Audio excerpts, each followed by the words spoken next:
challenge. 101. Tinubu! Good luck go, we miss him. Buhari go, we miss him. If Tinubu go, we miss him. Our own don't finish. I swear. If person wan buy data now, e go use like 15 minutes look option. That time, when I say Tinubu dey shake, now who dey shake? Me and you. To buy crates of egg for this era go be like careless spending.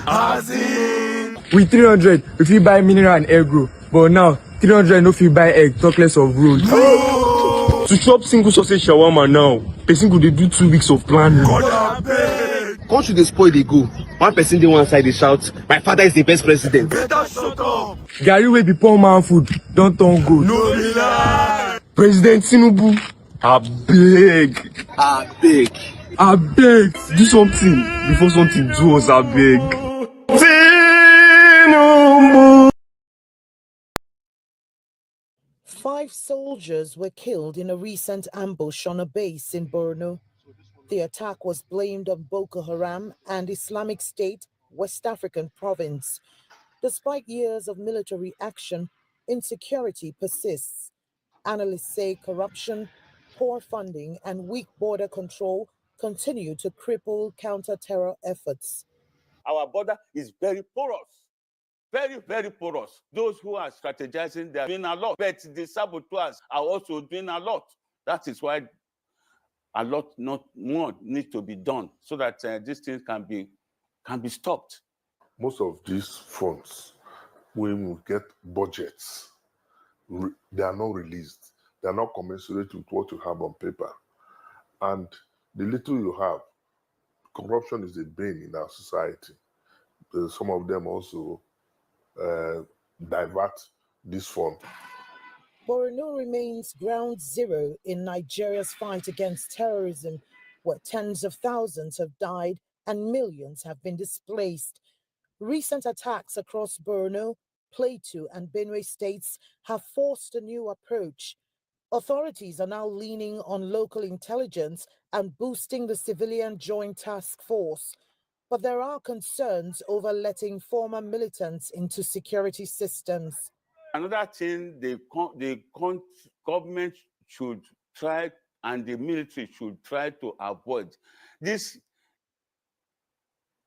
Boko Haram terrorists that claim they are repentant Boko Haram, and you are bringing them into the system. No. If we establish state police, the bulk of the people who are going to form the state police are people from the area, very familiar with the environment. They will also be able to provide necessary intelligence. We also need to deploy more technology because, especially, I don't see the involvement of the Air Force in all this. They come and attack a community with over 200 motorcycles, and they just go like that without trace by the Air Force. So the Air Force needs to do more. The government is now counting on grassroots alerts and community volunteers, but experts say a lasting fix needs more economic support, local policing, and high-tech surveillance. Without that, they say Nigeria risks staying locked in a war it should have already won. Kelechi Emekalam, CGT and Abuja, Nigeria.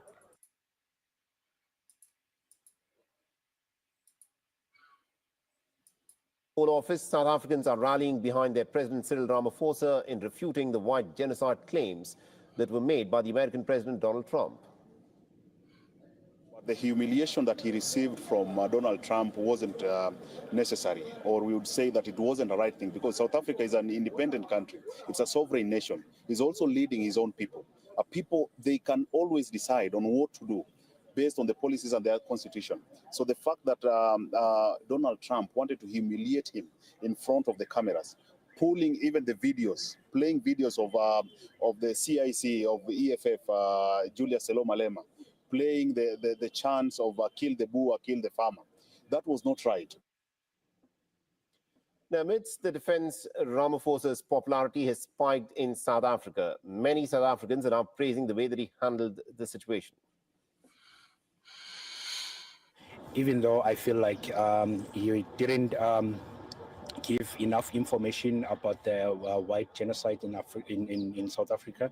So I think by the hand of the situation very well, and I think he should have told him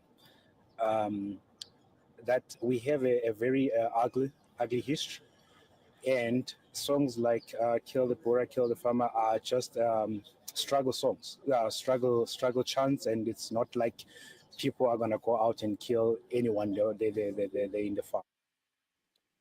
Earlier this week, South African President Cyril Ramaphosa had sought a meeting with Trump in an attempt to reset relations between the two nations and to negotiate critical new trade deals. So we want to advance more trade between the two of us, two countries, and our people now have been empowered by yourself and by myself to start engaging. And we hope that we will be able to fuel that engagement during our talks. And we also want to discuss issues that have to do with how we promote further investments in both countries.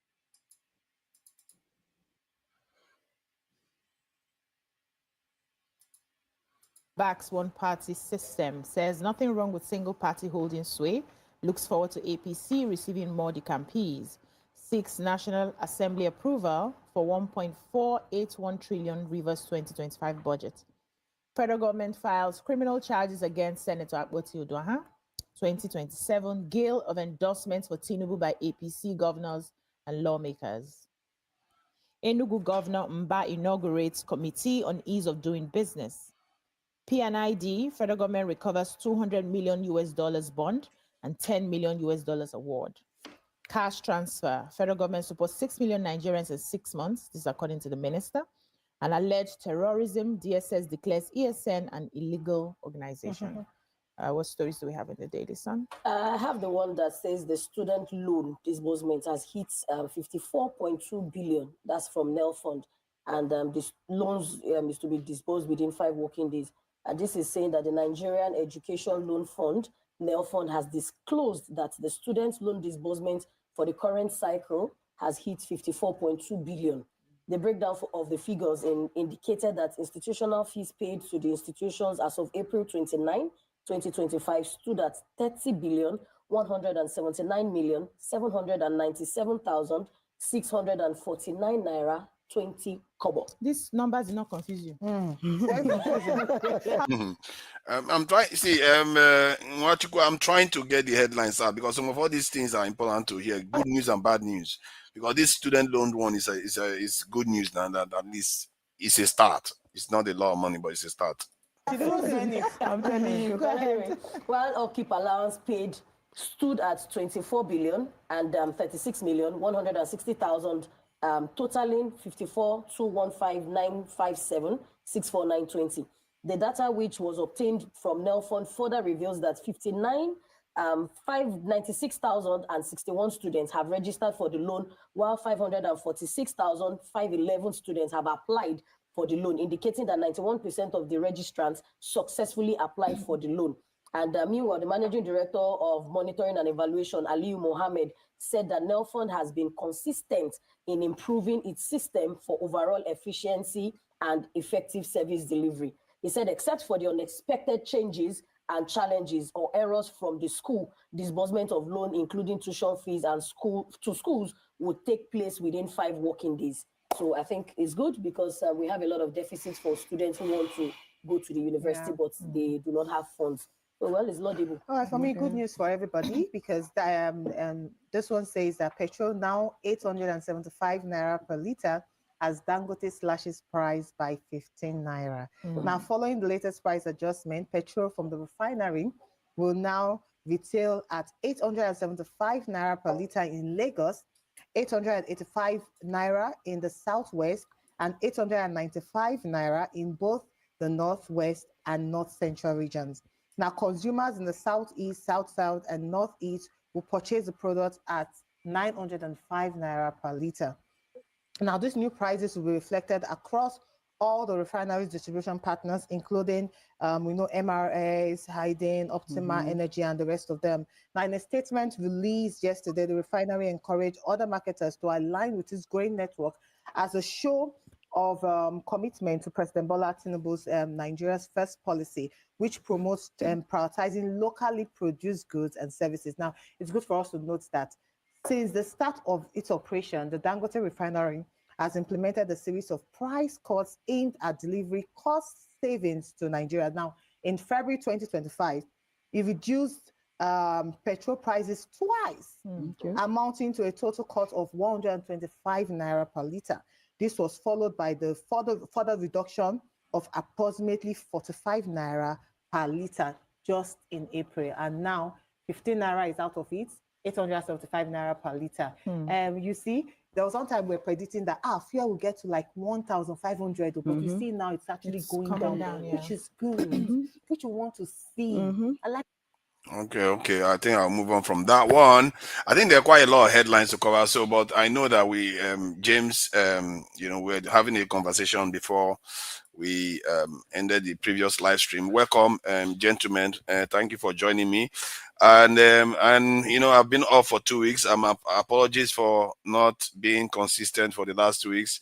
There was a kind of loss in the family, so I had to, and I had other things that I needed to sort out. So I just thought I should, have those time off.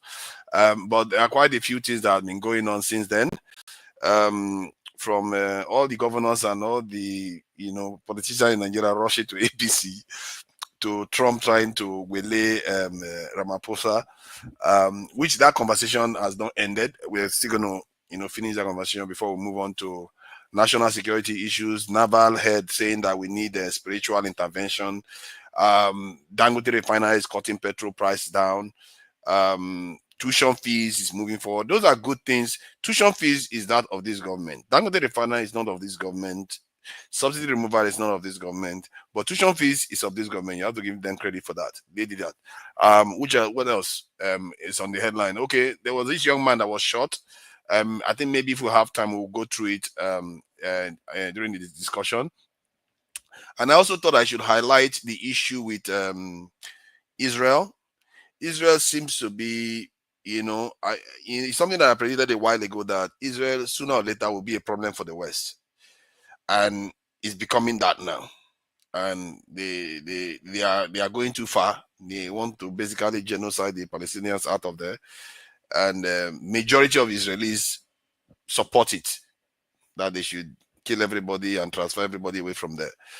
And that is becoming a problem for the West. And we have 3 nations in the West now threatening to sanction this in Israel because of it. Let me see if I can just share that headline there so you guys can see what I'm. I think it's supposed to be here still. Let me see what I still here.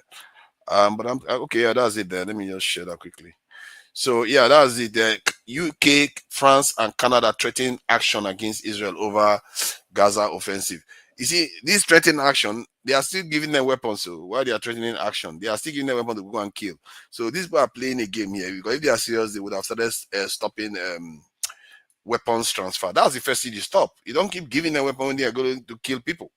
So, but that is that anyway. But Israel is becoming quite isolated right now, and I think it's overdue, to be fair. Those guys have been killing innocents for quite a long time, and they've been getting away with it. And we also heard about the loss of life of Israeli diplomats in America.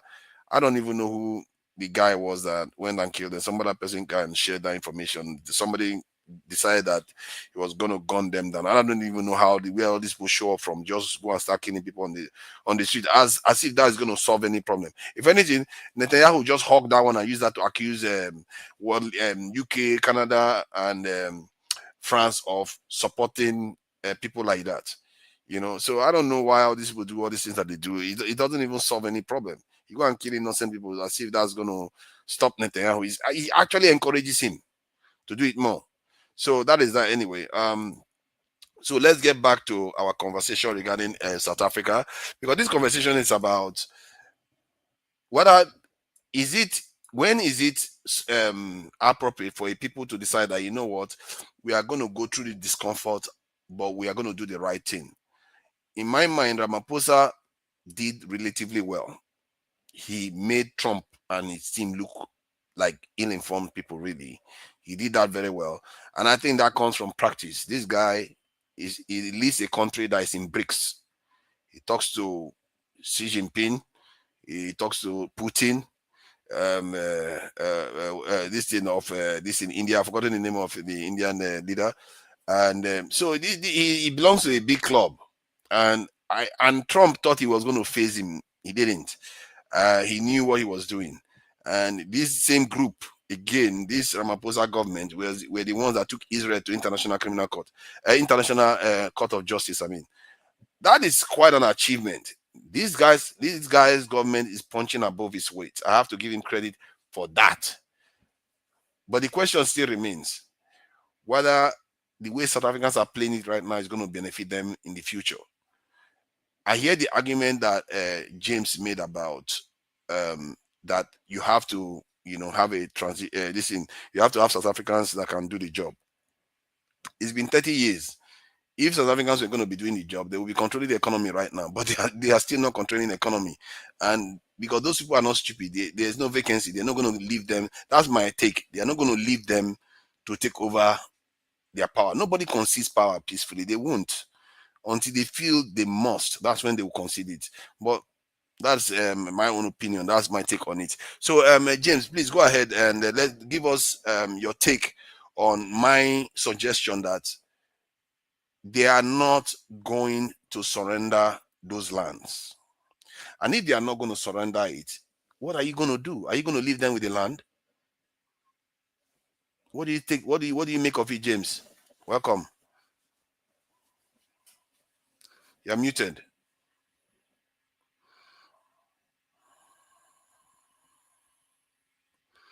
Still muted. It's okay. Thank you. All right. Land redistribution program is not a problem that can be solved even in a generation, because this problem we are grappling with started 400 years ago, and they gained their independence in 1995. How many years now? About 30 or so years. A problem that has been lingering for 400 years. I think 30 years is just too small. You see, we should treat our problem as a problem of the people of Africa, not of our generation. We live in a world we never made. Our ancestors made this world for us, which we inherited. We should prepare the ground for coming generation. But from what I'm seeing in Africa today, people want immediate results. If it's not benefiting us now, it's of no use.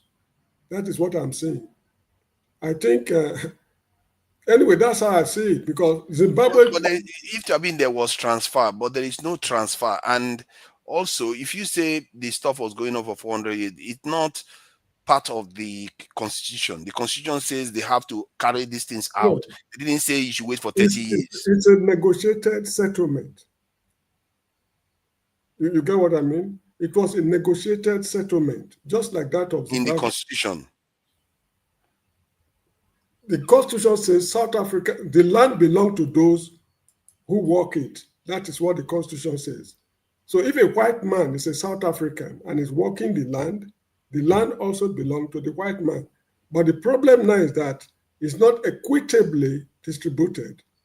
Because when I was there, I noticed that you see a man growing maybe sunflower. How big is his farm? The farm is almost as big as half of Benin City, just growing sunflower alone. Exactly. You get the point? Those growing maize is the same thing. The cattle, they own the land. There's no doubt about it. And when we talk of land, we're not just talking of agricultural land. What about the gold mine in Odendastros in the Free State? The gold mine in what they call Krugersdorp. And the land is loaded with minerals. So if whatever is in your land belongs to you. That is the situation they find themselves now. So it's not just what they should never have agreed to that. And that's a concession that they agreed to. And they agreed to it's not good enough. The issue is this. How do I put it?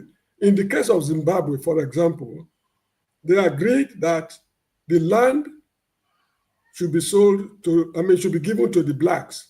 that they should compensate them. Then the Zimbabwean delegates at Lancaster House said that this land belonged to us. We were forcibly dispossessed of the land, so we cannot buy what belonged to us. Then Margaret Thatcher's government agreed that they will fund the land redistribution program in Zimbabwe, then Rhodesia. Now, they brought the first set of money. They sold land to, they took the land from the whites, compensated them, then gave the land to the blacks. The first 2-3 years, it was bumper harvest in the whole of Zimbabwe. That probably annoyed Britain that these guys are succeeding. And when it was time to bring the second round, they refused. So it was then Mugabe introduced what they call the fast-track land redistribution program. They forcibly took the land from the whites and told them to go to hell. That was the Zimbabwean approach. So you see, the whites have been very mischievous. In the case of Zimbabwe, for example, there's a school in a city called Bulawayo. I think it's called Luvivi College. Luvivi. It's an Ndebele word, I can't pronounce it. Luvivi College. It was a technical school during the apartheid era to train African artisans. When they discovered that these artisans were excelling so much so that even the whites were losing their jobs, they decided to close the school.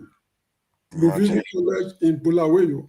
There's another college like that in a place they call High Place in Harare. I mean, there were a lot of instances. They were just trying to pull the blacks down in Zimbabwe. They are the same people.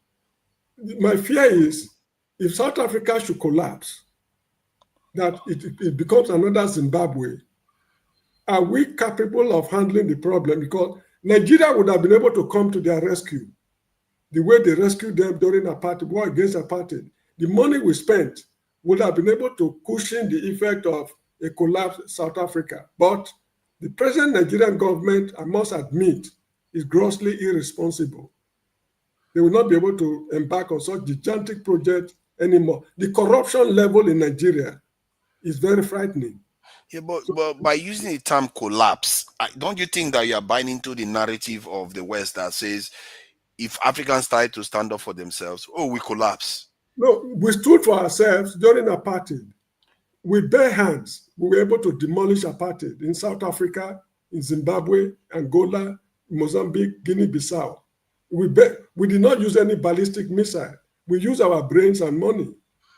You get the point? Yeah, but maybe the reason why they considered that one to us was because they knew we were not going to take the land back. This is 35 years. The land is still in their control. In the case of Zimbabwe, they made it clear that we are fighting for land, not equal rights and justice. South Africa made it clear that we are fighting for equal rights and justice, be you white or black. So these are somehow different situations. That is how it was. But they still went on to negotiate the land. The way the narrative you are painting is not fair because they still talked about the land and put it inside their constitution. Yes, it says that the white people they own their property, there's property rights, but the government still has the right to expropriate land. And where there is a willing seller and willing buyer, it should happen. But now they are preventing all those things from happening. No, not willing seller, willing buyer. The issue is Britain agreed to fund the land redistribution program. No, I'm talking about South Africa's one, not that of Zimbabwe.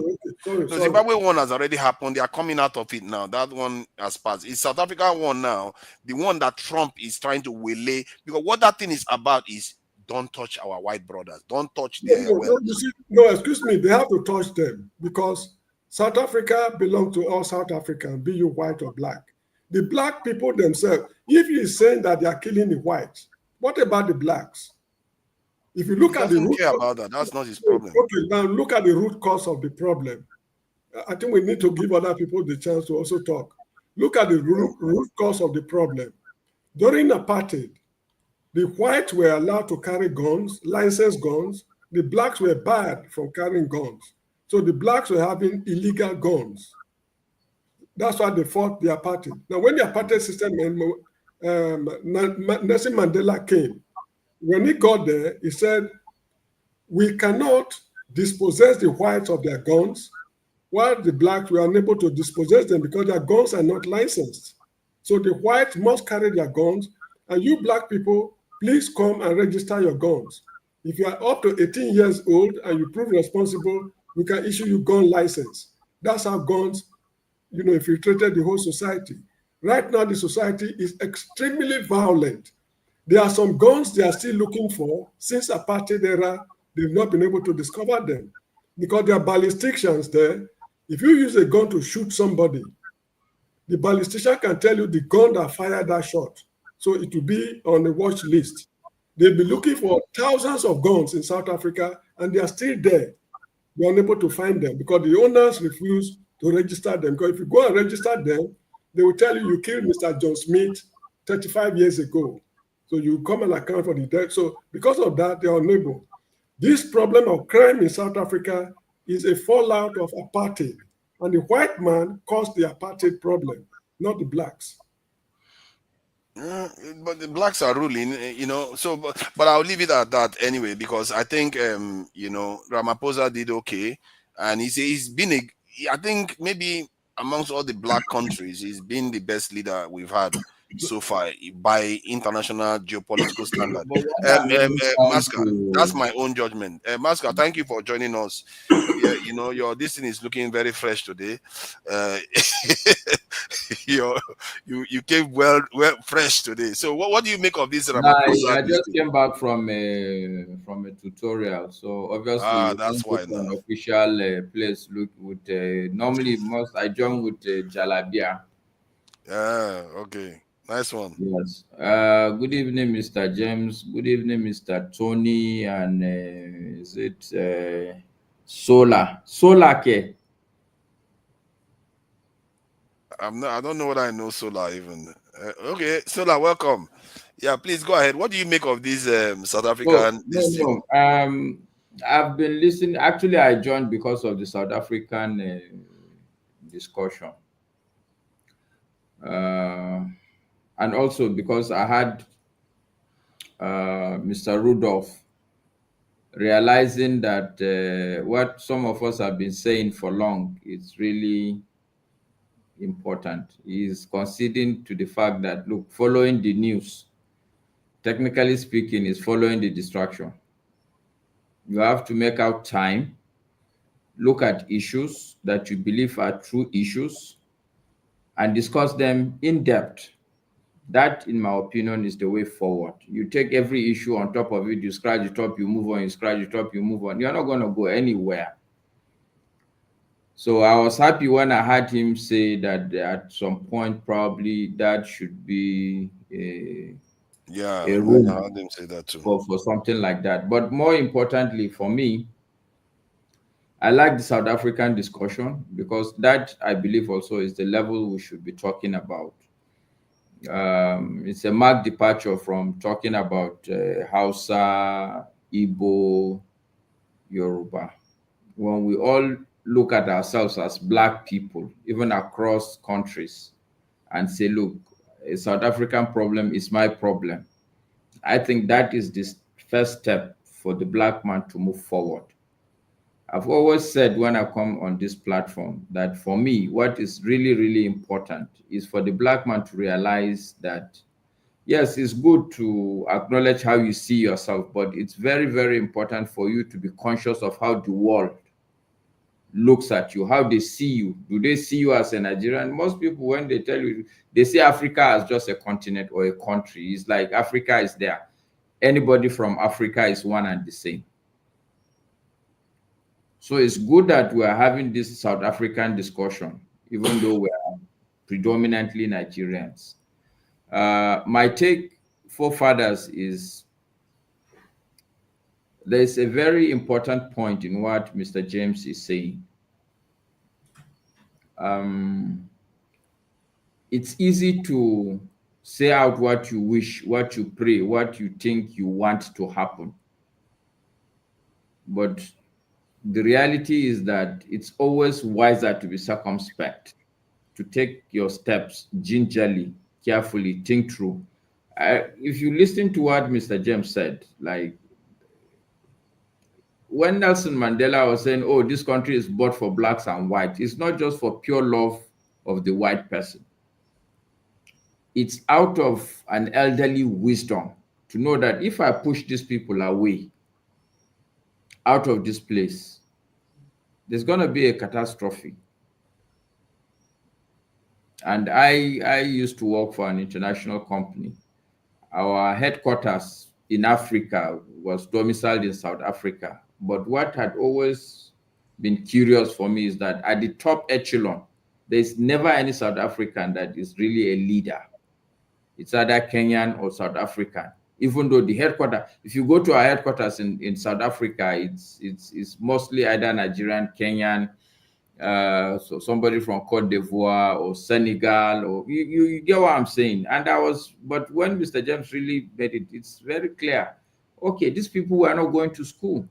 You can't just wake up, even if it's just a commercial company that just does buying and selling. You need to have to understand how to manage inventory. You can't just come because you're Black South African and then you're head of inventory management. It's not going to work. There's going to be problems. The point I think Mr. James is making, and I think you need to understand, is, look, you're right.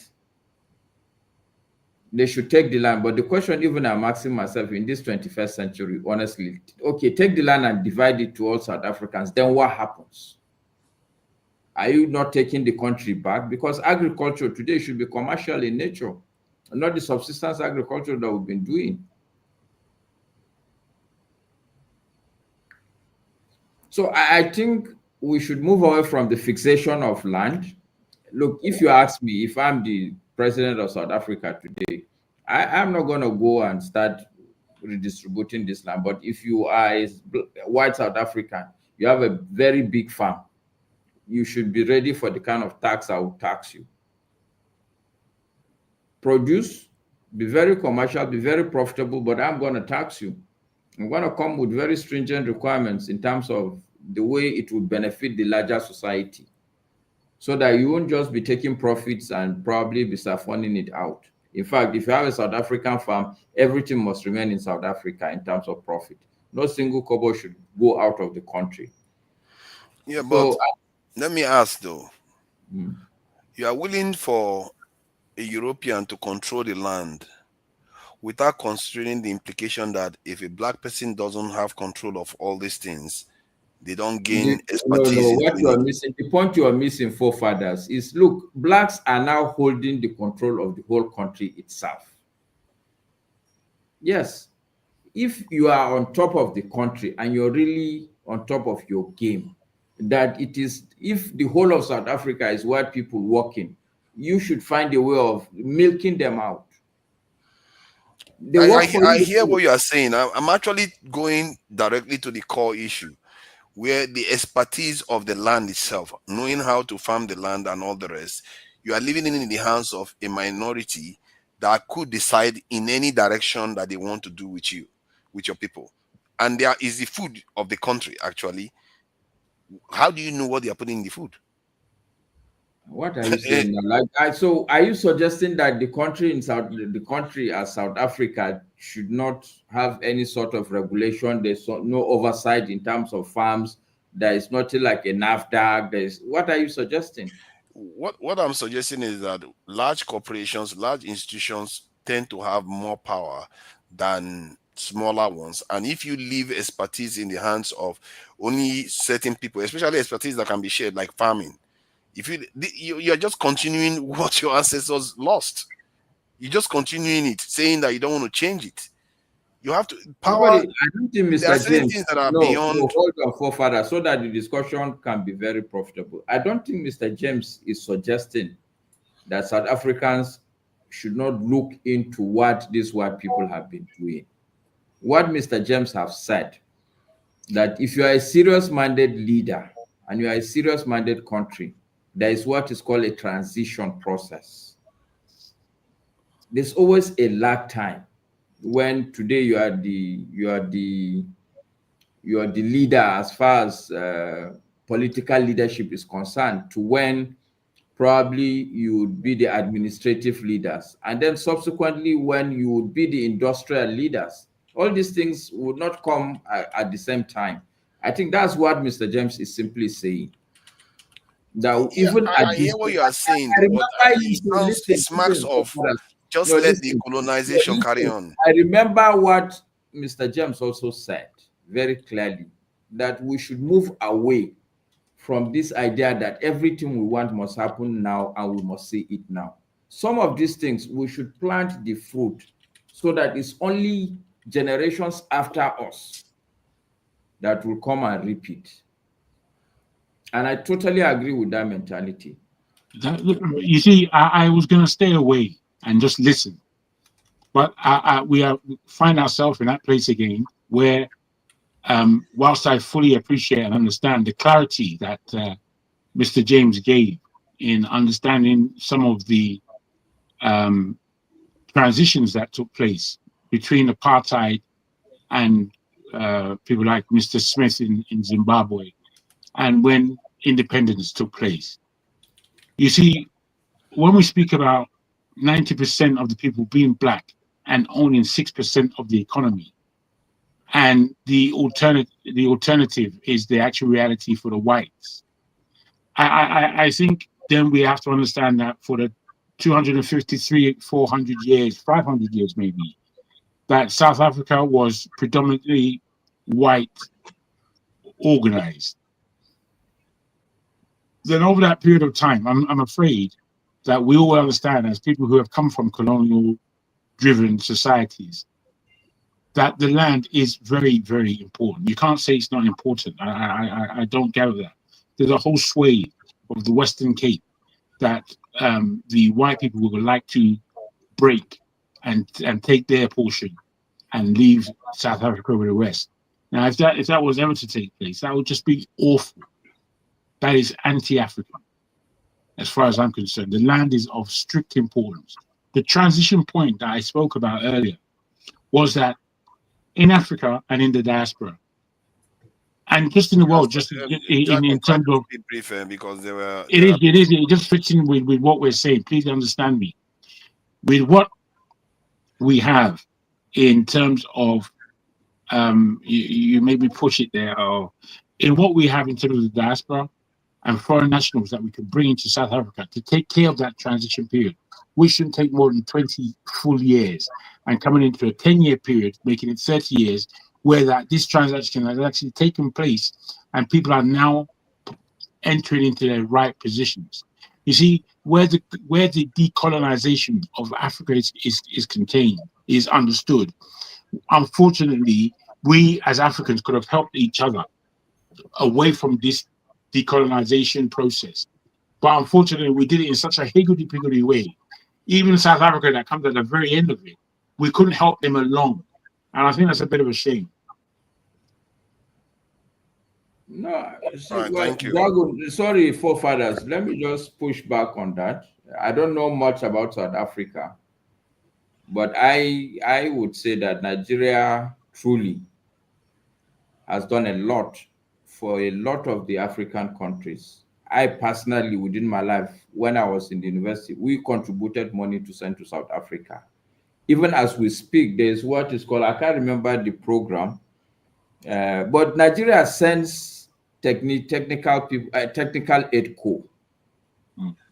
It's still a big thing. We still send people to African countries to help them with technical functionalities that we believe they are not capable of doing. I know we've had judges, chief judges of some countries, I think it's Botswana or some other country.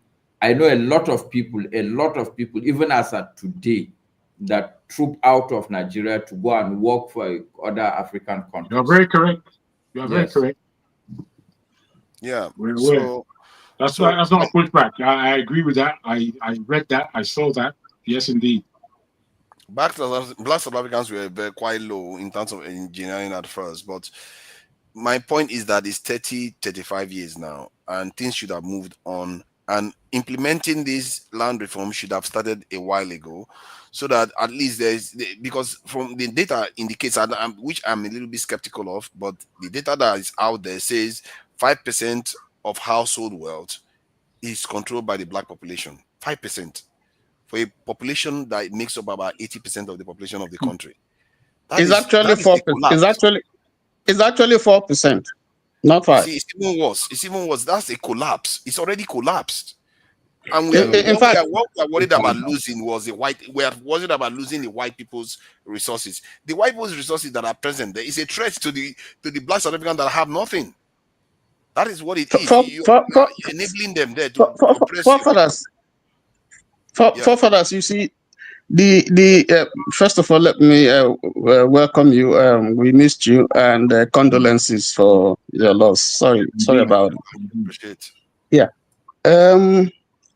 You see, we can't just pretend that we don't understand how emotional the issue of land is in South Africa. Even before the white people came, land has always been, there's always been land hunger in South Africa if you go to history.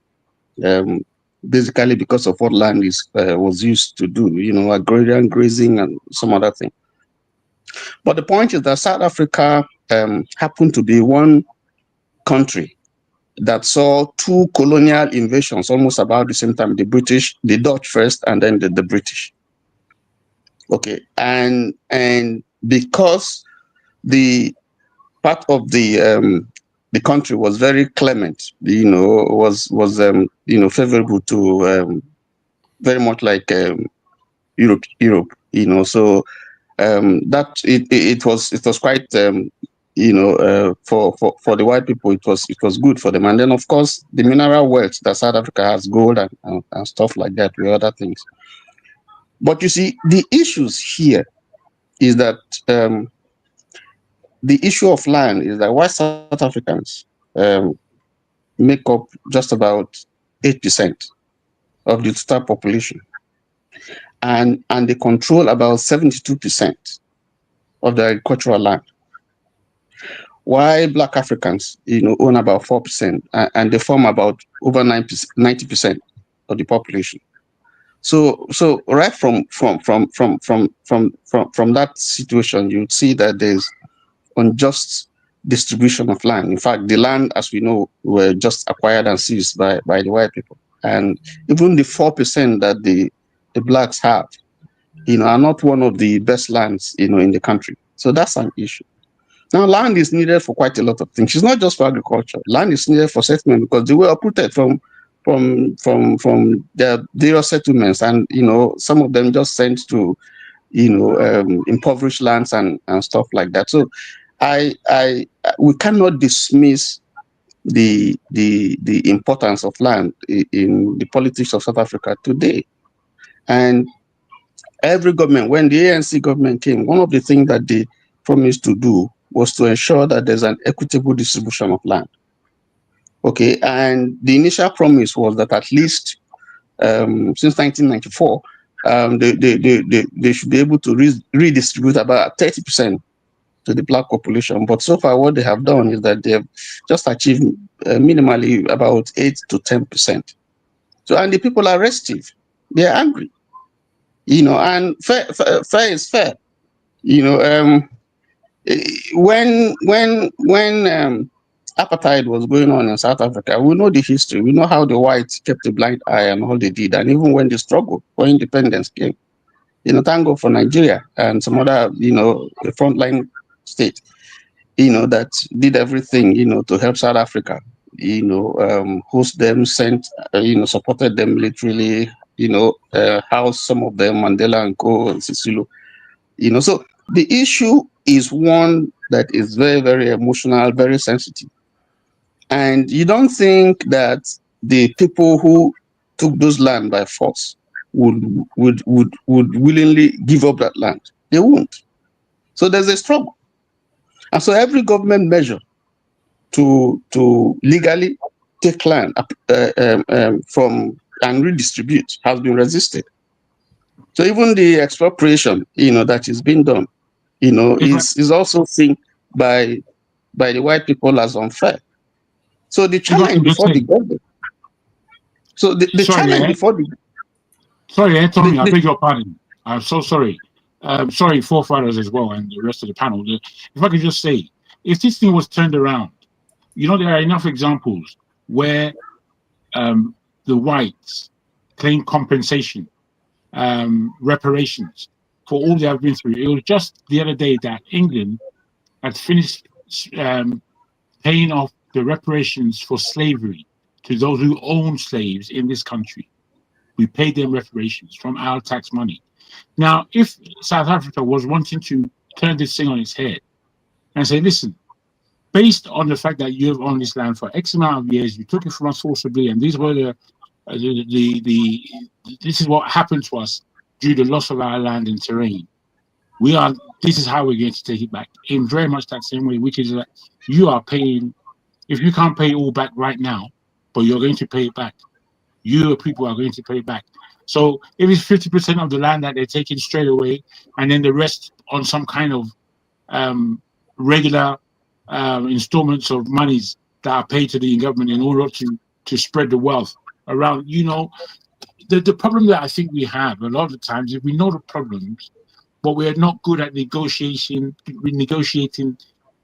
the solution. And we have to start getting our minds around what is it that we need in recompense, because we have to be paid. Everyone else in the world is being paid. Why not? Jagun, I think there are two issues.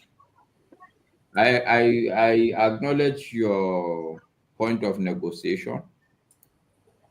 But for me, I think the more important point, and which is Mr. James' point, is that whatever it is that you want to do, you should think through it. I mean, today, it's easy for somebody like Julius Malema to go into government and say, look, every white man, bring your land. It will happen. What would be the repercussions? Will it be in the best interest of the Black South Africans themselves? Will it be the best? You see that point you made. Let's run that point down. Whether it will be in the interest of Black South Africans. Let's game it out. What would happen? What are the things that are going to happen that is not happening to them now? Can I finish my point? Can I finish? The point is already made. They've forgotten about you. They moved on. No. It's that one that took words out of my mouth. I haven't landed, actually. You let me land. Sorry about that. I'm so sorry about that, Tony.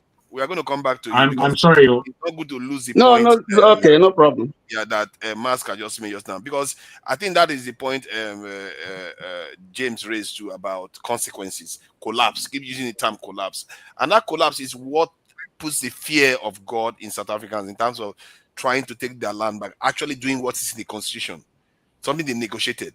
They are so scared of this. So the question is, what is going to happen? Let's game it out and see, okay, what is happening to the Black South Africans today that will happen, that is going to happen.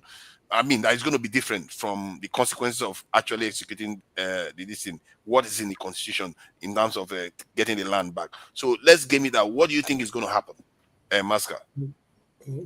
Well, for one, I've said it. If you take the land and distribute it piecemeal among people, from an agricultural perspective, you're going to turn South Africa back centuries. That's not what's going to happen. That's not what's going to happen. I mean, come on. I don't believe that. Sorry, Django. Wait. Let's be progressive. Let me just say this small thing. Let me just say this. I think we need to be progressive. Wait, let me say this small thing. Calm down. 15 seconds then. It's okay. Just calm down. Masker, don't be busy. Let's drive this conversation in the right way. What you're speaking about is not the way it would happen, ever. The way it would happen, as I said, when we're speaking, we should speak towards real solutions. Jagun, they asked me a question. My opinion, I've just responded. That's easy to negate now. That's not how things will happen. Piecemeal. You're making a negative point. So what do you think will happen? No, what do you think will happen, Jagun? Seriously, my brother, I really seriously think that it's all down to the way we negotiate. It is easy to come from a point of view that says that we should be cautious. Yes, we should think. Obviously, we should take our time. Absolutely. However, you must know to where it is you're trying to get to. And if you don't have that as a picture, then making your way from here to there becomes very difficult. But if you have an understanding that this is where I want to go, because I want recompensation for the X, Y, Z, and W, and I want it back as fast as possible. Given the fact that we've had 400 or 500 years of madness bestowed upon our people. So I'm not doing things for you. I'm doing things for our people. So my thought process is completely different than where you're coming from. Where I'm going over there. What's the easiest way to get there? How long would it reasonably take? And who do I need within me as a team that's going to get us to that point? That's how to think about solutions, and that's how to come with a team that can negotiate these articulate reasonings that we need to succeed. We can't come from I'm afraid. I totally agree with you. The only difference between you and me is that I'm not fixated on land. I'm fixated on probably, let me say, per capita income of an average South African. It doesn't matter who owns the land, but I ultimately will suggest that they should sit. Can I put this to you? Can I put this to you then, my brother? Your counterpart in Europe, who doesn't think like you, as you know, he cares a lot about land. He owns so much land that's not even near his country. So when negotiating with you that doesn't care about land, who do you think will be the winner out of the negotiation between you and him, given where he's coming from, given where you're coming from? James on, please. No, here, James wants to say something because he was the one that Tony. Don't worry, we are going to come back to you, Tony. Thank you. You see, South Africa is a non-racial society. If you are saying that it's a non-racial society, equality of all races. The data indicates that it's very, very racist. No. What I mean their policies, their laws.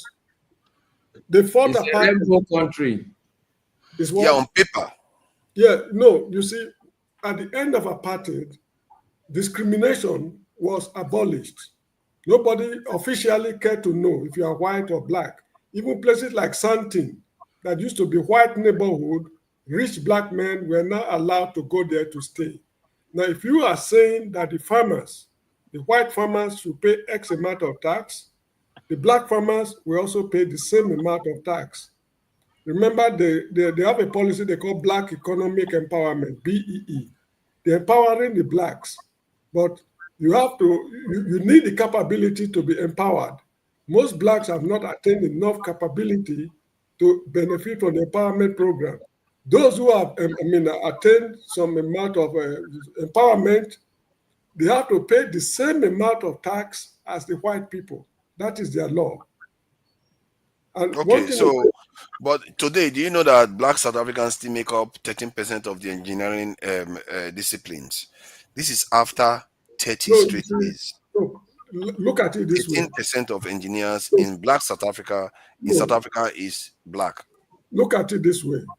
The United States and South Africa, they were almost at the same level during apartheid. It's a very, very advanced society. Now, assuming the whites in in the United States happen to quit and ask the blacks in the US to run the system, in 30 years' time, do you think they can sustain this level of economic development in the United States? Depends on interference. There's a lot of variables there, so I can't necessarily go there. These are some of the problems. We know that, sorry, let me add that we know that we've seen countries that are less developed. If you look at Singapore when they emerged, even China was an agrarian society that didn't have a lot of, highly educated people. But look at where they are today. So it's not impossible. If people are truly free, you will be able to train yourself. You'll be able to educate your people. If after 30 years you cannot get 6,000 black engineers. No, something wrong with that system. The number of engineers that matters. You can go and read nuclear physics, for example, or nuclear engineering. That does not mean that you can run a nuclear power station. In the nuclear power station, there are a lot of, there's serious division of labor, and you just have to be a specialist in each of the area. In Nigeria, despite our level of education, our nuclear physicists are very few, nuclear engineers. If we set up a nuclear power station today, we don't have enough Nigerians to run the whole show. How long do you think it will take? Well, I cannot say because that is not my area of specialization. Because it took China from 1959 to I think 50s. Well, I hope you're aware that We have a facility like that in weapons. Nigeria. 10 years it took them to build their nuclear weapons. And that was Russians coming in, teaching them how to do it. And when the Russians refused to teach them again, they kicked them out and say, we are building it ourselves. And they went on to build it themselves. So No, I it's agree not, with some you. of this knowledge is not impossible to attain. Iran started 1979. I just left high school that time when the Iranians started their own. Today, as I always say, Iran is a country to be feared by the United States because they got themselves organized. Now, in the case of South Africa, you have some people like Jacob Zuma and the Indians. I don't know why his affinity with Indians is very disturbing. Like Shabi Sheikh, the Gupta brothers and others. And what's his name? Mark Maharaj and all these Indian people. Now, the issue is, this man ruined the country. When we say ruin, he ruined the country beyond recognition. He looted the treasury. There's a company they call Tails in France. They awarded billions of rands to them to supply weapons, and it was all corruption. The period that man spent in office as vice president under Thabo Mbeki and as president on his own, there are years of backwardness. We have to subtract it from the years of independence. So I hear that what's his name? The consumer was not a very good leader for his country, but the people like him. He has a problem, a peculiar problem. Jacob Zuma never went to school, not even primary school. Imagine. His father died, I think, during the war. So the mother was a domestic servant. So the mother brought him up. He joined this ANC Bohala, moving up and down. So he was declared wanted. Then he ran to Swaziland, Babani. King Sobuza, the father of the present Swazi king, admitted him into his palace. That was where they taught him how to read and write. Now, while he was there, the apartheid government was breathing heavily on the Swazi government. So they asked him to leave. So he left for Zambia. From Zambia he was just roaming the whole world till 1994 when he returned. Jacob Zuma has no alma mater. I will not be surprised to hear that he has not read a novel all his life. He has no. I'm really shocked about the numbers of engineers, scientists in South Africa that are South African. These will have a lot of money. They have billions of dollars in their stock market and everything. They can't take 6,000 South Africans and send them overseas to go and learn. 4 or 5 years, they come back with expertise. For the life of me, I don't know what is wrong with those people. We have engineers in Nigeria. Sorry, I'm talking about why South Africa? Why is it that South Africa doesn't have more? They should have more. We should have more. You know how much we have in Nigeria. No, it's not. You see, forefather, one of the biggest mistakes you're also making. You can't take somebody from the street and start training him as an engineer. That guy must have gone through primary school, get all the basics in when he comes to secondary school, must have gone through good calculus, all these things. These things has to go way back. This is how proper society. I accept that now. My take is that even the China you are talking saying about, that they don't have secondary school graduates in South Africa that in terms of percentage, yes, I can tell you for free that I don't believe that South Africans were predominantly going to school during the apartheid. No, I mean now, or 10 years ago. Now that you're talking about is when. No, I'm saying 10 years ago, they should have gotten that. They should have more graduates that are engineers by now. You can't have a population like that, have only 1,600 engineers in the country. It's just too much. It's too bad. Look at it this way. During apartheid, there was Ministry of Education taking care of white education. The black people were under the Department of Ministry in charge of the Bantu affairs. That is black people's problems, and how they organize themselves. That's why they put black education. So the kind of education they were receiving, it was just worlds apart. And not only that, an engineering education, you can go to school, you can go to secondary school, but to be an engineer, you have to have the basics. Not just that you go to primary. But Maska, if you go to secondary school, generally, if you do science, you can go and do engineering. Generally, holding a degree in that South Africans don't do science in secondary school too. Generally, if that school is in the UK. Okay, let me put it this way. Point is, if you're about to run a country, you just came out of apartheid, like the way Nigerians did, If you just came out of apartheid and you know you need these engineers, right from the period of apartheid, you should have sent maybe 10,000 South Africans overseas to go and study, even if it's from secondary school level. That they go and study and return back, but they didn't do anything like that. Let me quickly interrupt you guys. You see, forefather, the unfortunate place you're coming from, although you're right, you are coming from a point where you are complaining about what is. I think it's better you accept what is. What is where we are now, and this is why we are feeling frustrated, weak politically, globally. Why I was frustrated myself with Ramaphosa performance in the White House. I didn't like it, which is opposed to the way I'm coming from the wait. Let me land. I find it very weak. But where you're coming from is again whereby what do you call it when you look back on things, which needs to be done. I'm trying to say that the system right now is weak. It's not working. Yes, it needs to be done. But where we actually have to speak from is where we are now, because we are aware it is not working. Where we are now is that for what all James has said, Baba James has said, he's accurate in telling us how we got here in so many different ways, which me personally, I have a lot of the similar information as he has, and I tend to agree with how he positions South Africa in this case particularly. What you need to do is to understand, yes, this is taking place. Where from here? Because in the African politics, in the African diaspora as a whole, when we look, as we are in the diaspora, we can see that there are patterns forming.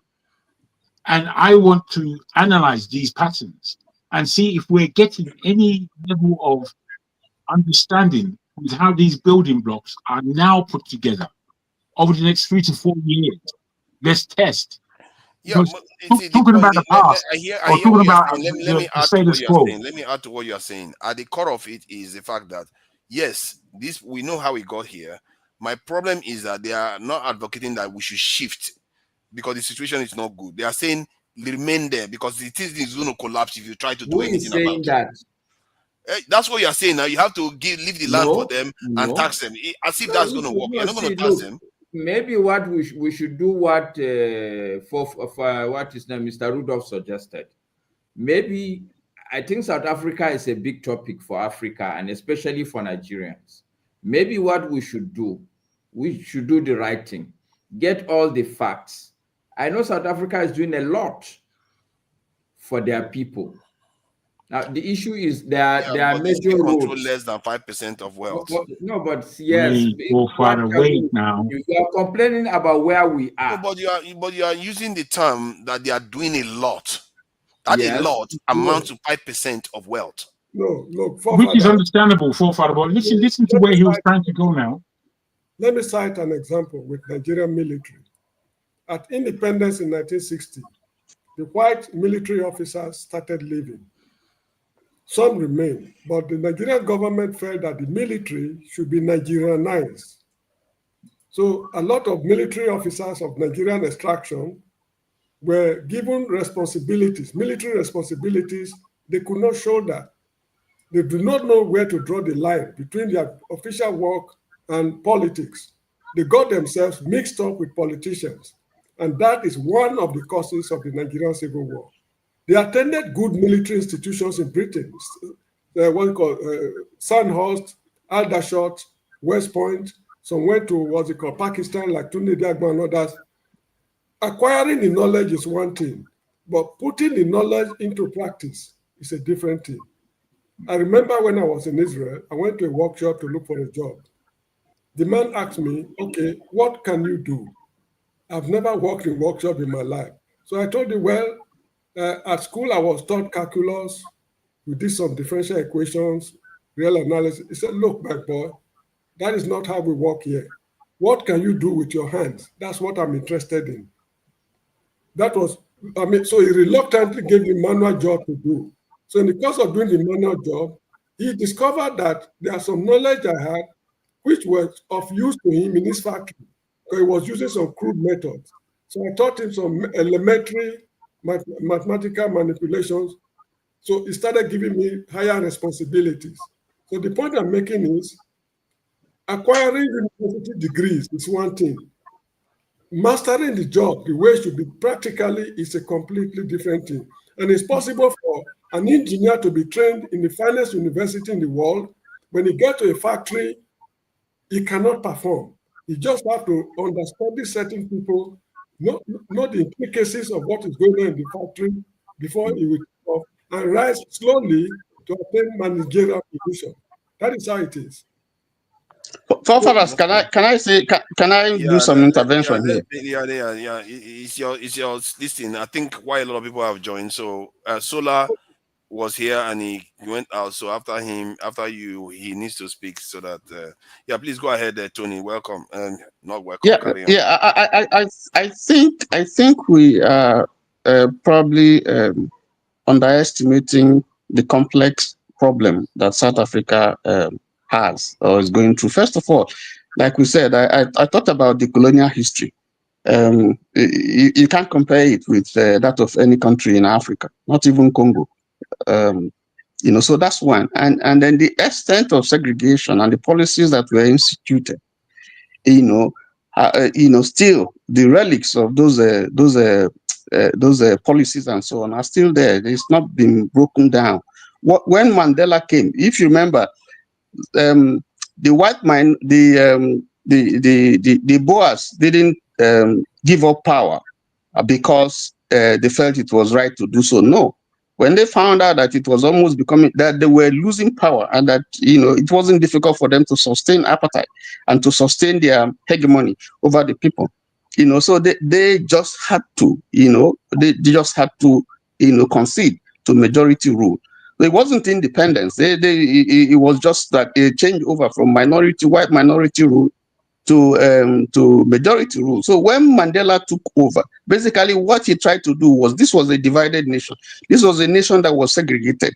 So there was a need for him at that time. The principal policy that he wanted is to make sure that there's reconciliation. So he set up commissions and so on and so forth to make sure that the blacks, for instance, forgave, if that's possible, I put it in quote, would just, forget the things, reconciliation and accept the white people and so on and so forth for what they have done. So Mandela didn't do much in terms of development. But so what he did was, to see South Africa as a rainbow nation and to reconcile, all the bitterness, the frustration, over apartheid and what the whites have done over a period of time. So then you had the subsequent leaders that you had after him, now had to grapple with the problems of actual development. And one of the things was land distribution, because that was what everybody had. Land, those whose lands were taken, those who were driven away and put, in places in lands and confined to areas that were strictly, poverty-stricken, people who were living in shanties and so on and so forth. So there was a need to address the land question first, and then housing. Those are the critical issues that needed, to be addressed at that time. And over the period, the only person that has tried to address this problem is the current president. ANC, when they came up in 1994, they promised that for land they will try and ensure that there's a land distribution at least up to 30% to the black population. But up till now they haven't been able to do that, and the people are restive. They want their land. Not just for, like I said, not just the commercial lands only, land for housing. Land, because land is South Africa. If you go and look at the history, land is critical to everybody.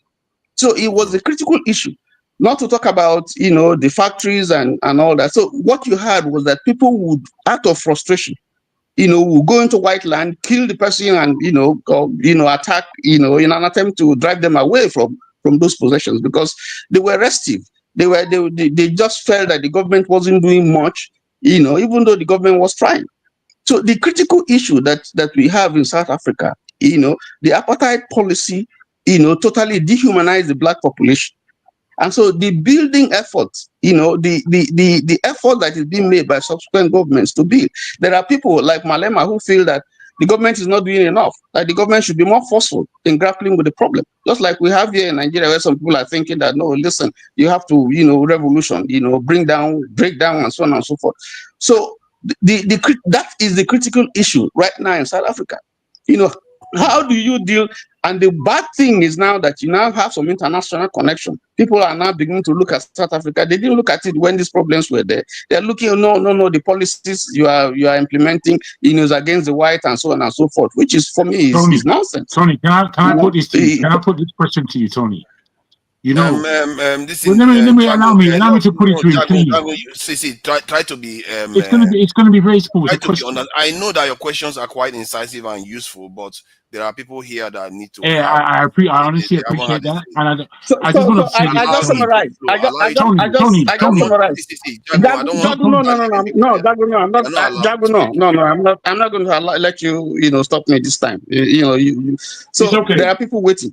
So the problem right now is, looking at South Africa, I think all those international Trump and all those people who are looking at South Africa and saying their policies are against the white people, they should leave the people, they should leave the government to deal with those issues in line with the constitution and in line with policies that is set out for himself, and not sensationalize this thing and make it look like it's a racial thing. That is the problem.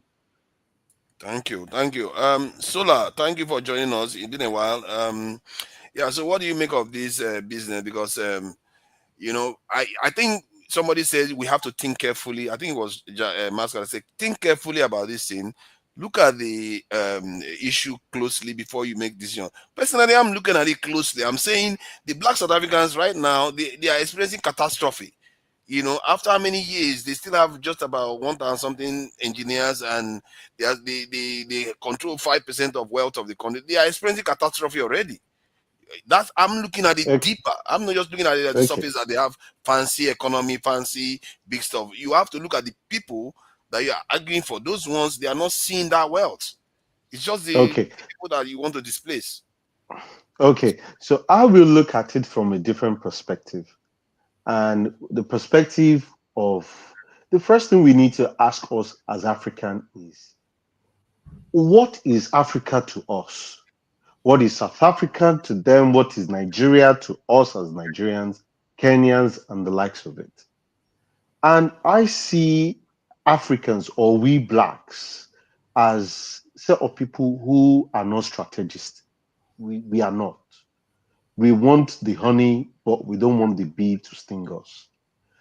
After independence, like few people have said, what has the South African government year on year, and I mean the Black presidents, what have they done to ensure that even if we're going to take this land from these so-called white people and hand it over to the South Africans, how do we know that these guys are going to use it and even better them? Because at the end of the day, look, see, I'll give you an example. And for a Yoruba man like me, if you go to China now, there is a fabric known in a Yoruba land called Adire. Do you know that the Chinese are producing it in mass? In Nigeria, we don't value it because we are not selling ourselves, because we don't see it as something that is valuable to us. But Chinese are making, they'll come here as sort of, they'll be speaking our Yoruba, we'll be laughing at them, we'll be showing them the stuff, but they are undercover agents to develop things. Now, while the South Africans are in power, while the Black people were in power, or they've been in power for almost like 10, 15 years, what is the line of progression? While I was growing up in the 90s, if you say you travel to China or anything that comes from China, people will say, oh, no, we don't want it. But BYD is taking over the world. Huawei, all of these guys are taking over the world. Where do you think that all this technology is coming from? Because they're able to send people to abroad, paid for their masters and all of those stuffs, and these people learn it, they come back home, they develop it, they build it. So look, in my own take, regardless of if you like we cry foul or nothing, or any way we want to put it, I think the South African have to do it in a strategic way that doesn't look as if they want to take this thing from the white people, but they have to start showing progression. Progression. I give you the land. I see the way you guys are turning it into all those farm owners, those land owners. They need to understand that, look, I'm not going to give you this land if I know that it's not going to be profitable for the country. I'd rather keep it in the hand of the white people and see how I can get more money, more value for money, and boost more production. Why will I give a typical South African person, probably that wants to turn the land to something else? So for me, I think that we need to start building strategy. These white people, they've been at it for a long time.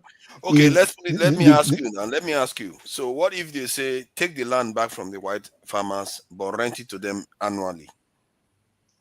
Because ownership that is a matters. strategy. That is a strategy. Like you said, but like Maska said, you're not just going to take everything away just one time and say, oh, this is what we're going to do. Because one, But that is the other agreement. people are the They upper. knew, but hold on, that was See, the agreement. They knew about it when they agreed to it, even when forefathers. apartheid regime was still there. Forefathers. See, having an agreement. This is the difference between a white man and a black man. You need to find a way to coin this thing. Look at the way Donald Trump coined it. The pictures he used, some of them are from DRC Congo. What am I saying is that you coin it, you start taking it gradually. You start putting your people, let your people start seeing what they are doing. Then you take it. Then later you start saying, oh, we are taking some part of this, we are using it to do this experiment. Lie Do you have an everywhere. example? Do you have an example of where anybody has played this game and won it? Let me ask you now: do you have an example where some other person has played this game that we like to play? Like we think that the other side is they have blindfold on while you are doing all those things you are doing. That is an example. Because we think that one thing that they have blindfold and you are doing all this strategy. let me give you an example. Let me give you an example. So you will always see the difference between India and Africa. There's a difference. You stop talking about India. India at the end of the day, India, yes, they could be poor.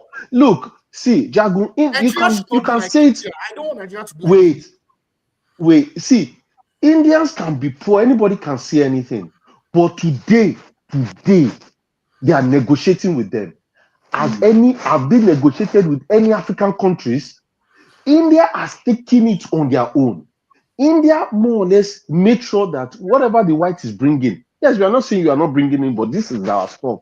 We have to find a way to manage it. Now, when it comes to Africa, see, wait, forefathers. When it comes to no, let's correct the Indian narrative that you created.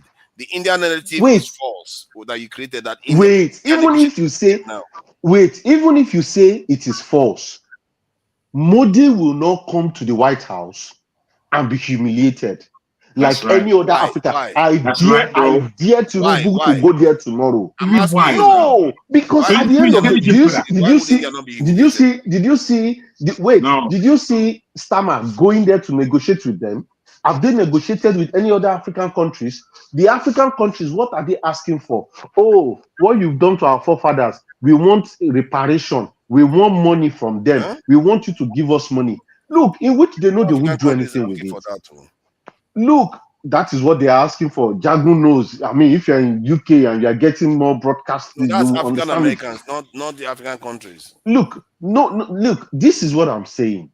I am saying that we need to find a way in a strategic way to start getting this thing.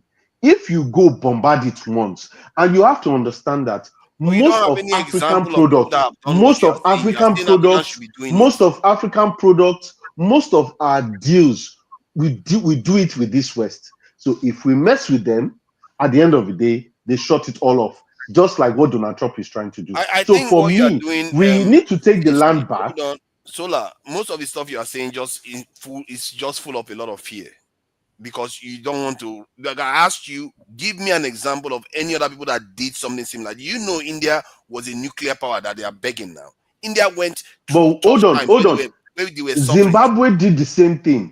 And where Mugabe is it? did the same thing. Where are they now? Okay, now, He didn't do hold it on, well. Where are they now? hold on. Let me answer you.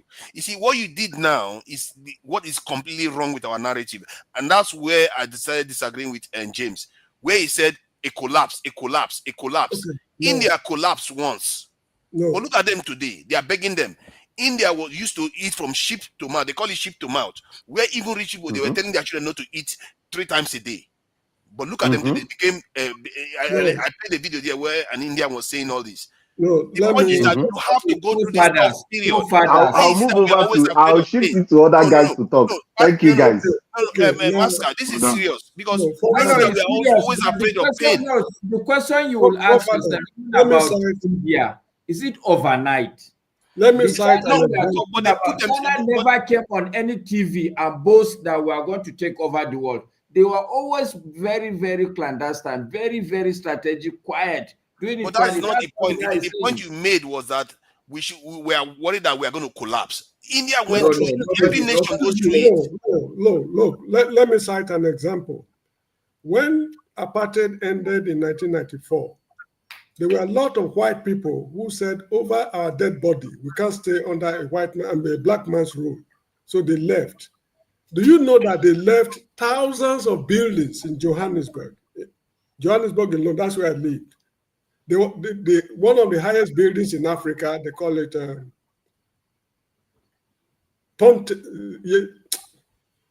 anyway, I'll remember the name. A lot of buildings, terribly high buildings, 40 stories, 50 stories. They just walked out and left it.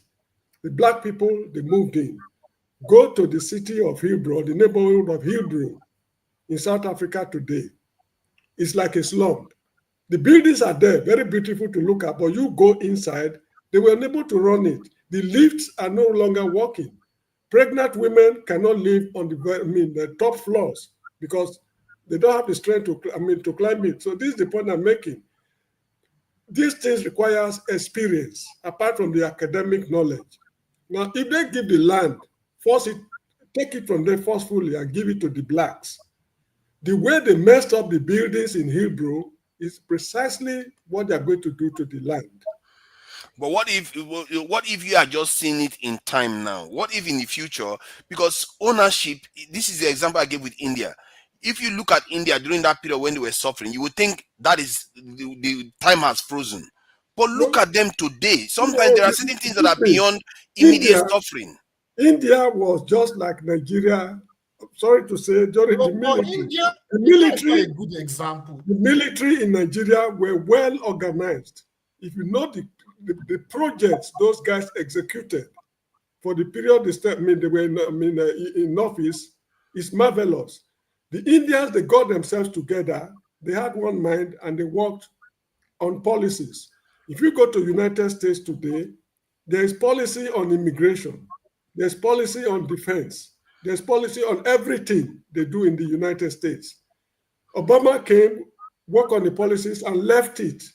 The other market, presidents come and go, but their policies remain the same thing. But in the case of Nigeria, tell me one policy that we have, either on immigration, industry. Nigeria has no policy. So how can we be like the Indians? No, I'm not comparing. I'm talking about South Africa versus India, because we are saying that South Africa should not feel the pain. We should be careful. We should always be careful. But if you are not ready to feel the pain, why would power concede power to you? They are making some progress now. Earlier on in the earlier program, I said that before 1994, it was impossible for you to see a black man running a company or heading a government department like post office or whatever it is. Today, almost all the administrative jobs, they are run by blacks. Now, and there is what they call black economic empowerment. It's just like our quota system. If two people are vying for a job, let's say one is white and the other is black, if the black man has the minimum qualification, maybe they need school set, Even if the white man is holding a PhD, they will bypass him because of black economic empowerment, unless there's no black man who is qualified to do that job before they give it to highly qualified white people. They are doing their best. Take it or leave it. That is my own opinion.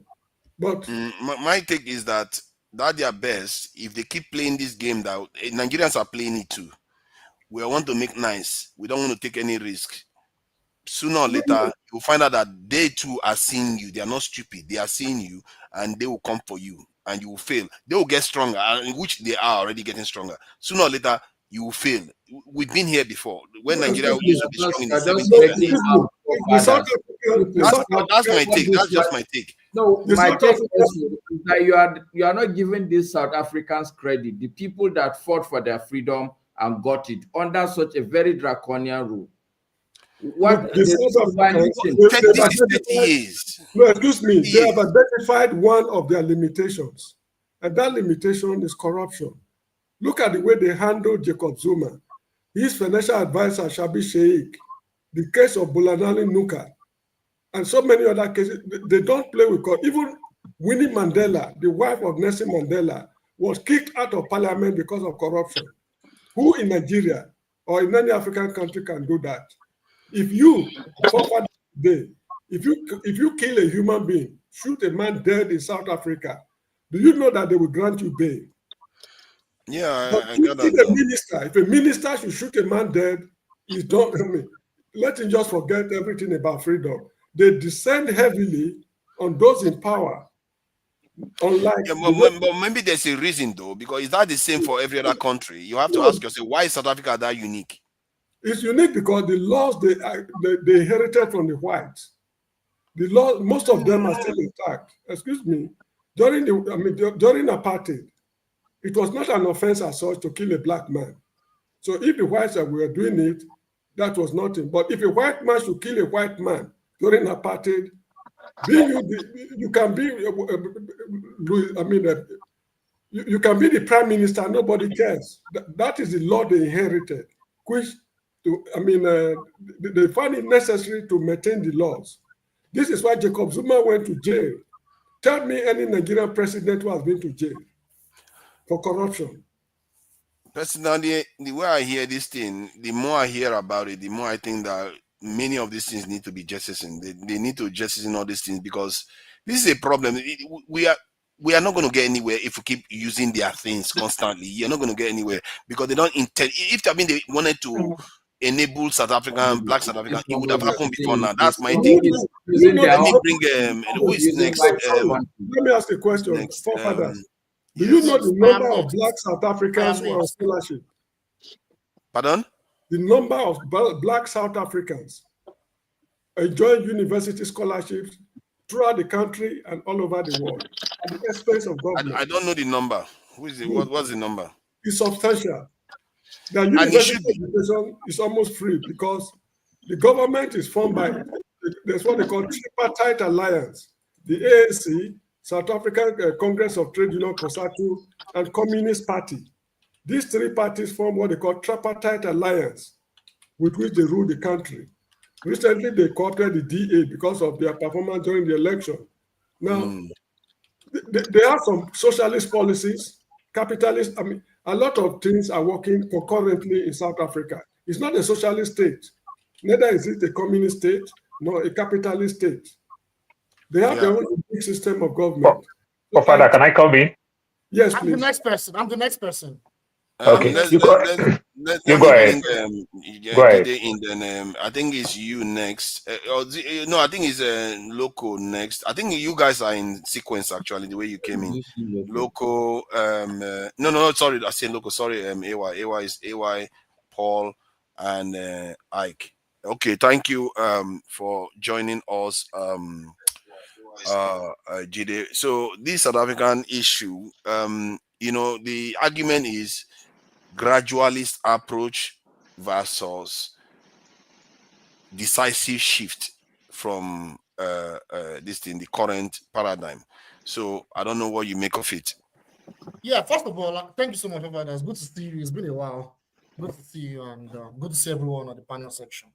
First of all, we need to understand the context of the cost of why the situation in South Africa is what it is now, like the current situation. And we need to understand that after apartheid, I understand that brother I've forgotten his name. Oh man, I've forgotten his name. But the man that spoke to me before I came in, he said clearly, but he explained clearly about the apartheid regime, the series of negotiations that happened under the apartheid regime that failed, in which those negotiations were not implemented. I really give him kudos for that. But we need to understand that after 1994, after the apartheid in 1994, just like what they did in many African countries, the colonialists, South Africa was evolving into a liberal democratic system, multi-party liberal democratic system, and a neoliberal economic model that was not there under apartheid regime. In the apartheid regime, the whites had a lot of socialist policies that favored them against the blacks. But now, when the blacks took political power, that political power was hijacked by the economic powers, the economic elites in South Africa. This coincided with the multi-party liberal democratic system. At the same time, South Africa was beginning to become deindustrialized into a more financialized economic system. That played a role into why there's a significant economic stagnation in South Africa today. Because the neoliberal, what that liberal, the multi-party system did was that the social privilege that the whites had, the blacks did not have it. They failed to have it. The ANC that fought, and other political parties that fought for the liberation of South African people from apartheid, they were hijacked by the economic elites of South Africa.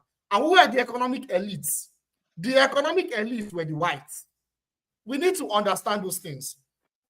When that happened, subsequently, what you had was they now started to assimilate some blacks into the political class.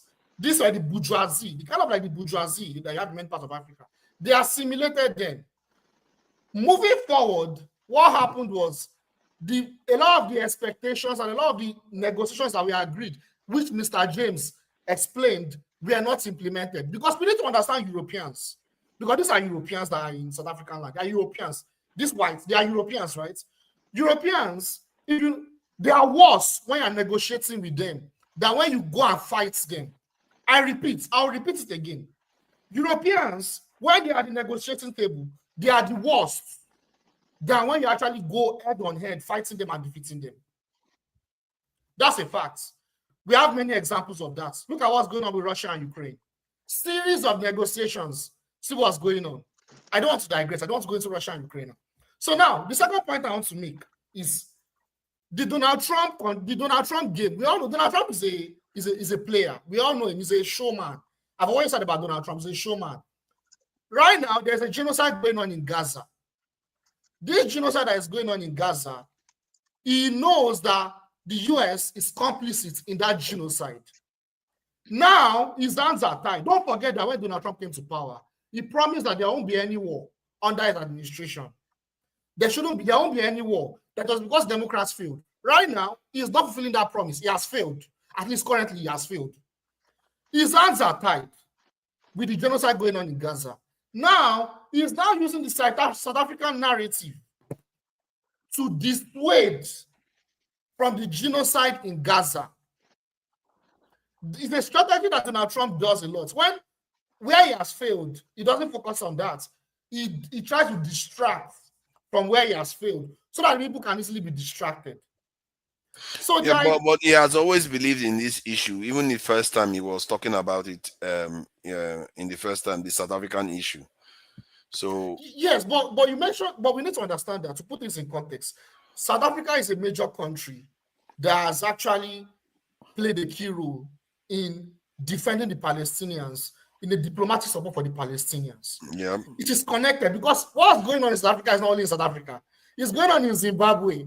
It's going on in Namibia. Go and look at what everybody, all of us are talking about. But the Solution. question, Jide, is should it be a minimal, a gradual approach or a one-time cut? That is the question. My own answer is not this thing about gradual. Is if it has been gradual since 1994, nothing has changed. It has to be a swift response, but it doesn't have to be by violence. Look at what's going on in Namibia. Look at what's going on in Namibia. The same thing in Namibia. Look at through a grassroots mobilization political movement, you can take power. That's what's going on in Namibia right now. Everybody so can you describe briefly, please, for the sake of the viewers and some panelists, what is happening in Namibia in terms of what you are referring to? Thank you. So currently in Namibia, they have a liberal democratic system like South Africa, right? And we should not forget that they too, their lands were stolen, just like South African land was stolen. And they actually used violence and guerrilla warfare to gain independence in 1990. We need to understand that context, just like South Africa. Now, what you have is that just like the EFF, even though EFF has not achieved what it's supposed to achieve, because I don't want to digress, but EFF, they are beginning that process already. The EFF is a grassroots movement, and they are doing a good job. They are yielding positive results, right? I'm talking to you guys. Maybe you guys don't know about their job, but you guys should go and check what they are doing. They are making positive impacts. That's why the people are there. So now, if you look at what's going on in Namibia right now, the people hijacked that so-called liberal democratic system, even though it has not really worked in Africa. They now started to use a grassroots mobilization movement, and the political party that they are using is a political party that was part of that struggle, and they ensure that they were not compromised by NGOs, Western NGOs, economic elites, Western economic elites. This struggle now coalesced with I've forgotten the name of the political party. I need to check it after I stop talking. That political party coalesced with this struggle. It's a leftist political party. I can't remember their name. Under a woman, she's a I can't remember her name as well. I don't like it forgetting people. But what have they achieved so far? They've achieved a lot in terms of literacy rates, in terms of acquiring more lands, in terms of literacy rates, they've achieved a lot. In terms of human capital development, they've achieved a lot as well. They are making a lot of great strides. So regarding the land achievement now, what is the land achievement they've achieved in terms of getting back more land? Because you're using them as an example of people that have gotten land back. Even if they've not gotten the land back, what is the prospect? What is the achievement in land? Let's put it that way. Yeah, first of all, they actually implemented land reforms. They implemented land reforms. I don't like saying what I don't know, right? But how long has she been in power, Jide? How long? She has not been in power for a long time. I think. So how many months? Because we can't be talking of people. Yeah, she has not been in power for 30 years. She has not been in power for 20 years. Jide, she just called me. Zimbabwe, the Germans still have good percentage of the land. I know it's not my turn. But what the problem that why Zimbabwe look more peaceful? No, not Zimbabwe, because the population of Zimbabwe cumulatively is just 2.3 million. Sorry, Namibia. I'm making a mistake. The population is just 2.3 million. And the landmass of Namibia is even bigger than Nigeria. So Namibia is an empty country. You understand? The whole of the country, there is no traffic. It's big, scattered in 3 places. So Namibia is still empty. That's why it's not looking like the Germans own a lot of land. But the Germans actually does. But what Namibia is achieving right now, they are achieving education to empower their people to manage all these things. But the German still owns the land. You get the point. Now, the German still owns the land like South Africa. But because of there is still space, nobody is lacking anything. If black people want land, land is there for them. But who owns good percentage of the land? And the Greek land is owned by the Germans. You understand? Let me add one more information that seems to be established now. Just one more information. Elites in any country, black or white, it doesn't matter which country you're in, they are very, very hard to displace. If you look at every nation that you have to displace an elite that is entrenched, it tends to lead to a revolution. And the same, in the case of Namibia, these elites are the Germans, in the case of this is South Africa, we are talking about a general white population here, and they because of it, how do you shift it? They are an elite; they will not going to move. That's where the problem is actually. Every nation, think about it. Try to find out. Think about how you displace any elite. It's always result in massive upheaval in any nation. Yes, it's false. Even it doesn't matter what country. Cuba, look at what happened. I mean, Cuba is another example. They displaced. That's why I really am suspicious of this gradualist approach. People are thinking it's going to work. It's not going to. Elites they will never concede power. They never do. Fofara, I never agree with you like the way I agree with you when it comes to this issue. Look, Obasanjo fought for South Africa to the extent where Obasanjo, who happened to be a military man and active in service, Obasanjo even told Nigerians, say, any juju where you get, Mona bring, mo go use juju, fight these people. That's how Obasanjo fought for them. They come to Nigeria, they school, they do everything. But South Africa gained their freedom. I will use the word freedom, not independent now. 1994. As at 1995 ending stroke 1996, South Africa lost relationship with Nigeria. Ask yourself this question. Nigeria couldn't go to World Cup even when we are the defending champion, Nations Cup. Abacha, we couldn't go 1996 Nations Cup, we are the defending champion. You understand? We couldn't. That's how they plan this thing. They understand this concept as a union person. United we stand, divided we fall. And it has been their mantra. So the only way we can fight it is just two ways. But Father, let us go history memorially. Very many wars that America fought, they lost. But very many wars that America fought, they win in terms of the mind of the people. How did they win this war? They spend money on media. Look at what Al Jazeera is doing. Look at what Qatar is doing in a small country. We have to invest more in media.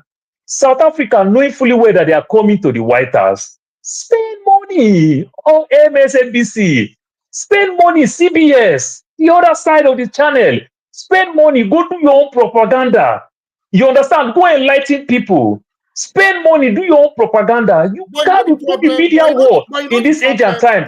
That is one, because what Trump is using, now they use the media war. The ordinary man who is not deep in politics like you and I, who refuse to watch Netflix that we're doing all this politics here, don't understand all these things. Maybe just few people like you and I that will understand it. So you spend money on media war. Then two, you got to take it by force. They will never give it to blacks. So for father, I agree with you. When you take it by force, then you use the media and everything. These people will never give it to us. See, these Dutch people, they give more privilege to the Indian. You know, there's a lot of Indian in South Africa.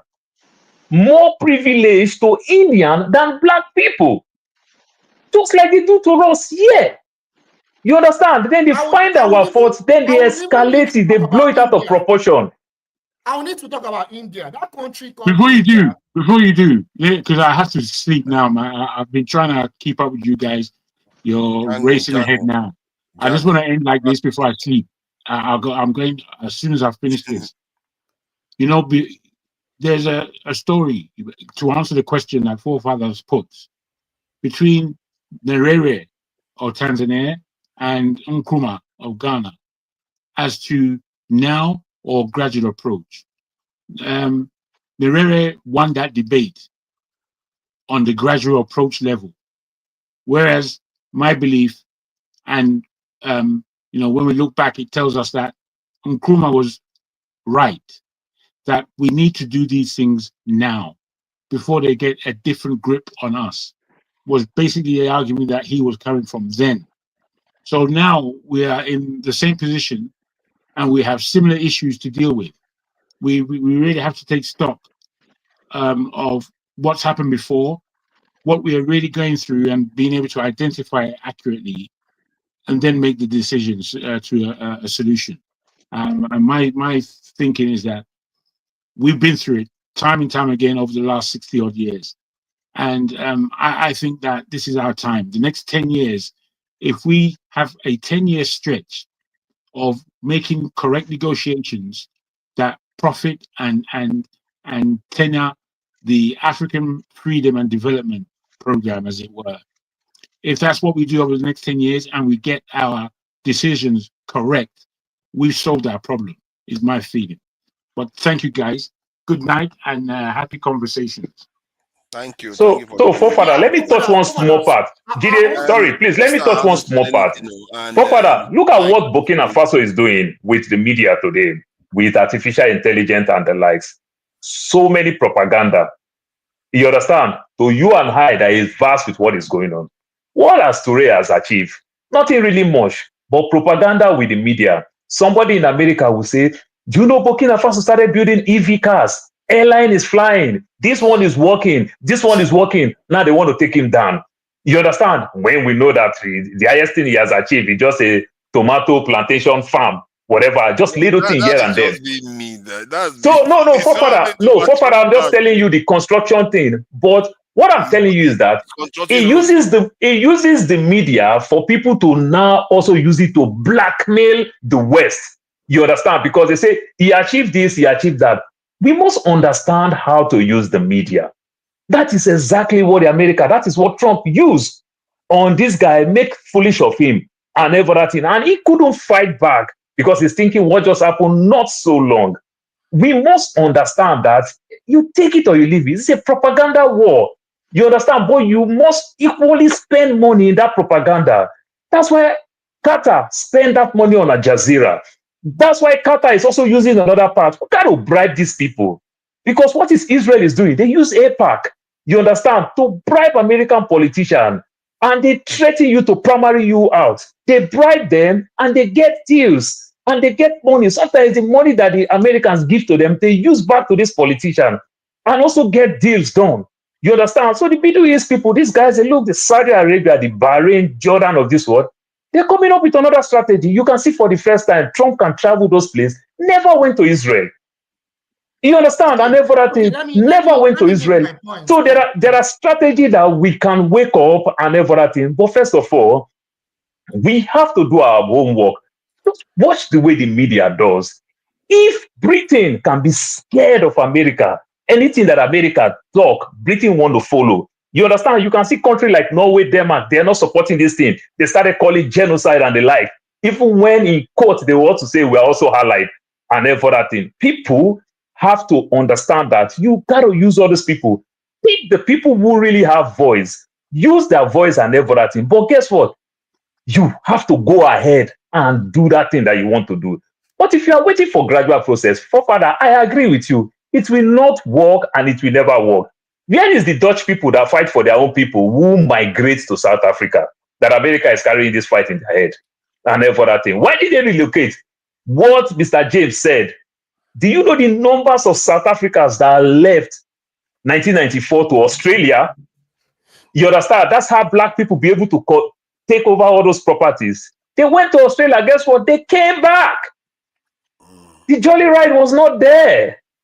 They can still do the same farming. The Dutch, the Netherlands of this world, they're also big in farming.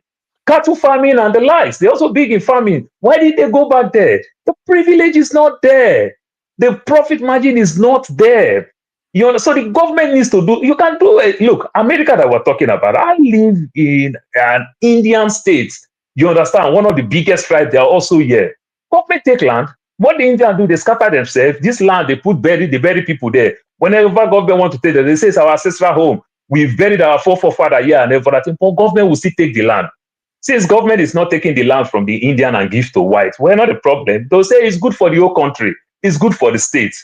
So government can take the land and say, government, we need this land. And maybe if it is an agric land, they rent the land to the people. You understand? Then now you create equality and everything. Government can do all those things. But when you still do all those things, you understand, don't do it like a bully. Don't do it like government have the power. Use their strategy back to them. Go back, like I said again. You have to spend money on the media. Don't wait to tell me there is one interview that I watched Sunday.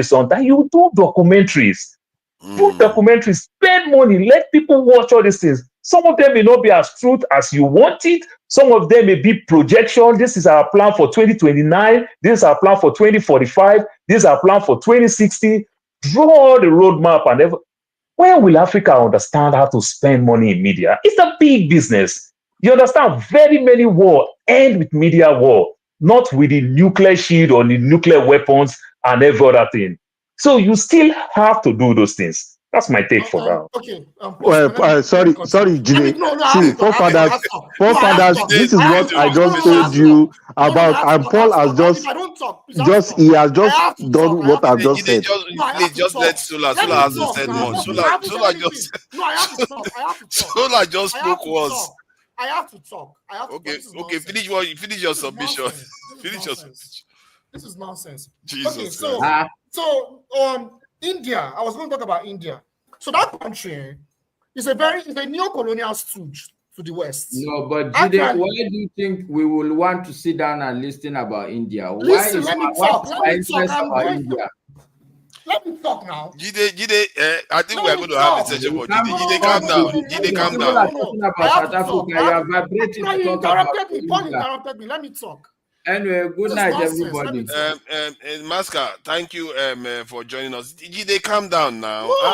No, you guys are overriding. Calm down. We are not overriding you. We just wait because sometimes people want to interject. Calm down. Yes, what do you want to tell us about India? Go ahead. I didn't finish what I was saying. Okay. Yeah, I was going to say that currently, I don't know if you guys know about the Pakistan-India war that was about to start 2 weeks ago. Yeah, we heard about it. It was about to start, and it was actually it was their ally, the US, that country, just like Nigeria, they're a product of colonialism, and they've not actually broken away from it. See, we need to understand that Pakistan and India, those countries, they hate each other so much. Just like the way in Nigeria, we have so much ethnic rivalries, and we hate each other so much. That country currently is still being controlled by the West. I don't want to go into details. Currently, India is the poverty capital of the world. Nigeria and India, they compete for poverty capital of the world as I'm talking. Go and check it. It's still there. Even though they are improving in their GDP, their economic productivity is improving. But the people in the rural areas, and a lot of their people are still very poor. So the point I'm making is that India, that country is still a product of Western imperialism. They are still being controlled by the Western imperialists, and they are treated to BRICS. India currently, they are actually not in the movement of de-dollarizing their economy as fast as South Africa, Russia, and Britain and the others. Number one. Number two is that they hate their neighbors so much.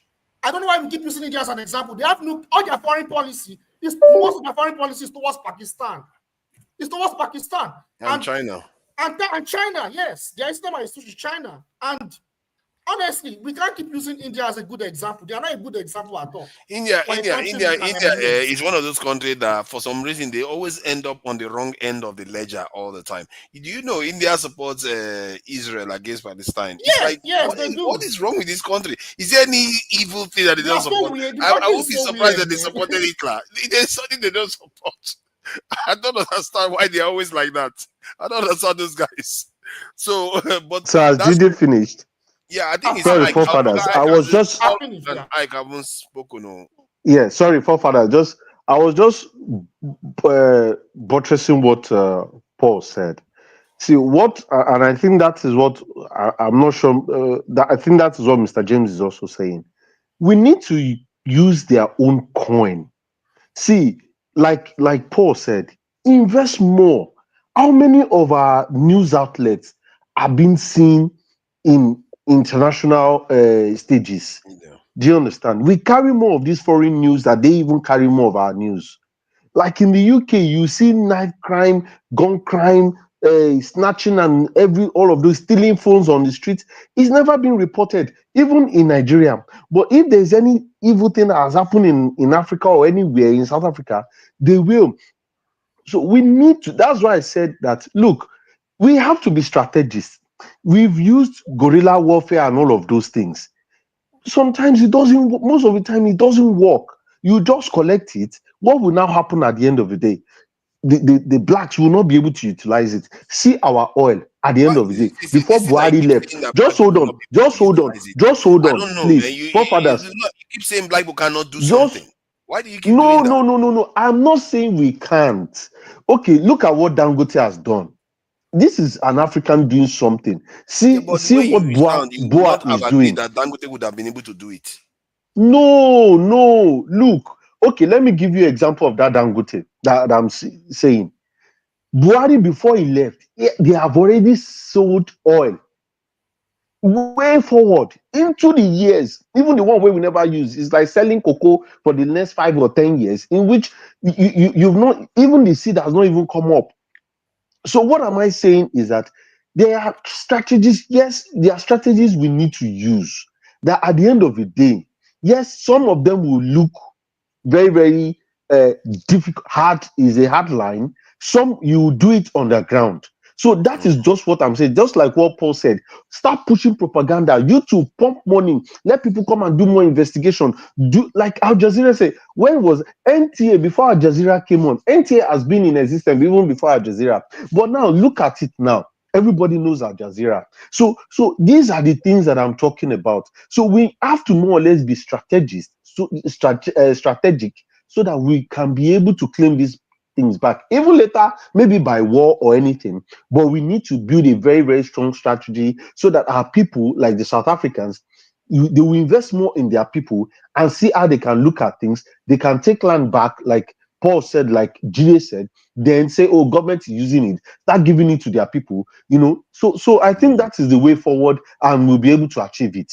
Thank you. Thank you. It's a tight one. It's not that straightforward. I think the reason why it's a tight one. The reason why I felt like, this idea that, if we take it, the country is going to collapse. That's the one I felt like it's not necessary, because to me, they already collapsed. They are suffering. They are suffering like crazy. My goodness. I think it's Dexter, and then after Dexter, okay, Paul, have you? Oh God, I don't know whether Paul came first. Paul, you were last. I already talked, so let it not look like I'm talking. Let's just let others also contribute. Dexter, welcome. Dexter, this is your pose that you pose every week. You must well get one picture. It's just he has that pose every week.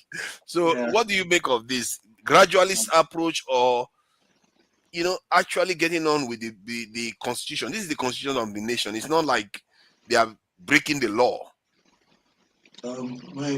Forefathers, when you see, there's one thing we must know. Let me just, to give you a context. Look, the way we must realize something about social construct. The way the social construct is, there's always a large mass of people who are the middle class or who are below the middle class. You will always have in every country, every part of the world, a small set, 20%, even less than 20%, control the wealth of every nation in the world. Less than 20% control. There's no country in the world where you say, oh, everybody, oh, no, it's not true. Even in the Russias of the world you go to today, there's just an oligarchy that controls a big chunk of the resources. But the question is this: is that for the betterment of the people? Whatever they have, is it for the betterment to make sure that you keep the working class, you keep the social amenities going? Is that what it is for? Because there's this idea of always looking at, oh, this person has this thing, and this thing is, oh, now these people collect my money, so I need to get it back, or we collect it back. But the question is, are you actually thinking on, if you're not actually thinking on value addition, what value am I bringing to the table? Even if they give you a gold mine, you will destroy it in 10 years. And that is what Mr. James is talking about here. It's not about whether it's gradualist or actually or take it now. What value will you add if they give it to you today? Let me give you an example. DSC, when DSC was in stream, they had machine shops in DSC. You could make things. You could do every industry, any country that is industrialized. One of the skill sets they must always have is machining shops. Because with machine shops, you can make anything. Once you have people that are good, that can read, that can make drawings and can read them, and you have the machines to make those intricate parts, look, if those countries, that country can do anything. Today, we're talking of nanotechnology. ASML were the first people that were able to crack crack the code to be able to produce nano chips. It took them almost 19 years to crack that code. The company in Netherlands. They are the only one that produced that. That they have the machine they have the blueprint of the machine to produce the chip. They have one in America and they have one in Taiwan. So what is my point? What value they say this problem, I think, with the African race. We don't think of value addition. We just think grab. Let's grab it. What happened? Never don't take light. Maybe he's using his phone and he had a call. The internet Maybe a call comes in and every thing. So, Fofana, talking about this grab it, the way he's talking about this grab it, I quite understand. But sometimes the way we talk and every thing, we should be very, very careful when people already have this strategy of putting you down. You understand everything. But there's a strategy that the Chinese did, and the America is trying to do the same thing back to the Chinese and everything.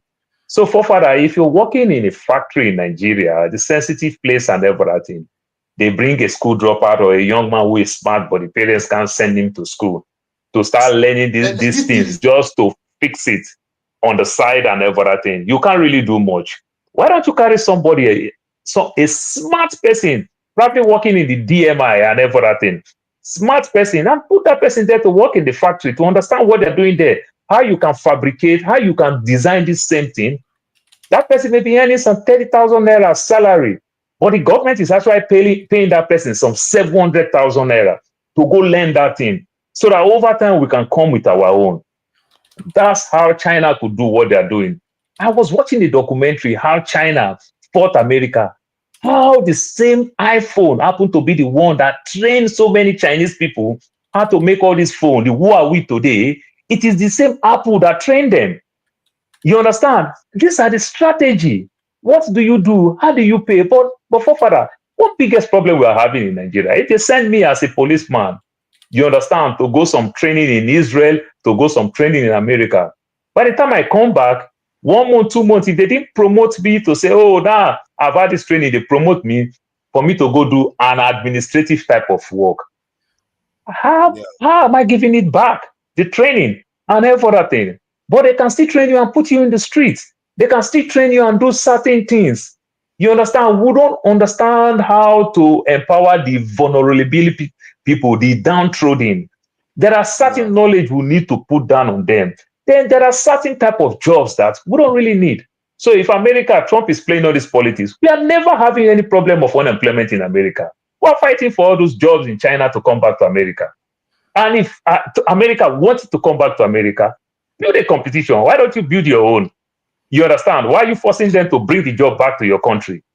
Who does that kind of thing? It don't make sense. I hear what you are saying. I think let's hear from Dexter. Let him finish what he's saying. Dexter, please go ahead. So I give you a typical example. Nigeria. Shell built refinery. Nigerian government say, no, you cannot, oh, no, we can't allow you people, you cannot be producing and then you'll be controlling the downstream sector. Carry the refinery. Today, ask yourself, you collected the refinery by force. How many years down the line? What value addition have you done? Now, the refinery from 1970, the last refinery that was built in 1983, it is so obsolete, they did not upgrade, no value addition. Refineries have transformed. Technology has changed. Nigeria refinery is still the old one. That is why you cannot actually refine. It is like a blending plant today because it doesn't have catalytic converter. So what are we talking about? This idea of go and grab. You're not thinking of value addition. You have not started thinking, I can add value to this thing. I have the capacity. I have the competency to add value to this product. Yeah, but what if the people that are grabbing are people with competence? No, forefathers. Look, like I'm telling you, anywhere in the world, look, even if they give everybody today in the world $100 million each, come back in 1 year, the people that add value would be richer. Yes, but that's what I'm saying. You didn't hear my question. What if the people that are handling those things to are the people that have this thing? Very good question. Forefathers, that is why you train your own people. to learn the act of value addition. And let me tell you the only way your people can learn the act of value addition. One, you must promote meritocracy. That's the moment you start doing free handout, there will be no those people. They are look the way Is the it human free brain, handout when you're taking something that the other has got for free handout? See, forefathers, listen, the way the human brain works, they say necessity is the mother of what? Of all inventions. The moment you have a need and you need to conquer, your human brain will be forced to think on how to overcome. Why do you think that you have a lot of people that tell the stories of how they had nothing before, but today they have become, because they were driven by that force. The moment you have free handouts, the human brain becomes docile. It becomes docile. You don't see the need to push. And that is what is happening in the African race. We are more interested in, and it has happened, look everywhere. You went to Zimbabwe. That point that you are making is accurate in some context. If you don't earn, you don't have a lifestyle to sustain a certain skill set, then you're going to lose that whatever value you have. But it's not, it doesn't apply in all cases where, let's say, sorry, let me give you an example. If somebody is running an industry, let's say, example, Dangote. Yeah, thank you for joining us, Mr. James. Great submissions. Let's say Dangote refinery. Dangote now, he's run a refinery, run cement plant. Then tomorrow they want to hand another refinery over to him. You're not going to say, because he didn't earn this refinery, he cannot run it. You see what I mean? He can run it because he has the skill set to be able to run the refinery. That's my point. Forefathers, Dangote, if Dangote does not desire to own that refinery, if you hand it over to him, come back 20 years from then, that refinery will be moribund. But you said if he doesn't desire, but this one, they desire to own it. But you are not interested in value addition, forefathers. Value addition. Yeah, but that is the point. It's not a matter of it because of value addition. No, forefathers, value addition comes before you start saying, I want to own. Dexter. So now you live in the US, which I do. So now when we calculate education, you calculate school districts and everything. Some funny thing that they do, forefather, you'll be so amazed. If they want to put a railroad past my area, all of us will protest because it's going to drop the value of my property. But forefather, do you know the funny part of it? They put prison near where rich people is. So the prisoners who is living in my place that went to jail, you understand, that is living where rich people is, they count them as residents where they stay as prisoners. Then they use it to calculate that demographic, how many numbers of people that stays there. Then you see where 1,000 people stay, they have like 10, 20 parks. They have like so many libraries. They build more schools for few people to learn. Then in my own poor area, they give them few schools that have less funding. The next 20 years and the next 30 years, that elitist area will still bring more better brain than my place. So sometimes let's not to beat ourselves very well. These people calculate these things that they are doing. So when you say, they give this black man could not operate it very well. See, very many Nigerian doctors did not break record that we celebrate in Nigeria. But once they leave the shores of Nigeria, where they give them all the right tools to work, that's when you hear, one doctor did this in Oklahoma, one doctor did that in London, one doctor did this, and everything, because now they have the opportunities. So sometimes let's not to beat ourselves when we did not give ourselves. Our leaders still need to wake up and understand the strategy that the same British colonized the Qatars of this world, the UAE of this world, but they still find a way of managing themselves. But what I'm saying that is that we cannot beat ourselves too much, but we can re-strategize. You know, just like what Awolowo did, send so many people to the UK to go to school, create free education, did so many things. One mistake that Awolowo did, that we will not call mistake, Awolowo sent the British people out. You understand? He sent the British. That's how you hear that white people, there's a lot of white people in Jos. You understand? Say, we are doing our tradition, we are doing this. They left. And when they left, these are the people that told Gowon, never leave power to these people. Because Awolowo know that they are very informed, they are more educated.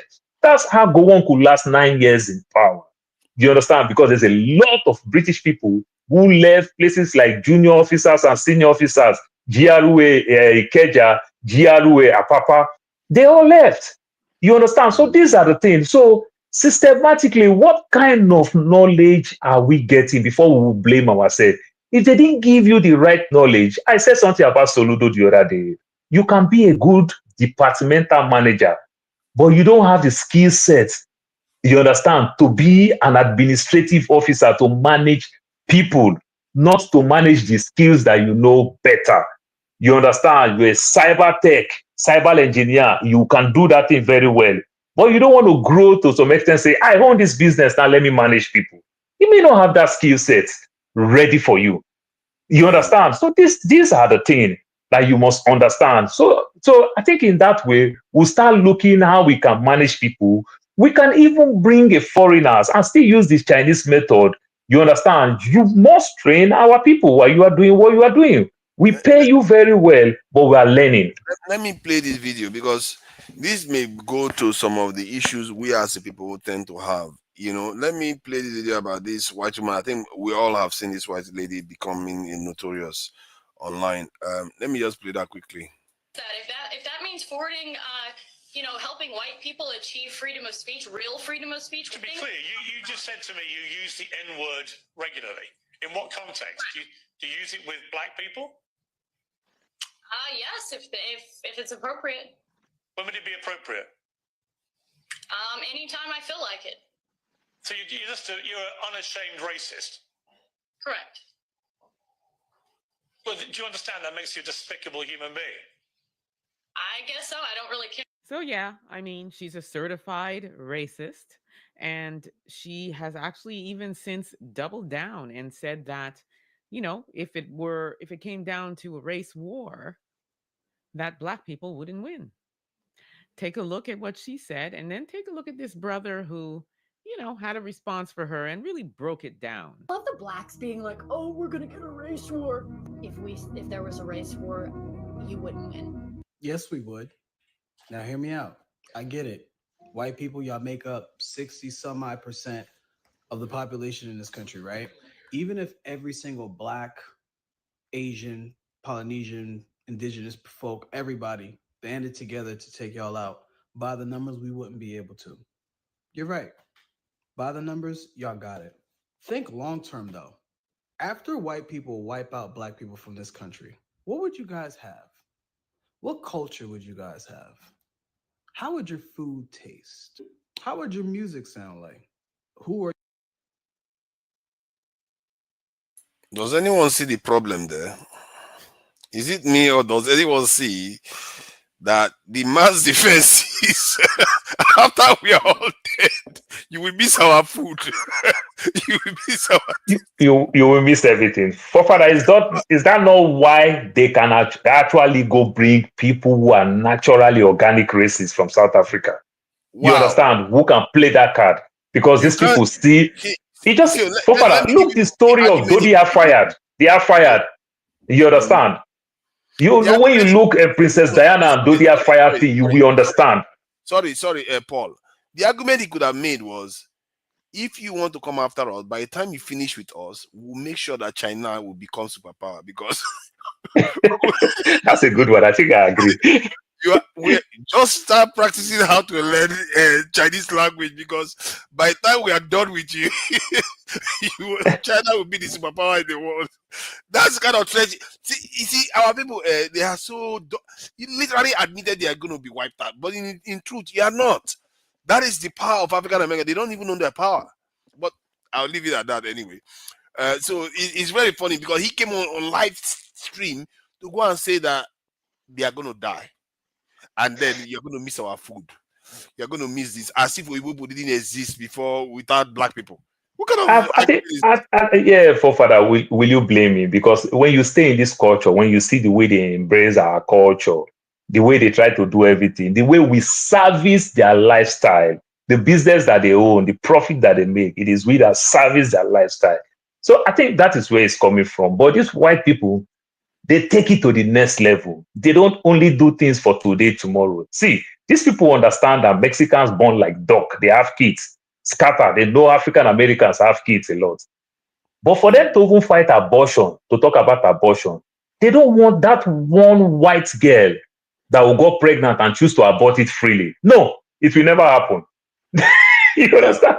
They don't want just that one white girl, because that's why continuously you see, even from the era of slave trade, they take your name, they take your culture away. You understand? They steal your complete identity. You understand? So that you can think like them. You know, the way my kids will talk, the way my kids will do, the way my kids will talk with their friend. Oh, it's my African parents. Yeah, African parents are so mean like hell.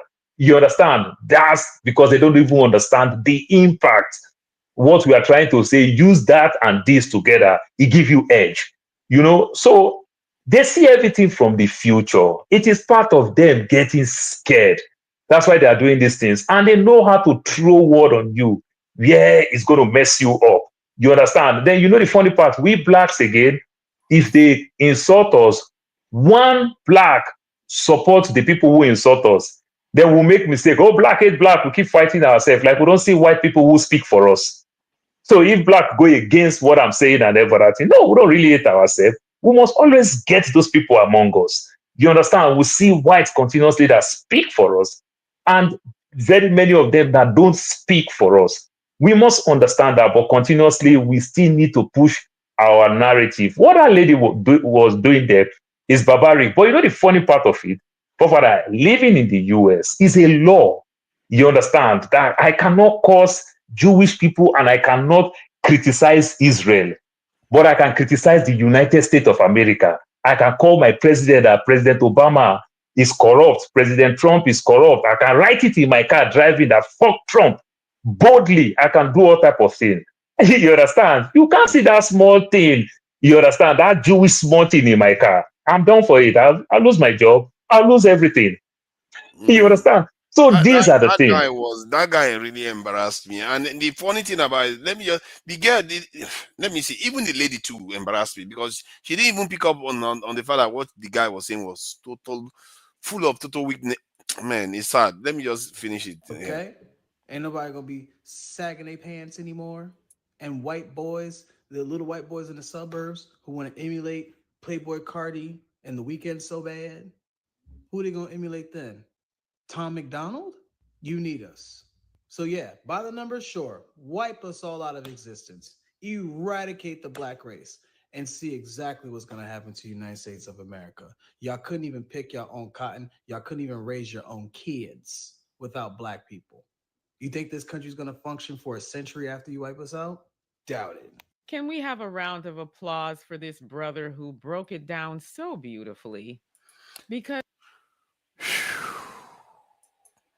that was beautiful. You see, it's not only the guy, it's not only you guys, you're enabler too. That is even worse. You are saying that you're going to die, and then if after you dead, they will die. Who told you they will die? That is ridiculous argument. I just can't believe some of the arguments, our mindset. And this is one of the discussion we're having today, where we would like, let's take it easy. No, we are human beings. I think the reason why our people sound like it, because they don't know what it's like. They don't understand it anymore, what it's like to be free. We really don't know. We just think that when they leave, everything's just going to collapse. It's not that bad. North Korea, 80% of the structure was completely destroyed in that country when Americans fought them. They rebuilt because they were free. Their minds were free. We are not. And because of that, we just think that we cannot do anything. Oh, if they leave, the whole place will collapse. Personally, when you say collapse, you mean the Oyibo money will collapse, because the black people have already collapsed. I don't know what. Look at the crime rate in South Africa, all those things. It's already happened. What we are supposed to be thinking about is, okay, I think the way you should go about it is,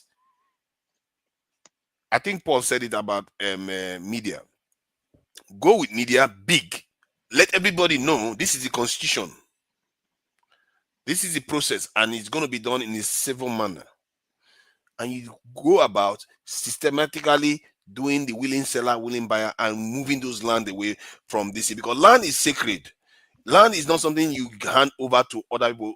Go and try it in Europe now. They will give you lease, but you will never own the land. I think in the UK it's like that too. You don't own the land. It's just lease you are going to get. They rarely give you land, so you just take it freehold and you just hold it forever. They rarely do that. So, Father, just go dig a little bit, touch a little bit.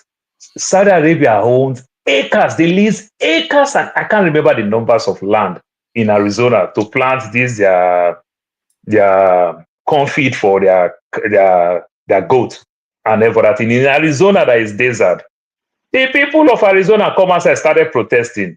You understand? I think 1 acre they rent it for whether $25 or something. The people started protesting. Do you know why are they protesting? They say the water that they are taking on the ground to feed the corn feed is their problem. That they are stealing water from us. People are protesting. You see the way these people guide their own. You understand? Why would Saudi Arabia be planting all these things and export them to Saudi Arabia? You understand? They are protesting that if you can take this land there, Father, why will I take land that I will not have water? And I'm doing farm. Does that make any sense? You see the way they guide their own jealously and everything. But when it comes to other people, they tell you that you do too much, you ask too much, people ask for this, people on money will talk all type of things. You understand? But what type of negotiation? How they take advantage of us? You understand? So in excess of it, just fight and own this thing and use the media back. They never want you to succeed. It is crystal clear. But you have to fight and fight and fight. The world is changing. No two ways about it. So you have to fight and come up with a new method and everything. Because what they use to destroy us very well, it is the media.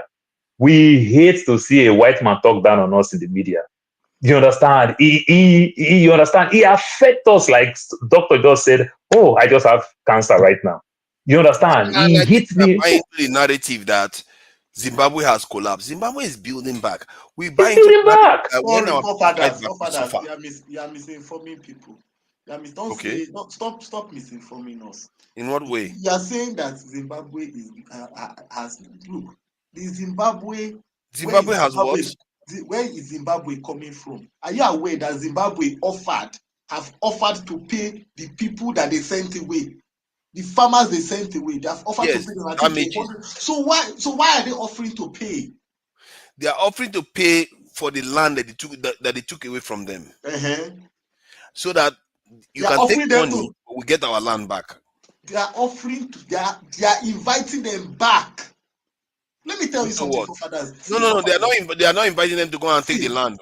What are you saying? They are inviting them back? No, specify what you mean by that. Zimbabwe, it was not about land. The way we are talking of land, land. It's not about what you land. said now. It's about the farms. It was not just about land. It's about the farms that are on the land and the products from those farms. Now, Zimbabwe today, look, it's like you're producing something and nobody is buying it. Even the productivity of those lands have gone down. It has gone terribly down. What is so what? So what is so what? So fathers, do you know what you're talking about? You're like somebody, what you're saying is that, okay, I want to take this car.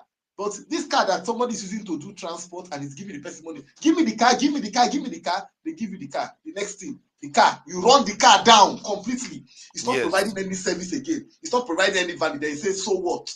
I say so what? Hold on, let me explain to you. See, you are being dogmatic now. Let's do dogmatic. 2 ways. Let's do it 2 ways. I was talking and you interrupted. This is the reason why we in Africa we are having the same problem. How can you be saying you're not thinking of value addition? You're just thinking of how I can grab this thing. You're not thinking of how are you going to move it forward. How are you going to break through? Even if you get something, okay, look at all the cars that we have. Many people here. Why are you not driving a 404?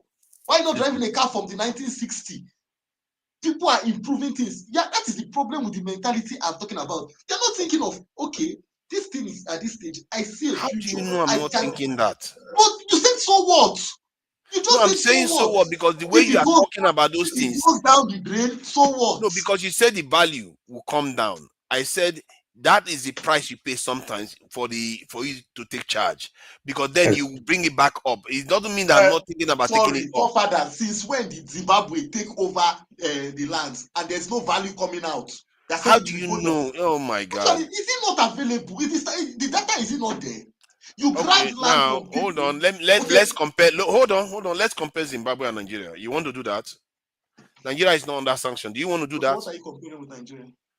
Okay, now life expectancy. Do we start with that? Let's start with the GDP per capita. let's go to this in power generation. Power Name generation. Forefathers, do you know what power generation is for? Everywhere in the world, power generation is not about providing light for people. It's about driving industries. If you are generating power, so which industries is the so when you're telling me what industries is Zimbabwe's power, like I told you, the UK is generating power in gigawatts, and the UK population is less than half of Nigeria's population. So how do you justify that? Have you evaluated the percentage of power generated in Nigeria that is used by industry versus the population? Forefathers, you are not getting my point. Stop. What I'm trying to tell you is this.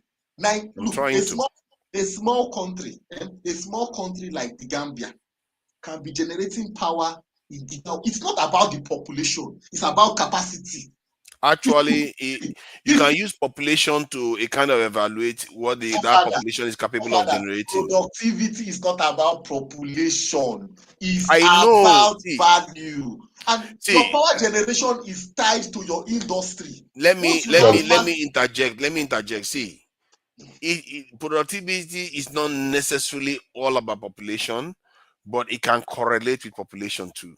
Well, forefathers, the more population you have, you could have generate. Hold on now. See, if you have India now, 1.something billion people, there's a certain amount of power they definitely need. Otherwise, it will completely be dysfunctional. So if you have 5 billion population, there's certain power they definitely need.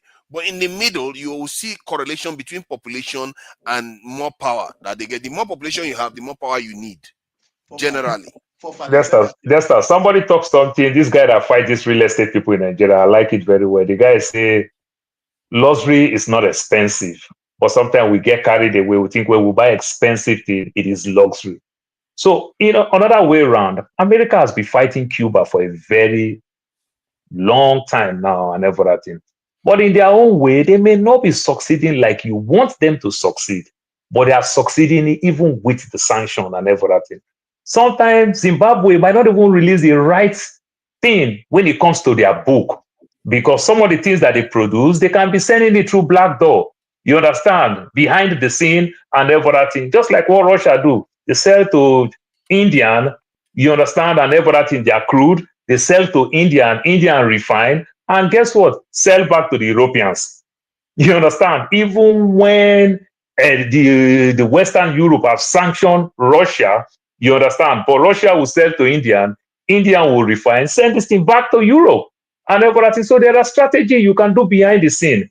So when you do all those type of things, you don't want to release your book, that your book is just fantastic and everything. You don't want them to dig deep inside of you and everything. But a situation where people don't even want you at the first place to succeed, it is not the people you run to. If you are telling me about Africa, how we Africans can fight and understand what EU is trying to do and what they are doing right now, you understand how we can come together and understand what America is doing today that is going to affect America for the next 30 years, give and take.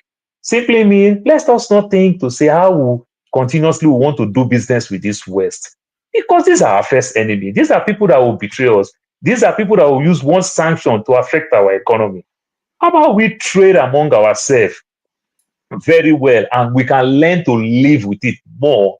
You understand? If we're trading with America, we say 5%.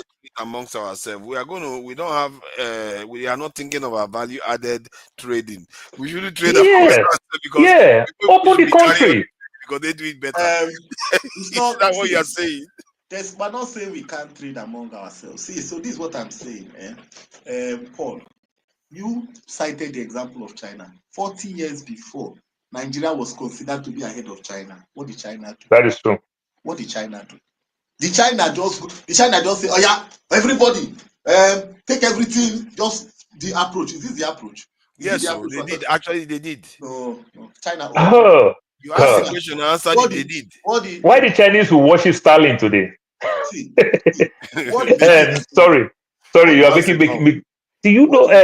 Sorry, Maxidom, I'll go calling Stalin. I'm making a mistake. Do you know what they went through when they closed their door? Do you know how many Chinese died when America started this thing to invest in China? Go look what is the minimum wage in America and how much is the minimum wage in China. What they went through. And that thing make them strong. It's like coming to America, working in the factory as an engineer, as a lawyer, as a doctor. Do you think you can stand for 8 hours? But over time, you just see yourself that slowly, as a doctor, I'm working in America for 5 years. I'm working in factory.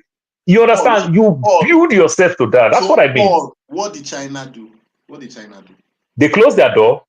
Okay. China closed their door. They suffered. And they enjoy all America advancement. Paul, what they are doing is that, do you know what they are doing? They are evading a part of it. What did China do? What did they do? They built capacity. They learned how to add value. They didn't just close their door and say, oh, well, no. China learned how to add value. They got whatever they were getting from the Western world. Start with pain. No. I think you are mixing it up now. Because Dexter, don't try to do dribble here. What you are doing is your question was, what did China do? China didn't say, oh, let's compromise with the West, otherwise we are not going to gain the expertise. No, they kicked the West out and built their expertise. Wait, they kicked the West out and built their expertise? Yes. Sorry, Paul, is that what happened? They kicked the West Currently, America is telling China to come. America is telling China to bring the technology to America to train people to do all these things. Stop being disingenuous here now. Stop being disingenuous here. America is not telling China.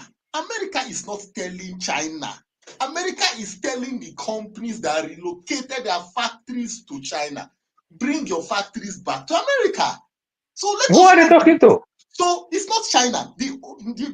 Most of those factories are owned by Westerners. They are telling Apple, America is telling Apple, Sam Walsman, don't go and build a factory in India, build it in America. So let us not be disingenuous here. Let us not be disingenuous here.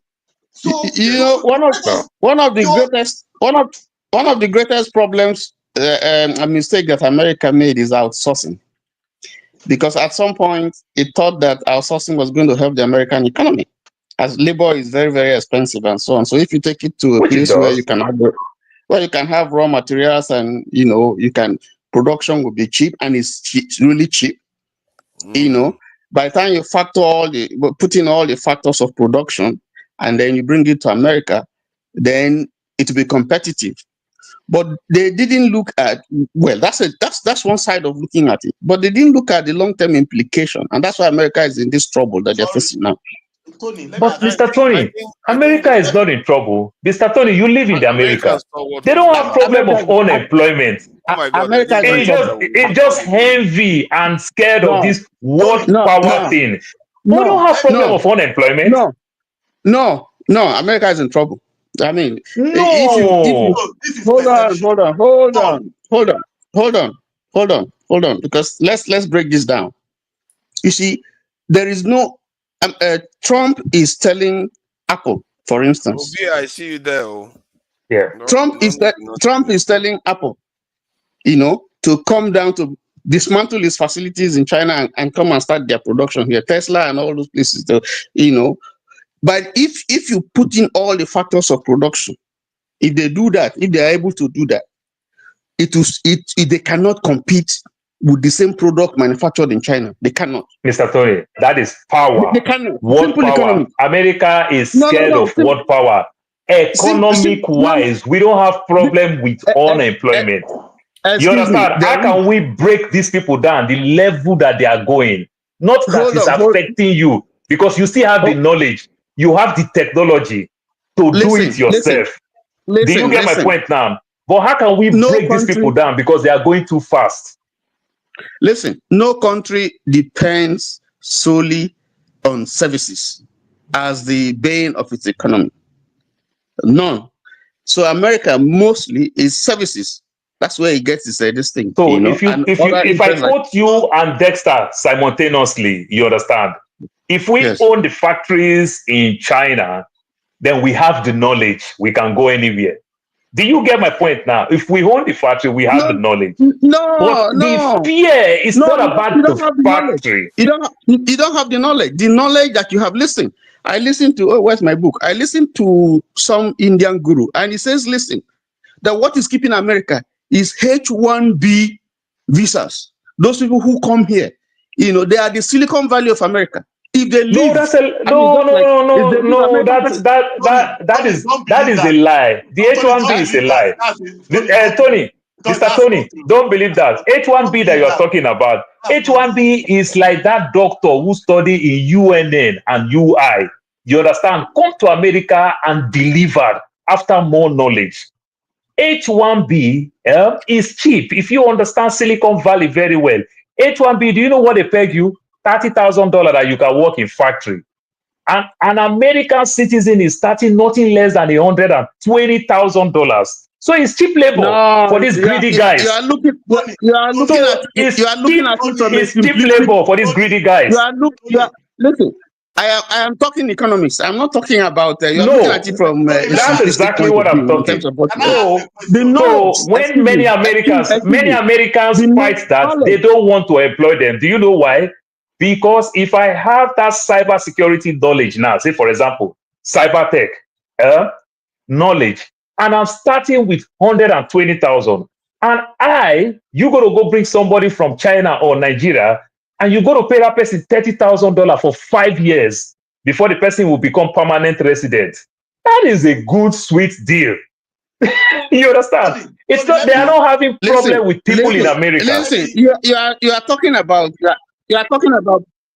Okay, Doctor, let me listen to you. Doctor, let me listen to you. When you finish, I'll come in. Yes, let me say something. You know, the way we tend to base our arguments on the now, the economics of the now.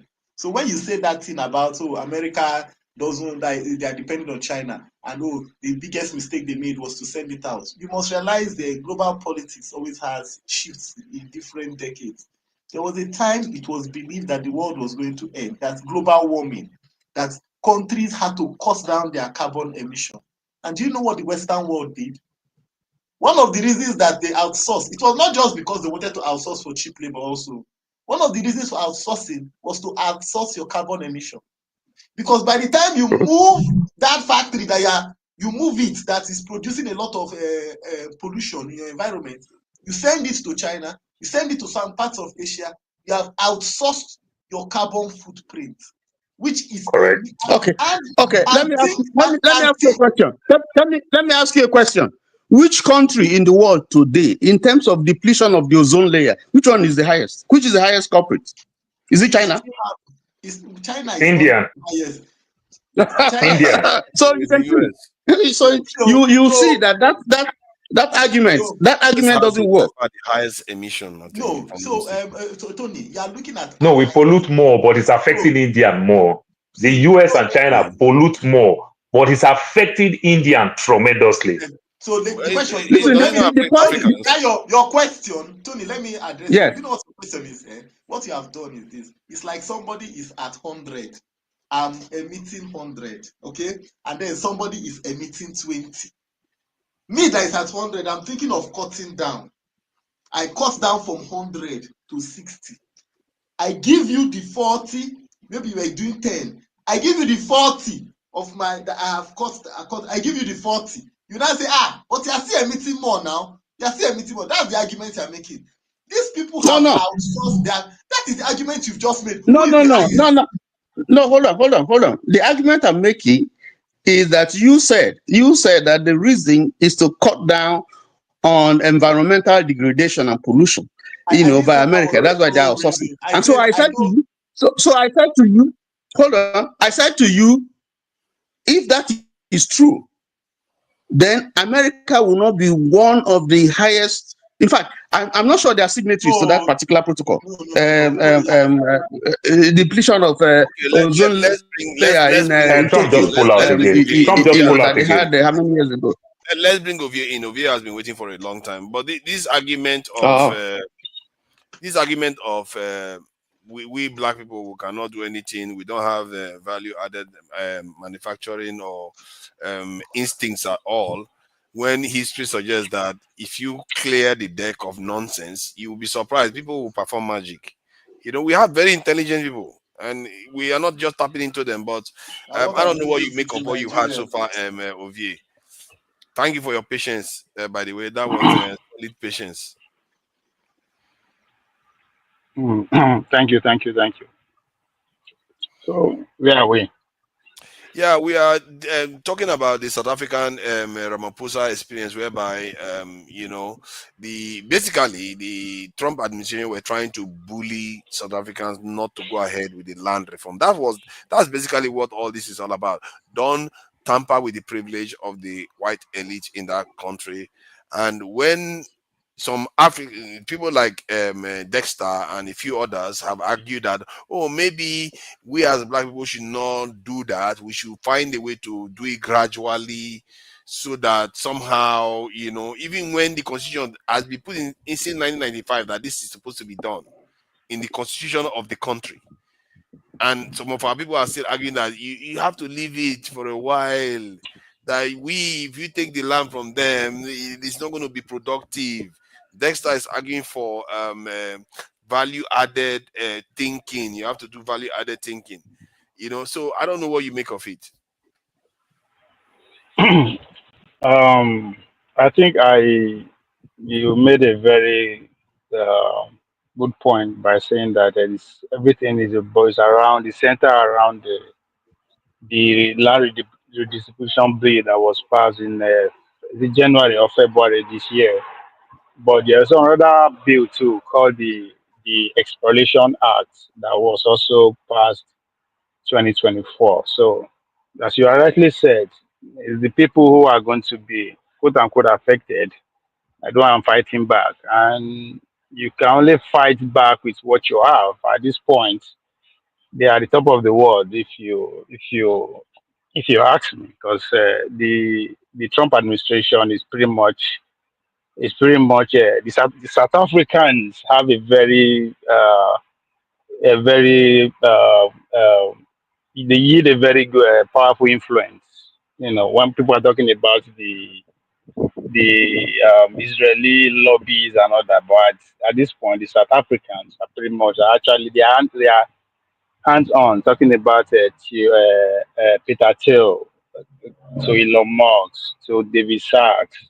These men they are the center of this administration. So, and with that connection, that's what you are seeing fighting back. But the displays that took place in the Oval Office, that is just part of it. That's what Donald Trump was choosing. It's choosing for these moments. It's an information warfare moment. The ability for you to, just distract the whole world, because the whole world is pretty much the Americans are changing the mechanism on how the world works. So they need somebody that can be, a chief distractor that can capture the attention of the world. It's not a coincidence that Donald Trump, a billionaire, before coming into the media, he's been in the media for like 30 years. It used to be the other way around. People come into the media and make money, but he made money and came into the media.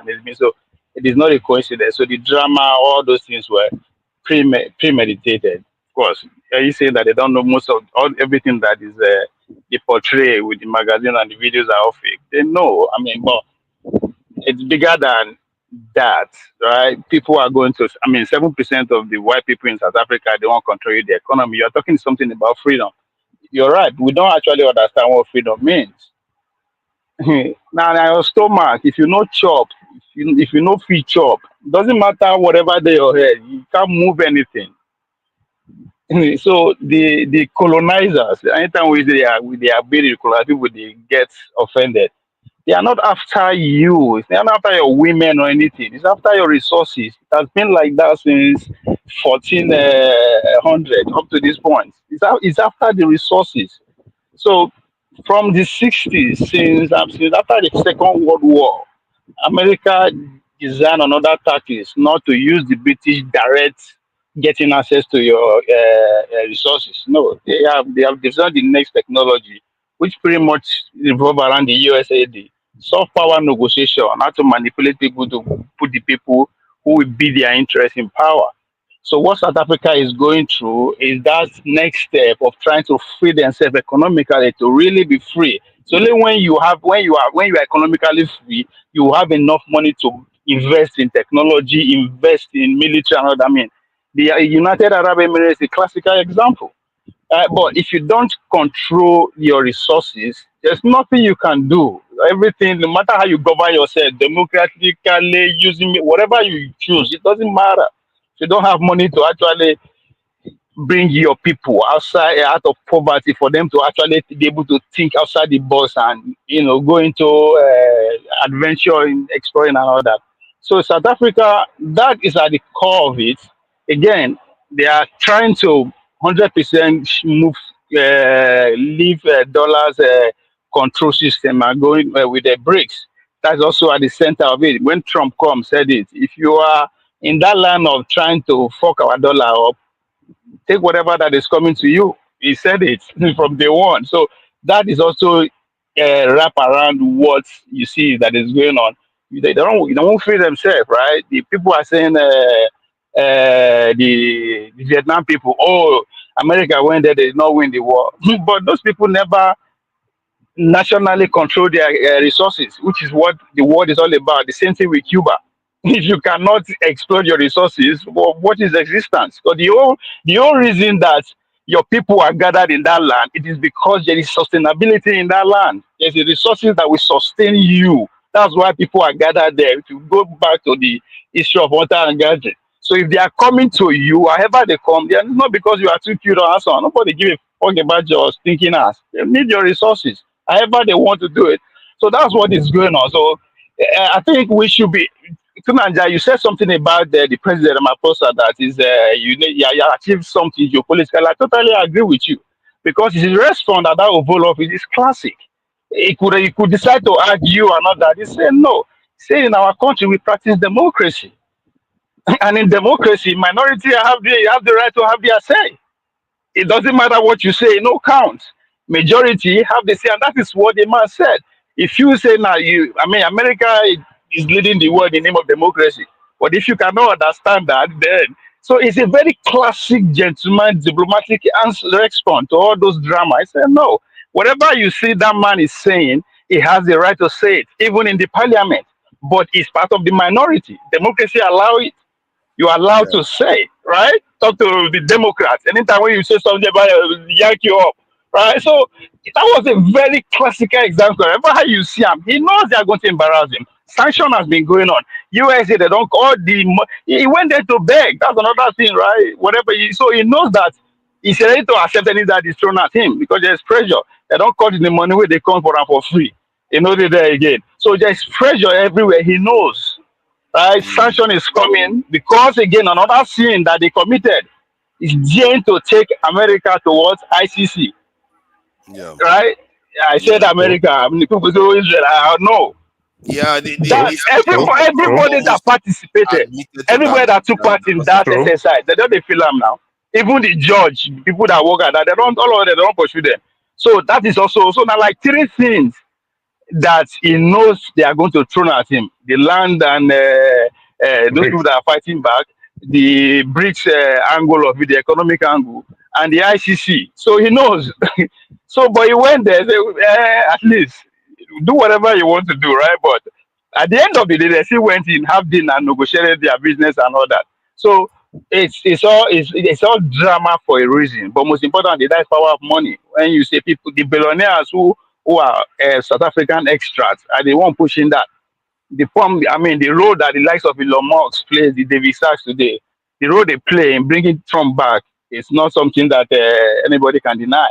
So in a way, they have influence, and the technology of today, they are also at the forefront. David Sachs is the czar of AI and crypto, which is the engine of a tomorrow economy. So there is so much influence that is coming, and it's just the beginning. As I've often said, we are back in the 60s again. Those were the chair, Traore and the rest. Give them 5 years. Nigeria was once in this position. If you look at our 70s, now the same thing. By the time they finish, they are putting China for where they belong, because that's what it's about. People they don't say, oh, China go this, China go this. No, America start the fight. There's a reason they start the fight. Everything was programmed to start at this point. So they know they are not set in any way. Yeah, Americans are not threatened by China anyway. Let not people to get confused. No way. They don't stand the chance. Sure? Are you sure? 100%. 100%. They don't stand the chance. What you don't understand is that You know why I think America? No, let me add, please. You know, I think America should be worried about China. America has internal problems, demographic issue going on that they have to deal with, and then No. China is building very rapidly too. That is two double whammy. And what Trump has done has even done more damage too. Now let me make you understand what you just said, right? America changed their economic and their socio-economic trajectory every 50 years. And they changed their institutions every 80 years. From 1776 to the second that led to civil war, which empowered the federal government, lands to the third phase that brought the second world war. So they know what they are doing. What you see happening is not no. They know. When I say China, I know still the chance. They can build anything they want to build. They only have one narrow path to when it comes to war now, to pack all their ship and everything. Only one narrow path. And as we speak today, anywhere they turn, America they look upon their head. 5 minutes is not go last.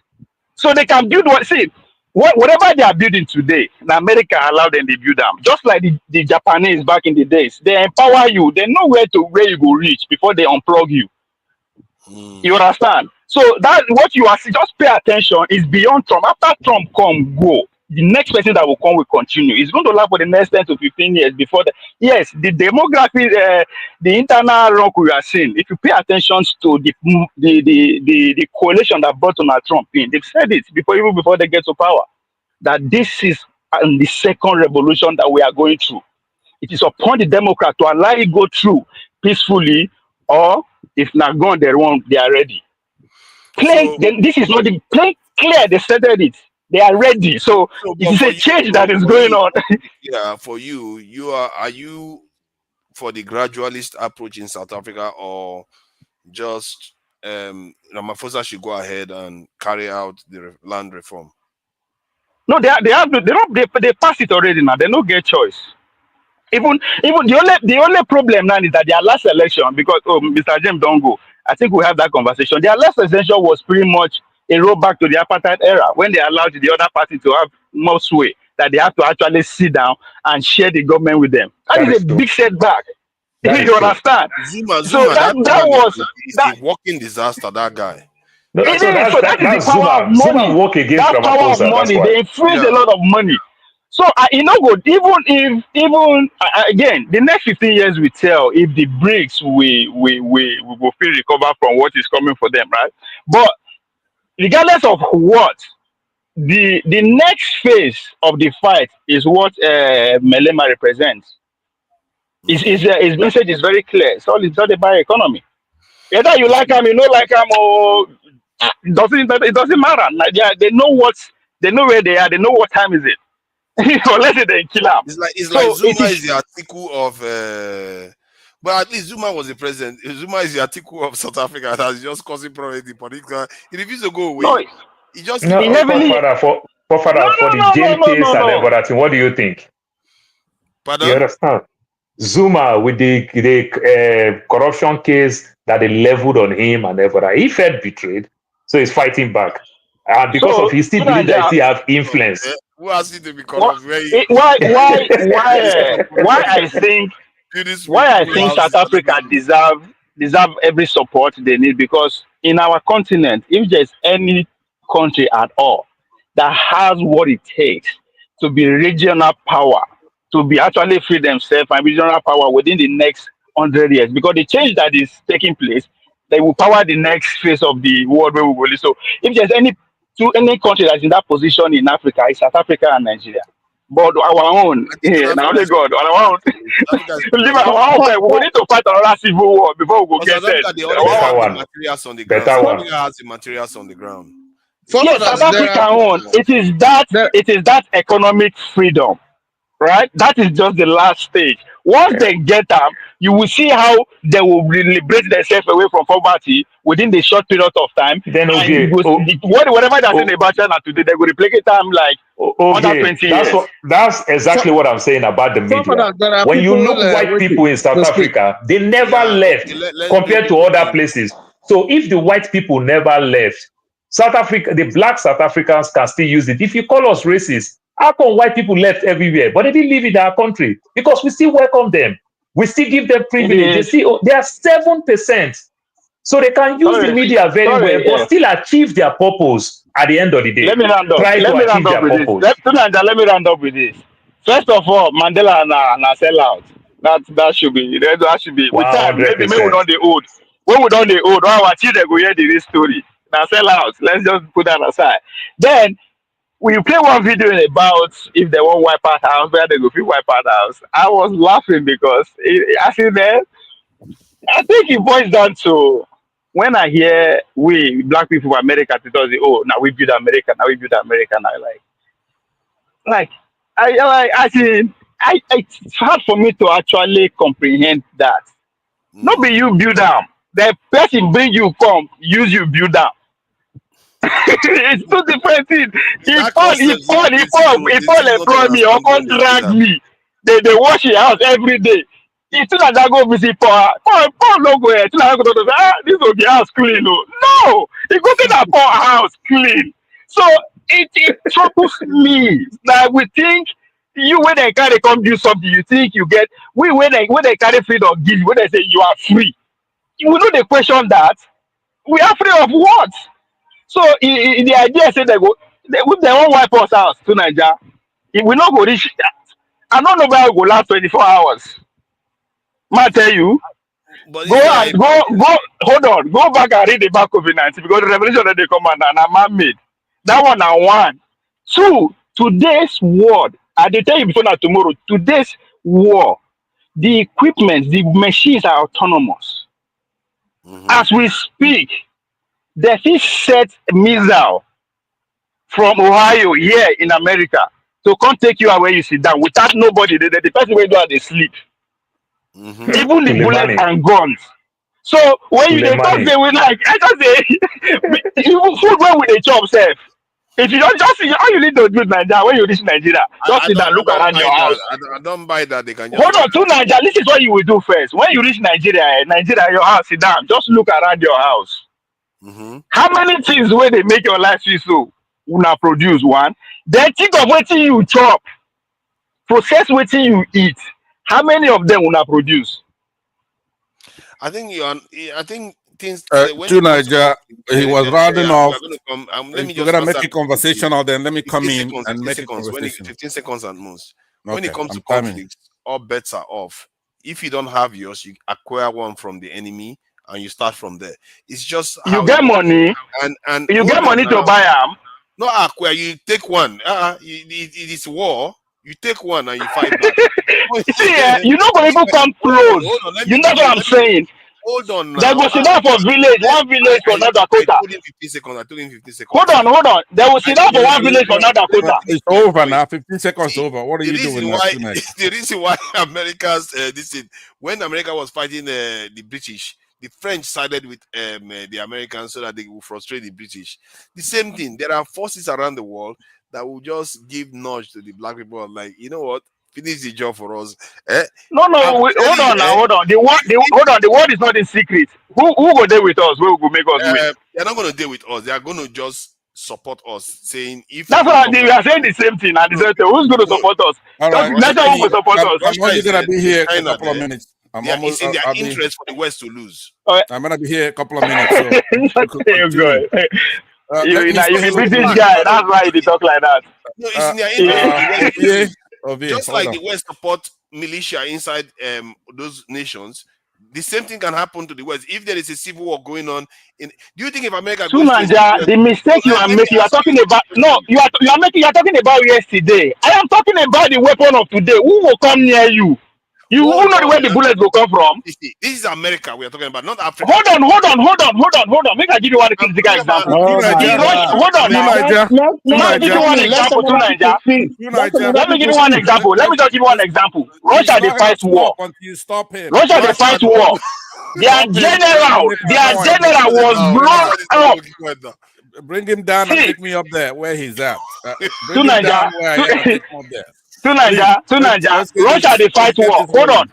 Russia they fight war. Bring him down. He can be talking. Bring him down. Bring him down. To Nigeria, you understand the military things. Russia they fight war. Russia in the middle of war. Their general was blown up in his office, in his house. Their general. Yes. Okay. Now you are in the midst of war. The most protected people in the midst of war are the generals. But they still take them out. Nobody go close to them. Forefathers. You think of you Nigeria. Let me bring Pansat. That Pansat has started agitated. I don't want to. Pansat God, there she. Let me indulge in the existing protocol. Has Tony spoken? Tony has his turn. Tony, you've had your turn. Let Pansat go on. Let's Pansat. There are two people there, Pansat and some other person. Let them speak. Thank you very much. To Niger, everybody, Paul, Tony, my brother there, Dexter, and Ovia, I want to say hello to you. Now, the discussion you guys are having here, of course, you're all over the map, talking about Africa, talking about China, as if one equals the other. China, whatever China did, then Nigeria or Africans can do it. We have to do whatever China has done in the past or better in order to fare the way they do. But the fallacy that I want to tackle is that one of growth. The way a country grows is similar to an adult, a human development, right? So we know that China has been, especially in the 80s, 90s, they were doing like 7 to 10% growth. It doesn't mean they're going to be doing that the whole time, forever, right? But that is a myth, though. That's a laugh not true, though. That's what I'm saying. That's a fallacy. That's where the mistake comes. When people are calculating when China is going to rival the United States. Right now, they're not right. They're not equal. The United States is light years ahead of China. Now, the way that's calculated will be in things that are not tangible. For example, could measure education. U.S. in the score, the way it's done, U.S. has a score of 2.0 and China has 1.6. I don't believe it, but I'll give it to them. Innovation and technology, United States, the way they have it is 1.9, China 1.8. Competitiveness, U.S. has minus 0.4, China has 1.0. Military. What I'll do, let me post this for you on the private section that you can. Do you know in the last mathematics competition, US beat China, but the people in US that beat China are Chinese students in America. They're American. Any Chinese that's in America, listen to this. Any Chinese, look, I appreciate it. Every American is from somewhere. Every American is from somewhere. What do you mean? Whatever. Every American is from somewhere. So what is the big deal? Especially with that America is over China. Local P. I want to have order when I'm talking. Chinese. By the time I'm done, it's gonna cover whatever it is you're saying, right? So let me. I think you have shared the link. Let me see if I can make that clear for people to see. Let me move it out of the way. China versus the US. The values are to be read out loud. Okay, China in education. The first one is education, isn't it? US is slightly ahead of China, but if you take into account that the fact that China has more population, China is probably ahead. So be careful. When they are complete, you have to look behind the numbers. To Nigeria, the only way Pentagon they get money without questionable is for them to downplay them and elevate their enemy. Say they go tell you say Nigeria. Hold on, they go tell you say Nigeria won't destroy America. They go tell you Nigeria won't destroy America. Okay, I hear you. This one is objective. This one is not. This one is objective. One some other person probably put this together. He says, okay, forget objective. Go read books. Forget objective. Now, here's what I want. I'm not gonna be here long. I'm trying to read your own document that you sent us. I know, but I want you to read it without people making noise so we can understand it. I need Ovie muted for now. Just mute him permanently. All right, go ahead and read. All right, I want I'm to make a muted. I am point. muted. This is just a data. I'm gonna make a So point this on is this data. innovation. This one is innovation. The gap, and this one is the one that should scare you more. The gap is not that big at all. 1.9 by 1.8. America ahead of China, which I think that seems accurate if you ask me. Competitiveness, China is more competitive. Yes, that too is accurate. China is cheaper, and everybody wants to manufacture there. So they are more. America is leading in terms of military. You can argue that's true too. America has a massive footprint all over the world and a lot of military assets. That's true too. They should fight with China and see the outcome first. No. See, when they fight with China, they have to fight with China at China's backyard, and that means China will be far stronger. Okay, all right. Let me reclaim. Hold on. Let me reclaim my time. I just want to cite this data here. That's not what I want to talk about. Trade. What I want to do. Oh my God, trade. America is ahead. Don't worry. The war is already on. I never know that the war don't start. That's enough. Hold on. Now, I brought that data just to cite the data. That's not what I want to talk about. I want to interpret some of the data, right? Like when you talk about technology and you are lauding, extolling the virtues of China, a lot of that innovation is, like somebody pointed out half an hour ago, American enterprises and companies over there, Apple, all kinds of people, right? All they do is to copy what we're doing. Now, let me say to you that in the growth, though, which is the first thing I mentioned, when you look at a human growth, there's prenatal development, infancy, right? The first year. You have childhood. It's marked by a rapid growth, which would say China is either in infancy or in the adolescence, childhood, adolescence. And then when you get to adulthood, then it stops. It doesn't. You don't keep growing, because when you were as a kid, like me, I'm 6'4", right? If I kept growing the way I was growing in adulthood, then you're gonna calculate that I'm gonna be 1,000 foot tall, right? At some point. That's not the way it works. So we have to use our brain when we're here talking. Right now, the United States, there is nobody. Are you implying that technology gets to an adulthood and stops growing? No, I'm implying that a country. Yes, Tunaja. Yes, you are right. Yes. And I will explain it to you when you finish. Now, okay, go ahead. Even though I appreciate what you're saying, OVA, I don't want your voice louder than mine. It's my turn. Keep it down. It's my turn. So what I'm saying to you basically is, don't be calculating things by taking it to the logical conclusion when you shouldn't. And then when we talk about everything else here about Nigeria, you don't take things to the logical conclusion. When it comes to China, you employ linear thinking. Putting China, I don't know where. The way I do things myself is what I look at right now is what is it that China is doing? Because they're, like, according to you, they're almost the same thing as the United States. I don't think you've gone so far as to say they've overtaken the US. Let's say they're very close to the US. What are they doing? For example, if Israel in terms of construction, they are ahead of the US. In terms of shipbuilding, they are ahead of the US. No, that's not what I'm talking about. Nigeria, you are wrong again. If Israel is committing genocide, the data right? is out there. It's not me making it up.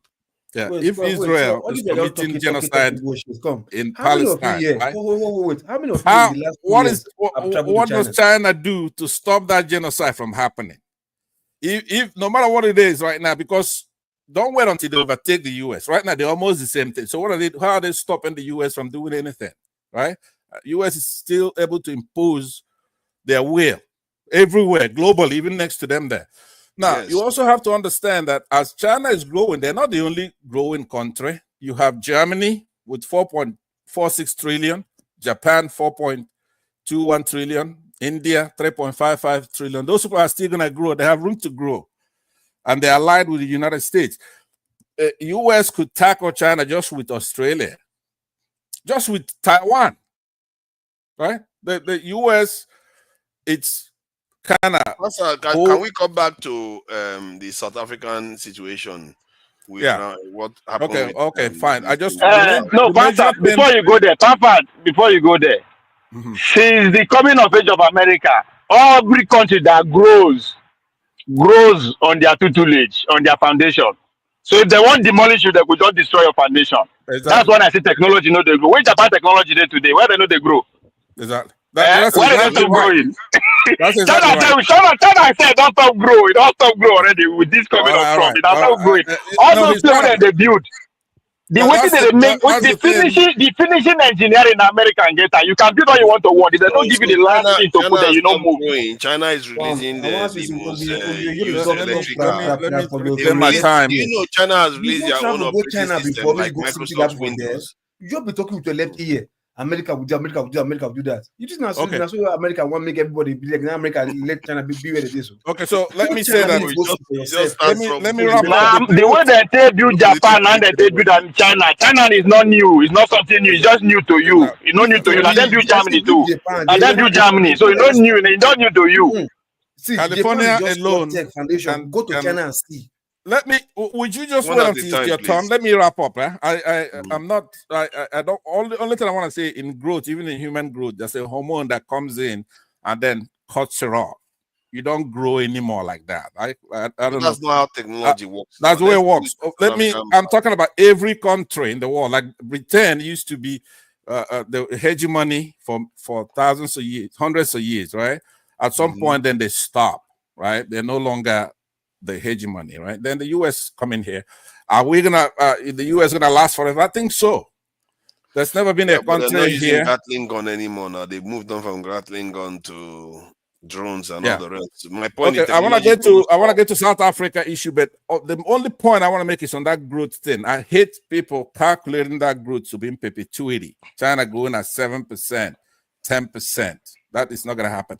They've managed to play that game because of the United States, the administrations. For example, in the 70s, Richard Nixon let him in. They were a poor country, developing country at the best. But Richard Nixon let him in is because of entrepreneurs here in the United States that are going over there to make money with cheap labor. You know how capitalism works, right? If you read Marx's manifesto, he covered that very, very well. That's what's happening. So it's American. African part fit in here. Let's know. It's gonna go to you've been indulging everybody, and every time you talk about China, US, you can't handle the truth, right? So I don't know anything about South Africa, but you don't want to give up. No. Over here, that's a nexus, right? That's a nexus to China and all this stuff we're talking about. When Trump ambushed Ramaphosa here in the White House, Oval Office. He's not the only one. He's done it to others. Did it to a petulant leader of Ukraine. You have to have some prestige for Trump to respect you. Africans don't have that prestige, right? So just because Elon Musk, who was born in South Africa, it's a busybody with Trump. That's what Trump is doing. That's a showman. So if Ramaphosa can try to shake that off, try to rebuild his relationship with Trump, it's still good for him. Okay, it's America is administration by administration. For it wasn't long ago here that Canada was indistinguishable from the United States, even with Biden, right? But when Trump comes in, then he's going to expose the fact that these Canadians here, our neighbors here, they're not the same thing as the United States, right? They can be a state because we're supporting them there. All they do there is rip us off here every day, you know? They got a king. In our hemisphere, they got a king. King Charles is their king. So when Trump says he's going to try to make him the fifth or fourth state, they say, oh, wait, how can you talk to us like that? We are a sovereign country. Yeah, you're a sovereign country, but your king is King Charles of England. Here, if it's a black or brown country next to us, would the Americans put up with that? Of course they won't put up with that. For hundreds of years, we ought to take him, make him the 54th state. There's nothing wrong with that. It's not like they're not used to outsiders being their head of state. So it's not the same thing now. Americans, because of white racism, they put up with Britain, for example. With everything Britain has done, they're not a democracy. They've never, ever picked a head of state. There are a lot of people there who yearn for that. For example, the organization called Republic. They're not supposed to have a bloody monarchy. They're only doing it because they're white. There's no difference between, I'm going to come to South Africa in a minute. There's no difference between Iran and United Kingdom. The only difference is that in Iran, at least the Ayatollah is elected. Right? Over here. But Pastor, if you don't know about South Africa, just tell us you don't know about South Africa. Look, listen to me. Left and right. Listen to me. There's nothing I don't know. So I said South Africa, Africans, blacks don't have prestige.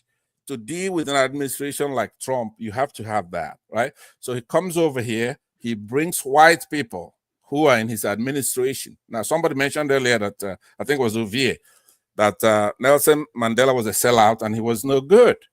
He was no good. Now, he was good when he went in there, so it could have been that he acquired something in there. Maybe they gave him a tea or something, so when he came out, it wasn't the same.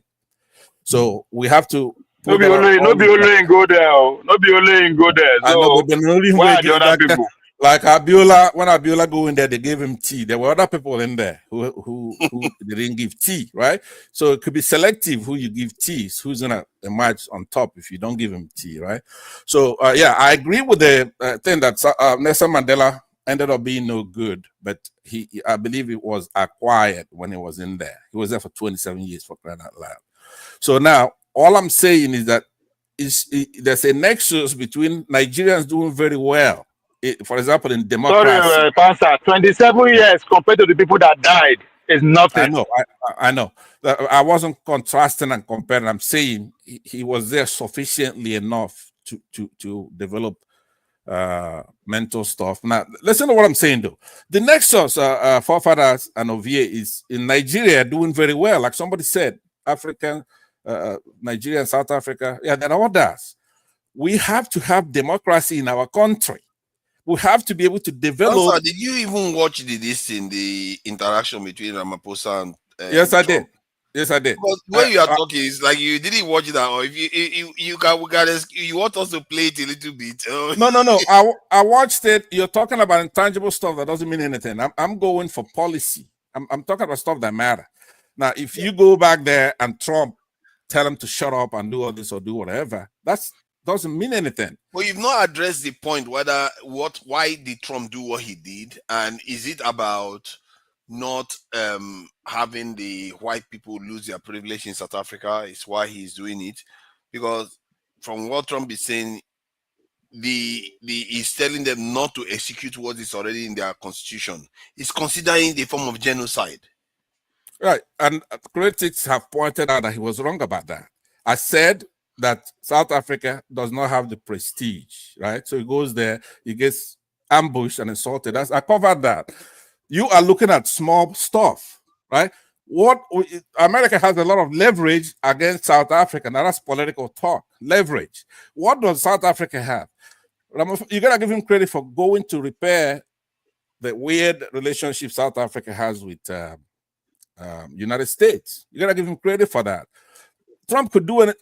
Trump could tell him to get on his knees there, right? Because America is a hegemon. He could do that. So it's not if he tells him get on your knees if you want me to do something for you.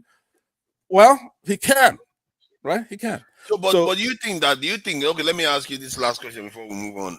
Do you think that if Ramaphosa had decided to take a different tack and defended itself more aggressively and asserted the fact that South Africans needed to get their land back, maybe today Africa will be the hotter state? No. Do you think? Look, I give Ramaphosa credit. He made his point. Sanctions on South Africa. No. Go ahead. He made his points. Trump were citing things that are inaccurate, incorrect stuff, talking about genocide, and people who have eyes have already fact-checked. right? And Ramaphosa made his points. What do you want me to do? Start fighting? Yeah, but I'm thinking that maybe he should have to use, because personally, one of the reasons why I say Trump should win, because it's going to wake black people up. It's going to wake Africans up. Maybe if he had just decided to defend himself, Trump will even aggravate that this thing more. And that is the mistake you need them to make, so that Africans' eyes will wake up to the truth of this situation. Because clearly this is in the constitution, and you won't let them do their job in their own country. Yeah. That is supposed to be a democracy. So Right. if he had gone hard against Trump will go hard against him, and Africans will be complaining right now. All those things you're talking about. You see, now for that office, now that they solve problem. That office now for TV show. Nah, just for me and you. The deal is behind this. Where they talk? We know that part, but this Yeah. one is out in the open. The one that is out in the open, you can deal with it out. Trump has no idea what the deal is about. What do you mean go Trump hard? just they act along. He don't know the deal, the policy, no know anything. He just they act along. Waiting because things are being made behind the scene. Every deal. After the talk of a full office. right? That's cinema. This That's whole theater. session That's has been studio. Be that. All right, so let me conclude by saying this. Go hard. What do you mean by he should have won? What I mean by go hard is that he should clearly indicate to Trump that issue that black people are more affected, because he didn't come out and say it to his face. He wasn't telling him, "Oh, okay, this thing that you're saying, those people that are saying that." Let's pretend you're Ramaphosa. Let's give you 60 seconds or 120 seconds. Yes. Pretend you're addressing Trump. How would you have answered it? I would say that video. No, don't say. I would say. Tell us in your own words how you. The video you just played is that of Molema, and he has been taken to court. The court has found him innocent or fined him, whatever. The situation that has come from the court. The point is that he's free now. Then the images that you are showing about farmers getting attacked. That most of our people are the ones suffering the brunt. That in that country that we live in, that the white farmers are actually, in short, the white population there are enjoying far more benefit than even here in the US. Make it blatant that Trump will challenge you. So like Zelensky, Abi, like Zelensky did. Like Zelensky. Yes. But this Zelensky is Ukraine, but Trump is going to be dealing with the African continent now. In short, almost all the black people in the world. Forefathers, I think Ramaphosa made this point. I mean, he doesn't have to behave like very loud. He made his point. He made Trump look like a complete novice who doesn't know what he's talking about. And that's the important thing. He doesn't need to go and be arguing with him. Ramaphosa also looked very cowardly and very subservient. Exactly. Because he went there to beg. Which you asked, why was he there in the first place? To go there he went to beg. I think you are right. That's a different issue. You are asking. There was an accusation that was levied against him, and he just made Trump look pedestrian. That's the point. That's one. I don't think so. I think he did. He did because the information. Hold on. The information that Trump confronted him with was he found out to be a lie, and that's catastrophic for number one leader, world, the greatest power in the world.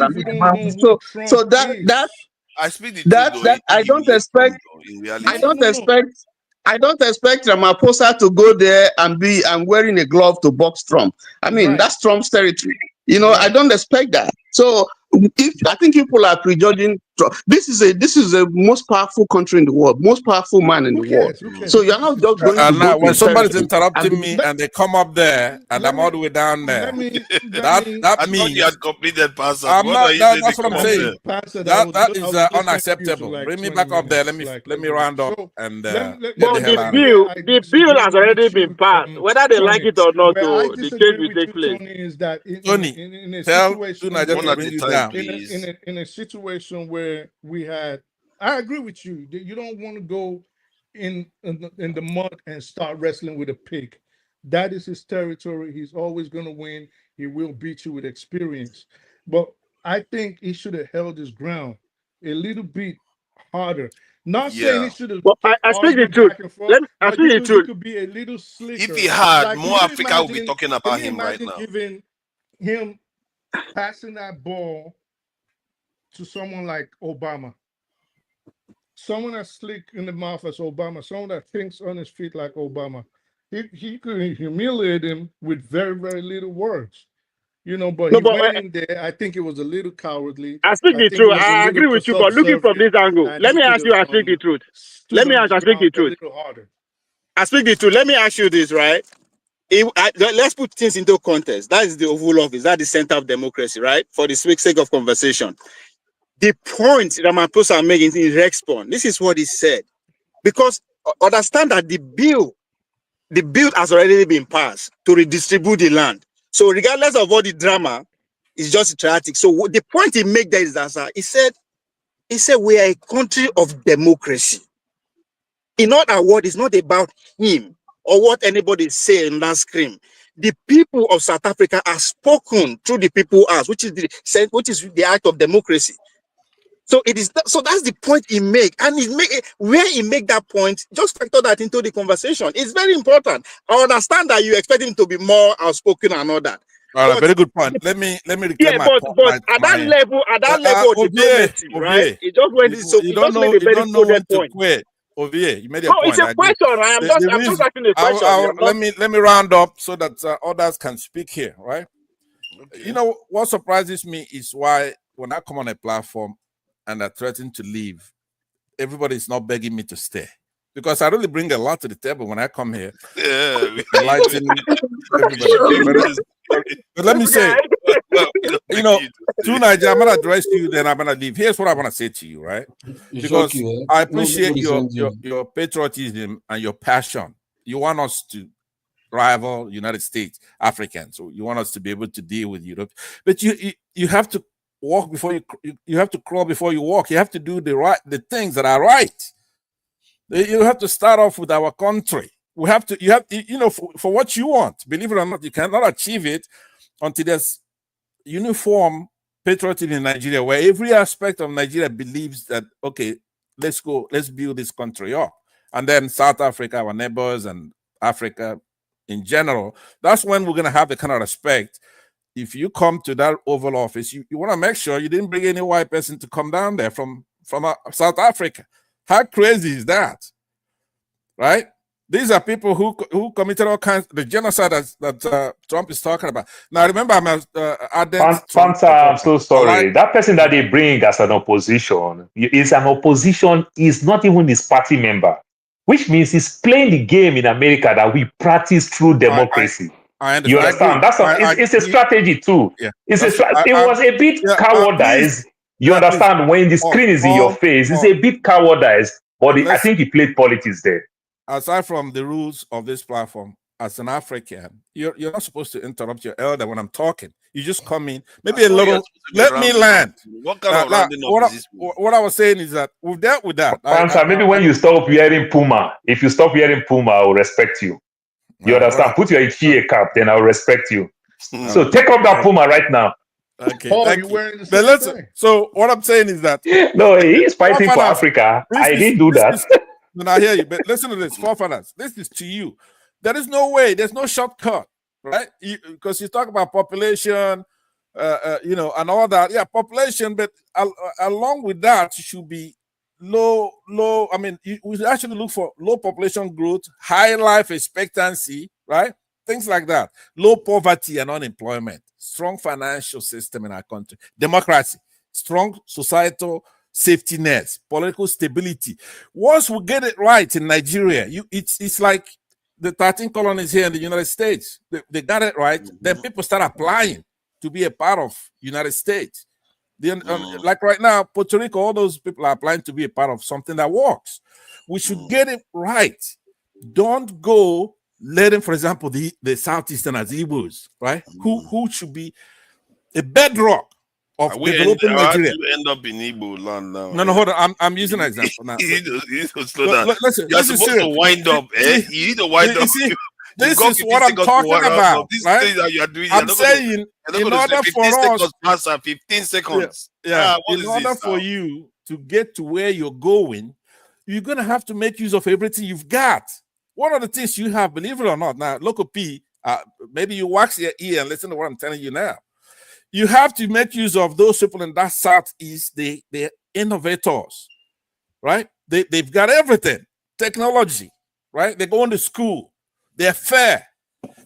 Now, we have that. Now, when I say the Igbos, who am I talking about? I'm talking about Thank you, Pansa. people who go to school, right? They can be fair. Let's let Lukopis have his say. Let's let allow Lukopis have his say. Thank you very much. Is there anybody nice I'm skipping, just in case I hope I'm not skipping somebody. Yeah. Lukopi, you saw what happened in this. We probably need to move on from this topic just to talk about Nigeria a little bit, because we've not said much about Nigeria. But you saw what happened in the Oval Office. They are trying to bully South Africans not to carry out the land reform, basically, and I hope they didn't succeed, because that is the critical thing. So what do you make of the conversation? Ramaphosa, they said his popularity has spiked in South Africa. People really like that he handled himself relatively well, and so that too is another aspect of the conversation. What do you make of it? Well, truth be told, I didn't listen to the conversation between both of them, but this snippet I was able to see was the video that Trump was showing playing for Ramaphosa, and I did not hear Malema saying white people. He said whiteists. Listen to that video again. He didn't say white people. He said whiteists. So hold on now. And I want to believe, that probably was referring to those racist white people, not everybody that is white in complexion. No, that was a chanting song that they used to do during the days of apartheid. So yeah, and okay. They took it to so court probably, for it. I think it got off. Probably, like I said, like if you say, because I've still seen videos of him not talking, like it's not talking about white people who are really, really, really doing the right thing. Like he's relating to those white racists who are really, really drowning black people in South Africa. Yeah, but that is not what his song says. That's the problem. The song, hold on, I'm talking about his agenda over the time. But this song is just singing his song before he became who he was. You understand? So it's like you're chanting solidarity song, freedom song. You understand? From that, for the next 100 years, you can sing that freedom song. Doesn't mean the way the freedom song or the what he implies in 100 years ago is what you are standing for right now. You understand? But it's just a freedom song for you to sing. You understand? To be like I said, I didn't watch the but politically though, that song, you can argue that song was a vulnerability. He shouldn't have used that song because you are inviting unwanted attention. Kill the Boers in a stadium full of thousands of people cheering. But the funniest thing is, like, you can still deny the fact that there are white supremacists there in South Africa who are suffocating blacks out of South Africa. But they are not in a stadium. No, hold on. Will we deny that? They are there, but they're not in a stadium. So he's not doing it because he wants the world to see. He's just trying to fight for his people. And so, look, I'll tell you this. Look, see, I think we've gone far too long. Where we like, in the name of religion, in the name of modernization, or in the name of civilization, there are some things that are happening right now that are offspring of what has happened before. That because of Christianity or religion or civilization, we should, be civil about handling it. Whereas the intensity for what is happening right now is the offshoot, reformed or the same agenda of what has been happening in time past. The same thing. It's just like what you have now in France and Francophones. What happened before is still happening now, but they are doing it in a more subtle way that you will not see it, because those people are taking hundreds of years to plan it. But because you are looking for a plan that will fall against you today or tomorrow or next tomorrow, you don't see that the plan they've been planning 50 years ago is not for you. You are looking for the plan that they planned last week. that, oh, I think if I see the plan of last week, they're planning for me. Not knowing that the plan that they're planning for you right now has started like 50 years ago. Yeah. You start. So what you are seeing in South Africa, if you see, look, for us, by now, what these dark-skinned people have gone through over the years, by now, and these people are still multiplying, not dying, still trying to survive. By now, they should be worshipped.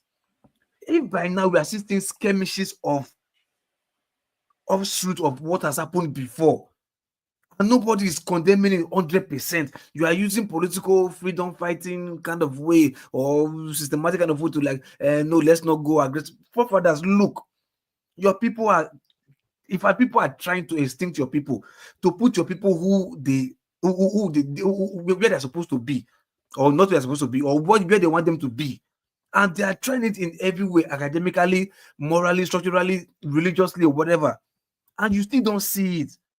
But the only way that these people have to fight back is not to go through that simple way. They just have to put their feet on the ground, like, look, enough is enough. The hard way, the only way. But you can't say no because he's singing it. Oh, he's like that. What about the hidden ones that they are passing through in their own state? Do you think Malema is just fighting because of what happened before? No, he is fighting because what he sees right now, what has happened before, is still happening now. But it's in a systematic way. And most African leaders are not seeing it, or they are seeing it, they are pretending to get some chunks from them and help those people to achieve their goal. He is seeing it. That's why he's fighting. I think African leaders, they made one big mistake. They think they can turn Oyibo people into success. Sorry, what? I think African leaders, they are thinking that they are going to kind of turn Oyibo people to help them succeed. Which is the strange. Nobody Oyibos put them there as leaders. Psychology, see, listen, psychology is a very big thing here that for in Africa. Look, please, can I just say, just chip in something? I find it difficult to understand sometimes how we look at, we criticize the African leaders and say all kinds of things. You have someone in Burkina Faso who is trying to say, no, we can't do things the old way we're doing. And the Western America is saying no. We have it in Niger. They are saying no. Ramaphosa is trying to address the situation, a problem that's been there, and it's been, a problem because this land issue has been there for a long time. And so he is in his own wisdom, and he's trying to deal with the particular problem that is causing restiveness in his country. And then the outside world that has kept quiet and watched all the apartheid and watched all the paternalism and watched all the fleecing and the exploitation that has gone on and said nothing. And now people are beginning to wake up to say, listen, we can't continue this way. And then and we're supporting them.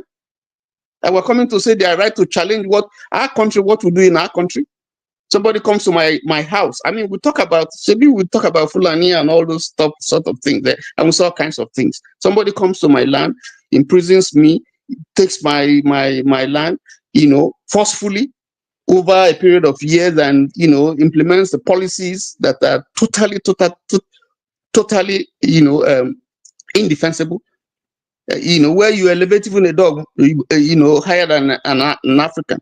And now the people are beginning to try to see how they can restructure the country and move their people forward. But and we're here discussing and saying that's the hypocrisy of the West. What are you talking about? Today for America and London, dogs are treated better than a black man.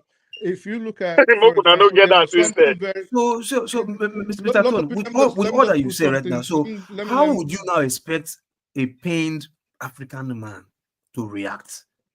How would you not expect to react when he sees that, look, this is glaring, it's happening? You are keeping quiet. Like I told people, look, see, when you see white people, like maybe racist people, they'll tell you, no, I don't like the way you're treating black people. But they don't fight against the racist people because they like where that racist scenario they is like putting the them. Structure.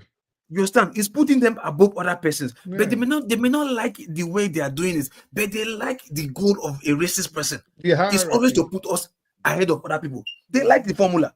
But the way you go in the party. So now how do you tell a pained man how to react When he let me even say something Loco, simple as ABC. Look at the Aborigines in Australia. Look Canada. Look America. Anywhere you find black.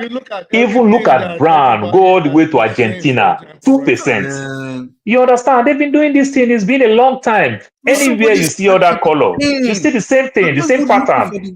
Australia to Canada to the US to Argentina to the whole of Africa. If we're talking about democracy, okay, if we say the goal which Trump was trying to emphasize is the rule of law, democracy, what I haven't heard anybody say, and I don't know if they probably said it before I came, is the fact that this case was actually decided by the South African Supreme Court about a few weeks ago, and there was a final leave of appeal.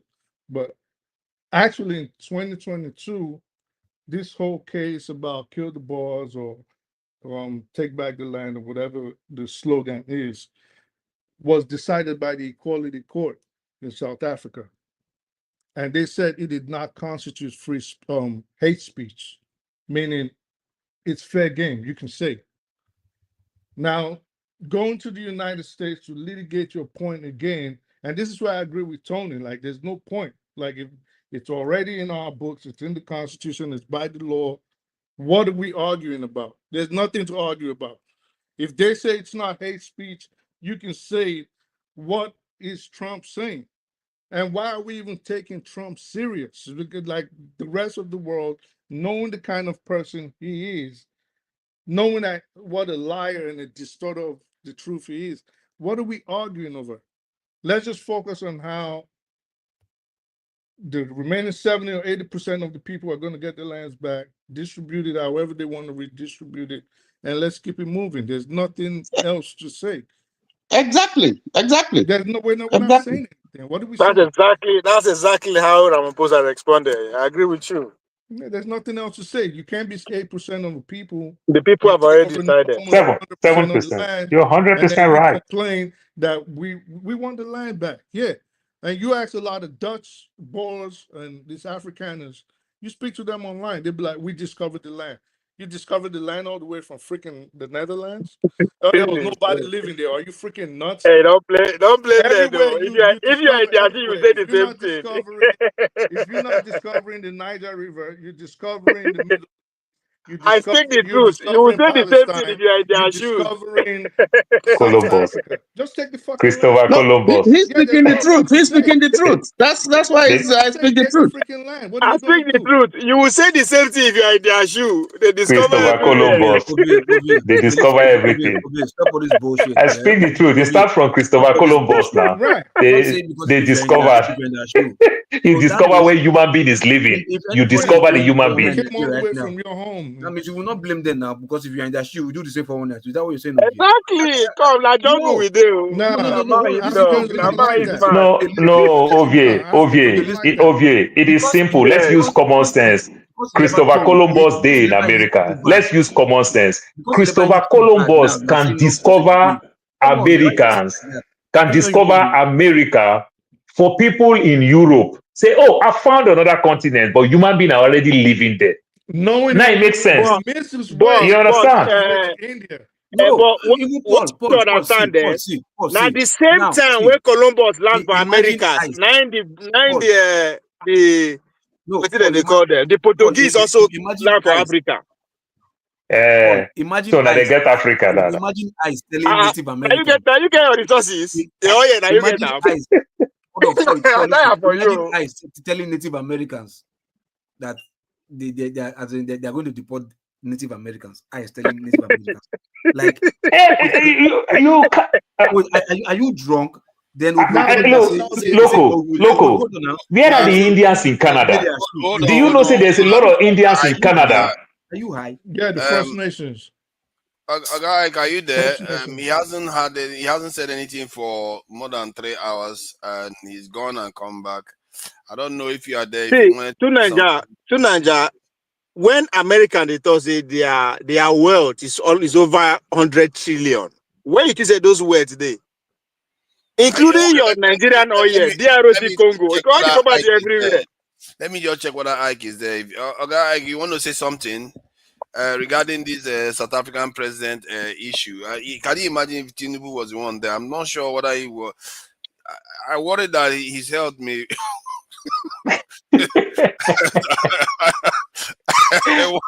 I worry that leave my president alone. Forefather, no stand hand they shake, leg they shake, Baba will no fit. Respect my president, okay? Respect my president. Tinubu will start this nonsense that these people are doing here. With Tinubu we started. I wasn't so sure actually. Tinubu, no could have respect my president. Tinubu will wear suits. Go see Pope. You know now Donald Trump in no visit. Mona free my president.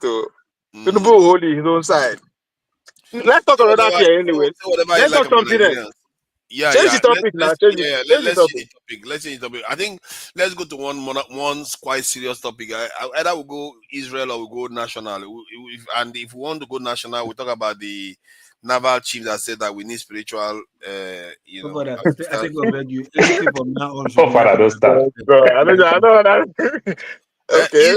Israel is becoming a pariah state. You know, I said it about almost a year ago now. I left it in a comment. I'm trying to find that comment. I can't find it now. God, to Nigeria. Now America, we did no come put us for trouble. Okay, then they revoke people visa if you talk anyhow about Israel. Leave us for this matter. Okay, you don't become I speak the truth. They are not fucking around, man. They are not fucking. They don't talk calm. They don't pass law. If you talk anyhow about Israel, you are gone. Now you have to be now. Hold on. Now you say if you did their shoe, you go do them. It's a because it don't hit you now. Now you fear. You know they say, huh? No, I know where my power is. See, those people are speaking from power perspective. For somebody to tell you like that. Are you happy? Are you happy? You are at the receiving end? Are you happy at the receiving end? I know that's right. Did you listen to my own submission? You listen to my submission. I say South Africa. South Africa needs our help. Need all these one where they give it to now. South Africa we need to face because they are close in actually getting to that freedom. Now them they close past. They need our help. But in a way. But the Nigerian discussion about the permutation for presidency, what permutation could possibly unseat the current president? One of the permutations I heard somebody mention. Wait, hold on. Why we? I'm asking. Hold on. Listen, let's talk about serious shit, okay? Let's talk about serious shit. That is serious. What permutation? They're going to rig the elections. We know that. Why are you running away from the Israelis? No, the permutation could be. Don't forget about the permutation. We don't care about that. Okay, you want to go to Israel because it's too early. It's too early when it comes to permutation. Talk about serious stuff. What are you talking about Nigerian election for? What are you going to? Nigerian election. So how Israel is more important than we Nigerians? I don't get it. Which one is more important? Hey, you decide that yourself, baby. That's we are Nigerians. Don't talk about Nigerian leadership. How are we going to change our leadership? If we don't talk about Israel, we're not going to talk about another country. We'll be talking about other countries at the beginning of the show. We're talking about this is no argument. We'll be talking about other countries at the beginning of the show. Let's talk about Nigeria. All right, good. How you go tell us what you go talk about? Like who you be? All right, good. But a senator, a serving senator said that they should uproot people who are indigenous in Abuja because I was waiting Mr. Tony, God bless you. I was waiting for the first session. Those people where they form the Southeast is against us, Nigeria is against the Southeast, Nigeria is against the Southeast.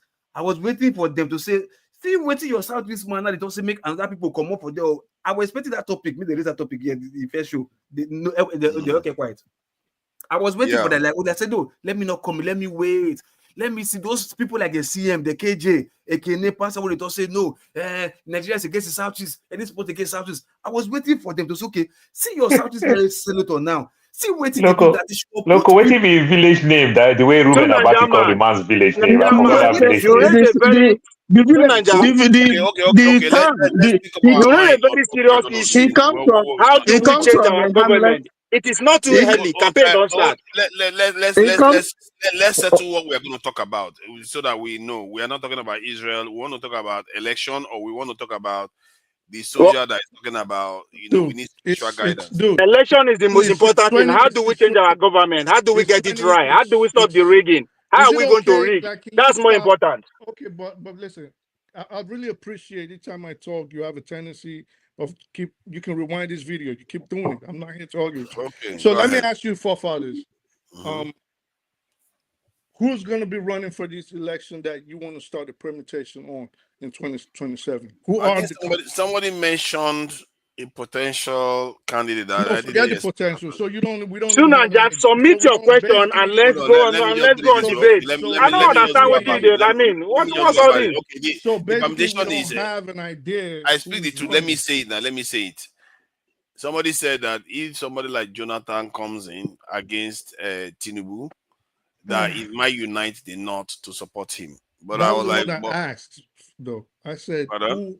That wasn't my question. I said, who is running for this elections that you guys want to start discussing who's going to win and who's not oh, going to Tinubu win? is already running now. You Yeah, wait we for the know that. I conversation mean, to start so obviously that you know who's running and who's not running. I mean, I don't get all How do this, you man. know? How do you Allow know the that? conversation to start How before do, you know who's running or forefathers, not. No, forefathers, how do you know he's running? Because they've 2027 is still far off. Are you God? officially chosen him as the Forefather, candidate. put your topic before the floor. Let's talk about it. I mean, what's the meaning of all this? Yeah, If they've you want to officially know, chosen. listen. People will talk about it. Israel, you keep shouting down everybody and talking over No, them. you're asking a question that doesn't make sense. How will you know who's running if you don't allow people to contribute? You know, with I know all who due is running. respect, Tunanja will not know. Somebody else is no. With all due respect, can you please avoid talking to me? I'd really appreciate that. That's how I speak. That's how I speak. No, just I don't. avoid That's how I talking to me. speak. I just really appreciate I'm it. not talking to you. I didn't come here to talk to you. That's what you're not getting. I'm not here to talk to you. Let's be civil about I this. didn't come here because of If you. we rewind the tape, each time I talk, he's I'm jumping. not here because I'm of not you. I trying to don't know if engage you you, existed or not. Calm down, I don't care about calm you. down, I calm don't know down. you.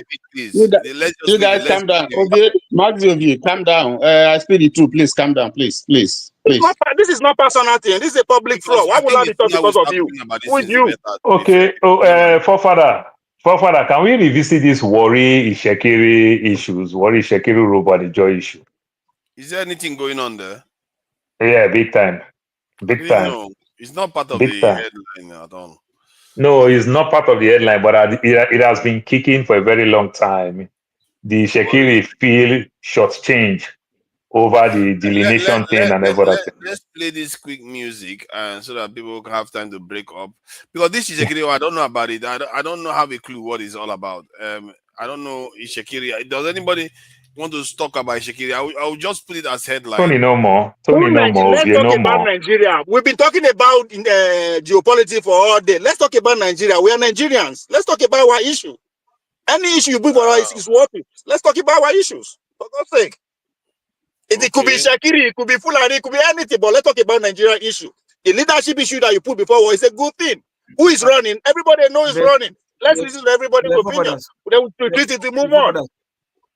But Tony said something just now about the senator saying people should be moved, whatever. That is an important Nigerian issue now. How can a senator say a people should be evacuated because you want airports surrounded to be beautiful? I mean, 21st century. It's not good now. Yeah, there are quite a lot of topics to look into. I think this is Shekiri one too seems to be. It says threatens to shut oil facilities. That's serious. If you want to start shutting oil facilities down, before you raise a question. Loco, you know about it. That's good. I raised a question. How do we unseat the president? The question is that is the opponent doing enough to unseat him? I think that should be the question. The opponent, the OPs, the articles, the rest, are they doing enough? Or is there anybody new that are doing enough to unseat him? I think that's how does he cover everything? Even in that question is what Dr. Damage had when he was on. I think it's a very, very serious one because this current president seems to be quite domineering in terms of party politics. And to unseat him, it's not impossible. The way people are saying is, no, it's not necessarily the case. But that one argument that I never thought was going to, I don't think that argument would have made sense even in the last election, where they said if you choose Jonathan, that the Northerners know that Jonathan cannot run a second term. See what I mean? They know he will never run a second term. That will make him extremely attractive. But if you choose Peter Obi, the danger is that they will tell for another 8 years after Tinubu, too much wahala, let's find another Northerner to vote for. You see what I mean?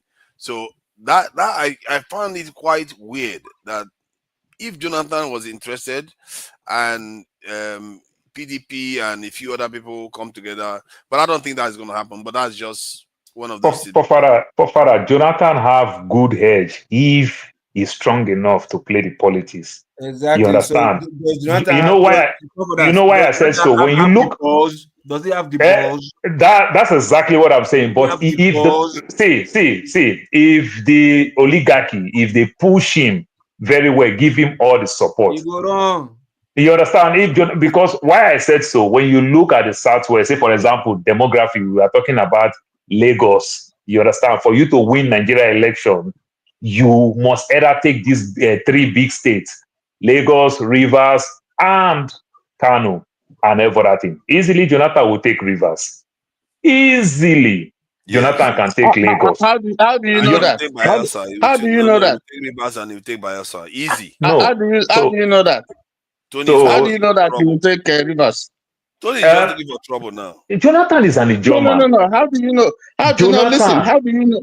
How do you know that he will take? And under what party is he going to run? I'm just telling you, if they ask the name Jonathan, if they put him at the forefront, if they put Jonathan at the forefront, Jonathan is an Ijoma. Majority ethnic group in Rivers State is an Ijo. Tribal politics is still very active.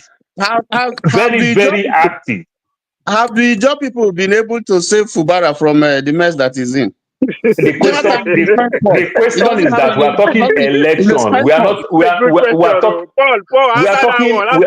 No, Ovie. We are talking election. So you're still going to respect the power, just like as you said about Supreme Court already freed Julius Malema. So we got to work with it. So if Tinubu is using his own power, but if you talk about election from the context of election, don't use Fubara. From the context of election. But listen. Wait, now, let me learn now. It's a question. Then let me just answer the question. You understand? Then you can bring me down. Then I can also live and learn from it. Jonathan is an Ijoman. Tribal politics is still very active in Nigeria. So Jonathan can take Rivers State. You understand? And even though with what Tinubu is doing to Fubara, it gives Jonathan an edge more again. That's another side of it. Then when you come to Lagos, the demographic of Lagos, it's not about Yoruba any longer. You understand? Jonathan played very good card when he was president to the Southeastern people.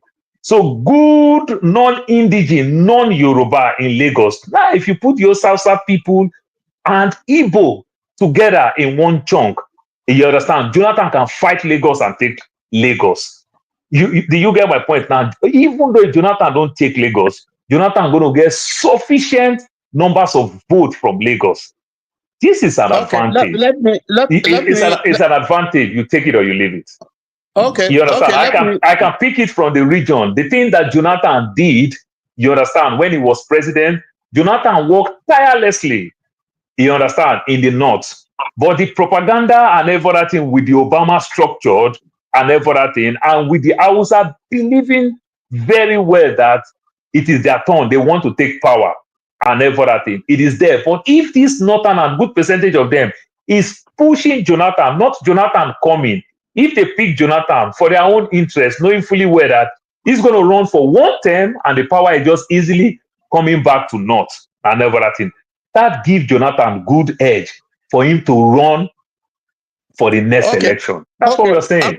Okay, I've heard you. First of all, Jonathan's wife say he will support Ashiwaju. I'm sure you are. Because it's still early. What do you expect? So that they'll be closing door and doing their meeting. It's strategy. It's strategy. Just hold on now. Let me talk. I listened to you and you spoke. I just want to give you, even within Jonathan's household, that his wife is half of him say they are going to vote for Tinubu. I don't know whether Jonathan is agrees with that. But let me make one point.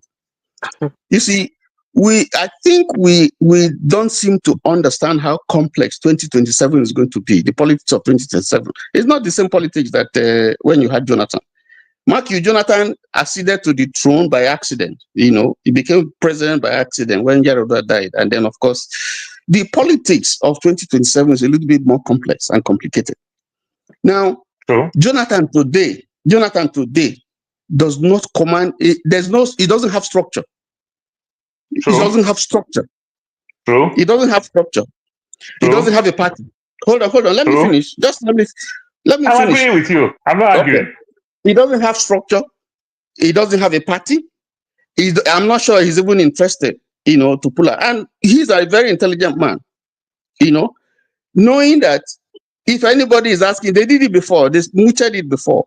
If people are asking him to come out, it's a contraption because some sections of the country maybe you want to use him so that they can achieve their ambition. You see, the thing they have been talking about the North, Buhari tried everything to become president. He failed. In spite of how popular he is in the North, he failed. True. What is the vice president? Has been since 1992 or 1993. Has been trying to become president. He has failed. Atiku, yes, he has failed. So that tells you that the North alone, all these things they say in the North will determine the North. Listen, the critical mass that will determine who become the president, is not just the North. I'm not demeaning the North. I'm not saying they're not a force. But even now, the North is split. Because it's not the same North that you see when Jonathan was president that you see have here. The North is split. The APC even itself is split. If you go by recent developments. The point I'm trying to make is that there are power blocks now that those who are looking for coalition or merger are looking at. Because they know that they constitute some force. No one single person or one single block is going to be able to win unless he negotiates, unless he reaches out, to some other. That's how Buhari became president, because by itself, with his popularity, he couldn't win. Atiku, the greatest mistake that he made, is when it came for him to step down and say, okay, my assistant, I support you, and then take his support, and we wouldn't have been talking about this issue. So now, the bride that you have now that is just sitting and looking is Obi. APC versus Obi alone, may not deliver the goods.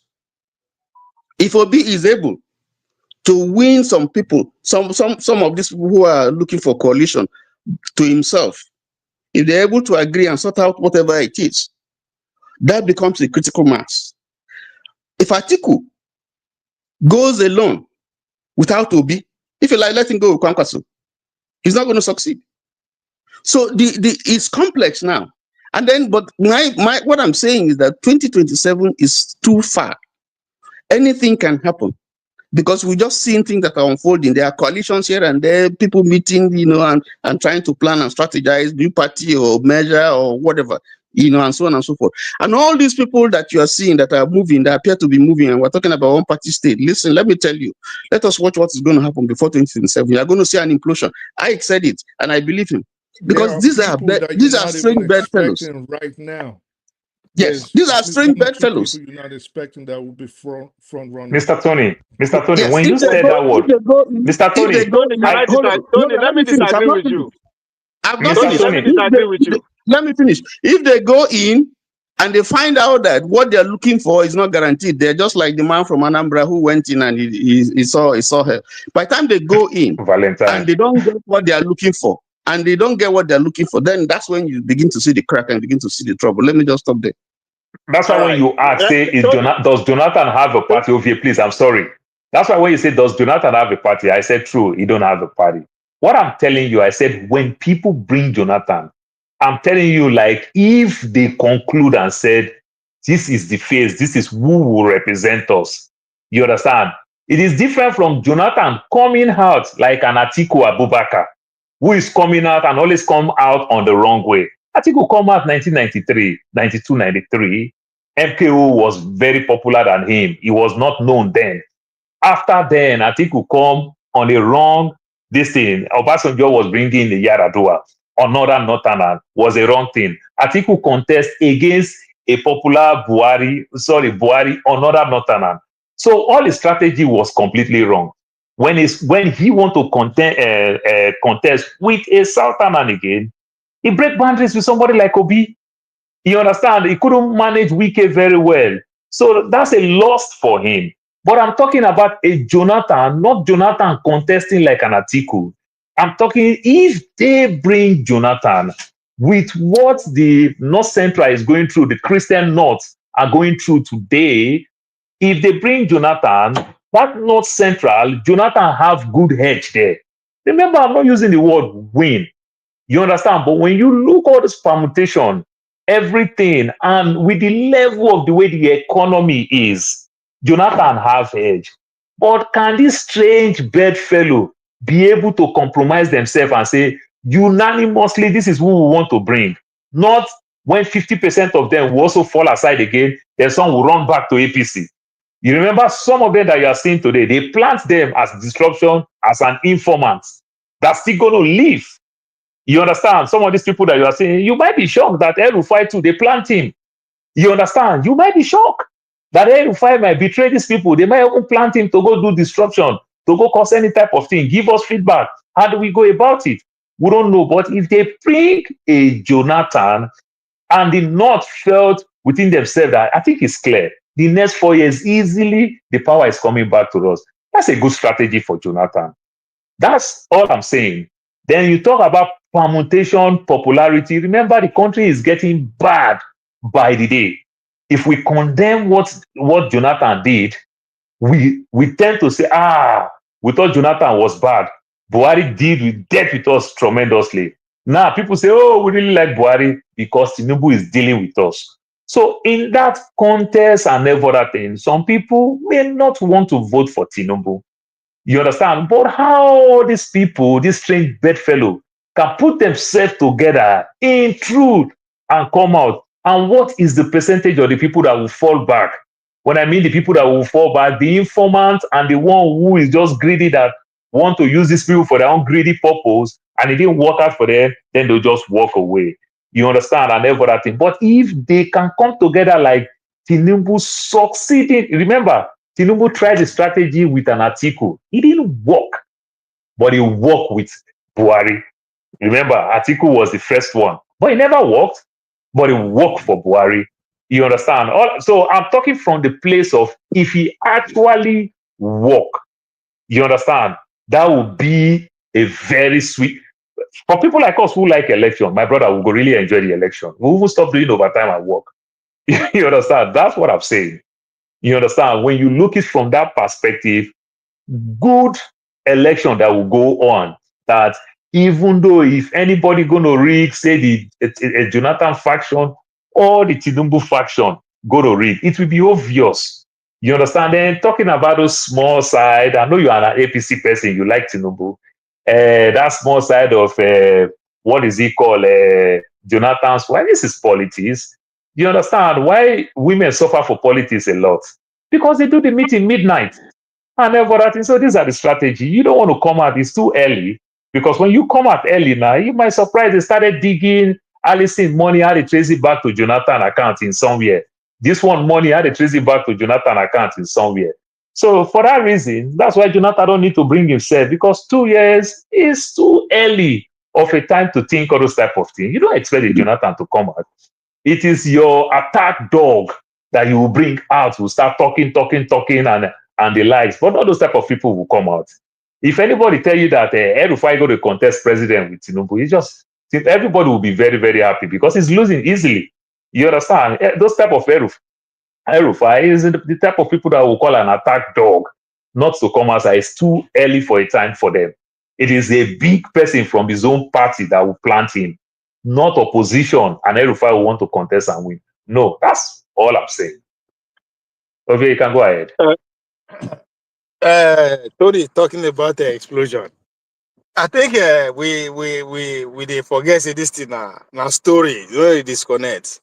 Leading to 2023 election, the 17 clowns, as I call them, the 17 governors came out and said words to honor the gentleman agreement that they had, now turn by turn. So that is that's the movement where they see. So it is continuation of that movement to finish the agreement turn by turn. Tinubu 2027 is not in any way, shape, or form they shake. It's very solid.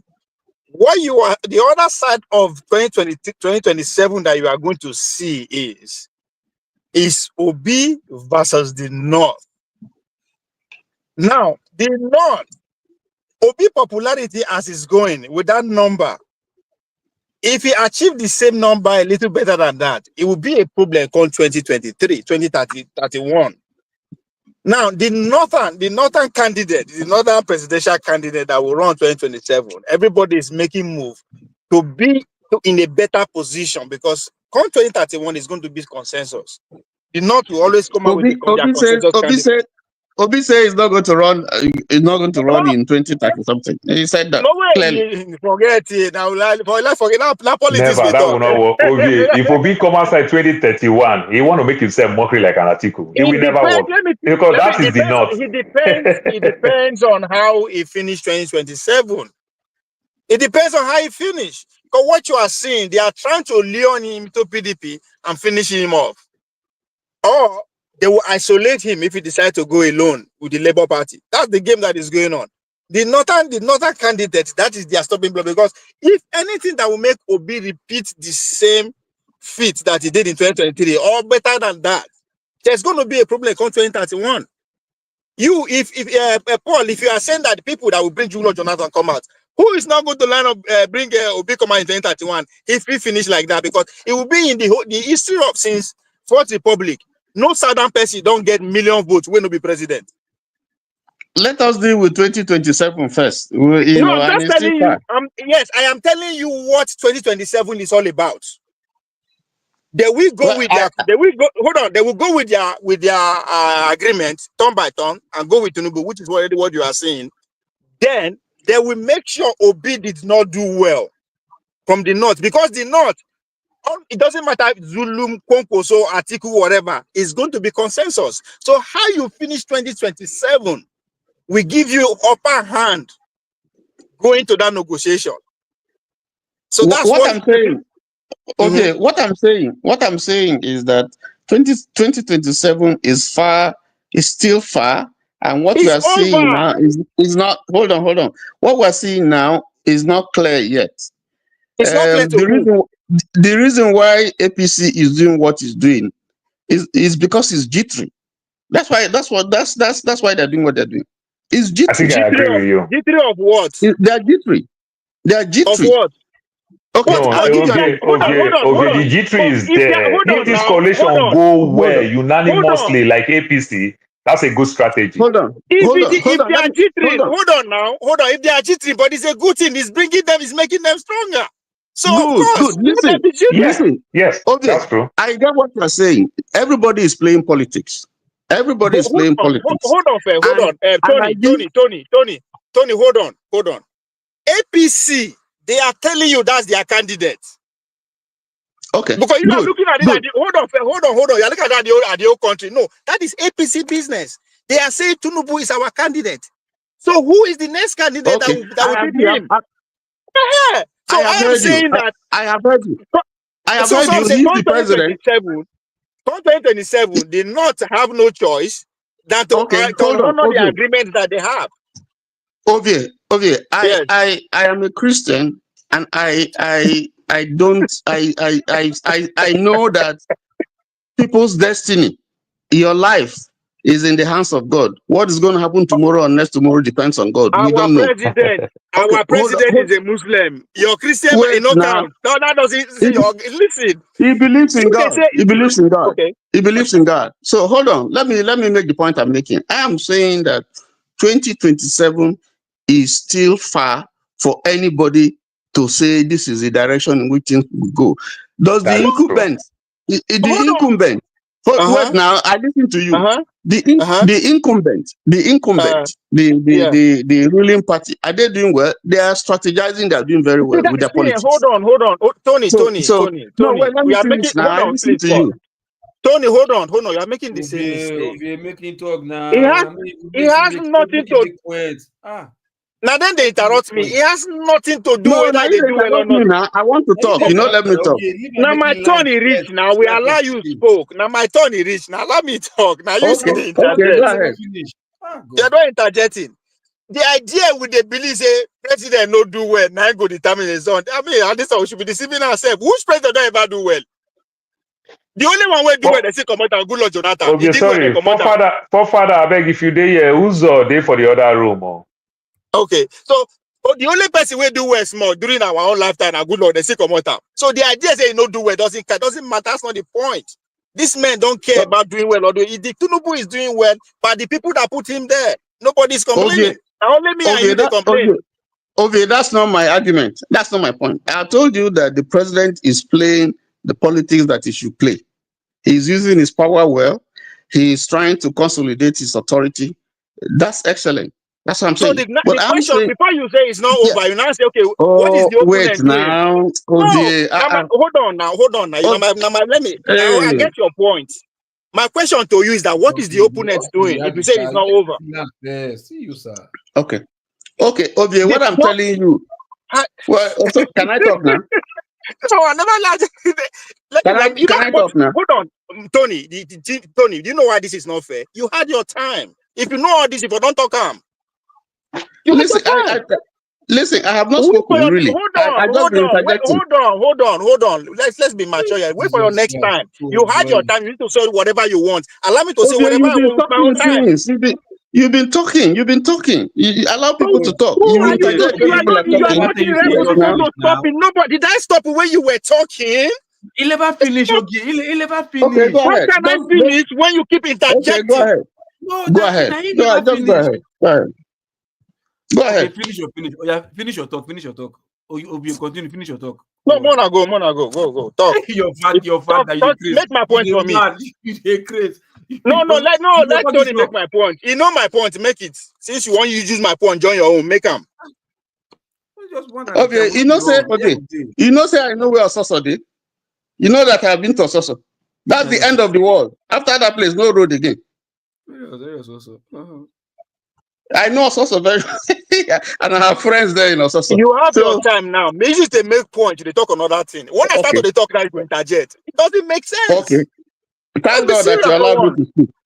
Okay. Thank God that you allowed me to speak. The point that I'm trying to make, and I was actually addressing not you, I was addressing Paul, who spoke. I wasn't addressing you. I was saying Paul is talking about Jonathan, and that's what I'm responding to. I'm not responding to what you're saying. You are the one that you are kind of responding to what I had said.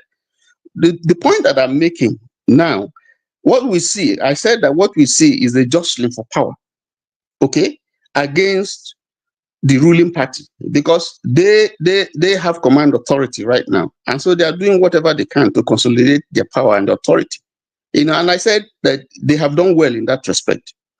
But having said that, I am saying that the opposition, though may appear disunited right now, but we are watching what is unfolding. Because listen, again, I just want to use Obi as reference. Now I am saying that APC was in power when Obi started. In less than 1 year, he was able to mobilize what he mobilized against all skepticism by people. Now he was able to defeat APC, the ruling party, even in Aso Rock, even in Abuja, even in Lagos, even in the constituency of Ashwaju, even in Nasarawa, where the chairman of APC came, with the little structure that he has. Now, what I'm saying is that anybody who is coming to say that it's not possible to remove the incumbent is not following the history of Nigeria, because Jonathan was removed. Now, the thing that will determine whether Ashwaju, that is if he's going to run, and then if he's going to be there in 2027, the thing that is going to determine who is going to win is not APC. It is the opposition and the people who back them. That's all. So opposition may look right now as if it's weak, but if they are able to put their ass together, because if you put the votes together, the votes that were allocated to them, okay, if you look at the votes that was allocated, if it wasn't for selfishness, the opposition would have been in power. Because if you put it 50-something% as against 30-something%, so if they make that mistake again, to split their votes, and then bring out this person, bring out this person, bring out this person, and they all run against the ruling party. They're going to fail.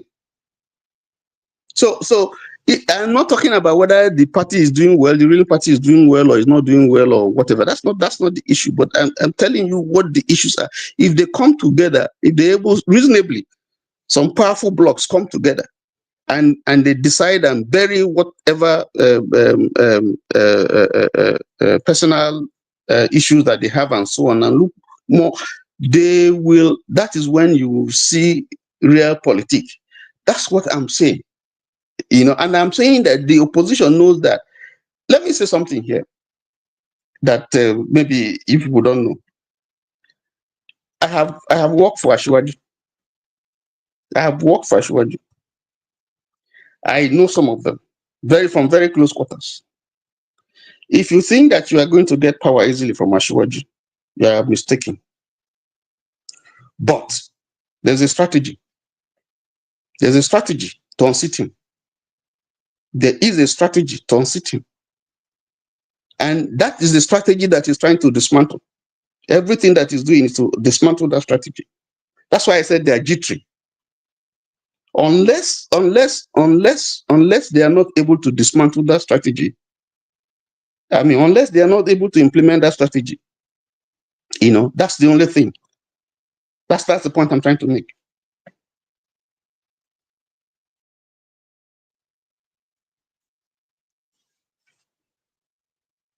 I'm done.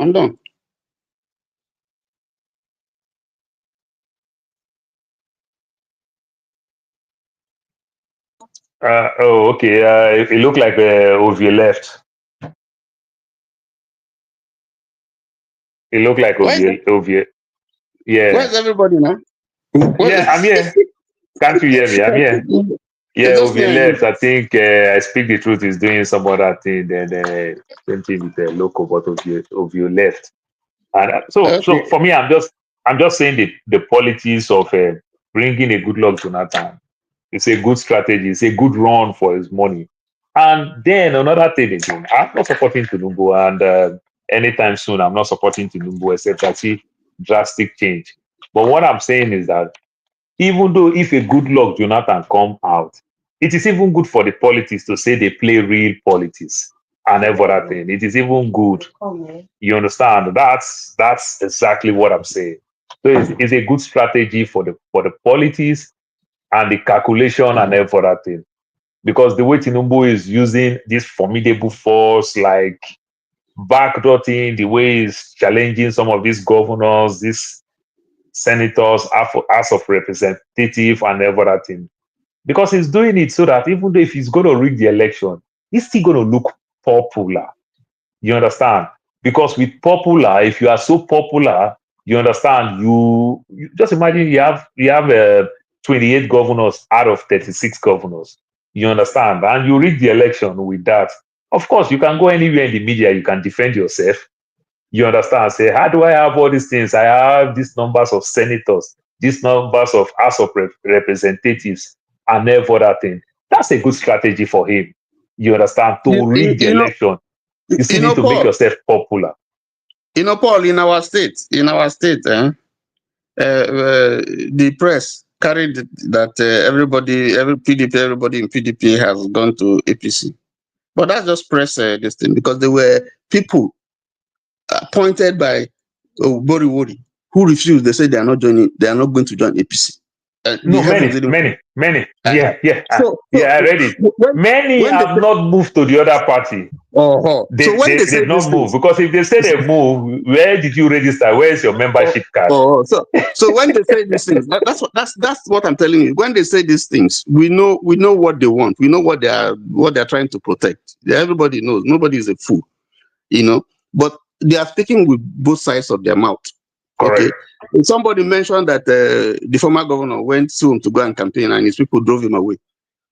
The one in Akwa Ibom is saying that if you don't follow me, if you don't follow me, I'll go. Why is he saying that? Because there are people who said, we're not following you on your own.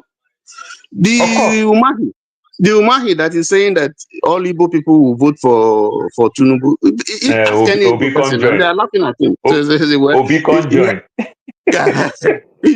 he's doing his job. He's doing his job that he's paid for. You know, so some of these things are just being said. You know, Jonathan, one of the bad things they did to Jonathan was that, you know, some pastors came, they prayed for him, they told him a vision, oh, that is he that the Lord has that is going to win, Remember, and you know they even saw it went in to a vision. Oshun, you forget all the old Oshun things, all the old traditional rulers that prayed for him.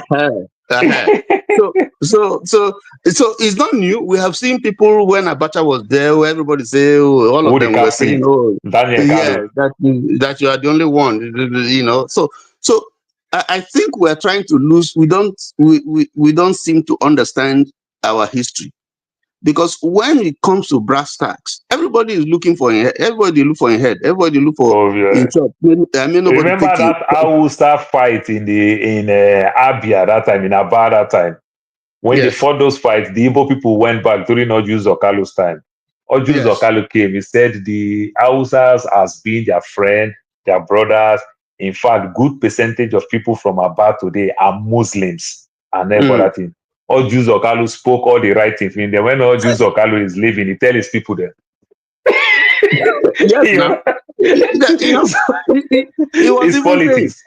He was even saying that he's working so hard for, you know, to win up their state for APC. Everybody's laughing because they are doing their job. No talk, They are doing their join job. the talking drum.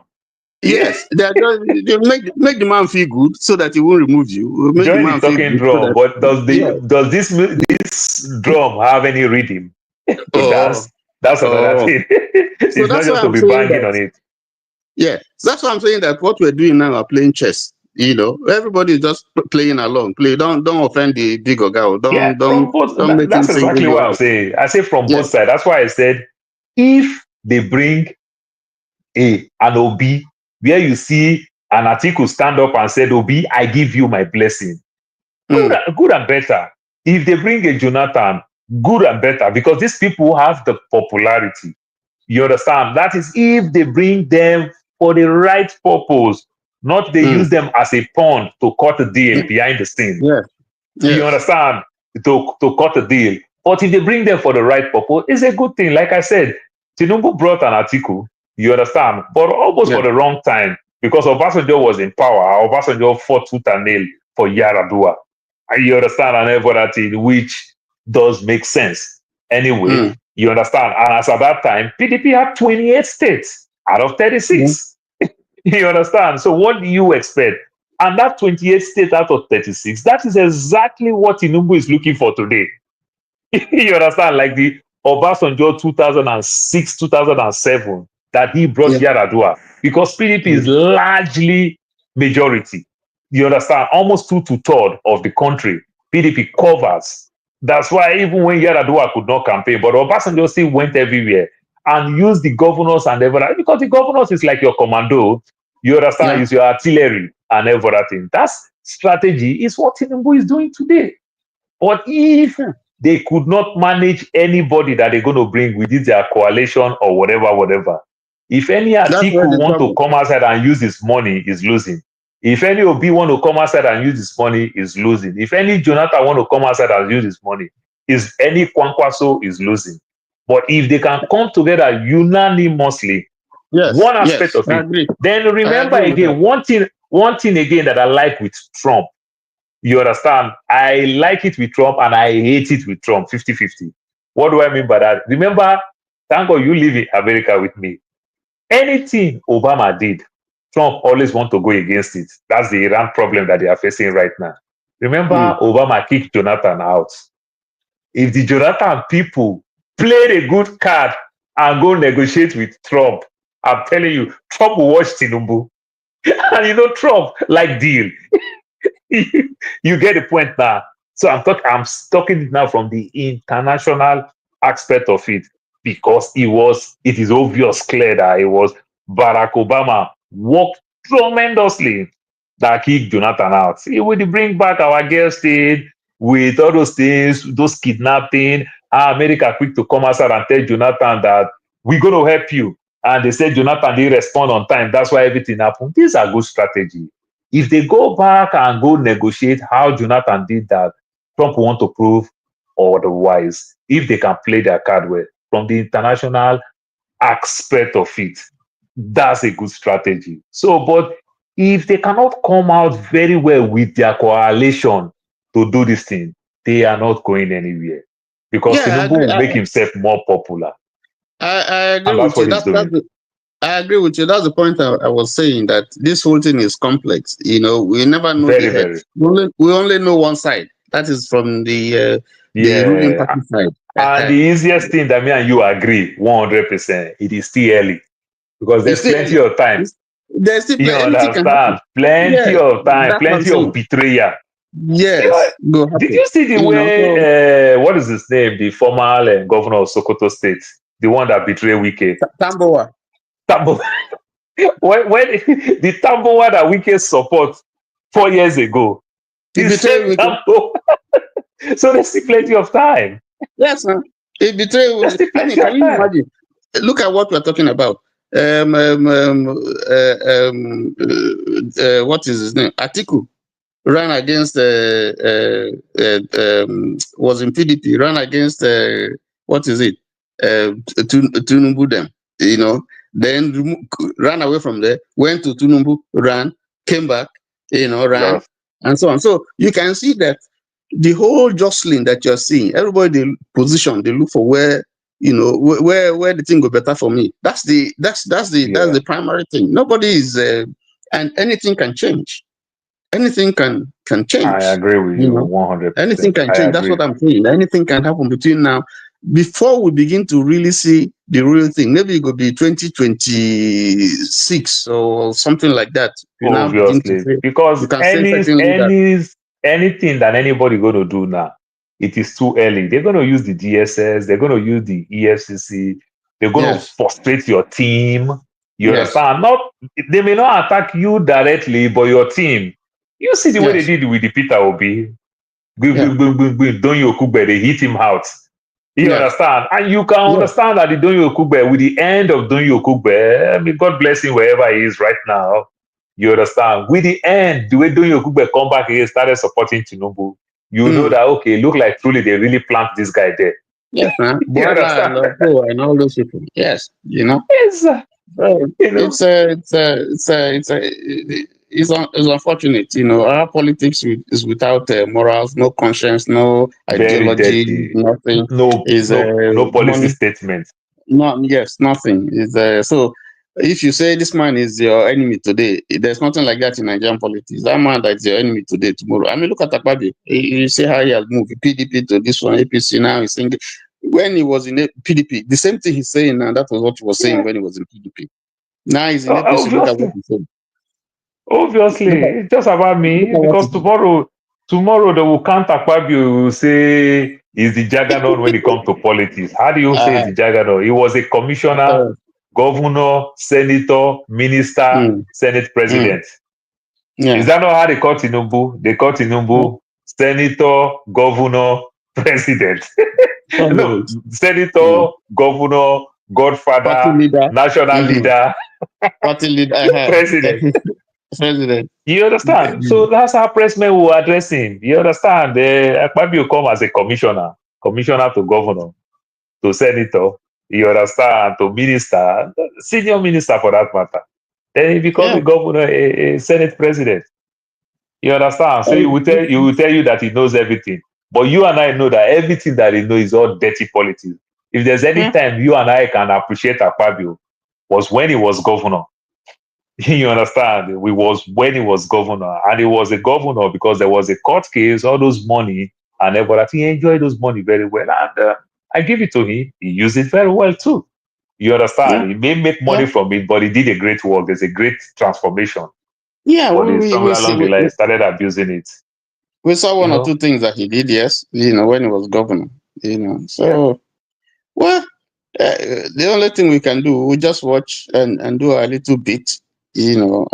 But I don't want to lose sleep over Nigeria. I don't want to have headache over Nigeria because. Oh no! It's two elitists is fighting, and they use the people just the Yes, people are just the people are just the board for them to play ping pong.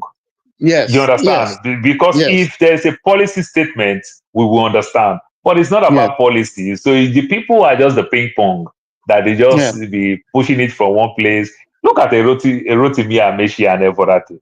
They will come back and tell us that we are not fighting, we are not fighting. Look the way you are fighting. We are not What is stoning them. different from the way other people is doing it? You We are not understand? stoning them. You don't even It's want because to go to police station, go sleep one night. You understand? But you want me and you to be foolishly go sleep in EFCC. stoning them. You know, so all of them.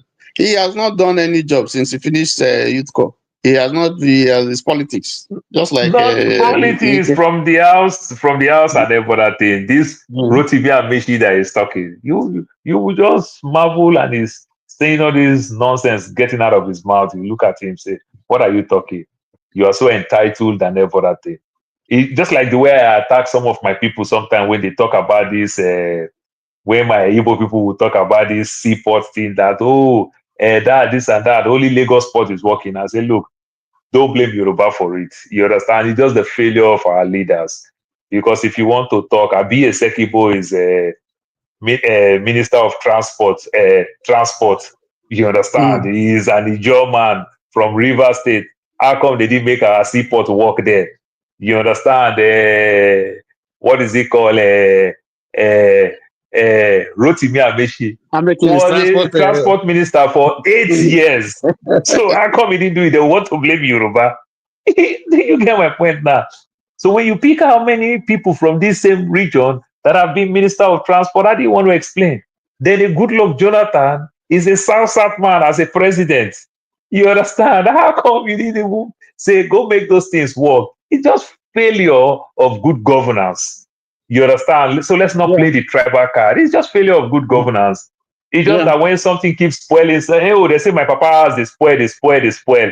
At all, we'll still want to paint the outside so that whenever people come home for burial, nobody will know. Like, but inside, everything is gone. But we continue to paint the outside because people going to come from UK, America, Lagos, and Abuja. They'll say, oh, look at his father's compound, it's still standing. But the house don't die. Structural wise, it's gone. Yes. I agree. Where is forefathers? Maybe he's tired. Remember, they should be around. They don't abandon 3. us. All of them They should be around us. to 3. If forefather is trying, remember they should be around to 3 in the UK right now. Yeah. You understand? Then talk about Loco too. Is in the UK Loco too. And, who be the other person yesterday? I speak the truth. Is in the US with us. Okay. I speak the truth. Is still there. Maybe he's doing something. Maybe he's doing something. But he's in the US with us. So whichever way, the highest time zone is 4 hours. There's still time. You know. No, I know it's interesting because this our platform, we get together and talk and chat. I mean, that's one of the fun for me. When we come here, we just talk. Forget occasionally we quarrel and all that, but we come here, we chat, we share ideas. It's like I told my wife, me and my kids, we all stay together, so we're talking and everything. So I asked her, I say, what is the first thing when you want to acquire a property? What does that property mean to you? Everybody started, they start explaining. My daughter said, it's a long-term investment. You're going to benefit from it. I said, say the truth. I said, Dad, I'm going to benefit from it more. Because I will pay the mortgage, then you're going to inherit it. So they laugh. My son speak in that direction too.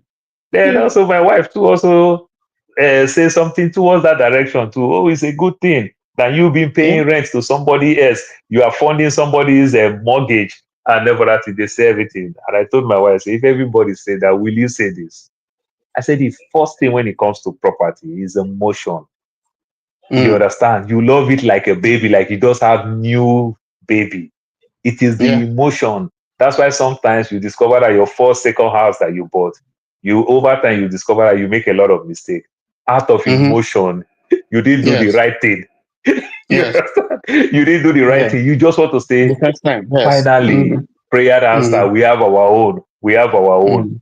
Then when the emotion leave you, the reality coming, then you just discover that they really take advantage of us. We didn't get a good deal like we thought we got. What we Yes. got then was to tell the whole world that finally we also got our own big key. We take Yes. picture. But now we Yes. just discover emotion.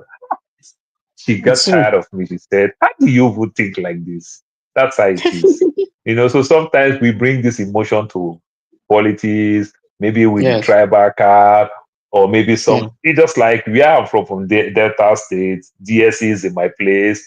We are losing DSC, Delta State Polytechnic is in Alaja. Again, Ibori came again, move it from Alaja again to Ogara.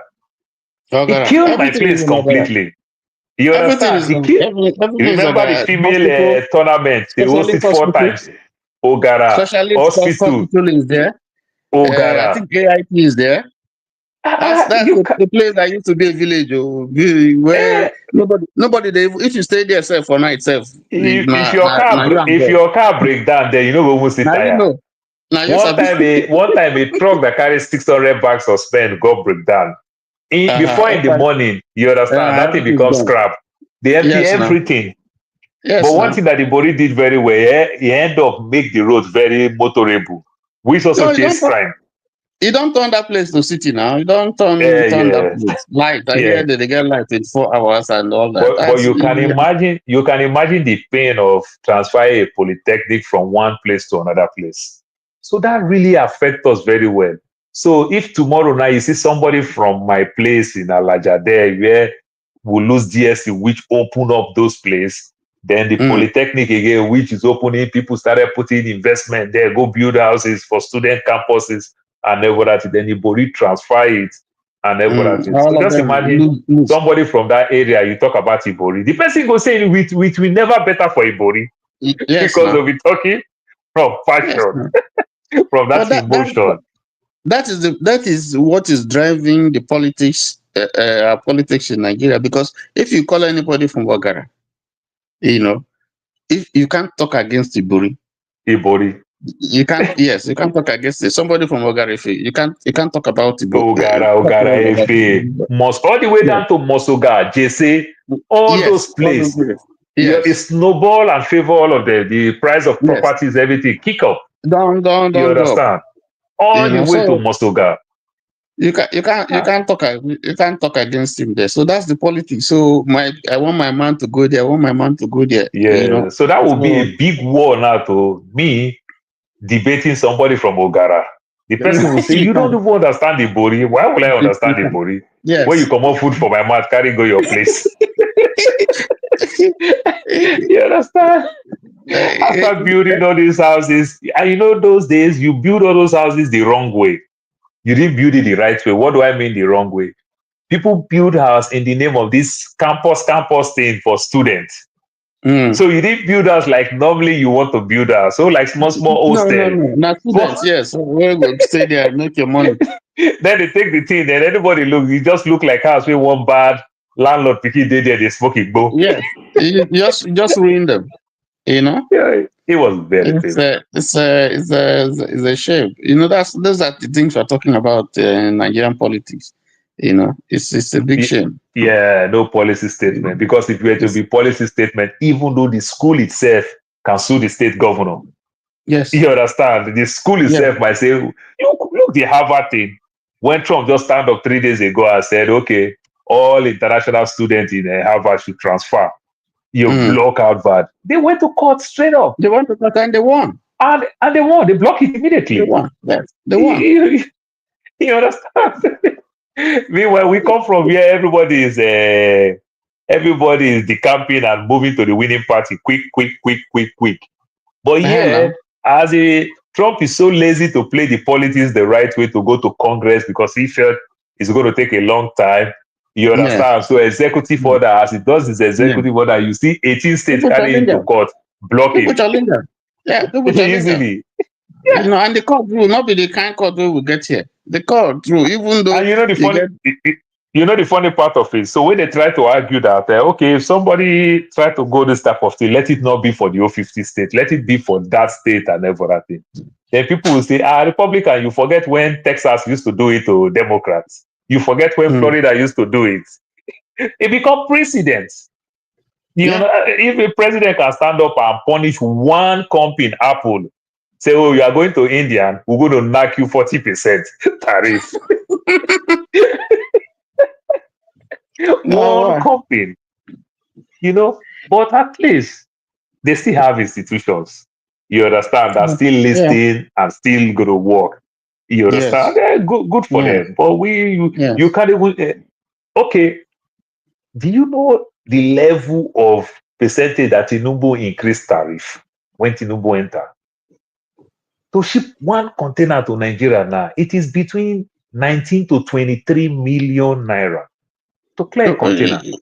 It has dropped now. People know those who they ship things now. You know, they Mr. don't. Tony, because I do that a lot. Custom, they call you. Clearing is a problem. Even when you So allow I them to say clear in a while. custom they call now, say you no go get any problem seamlessly. You don't even need to take it to bonded terminal. From wharf, your container is out. Terminal is empty. No nothing. You understand? Yes. But the funny part of it, your container come, they frustrate you because this is the only one that they have. If only to bring that container out will cost me 25 million. Now calculate how much goods did I buy How in much this you go sell container in dollar? if not things where you go sell? How much goods did I put in that container? Calculate how much. To ship the container to Nigeria from my state, because it varies across state lines. From my state is 6,900. Wow. 6,900, a 40-foot IQ container. Calculated it times 1,600. Then the product inside, how much did I bought the product inside? Yes. You understand? So are you telling me that I want to ship one container to Nigeria, I will sell that container, I will just make 100 million, 150 million? You a big problem. understand? So it just don't make any sense. So sometimes you just look, instead of you to do this thing, why you not just put your money for First Bank? Make no family disturb you. Because if I call one brother now and the boy say container, can't get say 41 million enter in hand, he go to say brother don't make gain tire. Meanwhile, I just pay 23 million for only custom. You don't know that one. They will not understand. By the time they call you and say, my brother, my pikin school fees, so by this you say you don't have money. That business when I do that last time, I don't make money. They say, this my brother, wicked sharp. 43 million for one container. They don't know how much you spend. You know, so people just spend within them. No need. That's a tragedy. Yeah, some people, the people who ship container are newbies, people who don't understand, or people who actually have money who is doing this personal effect. You are putting your house in Nigeria, so you want to ship everything that you're going to put there and everything. But that idea of pick all this nonsense during bulk trash and pick all the nonsense, buy some things for auction, and say you want to go to Nigeria and sell and make money, my brother, you go lose. No way. No way. You go lose. No. Except you get another thing where you put there where we don't know. Maybe in Daboski. You get another thing where it is here where we don't know. You go lose. Nigeria, you go lose. You go lose. Okay. I won't go sleep, though. Okay. Yeah, thank you, Well Mr. done. Tony. Yeah. Good talking to you, my brother. Sometimes let us drag. You see this, thank God, you see this worry security. It's still kicking on, no? But I will tell you one funny thing. Do you know where it's going? Do you know where it's going? It's like the American team. They are playing this politics of we are fighting with the media, fighting with the media before they will whip their big stick. First lady. You know first lady is the Shekiri person the other day. You know, we were talking about it the other time, and Professor Nwezigwe, came on, and he was, trying to counter some of the things that you and I said. Yeah. But it's unfortunate because it's if you understand the politics of that area, the reason why the Anyama Delta Coast state problem, where you had that problem where IBB had to create Delta and then put the capital in Asaba, is all related to this whole issue of Ishakiris want coast state. They don't want to be in Delta state. the Robos wanted Delta. Then we wanted Anyama. Then Chakiris wanted Coast State.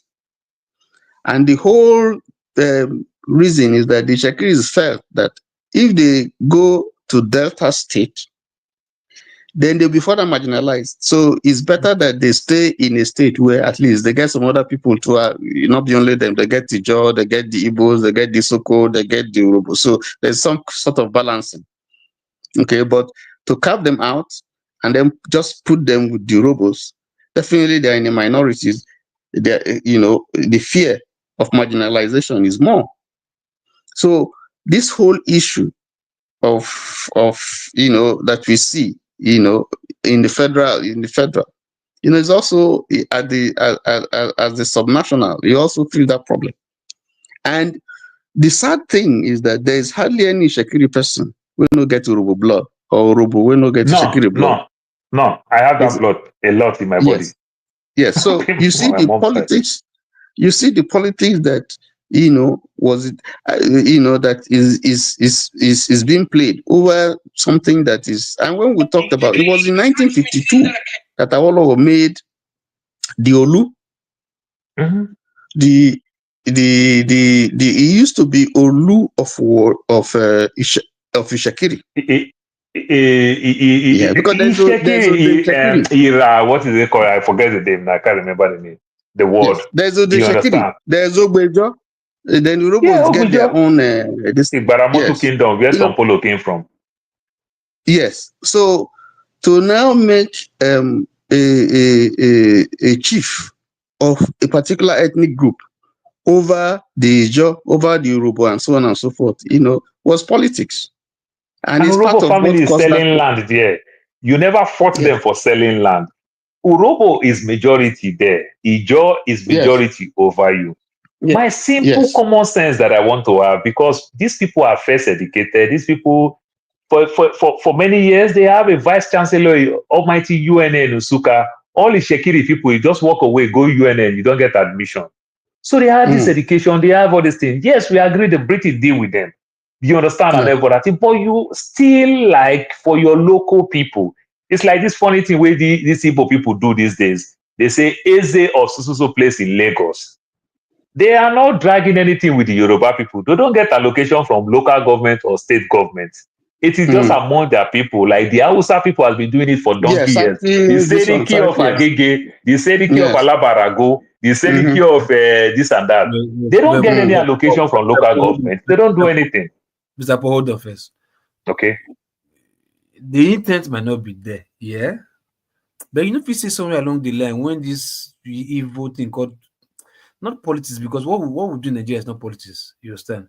Because the politics that people play all over the world is different from the type of we play in Nigeria. So I don't call that one politics. True.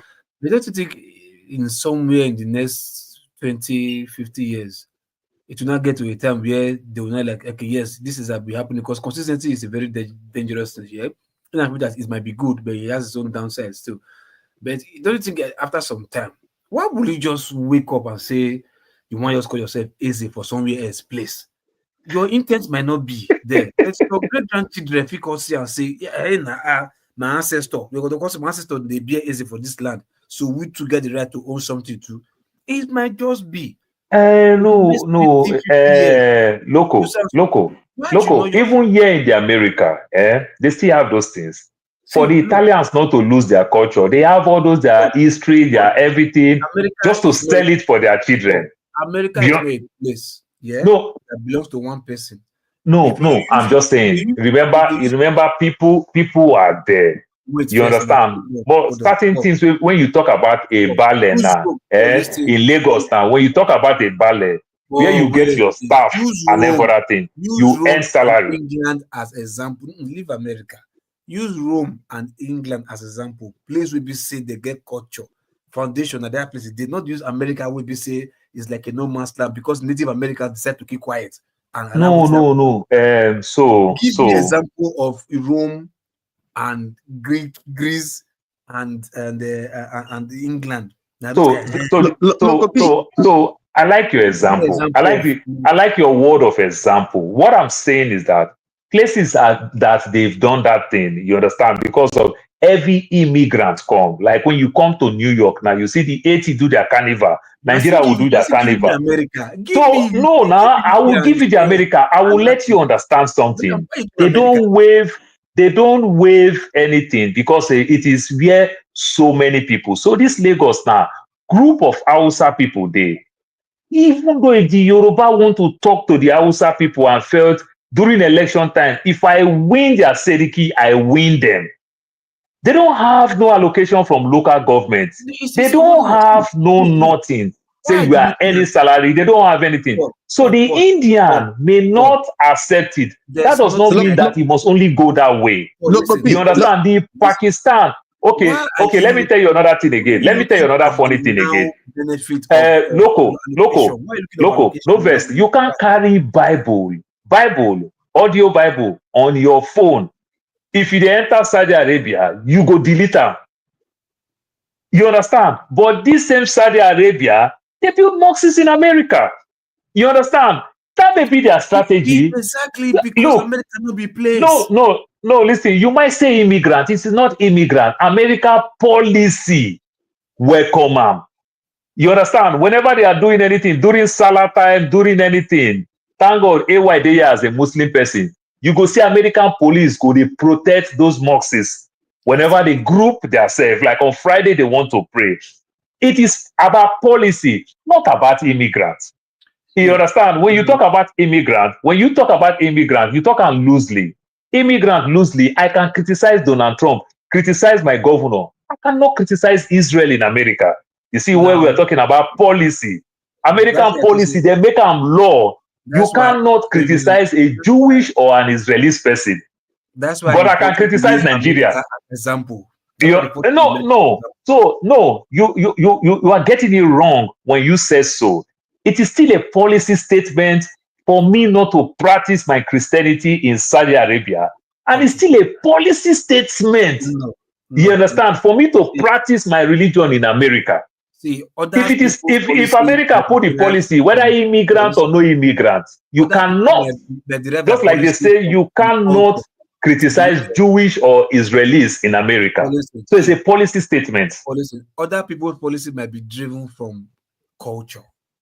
Correct. And okay, it's policy. Let's make it policy because there's an English word called policy. So no matter what we put it out there, we'll say it's a policy.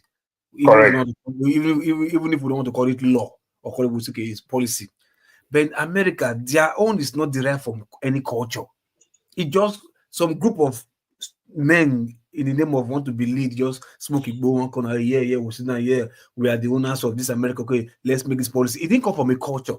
It comes it's a law. It's a law. Congress pass them. Congress, Democrat and Republican. This will not be say Democrat and Republican. Call them. What do you want? Call them. It's an English word. It did not come from culture. That's what I'm telling you.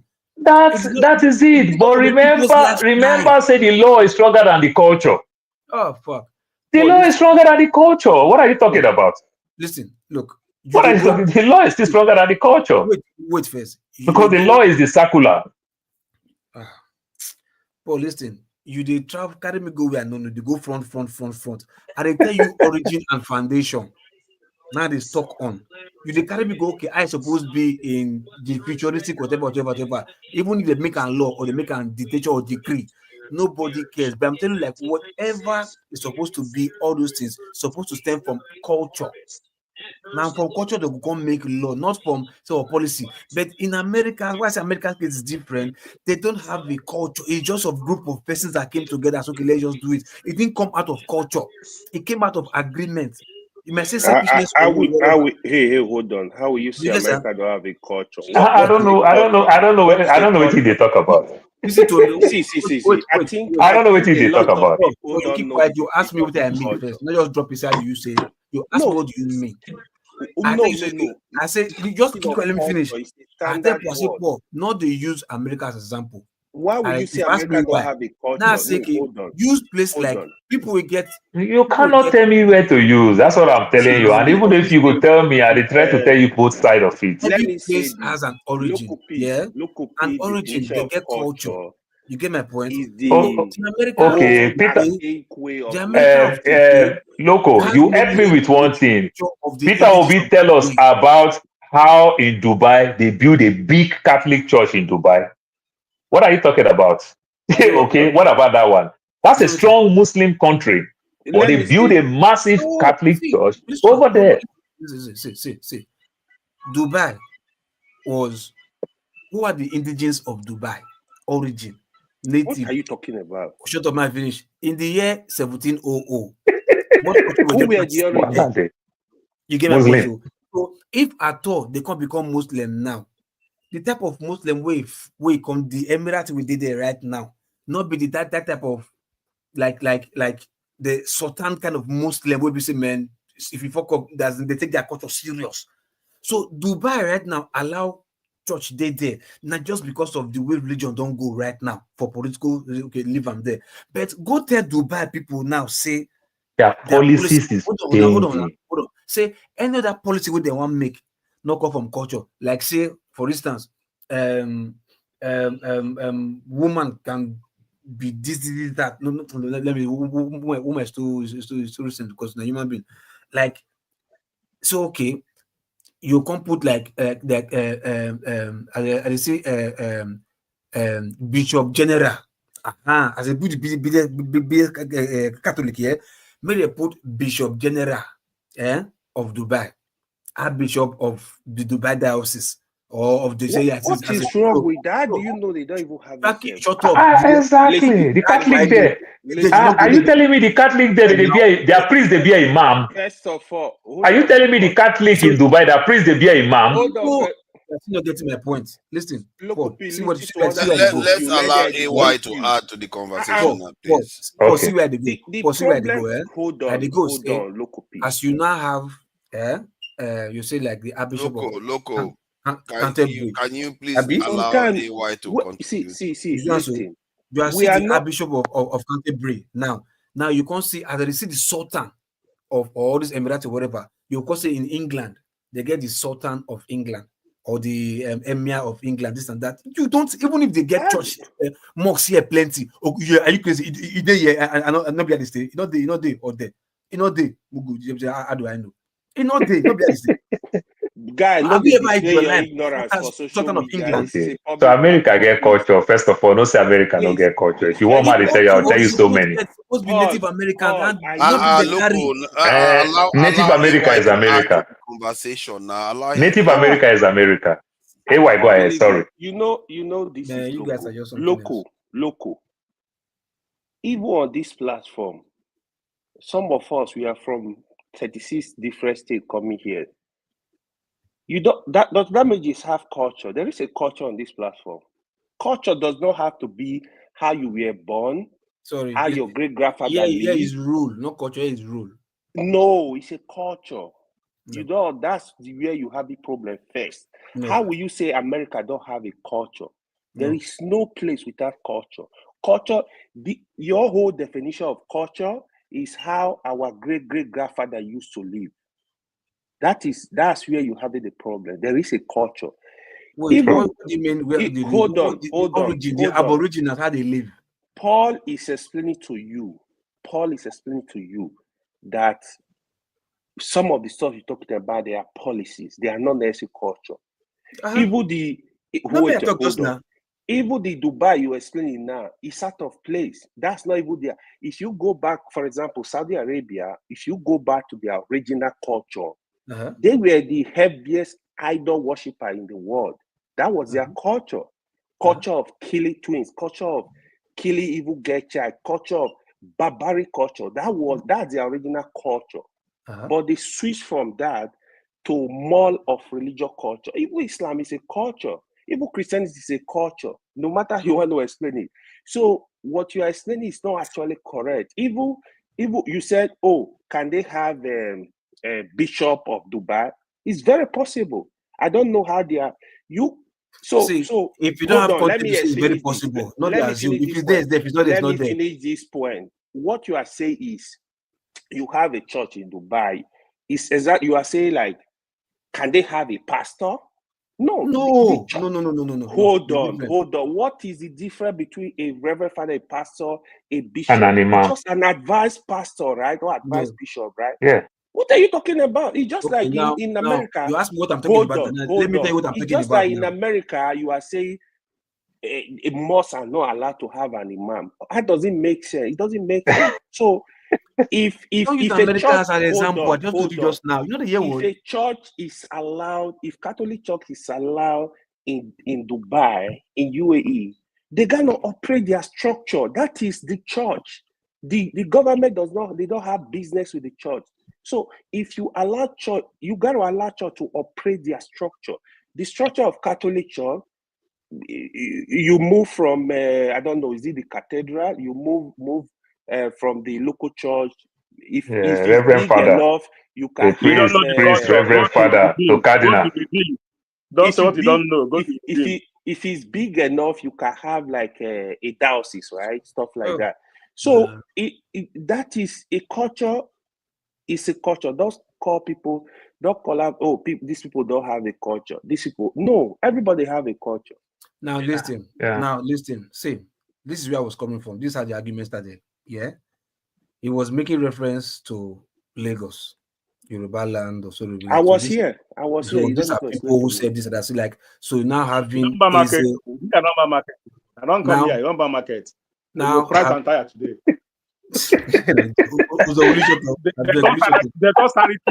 Sanity of you do Araba, you no talk. When they talk Igbo man, now he raise eyebrow. Yeah, you know about market too. Even he ourselves, we got Igbo community here. Exactly. Correct. America different. No, English say America different. See. Now listen. See, like I said, I say things come out of policy. You never can tell why you get those things because you know the way the policies they go right now. In the next 50 years, you never can tell what will happen. That's what I said. I know where local peace. Hold on first now. Now I now said, okay, what is the point? You are staying there. You have a group. You have a leader that controls you. Do your thing, and that's it. Why trying to establish? Before you establish, you don't establish past where if you go cause problem in the next 50 years. That's what I just said. I don't know if you tell you. Yeah.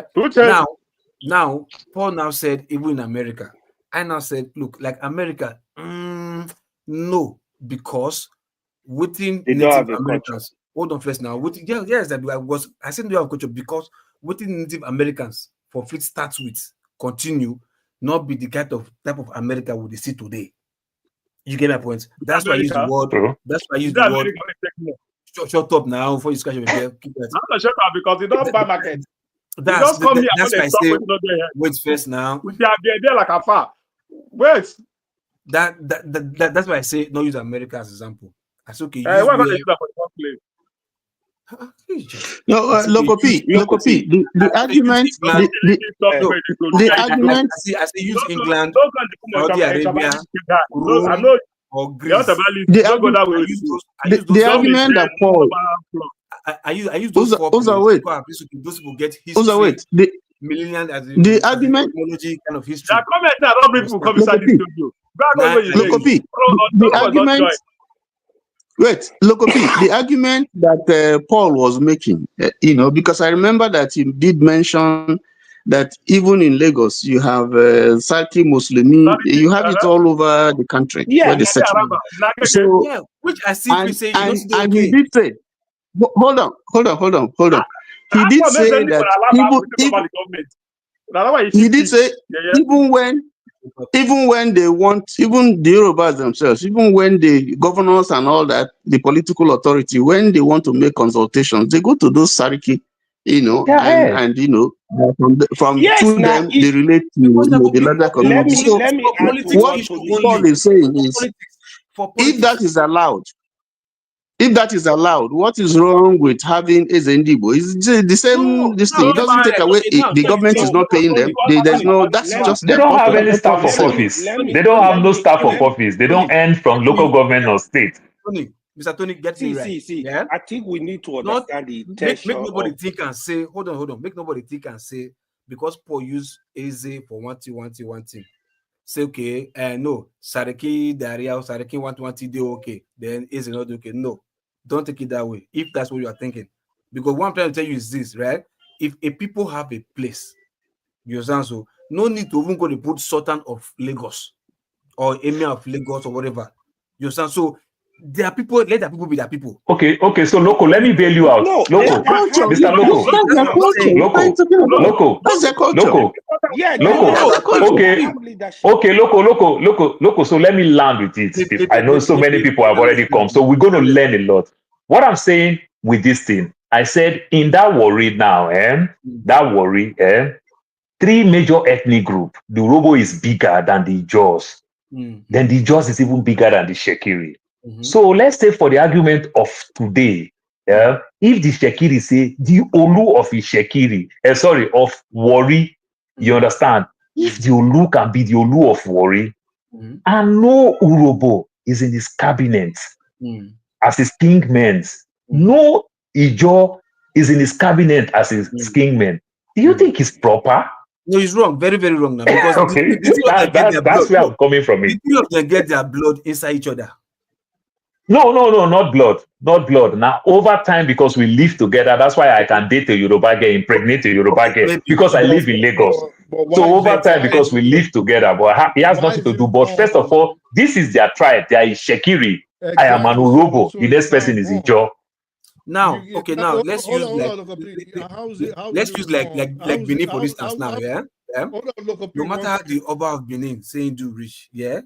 You see, you know, also you can go do rich Otaru of Auchi. You get my point, so? Say, if you can see first class rich king, you know, also a boundary, you go to do Gaga for where Otaru of Auchi person day. That is different. No, you are getting it wrong. No, look, you are getting it wrong. You don't understand what that is the title means. You don't understand it. Yeah. I'm going to talk about It doesn't hold political authority. It is not kingship. It doesn't hold political authority. You can't compare him with Otaru of Auchi or the Oba of Benin. No, that's not it. Mr. Tony, what I'm talking right now, I'm just replying what Paul said. I'm not talking about what I said earlier. Look, your comparison is what Paul said. But Paul, why do you think the Olu of Wari, which should be Olu of Shekiri, should have an Urobo or Ijos in his cabinet? So who do you govern? Who do you rule? You rule over a kingdom. So you, yeah. So when you call Wari, instead of you to say Shekiri, when you call Wari, an Urobo is part of that domain. Right. Ijo is part of that domain, and you claim all of them.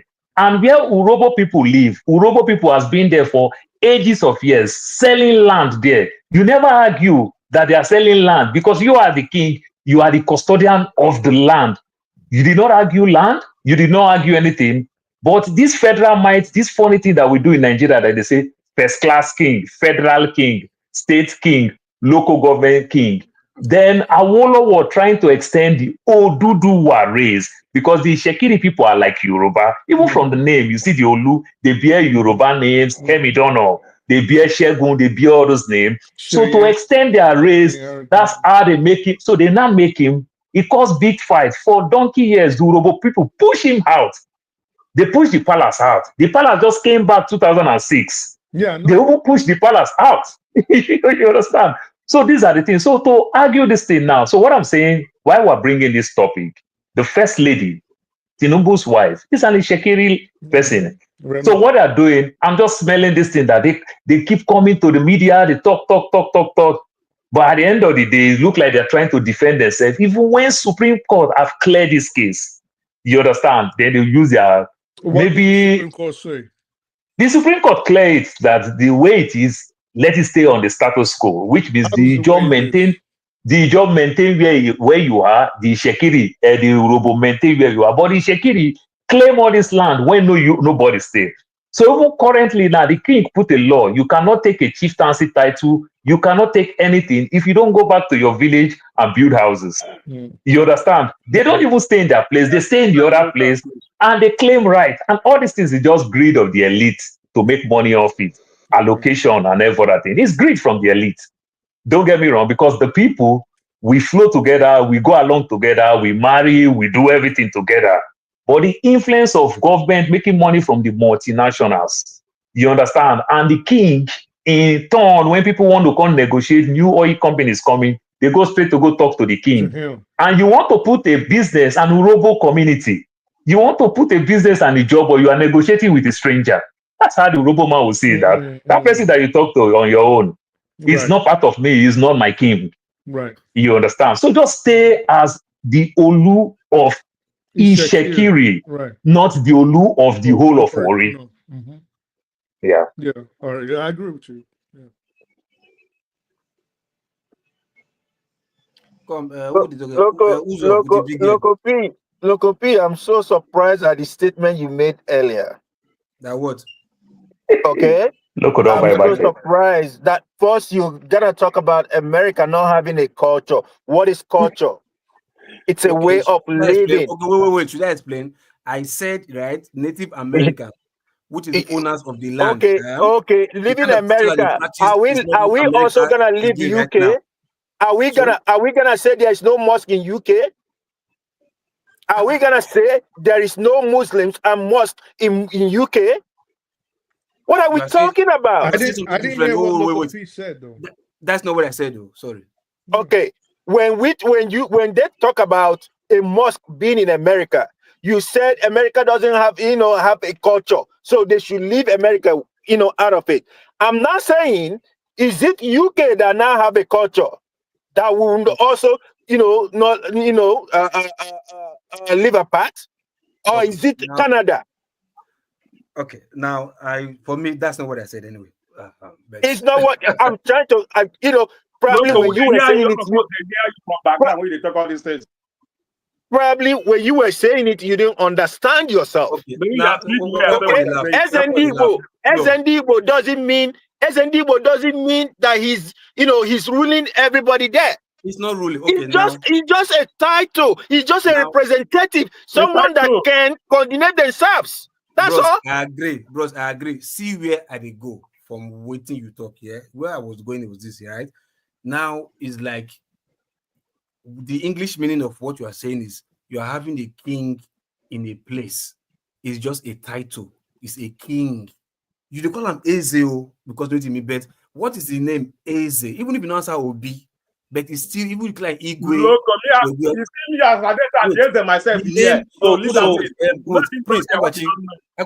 the interpretation it means king of a place. But that is still their culture. No, it's not like they're taking over the land. That's what you are not getting.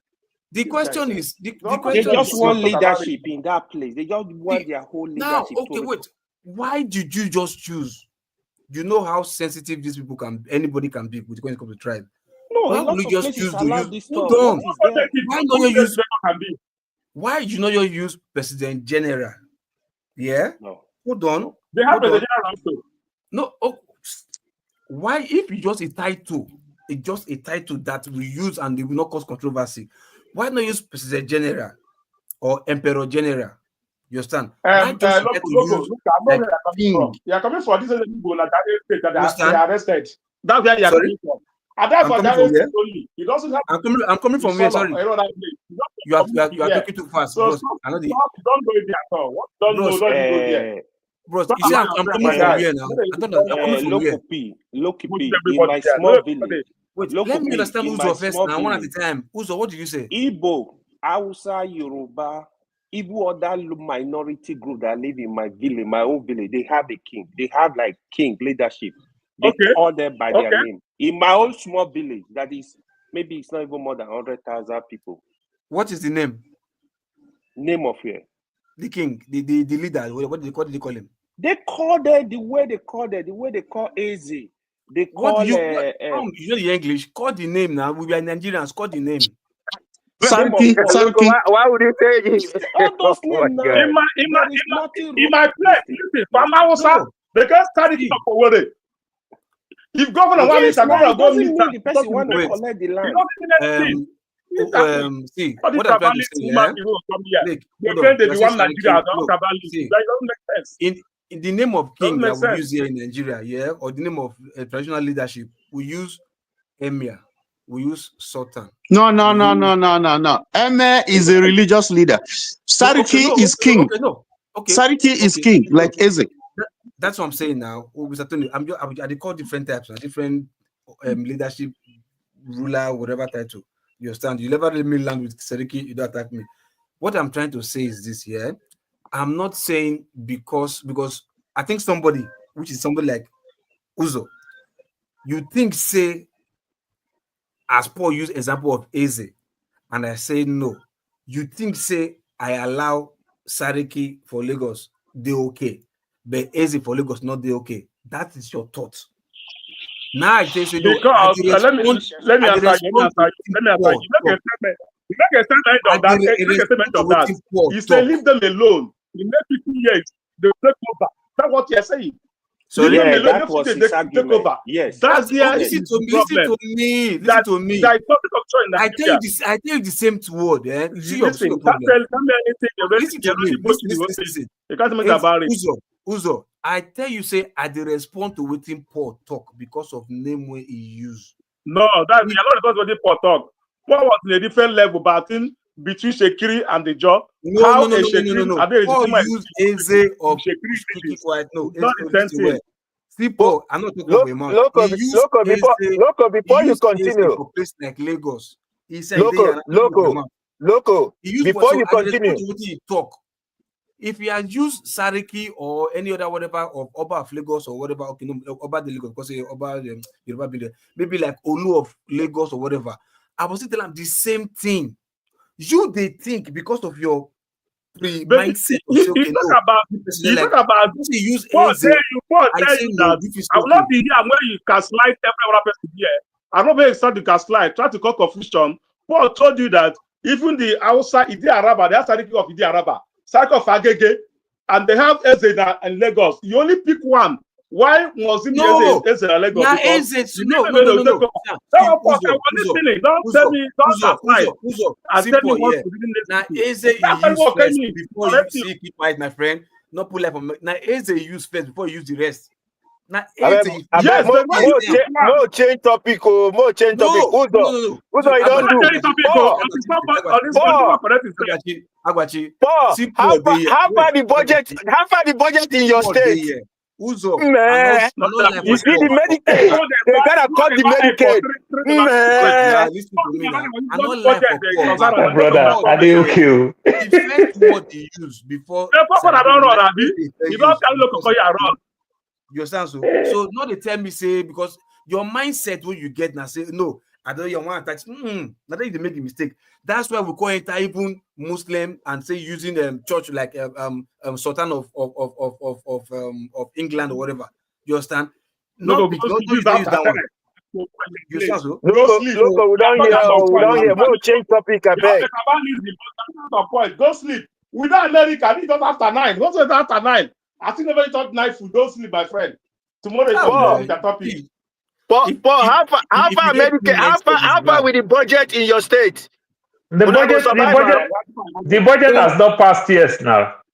Would you guys survive it? The budget has not passed yet. The budget has not passed yet. The MAGA people, they were crying all morning. We were watching them all crying all morning. I was laughing. No. 100% Trump is corrupt. Look, we know that. Like I tell you, I said in good conscience, everybody formulate that decision. I never vote for Trump and I never vote for Kamala Harris. I vote for Dr. Jill's time. You wasted your vote. That's why I'm angry at you. That is your thinking. Everybody know what's the peak. You understand? My red flag is that I cannot watch Kamala Harris. You understand? For 30,000 people dying, and I'm going to vote for her. I can't do that. You understand? But at the same, is it better now? It's not better because if Kamala Harris were to be there, we'll still have 50. If Kamala Harris were to be there, we'll still have 53,000 people dying in Palestine. You understand? For the war. That's what I'm saying. That's my own red flag. I believe she wouldn't have allowed that to happen. I'm telling you. No, if she allowed it as at that time, they pass a bill, they do all that. They pass a bill in the United States for us not to criticize Jewish nor Israel. but I can criticize Nigeria, I can criticize England, I can criticize Canada, I can criticize the president of America, but I cannot criticize only one country out of almost 190 something countries in the world and everything. I don't see myself. It just don't work with me. That's my own decision. So talking that my vote waste. No, I don't think it makes any sense. Did it get better now? No. Chim, how far now? No, you can't be. Look, my brother. My good friend. Canada is a part of America now. You guys are 54 states. My brother, you are in California. You are buying gas for $7 plus because of Democrats and everything. Are you enjoying it? And I'm not complaining because so who tell you that I'm complaining? For many years, school meal for my kids, I pay because they say I make too much. You understand? Yeah, I pay because they say I make too much. So, you understand? Paul, sorry, Prince, I thought we have gone. How many months ago did this election go? I don't know. No, you are my friend, and I will keep saying it till tomorrow. Hold on. All the people that supported MAGA. I never supported MAGA. I never supported MAGA, and I will not. Prince, whether I like it or not, that's my business. Prince, sorry. The elections are over. Let's move on. And Uzo supported him because he thought he was gonna give him Biafra. Uzo, how far now? How market? Uzo, how market now? I've been buying for 47. If I do for some, I'm gonna buy at 245. Now I be taking that one. Nothing change for me. If Trump won't give them Biafra, Trump go collect River Niger Bridge. He go do deal. Go collect River Niger Bridge. He go do deal. You don't say about like deal. No, they go buy him another private jet. They go buy him another jet. No, he go first collect River Niger Bridge. They pay gate fee to enter River Niger. He go first collect the bridge. Are you guys unhappy with the? You know, say God has levels of gas for him to take. We go left side for him to stay to America. Chimadi. Wait, Chim. What did Chim say? Everybody talk at the same time. Yeah, Chim, please say it. Let me hear. You and Paul, are you unhappy with the business investments that this guy is attracting to the US? Who benefits from it? Oh no! There's no business. There's no business. He never brought any business. He never brought any business. There is no business. There is none. Scammer. Somebody that is fighting for the Doge not to be disposed. They never brought any business. Kim, they never brought any business. You understand? We don't make business. We close down for my company. OTC just closed 2 weeks ago. My brother, even though we are me at the work stuff, they shake. Make I no lie for yourself. If my mama they alive now, my mama for the church they pray. I no lie for you. Even where I'm working to is shaking. Don't worry. Uzo, Shebi they Texas. Una go hear them. Una where be say now we they give una small money. Now we they give una small money. We go closer. We won't give you guys any money. And they buy gas. For Sam's $2.35. California come buy gas now. In short, $7 from my community, half of the California get to the country. How they here? Near me house they here. This house they here. So that's probably 2 flats. You go for $50,000. I love it. I love it. 4 parking, 2 garage, 2 parking space. Come by you. No there the way. No problem. We are still driving. You want me to show you the freeway? Cars are still filled there. That man is $7. We are still okay. We're not crying. So why do you think it's not okay in other places? So Prince, why do you think it's not okay in other places? Look, let me tell you. The demographic that vote for Trump, it is that demographic that will suffer more. The Midwest states. These are poor states. I'm not from the Midwest states. These are poor states. The people that, and remember, these people that vote for Trump, if you tell yourself the truth, they are coming from a good place. But remember, many of them may be ignorant. believing that this warehouses, this factory is coming back. This factory will never come back. It will never come back. It will never come back. And even if it come back, if he come back, the people that think that they're going to do the job, we never do those jobs because it's come back now. It become an high tech. You understand? St. Louis the other day, the hurricane just swept through St. Louis, but because they defunded FEMA and brought down a lot of the agencies that are responsible for, they couldn't get nothing. People that a hurricane is coming, there was no fund, there was nobody, no officers, nothing. There's something going on in St. Louis right now. All over, even in Memphis, and my friend is there. Memphis, even the Carolinas, South Carolina too. So they defunded FEMA and everything. Yes. No, we're loving it. We're sitting over here eating our popcorn and watching them. Yeah, I know. So people comparing California is expensive. We need California is a big economy. The GDP of California is bigger than the whole of Africa. The whole of seventh Africa largest in the world. Yeah. It's 4-something trillion. So that is expected. But people's salary are paid accordingly, right? Yeah, we get it. But the issue of Trump supporters, they are the biggest. They deceive themselves so much that I can't even understand it. You don't say. No, you go let me finish. That's not right, man. Look at Don't it. don't say you don't dress. Let's take it down. Of course, everybody know Trump is a con man, right? Look at what Trump. Hold up, please. Look at what Trump is doing with Harvard, a whole Harvard University. Look at what he's doing with them. And people will come. Trump just want to be a dictator. What really amazes me is how people will criticize Tinubu in Nigeria for doing the same thing. Just to add to what you're saying, the Harvard own is because his son didn't get in there, and Obama's daughter just got in there on merit.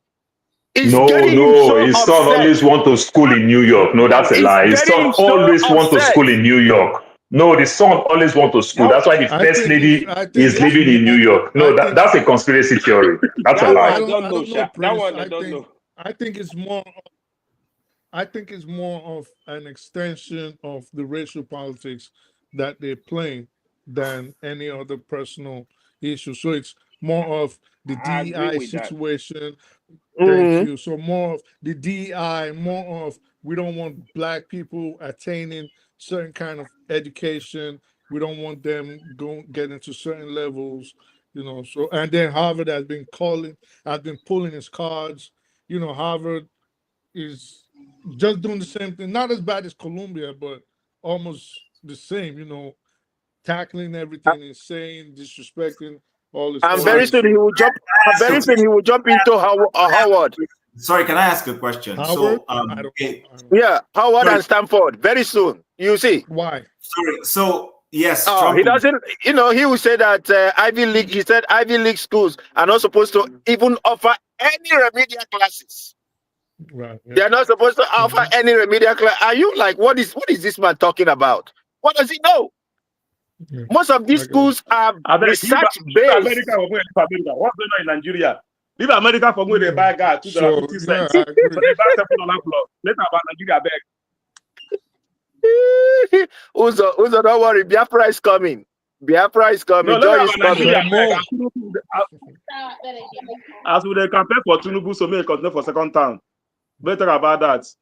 Not be all this from Nigerian politics, they give me high blood pressure. I know if you talk about them again. People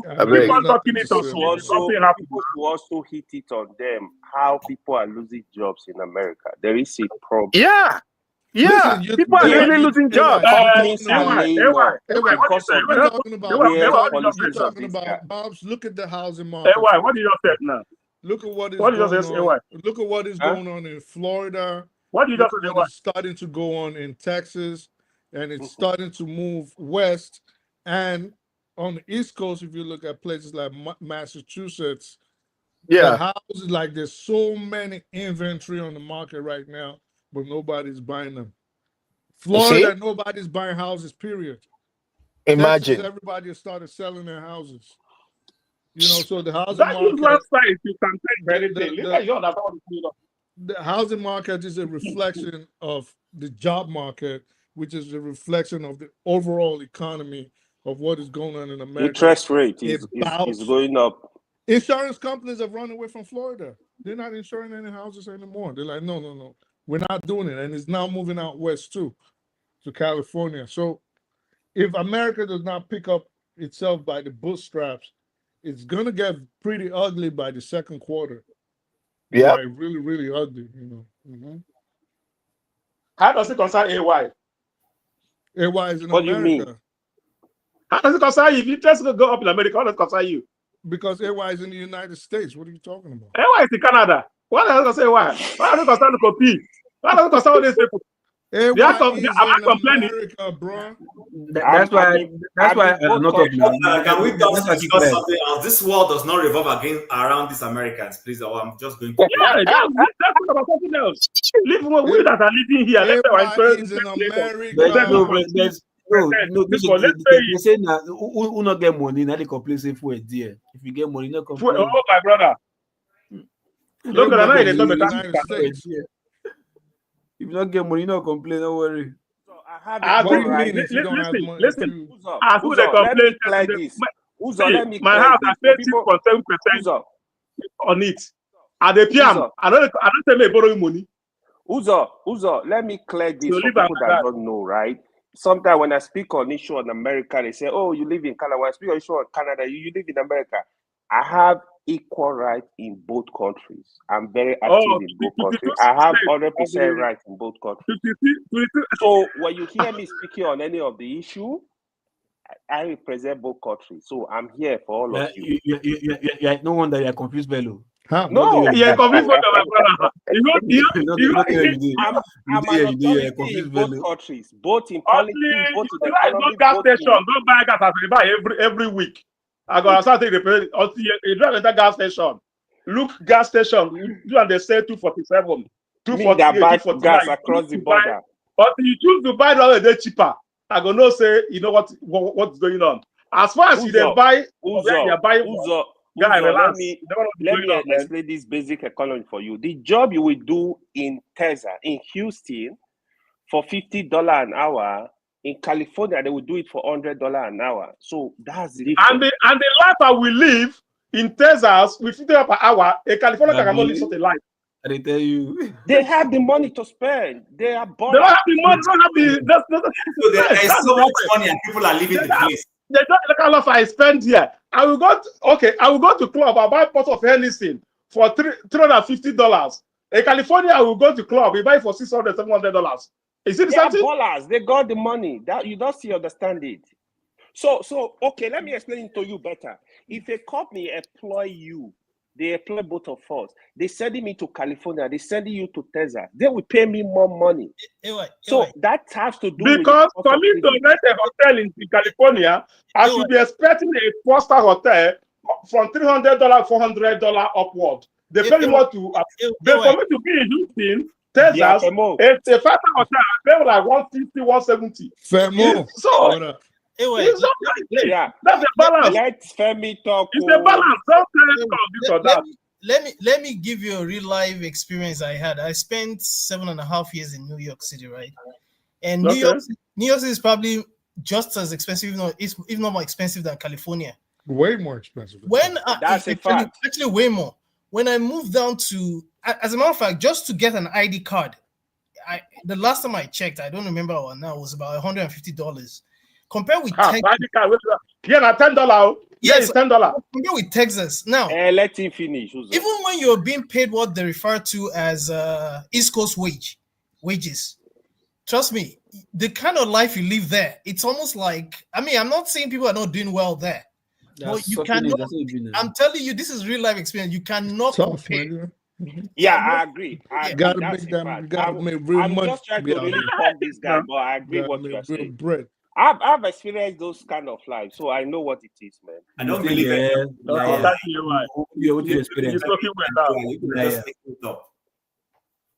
You're making up all these things. It's not a fact.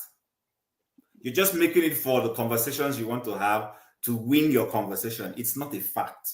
No, Sorry. but Jim, see for London, there are people living in Manchester. Yeah. They earn, I don't know how much they earn, but they will tell you they cannot afford to live in London. You understand? But the type of job you do here an hour, not government anyway, like say maybe you're a worker, maybe you're a contractor or just skilled worker or whatever, the amount they'll pay you here an hour is way more higher than the amount they'll pay you if you're in Manchester an hour. So let me concur with you. I live in Alberta. I live in Alberta. The cost of living here is cheaper than living in Toronto. But in Toronto, they have more corporate jobs. But guess what? Every time the people in Toronto are running over this place, what I pay as mortgage is 10 times what somebody pays for the same size of house I live in Ontario. That I pay literally no tax here in Alberta. Go and see the taxes they pay in those places. They go and see the kind of size of house they live. Yeah, that's what Femi is trying to say. Like, you earn more in those places, and what takes the money? What kind of style? Listen, in a nutshell, is what kind of standard of living are you trying to envision for yourself? That's all that matters. That's what Femi is saying now. They are paying you over in New York, but they chop on for your hand with things for them. Exactly. Yeah. So it's happening everywhere. UK, whatever. It's same thing. Kind of big boy life. Come on, you want to live in a congested What place. Femi said is a fact. If you're living what in Jim said is a fact. That if is you're the living reality, in Texas, actually. for example, or in the Midwest, or in Ohio, maybe not Chicago, because Chicago got almost similar transport system. Let's say in Kentucky. So do you want access, for example, like what Femi is trying to say, to 24-hour transportation like we got in New York? You know, you want to just wake up in the middle of the night and say, but you're not getting that in Kentucky. But if you I speak the truth. Listen, where I live, how many square meters of house? What I pay what a person would pay as rent in Calgary, for the kind of house a person would pay as maybe $1,800 of rent for, like, say, a 3-bedroom. You can't afford that in Ontario. No, it's not possible. I get it. I've lived in parking in Ontario is hellish. People live in places they don't have vehicles. Listen, it's like living in London, like you said. If I move to the UK, I will know what I'm moving to the UK for. If I stay in London, I probably won't own a car. Why? Because the transport system in London is way better. But where I live, I don't need to use public transport because a vehicle here is easy to get, and it's a necessity because of the way the city is designed. Yeah, but say Alberta, for example, was to start getting congested or filled It's up. actually Then the cost of you living would is have going the up same. already. You would have the It's same. going up, but AY is going up, but it's going up, it's also tripling in those places. Okay. Let's put it through, please. 1 minute. Let me come into what Chim is saying. I have lived in that city where Chim is talking about. I live in Calgary. Like, I live in Calgary downtown. When I was working in Calgary. Calgary, for example, in the say 5, 7, 8 years ago, you will see houses for 300, 350, very good house. That same period in Toronto, houses were in the millions already. You know, if it's too cheap, maybe 800, 900. Right now, there is a movement from GTA down to Alberta. Houses in fact, my cousin just bought a house in Edmonton for $700 something. It's moving from Toronto to Edmonton. So Edmonton is like couple of hours away from Calgary. It's Alberta. 3 hours. So I used to live in Montreal before. In Canada, the two cities you need to avoid in terms of cost of living: Toronto, Vancouver. They are crazy places. And Montreal. The big money. Montreal is even good now. The big money. The Vancouver, sometimes I feel it's even worse because they bring this money from outside. Canadians don't have money. Salary in Canada is not Vancouver is tourism money. Salary in Canada is not too big. They just live this like they are just happy people. They don't have money. Even when they pay you, if they pay you 200K in Canada, more government go start the money self, you go fear. So isn't Vancouver one of the fishing cities in Canada? yeah, they have islands. It's a very beautiful place. Terms of that, just below it's Washington. close to Seattle. Above Close to Seattle. Yeah, above Seattle. Washington It's just State. close to the border of Washington State. So There's yeah, Vancouver, Washington too. Yeah, even now the place Jim is calling like Calgary is getting expensive too. Yeah. I'm hearing houses Calgary now. haven't been no, don't see AY. No, they are not comparison. They are not. You can't compare them. Not But like Toronto. I'm just saying, AY, comparatively, life is not getting any cheaper anywhere in the world. So everything is Canada, America, they still have cheap cities though.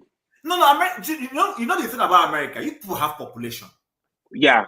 You have the population. So where there is population, economically, life is cheaper because more people are paying the taxes. We don't have the population here. So whatever taxes we have to pay, we also have to pay because they have to spread it across to everybody. Chim, if you don't mind. Let me say something. We have population. Let me say something. Even though we have population here, even though we have population in America, however, I speak the truth, we know this very well. There's about 20 states where, like North Dakota, South Dakota, there's some states that there's literally nothing happening there. You'll be shocked. No, I agree with you. I know that. Wyoming, Montana. So you know, Mississippi, the whole of the old southern states. Atlanta City is richer than the whole of the old southern states. Not the state of Georgia. Only Atlanta is richer than Alabama, Mississippi. It's richer than many of those states there. You understand? So we also have poor states that people are not, but also things are cheap over there too. That's another thing too. Yeah, but who wants to, for example, what Chief said, like, to be honest, in all these big, even the Texas we are calling here, Texas is cheap, good. Do you know, 5 years ago, the house you would buy in Texas for like $350, you will not see it for $500 now. 350 5 years ago, you see houses there for like 250, 150. 150 in other area, 200 in some area in Houston. But now they are. But it's also another scam. They bring you in to charge you a lot of property tax. Yeah, they are also. Guys, let's compare Nigeria. When I was back home, the highest rent I paid up until 2016 was 400,000 naira. When I came to Canada, for the same size of the same house, maybe just slightly different because I didn't have a basement back home and I have a basement here when I came. I was paying $1,400 every month. Translate that to naira. That was more than my annual rent in Nigeria. But guess what? The job I was doing was compensating for that rent. You can't compare naira and dollar. Forget that matter. You go cry. Even Nigerian real estate market. The Nigerian real estate market doesn't even make any sense. Like, somebody's it's very asking, unstable. what is the inflated?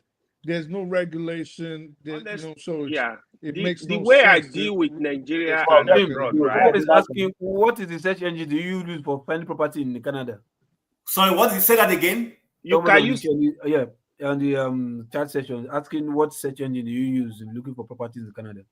What do you mean by What was search that thing that ended with an X?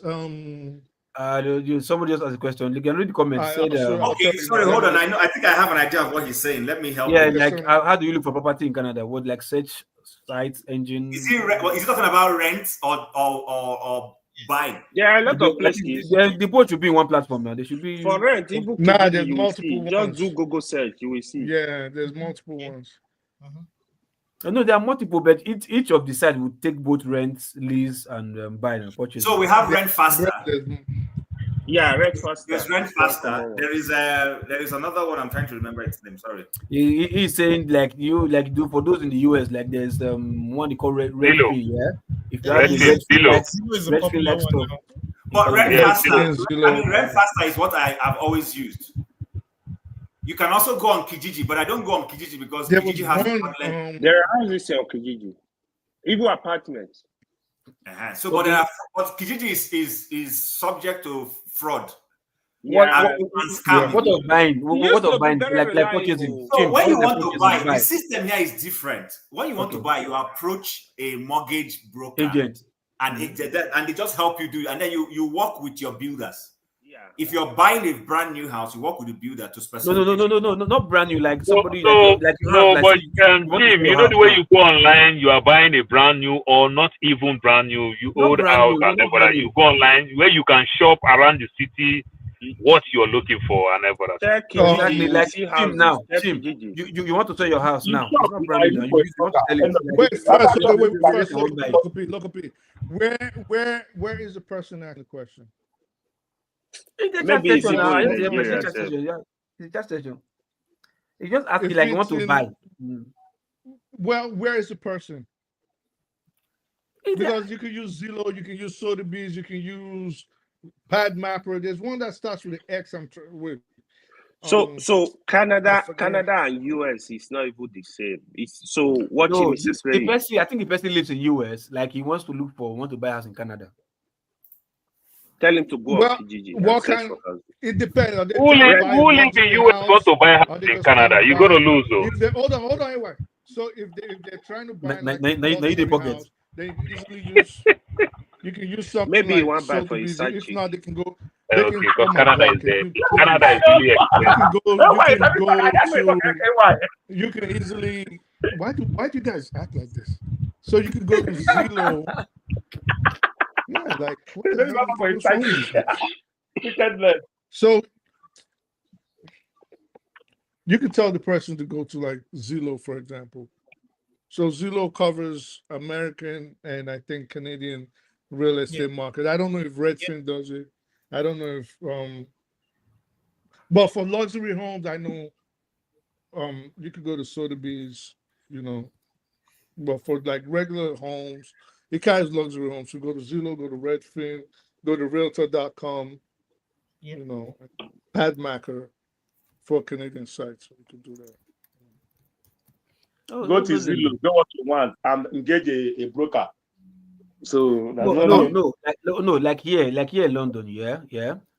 You have brokers' office where you can walk in if you want to. You still have sites where you see different houses marketing on there. You can go there, check if you like anyone, contact the broker on that site. You can go to their office. You understand? I think it's the best thing to go when you're looking for a home. Sorry, family, you wanted to say something. Yeah, I think it's the same in most of the Western world. Exactly. You can do it online. The broker contact is there. The agency is there. If you like a house. The sites will you don't need an agent. The sites will give you an idea of what you're looking for. Yeah, you don't need an agent. And the sites will let you see. You'll be able to. Wait, to understand. You don't use agent to buy a house. God, I'm not going to buy my house. Agent when I use it. You know what to do. You don't need an agent. No, why they talk like that? It varies. You check the answer. Do you have an agent? If you say yes, you bring your own. If you don't have an agent, are you asking you want? Who do you pay the money? Who do you pay your money to? To the loan office. Money to the bank. You get bank, get your deposit. What the agent will do, you can do it if you have the right information. If you know what you're doing. If you know what you're doing, trust me. If you don't know what you're doing, you are open. Now hold on. Like if you don't in the UK, here in the UK, every seller put their house, give their house to agents. You can't say like, okay, it has for sale. You don't even know the owner. Well, you can sell it by yourself. That's what I'm saying now. Hold on. The thing is this here. Look. Because of like money, so I can't deal with you. What I do is like, okay, yes, the agent will get your lawyer, talk to my lawyer. So your bank, then you have your bank involved with my own bank.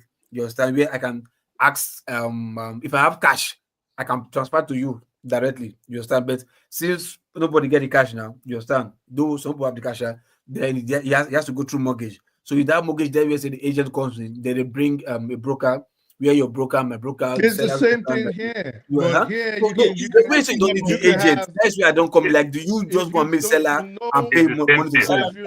Local is the same thing. Local. There's two ways. If you don't need agents, then you're going to surprise me. If your house is Loco, let me tell you how it works, all right? You can list your house by yourself. Let me, okay, so Loco, when I got my house, all right, list your house by I want yourself, to do that or straight. you can I list didn't your get any house debt. through an agent. So I if you want don't to list do your that. house through an agent, then you can deal with the seller if you're the buyer. You can deal with each other on your own. That you don't have to have a lawyer involved. But the danger with that is you are susceptible to buying a house with a lot of fault issues. Yeah. So Now, okay, two things. Yeah. Scam. No, two things. Yeah, you can buy like a new one from a developer. It's straightforward. You might say, okay, That is where you scam yourself more, Loco. Brand new house. That's where you scam yourself more. No, you can't. No worry. Developer is like you are buying a brand new house. You are the first user. See, hold on now. What is new? I said if you are buying a brand new house in America, that's where you scam yourself more. If you don't use a proper agent or you don't know what you are doing. What do you mean? So, okay, now in the UK, yeah, you don't get scammed. You don't get scammed by developer. Hold on. The truth just a good question. So what do I mean by scam? Well, hold on, Paul. What do you mean scam yourself more? Good question. So what do I mean by scam yourself more? A new developing area, because that's where you get brand new house. New developed area, you are buying your house newly. Guess what you are buying from the city as at that time? Land. The land use charge, everything, it is land. So you pay less. You don't know after 2 years, then they start charging you for house. My brother, that mortgage that you tell all your Nigerian community. No. Yeah, if you buy a house from developer, now you get everything. You're not paying anything. What are you saying? You know? What you tell me no? Have you dealt with it before? Have you dealt with it before? What'd you say? Have you done it before, Loco? Have you done it before? Not done it before. Let me explain to you. Done it before. Yeah. Paul, here in the UK. Wait, Paul. Wait, hold on. The UK, what you here in the US? Yeah, in my what do you mean scam yourself more? That's what I'm trying to understand. I just explained it clearly to you. No, a brand new developing. So just let me land with it. New developing area. Why you are buying this property? Why they are developing? Why you check everything? You are working with them. They are building for you. They already build like two. They show you the pattern of what you want. You understand? You pick and choose. Maybe you want your house to be a 3-car garage, 4-bedroom, or 3-bedroom. I do it. That's what I want to. Okay. So this part, you work on those parts and everything. But what you are paying, why you make all the agreements, why you sign all your dotted line, you don't really know that what they are charging you as your property charge. You understand? It is land as at that time when you are signing all this paper. After 2 years. What are you saying? What you're saying doesn't even make sense at all. Of course, it will not make sense to you. No, it will make sense for everything. I've been in business for about 21 years. Tell me more. So look, there is difference between how much you are buying your house and how much they are charging you for property charge. As at that time that you are signing this thing for a brand new house. What are you understand? Do you mean property taxes? Sorry, who is charging you for property? Who is charging you for property tax? Can I say something, please? Hello, it's like everyone. Can you guys hear me? No, can't hear you. Loud and clear. Can you guys hear me? We can't hear you. We can't hear you. We can't hear you. You can't hear me. No, we can't hear you. We can hear you. Don't mind him. Of course he's hearing you. Just cause him his chief. We can't hear you. We can't hear you. What's up? We can hear you now. Paul, I don't understand what you're saying, and I just wanted to throw this in. Why you guys are having a conversation? If you don't understand, can you let me learn so that I can also learn from you? But I'm telling you facts. I can send you 1,000 videos about this mistake that many of us have made. You understand? If you don't understand, maybe because you didn't even let me learn. But go ahead. But I've been listening to you. The point I'm finding is with your conversation is the more you're talking, the more I'm getting confused. So that's why I'm saying that. Could you please get to the point so that we can go to the. I wanted to bring another topic because I would like for you guys to address that and to hear your opinion on those topics. We don't have that. No, but I know you. I know you are right. I'm here for you today. Now, me and you. So I started from what get ready. I started from what Uzo is talking about, buying a property with no agent. Mostly when you don't even have license. You understand? In that state, you understand, as a realtor, you don't have the license. You just feel you're gonna figure it out. But over time, you discover that you make couple of mistakes. You understand? Things that agents can help you through, but you might just think you understand it, you check Google, you watch YouTube and every other thing. But over time, what you are saying now, Paul, sorry, before you continue. When you say agent, what do you mean by agent? Your realtor. Your realtor. Broker, like broker now. No, broker, yes, an agent. The same thing, broker agent. If one buy a car, I get agent for car, agent for house. Yeah. So I'm just talking from the place of Uzo. That's why I call it what I call legitimate scam. So what you close the book, you may be happy, you tell people this is what you pay and everything. Then you know the funny part of it, the city does not come. Mostly when you're buying a new development area, somewhere along the line after 2 years, you just see some outrageous prices. By the time you start asking questions, they'll say, oh, we got to develop this new area. We put a mall, we put a school, we put this, we put that. So the price is going up. You understand? So let me explain. Don't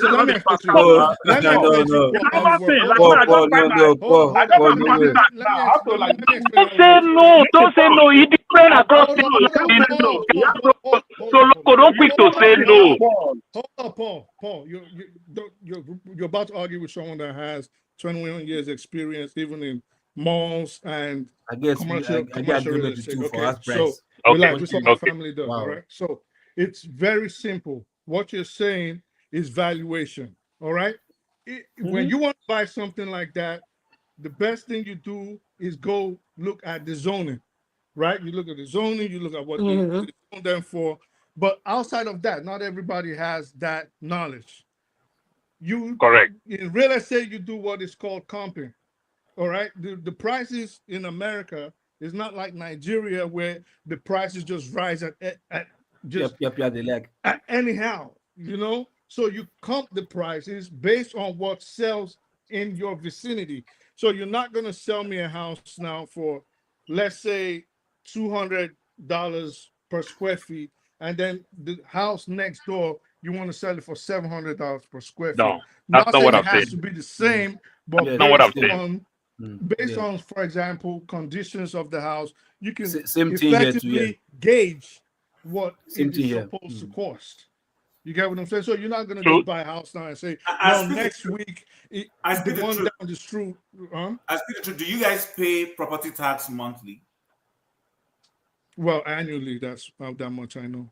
Yeah, you can pay monthly. You can do it monthly. You can pay monthly. You can do monthly, but it's included in But your you pay to monthly, you pay monthly. No, just but like you can pay it off. You can pay. It's technically one monthly time. now. Yeah, you can pay one time. Technically monthly. Yeah. Does it also change annually? Do you get reassessed every year? Yes.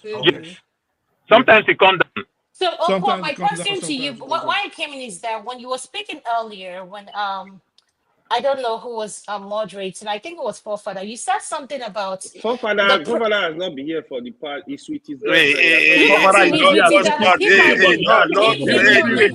just leave him. I'll focus on him later. I saw deal with the him moment later. the lady. Forefather be here listening from background.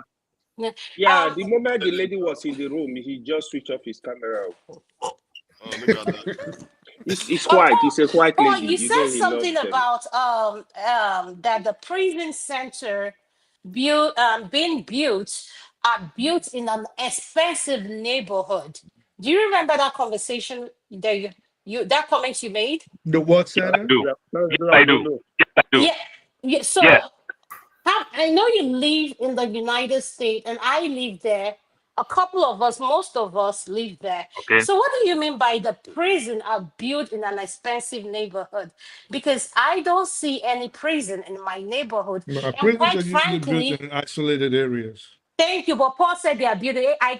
He said he's building an expensive neighborhood. So I want you to clarify that. What do you mean by that?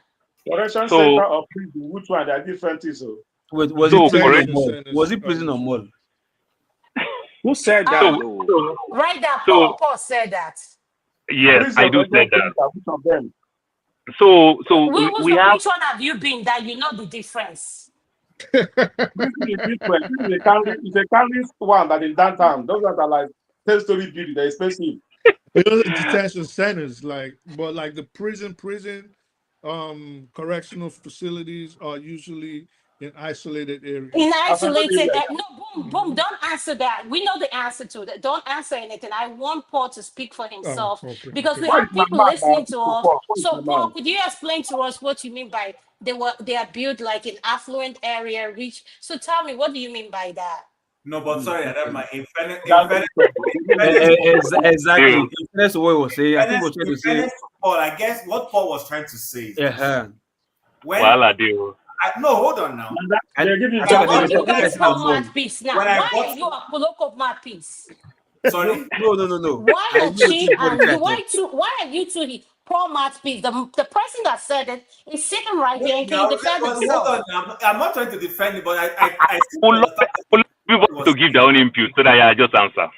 So here's my understanding of what Paul was saying. When you're building in a new area, the cost of that property at that time might be, say, maybe you bought it for 400,000. Then later on, more people start coming there. Then they build a school in that neighborhood. Maybe there's a community center that they put in. Then markets start springing up. All of these things add up to make the property tax of that place to go up. Exactly. It also increases the value of the property. The valuation of the house goes up. So this year it happened to me. Since I bought house every year, I get a new evaluation. So this year I pushed back. I called the city to say, why are you evaluating a house I bought for 400,000? You're saying now it's worth 800 or something thousand. Please explain to me. They said, a lot of people are renting, basements are coming up, blah, blah, blah. So I said, okay, did you ask me if my own basement was already completed? So those are some of the things that help me. So that I understand. Maybe it was a slip of tongue when he now mentioned prison. No, I gotta say maybe no. It's different topic. The prison was a different topic completely. It's a different topic, Chief. Completely. Prison was a different topic, not now. From 3-4 hours ago. It's asking for different entirely. It's asking different entirely. But of a true, Paul. Even your argument, we still not hold water because of it true. You are talking to say additional charge. If it's just property tax, because of returning to hybrid area, that is different from the amount you are buying. You bought the house. I thought you were trying to tell me maybe you bought the house so amount. After some time, they'll be adding money for you. That is different from property tax. Property tax is just a different thing on its own. It's a different thing on exactly.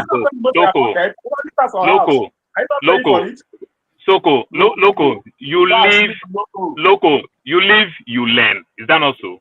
Which means you learn every day. So when you are buying property, Paul, please like I said, when you are buying property, the first thing you buy emotion.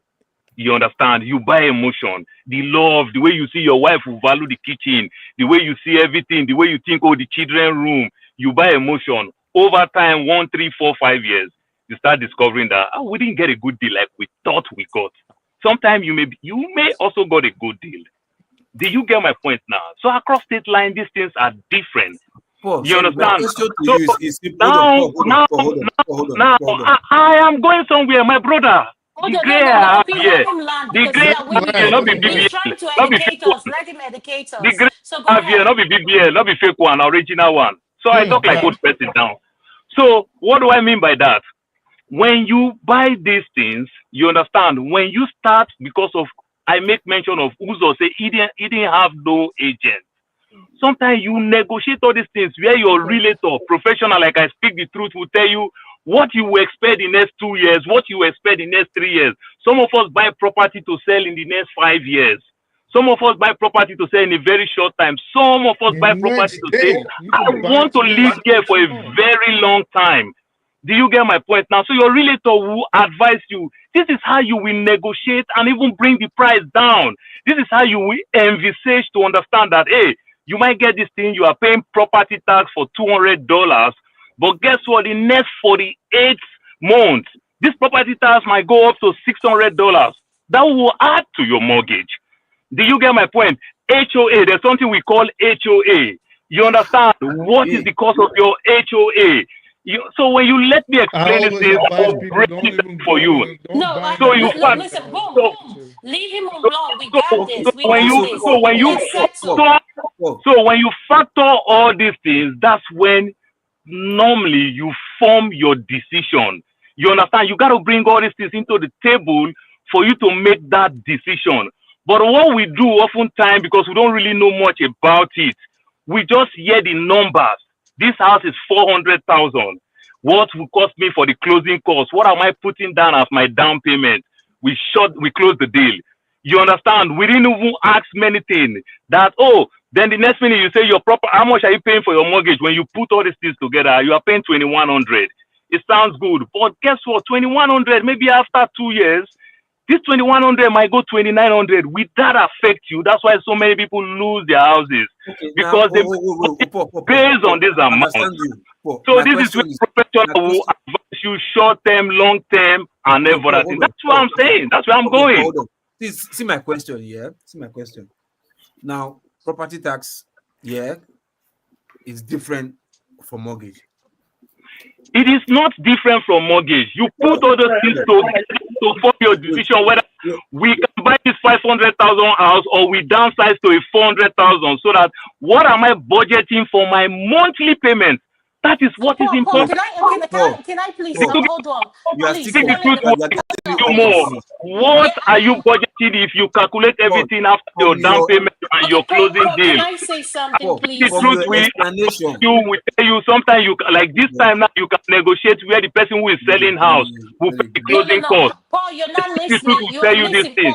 Paul, can I say something? From your explanation, hold on, Local P. In order for us to have this conversation, we have to allow people to push back, interject. After you finish speaking, they don't agree with what you're saying. So before I push back, I want you to make sure you understand the question I asked you. I said to you, don't answer your question. I have never answered your question. I only answered local. So you've never answered my question. No. Local answer question, not you. I never answer your question. You asked prison. You didn't ask anything about real estate. All right, that might ask Okay, so this is my question, Paul. My question is: you said the affluent area in America are where they build the prison, and I want you to explain what you mean. Chim has answered that question already. No, Chim doesn't. Why would Chim answer that? No. Chim didn't answer the question. Chim was not even here. He didn't hear about it.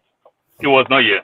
Okay, so Paul, answer the question, please. So now, when you ask these questions, the good thing is that you've been here for some time. We have all type of. We have state prison, we have federal prison, we have so many small private prisons and everything. We have all those things. So when you see these private prisons and some of these things, what most of these contractors sometimes they deliberately to do it and everything to favor certain type of cities. You understand? Even why they are cutting the deals to get this approval, they say, how about you put it this way?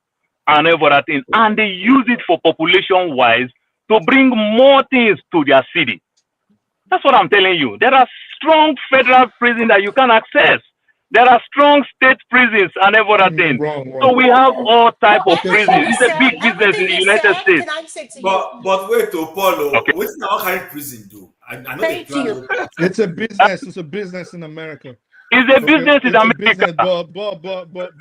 It's a big business in America. Can I say something? Hold on. Can I say something? I brought this question. So let me land with this. So Pilot, please, let me land with this. 2 weeks ago, and Chim, now that you said this thing, 2 weeks ago, the mayor in one of the biggest cities in America, around under 20 cities in America, the mayor of one of the biggest cities, and the mayor of New York City is as popular as the governor of New Jersey. You understand? That's how, like New York, New Jersey. The mayor, they arrest him. ICE arrest him last 2 weeks here. Yeah, but it was more ceremonial. Him too. He said he don't even know. This is what you do. This is what you do. The mayor says he don't even know him. He said he don't even know. That's a private place. Go ahead. All right, so let me I can explain. But this is what you're doing. I don't think you understand the question, but being that Boom Boom Ray knows where I'm coming from, and we both have lived in the United States and we know the system, and I can tell you for a fact that prisons are not built in affluential neighborhood. No, No, it's not. it would drive down the value of the home. Thank you. It drives down the value of the property. But They this is where cannot. I get where Paul is going to, okay? And Mhm. Uzo mentioned it. So I think Okay, what I'm coming. Paul is saying in Oh, places, yeah, for you go put example, them like in Newark, like he mentioned, in places like in Brooklyn and Queens and Manhattan, highly in Cook County in Chicago, LA County, in places like that, because the metropolitan area is very congested. They have the county jails, which also usually are contracted out to the federal government to house federal detainees, not the inmates, the detainees, the people awaiting trial. They usually housed in a place like in Brooklyn, we got the MDC. In LA, you got the LA County. In Chicago, you got Cook County. So they hold county inmates and they also lease them out to the federal government. The marshals houses federal detainees awaiting their time in trial or awaiting their journey to whatever facilities they are being sentenced to. That said, most prisons, state prisons, federal prisons, are usually outside the cities. They are usually in the rural areas. This is what brings jobs to the rural areas, from like the foods, the bedding supplies, hygiene supplies, telephones, so they increase the cost of these things just to bring some semblance of economic activity to those societies. But to say that they usually put incarceration facilities or detention facilities in affluent areas, that is a fallacy. It doesn't work like that. If they did that, nobody would want to live in certain areas because they are too close to people and people will get scared. So they definitely don't do that. There's different reasons why they put these facilities in rural areas. And the most notable one is economic. I just want to switch this topic a little bit because we've been talking about the real estate market and everything.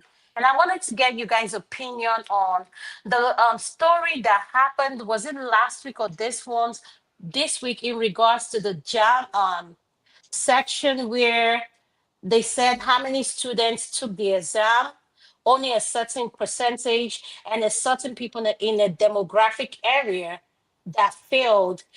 And the Minister of Education was saying, well, it's not my fault because your kids are dumb. They can't, all the I'm sorry. I'm just, I have to get you guys riled up so that we can have this conversation. So my question to you guys, those of you that have lived in Nigeria that took those jam exam and what you're hearing now, do you think it's fair for those kids and for that girl who took her life because of jam result? Do you think we need a reform in the educational system in Nigeria, given that we're behind in a lot of things? So that's my question. So can I go? Do you understand what I said? You're staring at me, so I I know didn't you hear the will. question, please, so repeat. So okay, the question is okay. Um, the Minister of Education came out.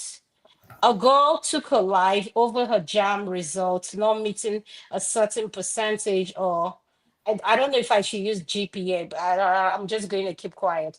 But come to find out, let's say 1,900 students took that jam exam, whatever exam they did, and 1,500 students failed.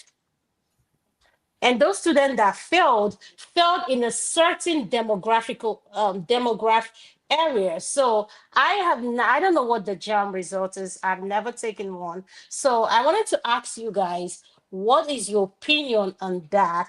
And is this something that has been going on that we're just noticing out now? Because someone from the north came out and say that's why their people have never been at the top of education, because the people in charge of this result were not being fair to them as well. So that's why I'm asking this question. Please, Jim, let me go first, Jim, please. So I'll tell a story that I've told several times. At the time, just before, long before we even dreamt about taking computer-based exams, even in probably even in America, or not to talk of Nigeria. At the time, I took the Nigerian Defense Academy exam, and it was computer-based. Now, one thing that you quickly realize, and it's only gotten worse now, and not surprisingly, is that there's all kind of shenanigans that even happens, even in the back end of things. That's not to say that things cannot fail. After all, there's been reported situations, even in America, where SAT exams have experienced situations with technicalities. Sometimes you can't glitches. Avoid, you understand? It's just that when you now add the so-called Nigerian factor, again, I experienced something similar. Now, when you now tie that to the fact that, I don't know if you noticed, you saw some, I don't know where I saw that video. I don't know if it was on Dr. Damages or somewhere else, where you had kids using candle. I don't know if it was a pre-planting to take their, was it NECO or GC? And then coupled with the fact that you have a situation where even the learning, I'm trying to tie all of these things together to arrive at something, because you also mentioned how what one thinks in terms of the educational system and all that.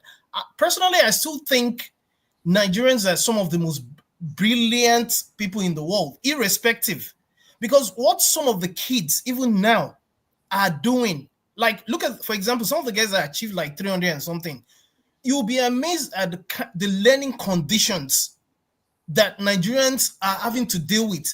At the time that some of us were in Nigeria, and I'm sure Chim, for example, can relate with this, as far back as then, we're still, you had to use lantern, or remember those red rechargeable lamps, as an example. It's always been bad, so that it's not like there's enough incentive to even want to like learn. And even for those of us that really were, conscious of wanting to learn and all that, it's like there's a conscious effort to disincentivize education. And then when you look around, what really makes a society work, it's almost like when you look to your right, we're doing all the wrong things, right from the leaders who make it look like make education or hard work look less glamorous.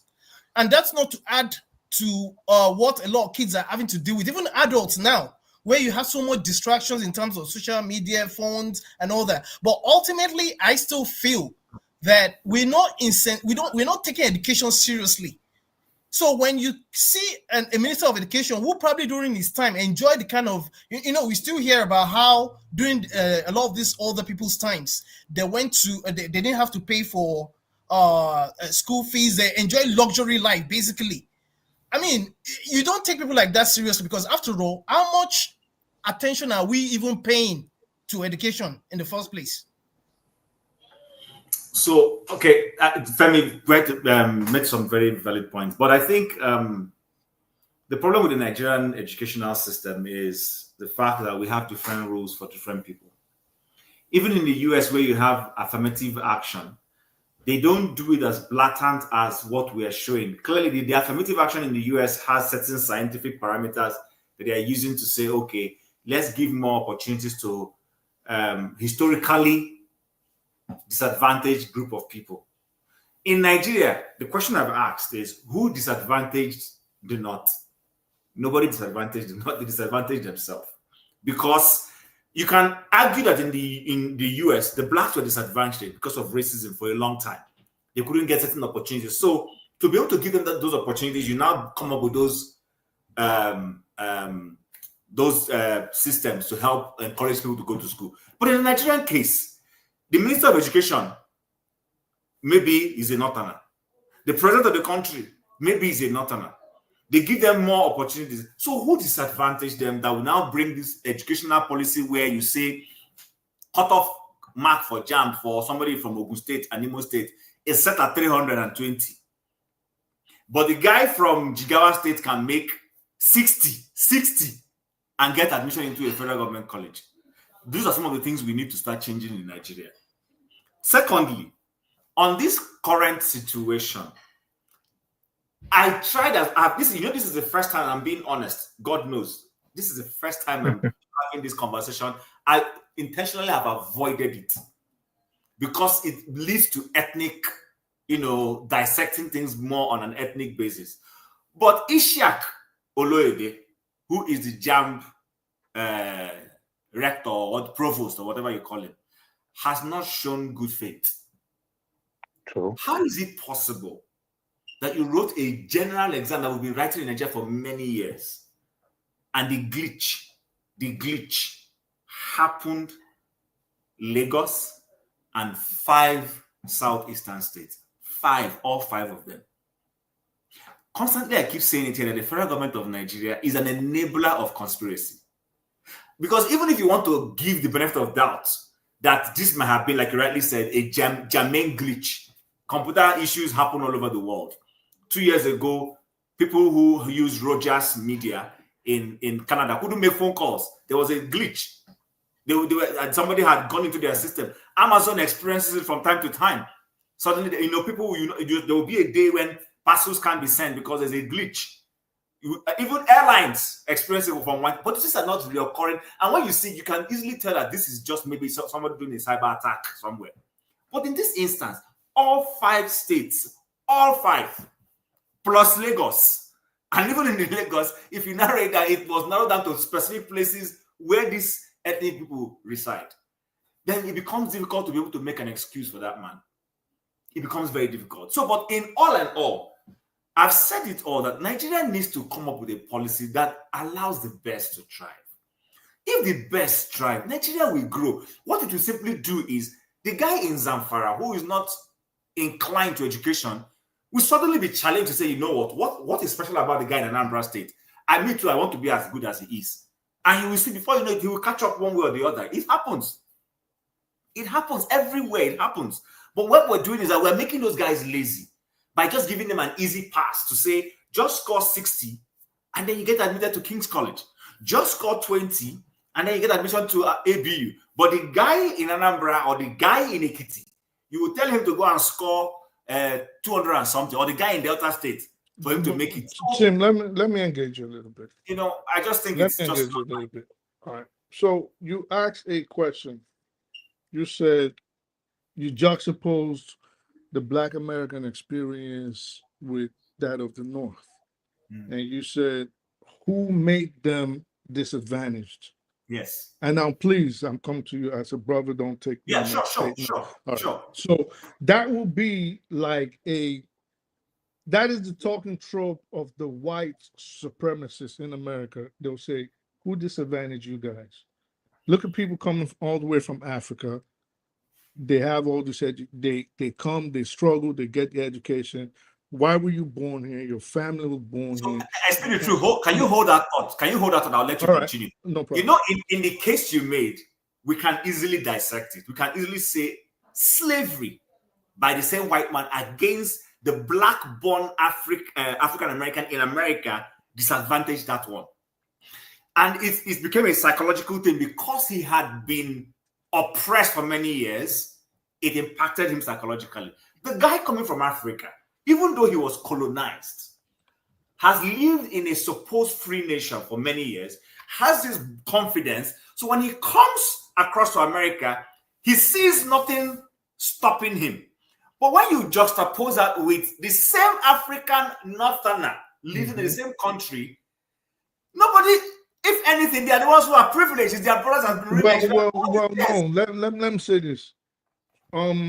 No, I think the danger in saying that is minimizing what the political leaders of the North has done to the ordinary people. So the political leaders are the ones enjoying the fruits of other Nigerians' labor. But their actions and their own policies or lack thereof is what has put the Northerners in the same footing. Not exactly because they have different historical. But remember, it's like the white Irish guy in the US saying he's oppressed, but his Irish brothers are the ones running things. No, I mean, if that you was mix it. happening, if that was The Irish suffer from a British, the Italians suffer from a British. Okay. Let me take that back. Let me take that back. It's like saying the Anglo-Saxon American suddenly wakes up one day and is saying he's being oppressed in America. Why the Anglo-Saxon are the ones leading? But Tim, that won't be true, because by the way we see how the world is structured today. Now, if they said that in the late 16th century, maybe that might be true. You could say, well, these are the peasants and these are the serfs and these are the rulers and these are the kings, right? Maybe they had that hierarchy, but by virtue of a person just being white in the United States today, they are in a place of privilege, rightfully or wrongfully so, regardless of how we want to see it, depending on what we call privilege. You know, if it might be economic, we might say, well, you're not walking down the street and you're not subject to racial discrimination by the police. Profiling, thank you very much. You're not going to get shot. So depending on what we call privilege. But now let's go back to the North. And this is why I think as Nigerians, we really need to think about these things, because I understand that a lot of us have a gripe on the political class of Nigeria, the political class of the North. But I think we mistakenly sometimes put that on the ordinary Northerners, right? The bottom line of this is, if we want a successful country, if we want a developed country, if we want a country that we as Black people will be proud of, the North has to get educated. It has to get educated. They have to be trained. I mean, I'm not saying they all have to be lawyers and doctors or engineers, but at least they have to be skilled in one way or another. Now, how do we achieve that? We're going to achieve that by giving some kind of preference and favoritism to them, to at least encourage them to get this education. No, but I speak the truth, not the way it's happening. Let me tell you why. And I'm happy Odi has come in. I know this is the kind of topic he likes, so I'm happy to see him. So let me tell you why I disagree with you. And Paul is here, he knows. Paul has worked in a place called Nigerian Maritime. He has told us that. So Paul graduates from school, works hard. Maybe Paul makes 2-1. Now, Paul is coming from a state where they give, because Nigerian Maritime is part of this Nigerian civil service one way or the other, even though it's a semi-autonomous organization. Yeah. They quoterize how you get It's a parasector. But you still go through the civil service system to get that job too, one way or the other. So Paul applies for this job, and they tell Paul that there are only 6 slots for Delta State. 6. But the guy from Zamfara doesn't even need to do any of those things. He just walks. Just needs to show up. He just shows up and he gets the job. Now, Paul, I will go and be struggling with some other people to get that slot and be sweating it out. I'm telling you this because I've been evicted. NDA. Let me mention NDA. Right. Nigerian NMS. I'll tell you my experience for that about NDA.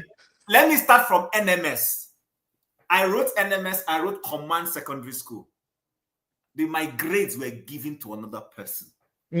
My grades were given to a Northerner to get the person in. How did I find out? To God be the glory, my father knows some military men, and they pursued it. And they came back and said they are ashamed that they discovered that my grade was high, that I was supposed to go in, and they gave that grade to someone else. You just try next year. Good. I left that and I went to a regular secondary. Hold on, but Chim, wait. Many years later on. Hold on, Chim. Is the person answering your name?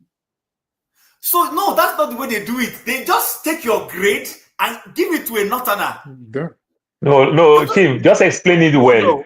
If your result didn't come outside, just know that you pass. If your result come as you fail, that's how it is. If your results didn't come as you pass, but it will never come for 5 years. It's not possible for that northerner to have the same score. No, Loco, no. No, if your score, anybody can score the same thing with you. Like 3 or 4. Don't worry, Loco. That is true. That is true. True life situation. Then years down the line, NDA is university, is the military university. I wanted to go to NDA. I always wanted to be a military man. Yeah. But guess what? I wrote that same exam, and the same thing happened again. Yeah, you just need to leave Nigeria. Man. So that was I said, okay, this is not for me. I'm done with all of this. Let me ask something. Kim, you need to go to Zaria, College of Aviation, Zaria. You go see somebody who say they don't use Hausa teach and chemistry, and he knows how to speak English. And they pass science class. Let me add something real quick to what Kim said. You see, when I took ND at the time, my uncle was an instructor at ND. Keep in mind, I'd gone to the Air Force Primary School in Kaduna before we moved to Lagos. Yeah. When I took ND, I had to go all the way down to Zaria for good reasons, because we were trying to avoid all these shenanigans, thinking that that would help. When it now got to the screening time, I had to take all that our regular night boss at the time. Nigeria wasn't this, the way Nigeria wasn't this bad. Right. The first day we sat on the floor. Then NDA was still in Kawu. Now he's in Mando on the way out of Kaduna, where they kidnapped those cadets the other year. So the first day we sat on the floor. We had our credentials. In Nigeria now, again to Chim's point, they'll tell you 5 credits. It's the same with ND, including maths and English. I kid you not. One of the first things as a barely 17-year-old, when you see certain things, you are traumatized. Right. The first thing we noticed was we're seeing things like buses from Jigawa states, Kano states, basically northern states. The second thing we noticed was when we now start looking at the results. Again, keep in mind, I went to school with some very brilliant northerners. But when you see a lot of the results, I kid you not, I saw results like 3 Fs, 2. I promise you, by the time we got to the medical, they'll be telling you your enemy, his eyes cannot see well. I promise you, a lot of the kids that have nothing to. That was when I decided, to your point, I speak the truth, that I was going to leave Nigeria. See, I speak the truth. This is my last comment. Before okay. I will tell you my own side of the story. Mine was tough, but go ahead. You know that Abacha's daughter went to QC in Lagos. Yeah. Go and ask what her result was. Her WAEC result. Go and ask. Was bad. So guys, let me chime in. Let me chime in here. It's nice seeing you guys again. Look, everybody in this platform knows that I'm always on the other side. I speak the truth, right? But tonight, I'm seeing the difference, and I tell folks that this is a good show. We're all learning from each other. We may be at odds, but finally, if you are a patriotic Nigerian, at a point, you're going to see things. A is A, B is B. Look, I'm actually closer to where I speak the truth is. I get the idea that the northerners are getting this, what is it, affirmative action. And we all started from the same place, right? And look, I think the only way Nigeria can progress is if the North is educated. So I do agree with I speak the truth. And I'm in agreement that we need to give them a little leverage. Look, I actually do agree with not how brazen is done, right? But there's no way, if we want our brothers in the North to be educated, we expect them to make the same scores with us. They never go to school. Right. Means that the kids in Abia State will fill up all their universities in the North. And I don't think it's not what we're discussing about South Africa. That's a recipe for disaster in the future. It's a recipe for disaster. When the Clark left in 94 or something like that, or 92, there were no black South Africans to man their nuclear for all the technology, because South Africa is a country that is advanced as any European country. South Africa was selling arms, or has been selling arms, to European countries forever. They were one of the people who have actually nuclear energy. Iran is still struggling. So what we need, here's my problem with the North. And this is where I break with, I speak the truth. When people say that, hey, what the leaders of the North are doing is good politics. And this is where, this is where I break. How is it good politics when you are subjugating your folks to poverty? You're not educating them, so you can just go to the mosque and say something, and everybody will go and vote for the same person stealing all their stuff. When AY will go and say, oh, the Northerners are very smart, or forefathers are smart with politics. How are they smart with politics? They need to vote out those guys or do a revolution against their leaders.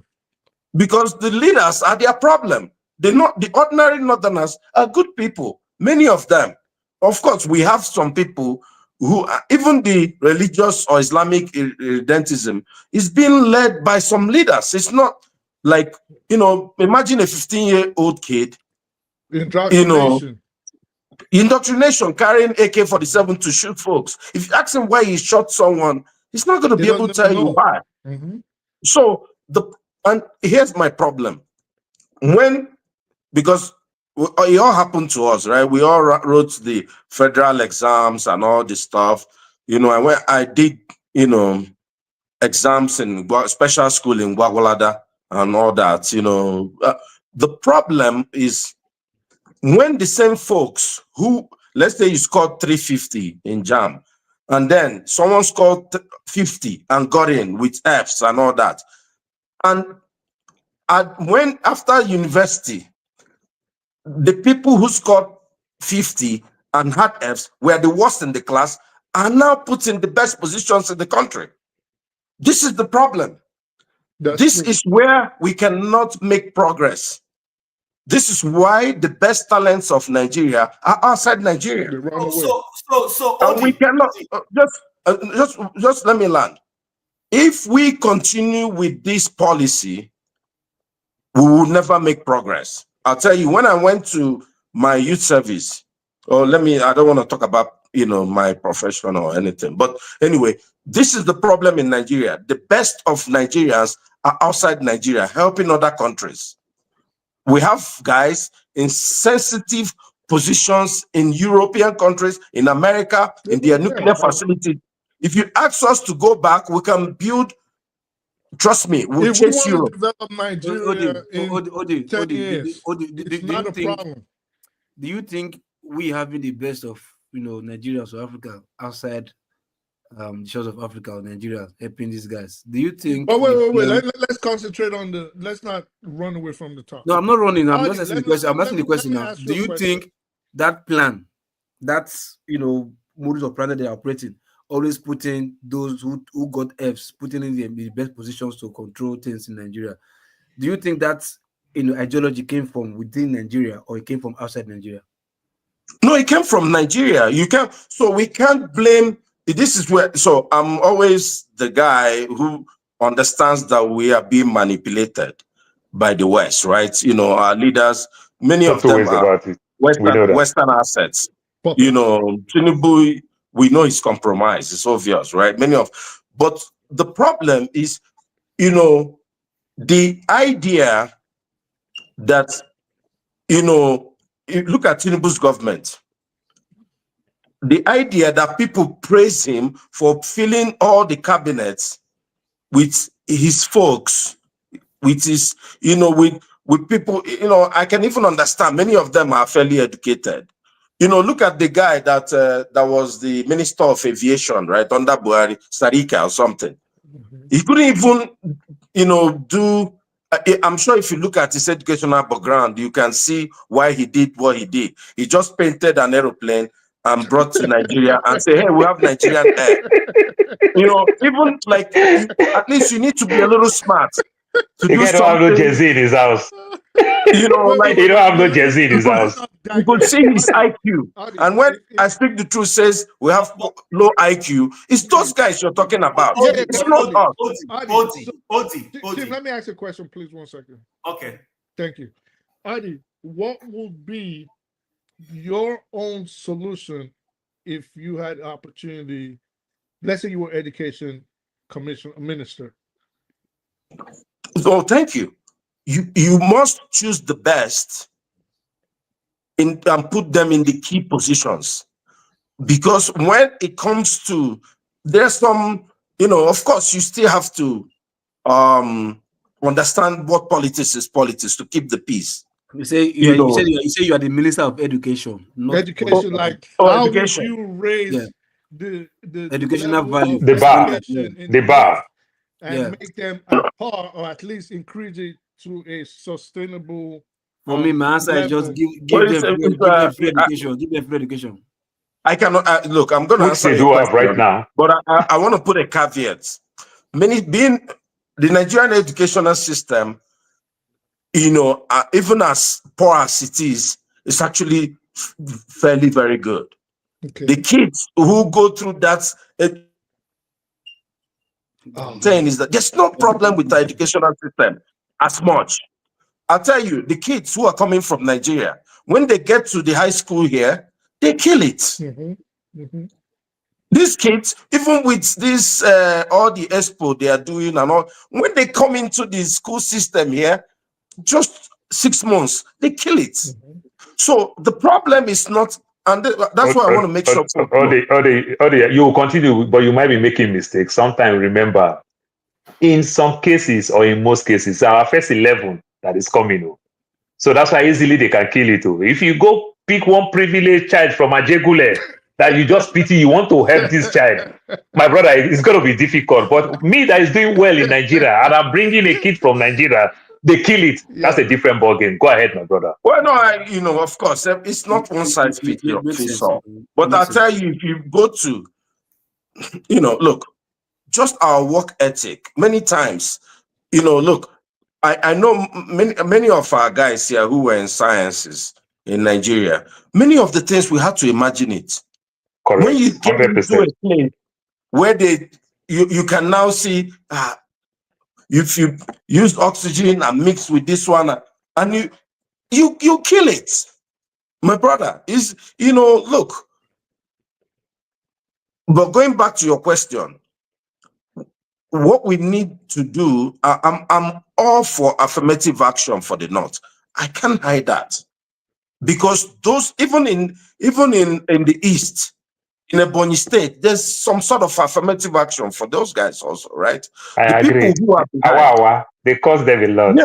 Yeah. So, and you know, and that has helped many folks. But the problem I have, so you know, if you, I believe that everybody needs to have free education, at least primary, basic, universal, basic education. From the formation age, at least up to high school level. Up to that formation age, from that early stage. Level. Right. And if you can afford, because this is how you build your economy, and everybody must not go to college, right? Everybody must not go to college. You go to technical school. Let me tell you, let me make my last statement about the North.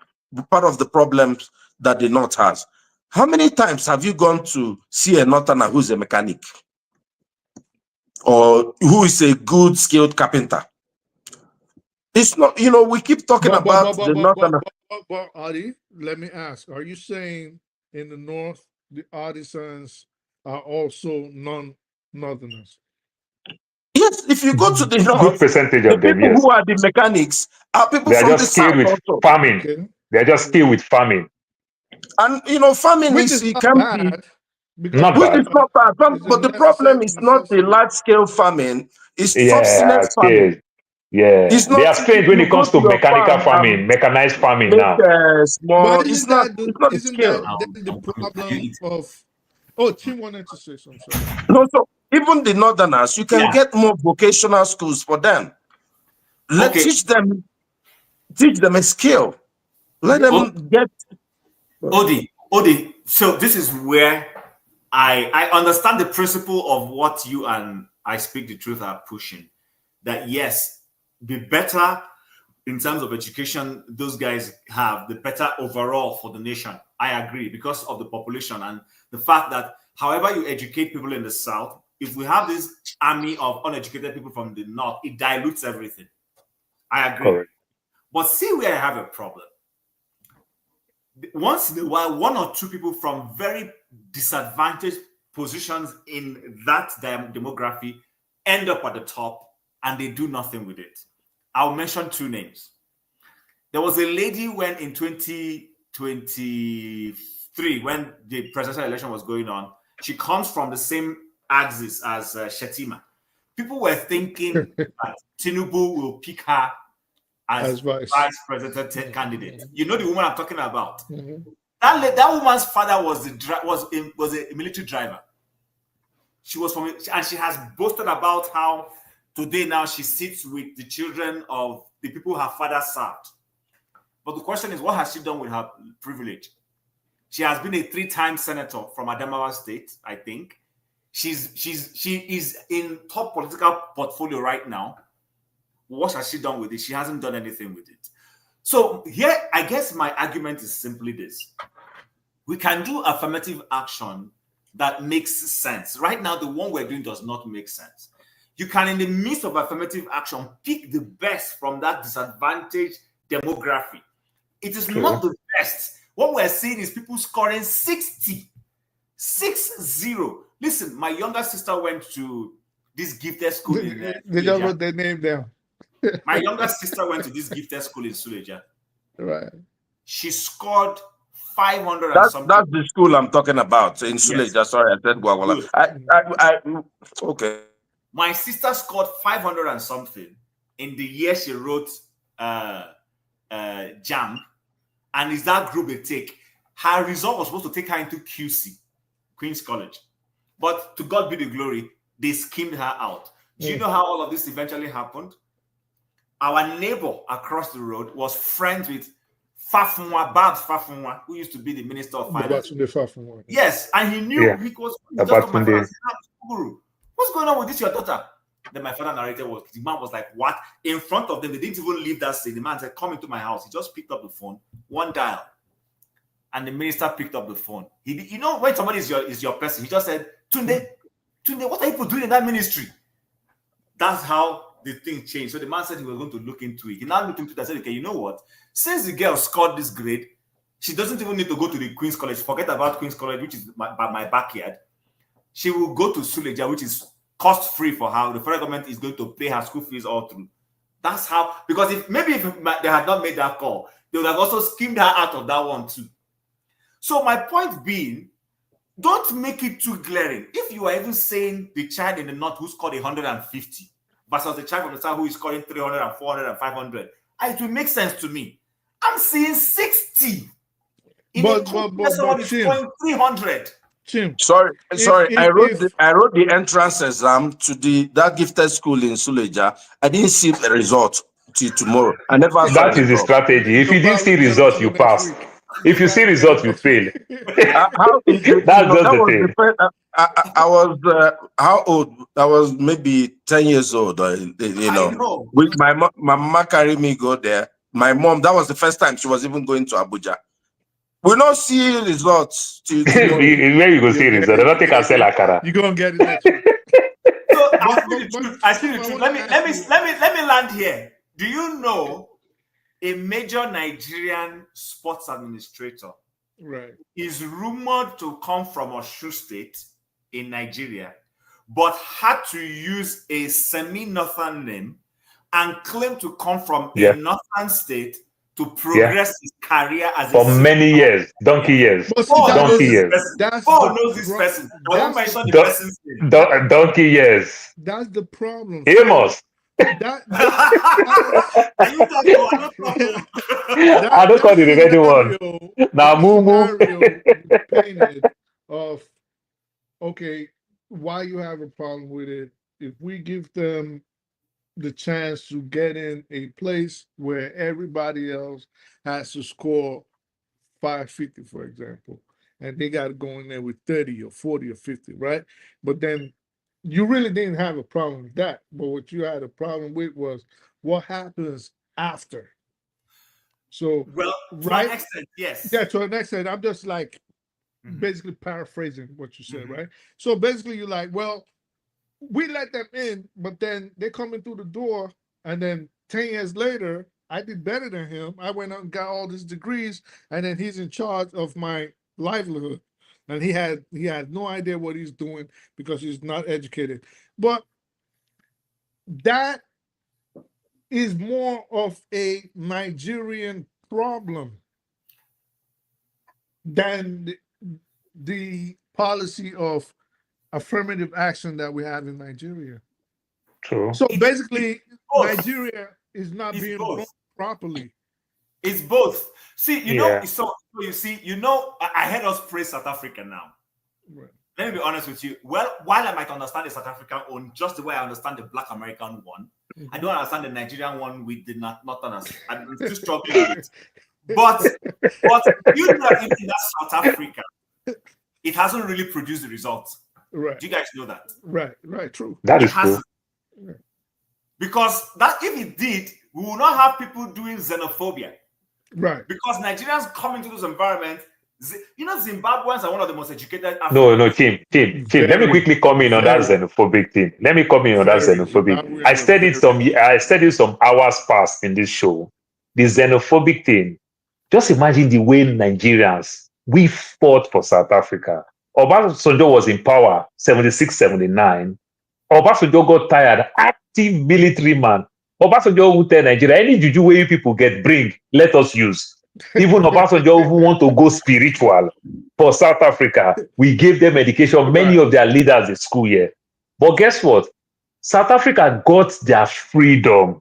You know, we can't even call it independent, their freedom 1994. As at 1995, we started having issues with South Africa. Remember, we won the Nations Cup 1994. We are the defending champion to go to 1996 in South Africa. South Africa is hosting. They so pissed us off. Remember, 1996, some 29 years ago now, or thereabouts, if I just calculate very well. Abacha was so mad, we couldn't even go because it was like a slap on our face. But that may also be conditioning, how they also condition them. I can actually excuse that one. You know why? So no, what I mean is that this condition of let us not come together, united we stand, divided we fall. And these people also fail to understand. Like I always say these things, you see, this profiling thing, misunderstanding that we make. Now I'm coming from Nigeria. I have all this degree coming from Nigeria with my $280 landed in America. It is clear I'll live in ghetto to manage myself. Within the speed of time, I'm up there. And all the people that I make friends with, let's say now my Latinos, my African Americans, some of them also said, oh, they give you African privilege. You are up there. They didn't know that I'm already skill set. You understand? I'm just waiting to kick off. But they are not skill sets. So sometimes we ourselves too will make the mistake, we'll profile them, oh, they are lazy. I meet this person here, look at me today.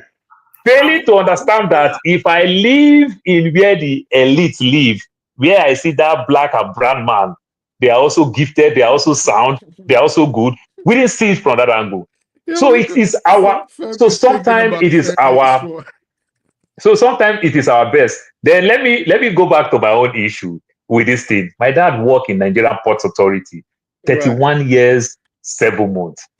At the time, I was jostling to work in Nigerian Ports Authority.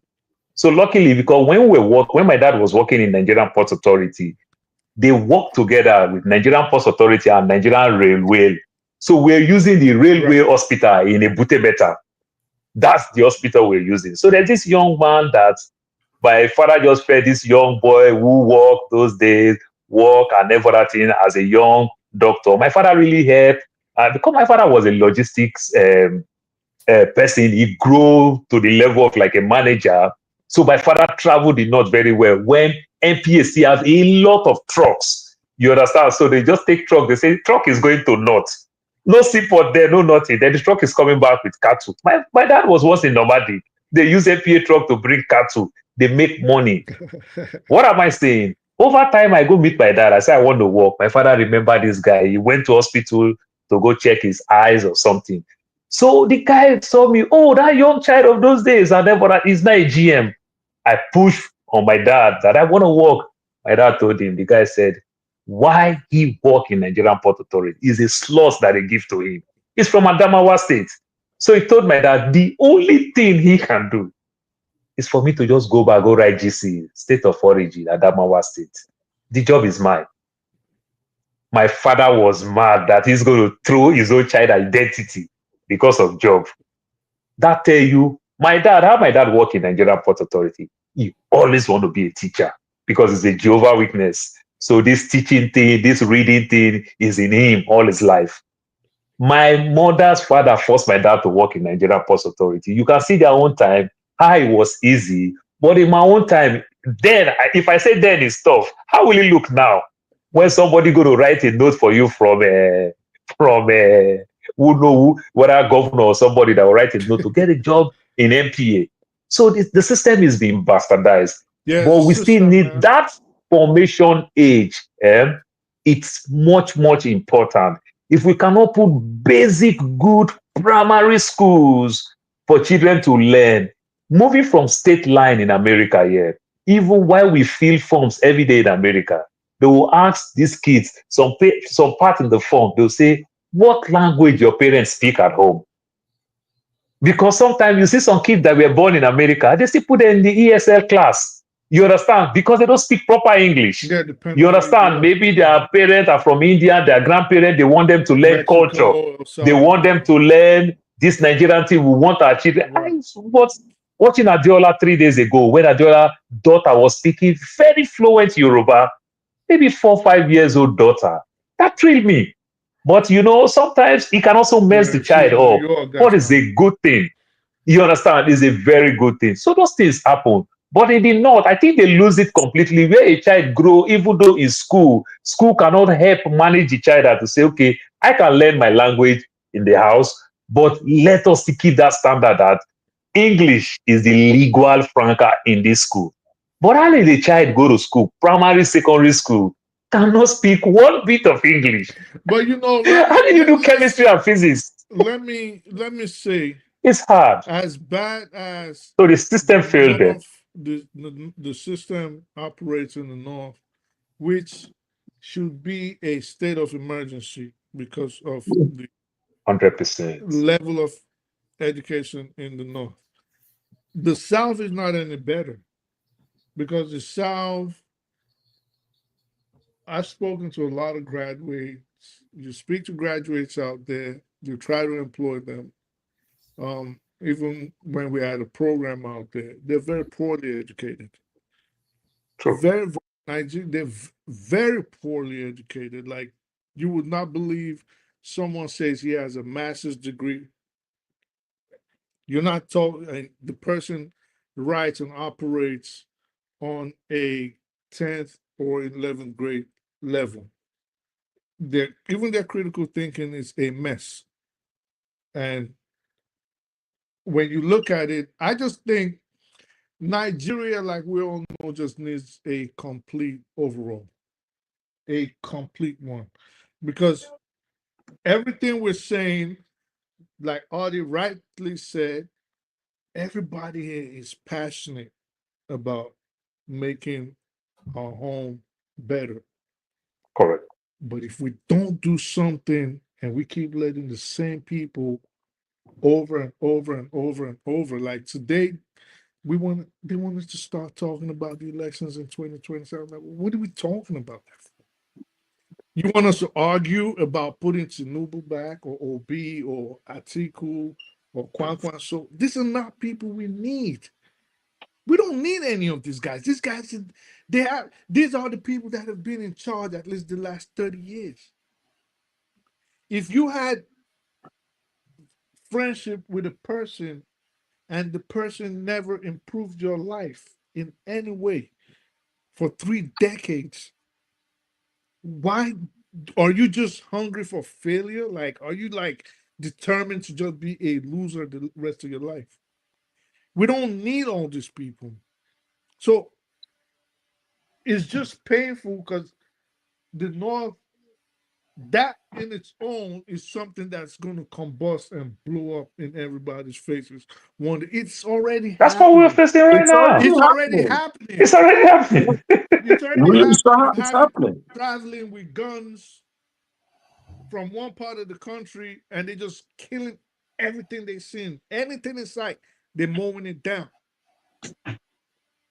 What do you think is going to happen in the South? Because the South is going that way too. That's true. So Nigeria is in a big, that country is in a big problem. And I think, can I add this in? I have to commend everybody for being able to conduct themselves even without moderation, even with my guidance. Everybody, yes, exactly. Without anything. No, maybe now with you forefathers, you blow the whole place up. Don't start now. Don't start. We are happy. Maybe I think you need to go back to hibernation. I know. But the suggestion that Nigeria is blowing up, we have to rein that in, because the other day, the reason why I said, because the other day I was talking to South Sudanese, and this guy, they broke away from Sudan. The argument was they want to break into three again, because one tribe is dominating the country that they created. So, and you can see the deep divisions that they were talking about. So, but I came from a totally different point of view, that you guys keep doing this, you're going to find yourself in serious trouble. As a matter of fact, during that conversation, it was proven that they were having Islamization problem. That one of the reasons why they left Sudan in the first place was because of Islamization. Right. And now the South Sudan that they created, they're having Islamization problem again. I said, because your border cannot prevent it. It cannot. It's just not. What is happening is they're coming from the north to the south. You can see that in Sudan right now. They are killing black people because they are not Arabs. So I was just trying to get them to see that. But my point is that if you think Nigeria was bad, if you see the forces that are at play in those areas, it's far worse. Yeah, but why are we comparing ourselves to those kind of people? That'd be like you comparing yourself to from you hobo in the subway. You don't compare yourself with people beneath. Hey, shout out to any Sudanese watching, but we're Nigerians. We should be up. You're calling them hobos, eh? No, I'm not. I'm just saying we have a place. The way you look at an American or a Brit or a Dutch person, that's how you're supposed to be looking at a Nigerian. We're up there.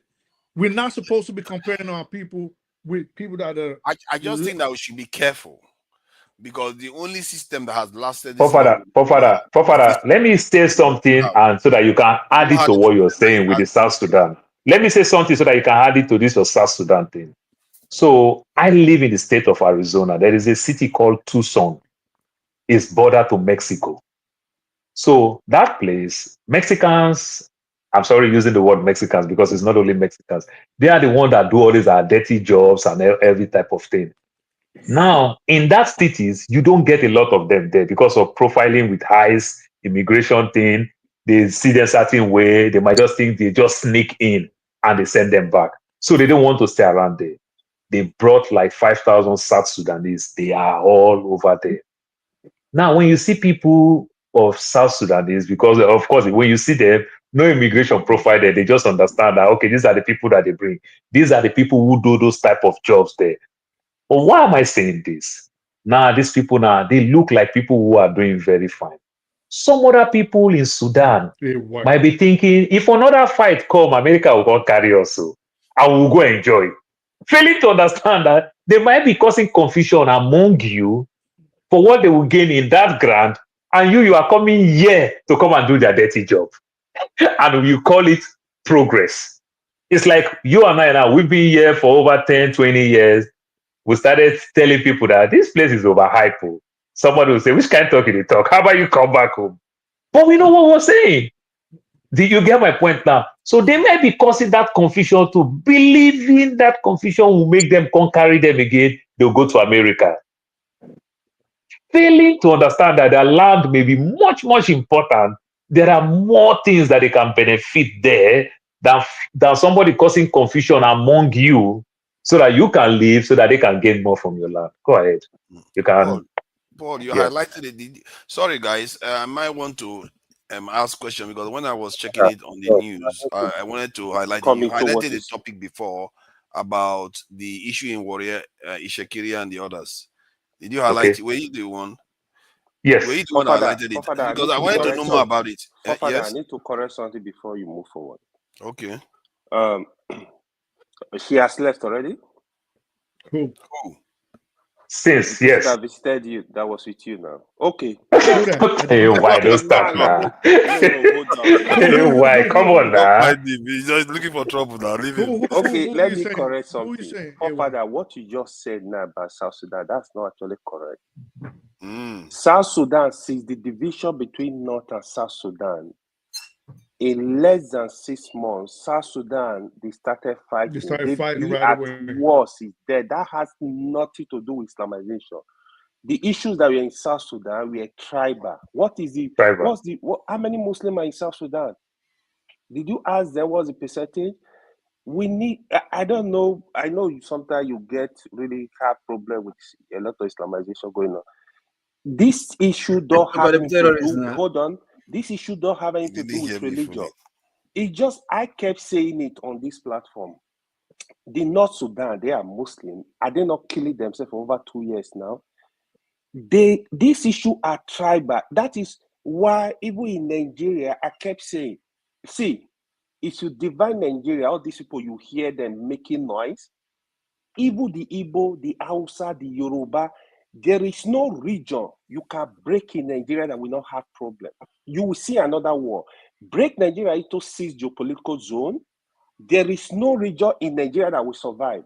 That is why you will see Yoruba. The Yoruba you see, the Oyo will define themselves. Ijebu will define themselves. Lagos Highland will define. The division, even in the East, they will not tell you the truth. Another man we feel is the superior man in the East. They will tell you, boy, it's not a real Igbo man. Enugu will tell you they are this.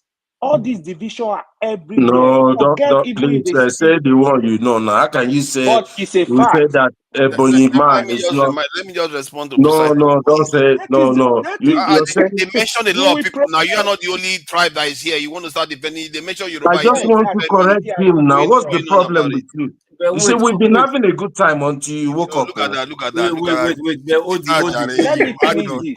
I'm trying to correct him. What's the problem? Let me finish my point. Why are you answering the question now? Why you saying you not please, let me just drop this point. Now. You can't be everywhere now, OD. You can't be Let me just drop this point. That is why, for me, I personally, my preaching is Nigeria needs to come together, look for a way to work out the country.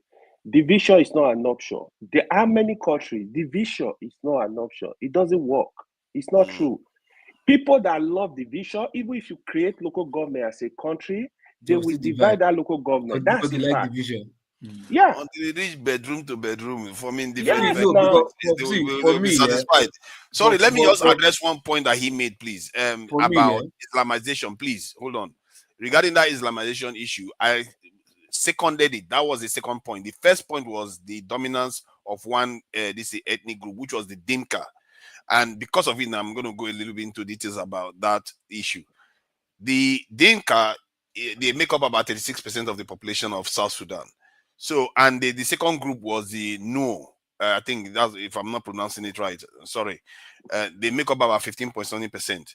Then the rest are a little bit smaller, 3%, 4%, but they make up bigger population. I think about 46% of the population. So if you look at what is going on in that country, the Dinka is dominating the entire country. And the representation of the smaller groups, if you compare it to Nigeria, horrible. They don't represent the smaller groups at all. They just want to dominate the entire country. Only the 2 major groups want to dominate the entire country. And when you check the military list, they are basically 90-something% of the ministers. That the smaller group that make up 48% of the population, barely represented in anything. So you can see a serious ethnic misalignment in that country compared to Nigeria.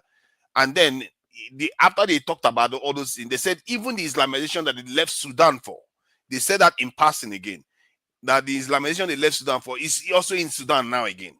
That's South Sudan again now. So that is where Islamization comes in. It's not that it's the major issue that they have in that South Sudan. The major issue is a tribal issue. And even in North Sudan, it's still tribal because Arabs are killing non-Arabs there. Yeah, North Sudan is tribal. That's why the Dubai, the UAE is involved with the war a lot. All of them. You understand? Yeah. That's true. Going on in South Sudan, it has nothing to do. It's tribal. It's not religious because North Sudan is like 90% Muslim. It has nothing to do with religion. This issue are more of tribal. It's telling you that I think you have a point, but tribe the is way even they spread stronger first. than the religion But itself. hold on. The way they spread first is through Islamization. That is where the issue is. They spread first through Islamization, then they come with the tribal aspect. That's the problem. I agree with this idea of tribe, but most important thing is the problem in Sudan currently is greed. It's not, between these two, RSF and the core guys, this is just pure greed, of the elite. And the elite in Africa is killing all of us. Yeah. Look at if in Nigeria, when you go to Lagos, most people are relating well. See, all our tribes are even overhyped. Many of us have different tribes in Nigeria who are our friends. I keep mentioning this. When you walk into Walmart and you see a black person, you don't know what the hell that person is coming from. There's a gentle nod. You feel safe that you're there and that guy is there. You go to a high-profile, high-level meeting and you see another black guy, there's a certain joy and certain calmness or like acceptance or welcoming effect that guy is there. That guy may not speak any word of, African language. He may just be a black guy, even from Australia or something, or from India even. But the idea that we keep talking about our tribal problem are from our elites. Somebody goes to say, Tinubu we're winning you people. You will never be president. You will be this one, you be this one. When these people are suffering, I speak the truth. Everybody today, both of us concord on many things, which is unusual. But the truth is, the problem in the North, which he alluded to, is from the elite. We've been living together. Even the people, the major players in the war that Nigeria had, were all born in the North. They all could speak Hausa. But the people they fought are their friends. It was an elite problem. It's still an elite problem in the North. It's an elite problem in Nigeria. The people who played all the roles leading to all our problems in Nigeria, it's part of also the hierarchy of the Bini, monarchy. They didn't have to do that. How is anybody benefiting from what we have now? Forget about this. You think people care about Islam and Christian and all those things? It's just a few fanatics. But most of the majority of us, what we want is just good life. The idea, you see, is just when all this elite, when they stoke division and all of us, of course, it's easy to, when you see someone attacking someone who is your tribe, I use Oji Carlo as my punching bag, right? And I say, oh, tomorrow someone will say Oji Carlo is turned for Igbo president. Let Oji Carlo go and contest. If Tinubu and Oji Carlo were on the same path, I will vote for Tinubu. Even I know that Tinubu will feel it with audio. Because Tinubu probably make a better decision. Oh, don't they preach tribal hate? Your Igbo people will come for you.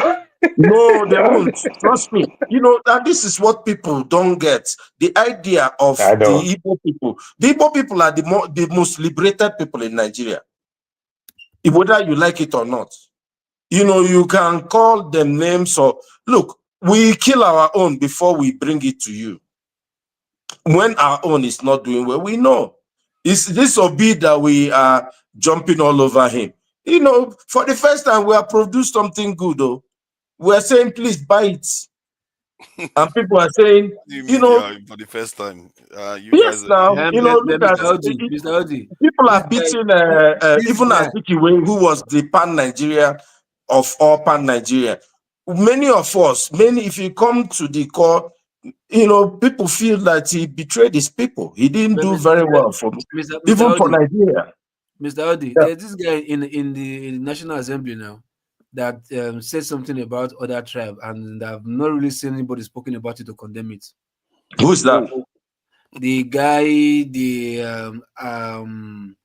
this guy that is the senator from Ebonyi State.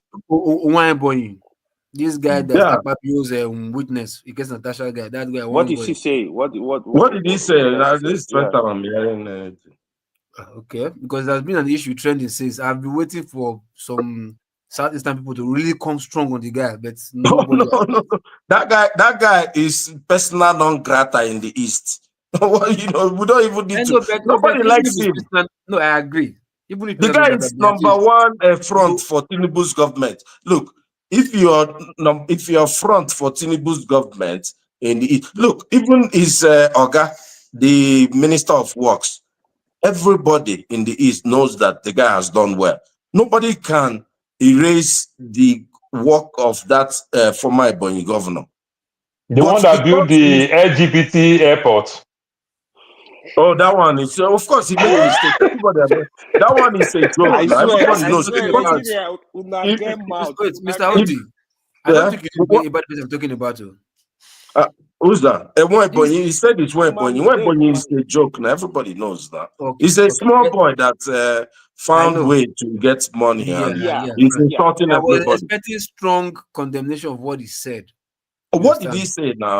I've never heard it. What did he say? Anyways, he came up with National Assembly, and he said that it's a matter of national urgency, but it has national importance.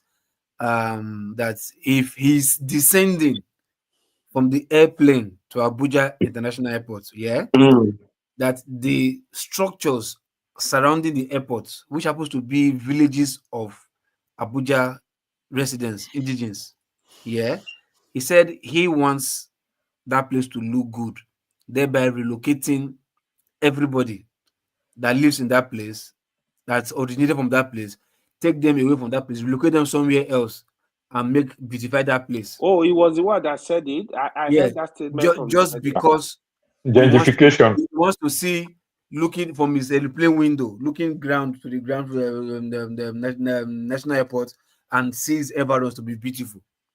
You understand? Have you listened? Sorry, but that's not a tribal statement now. Sorry? Yeah, that's not a tribal statement. It's not a tribal. He's just showing he's a shallow guy. Have you listened to the guy talk? He's very shallow now. What I'm saying is, hold on. I'm not saying he's a tribal.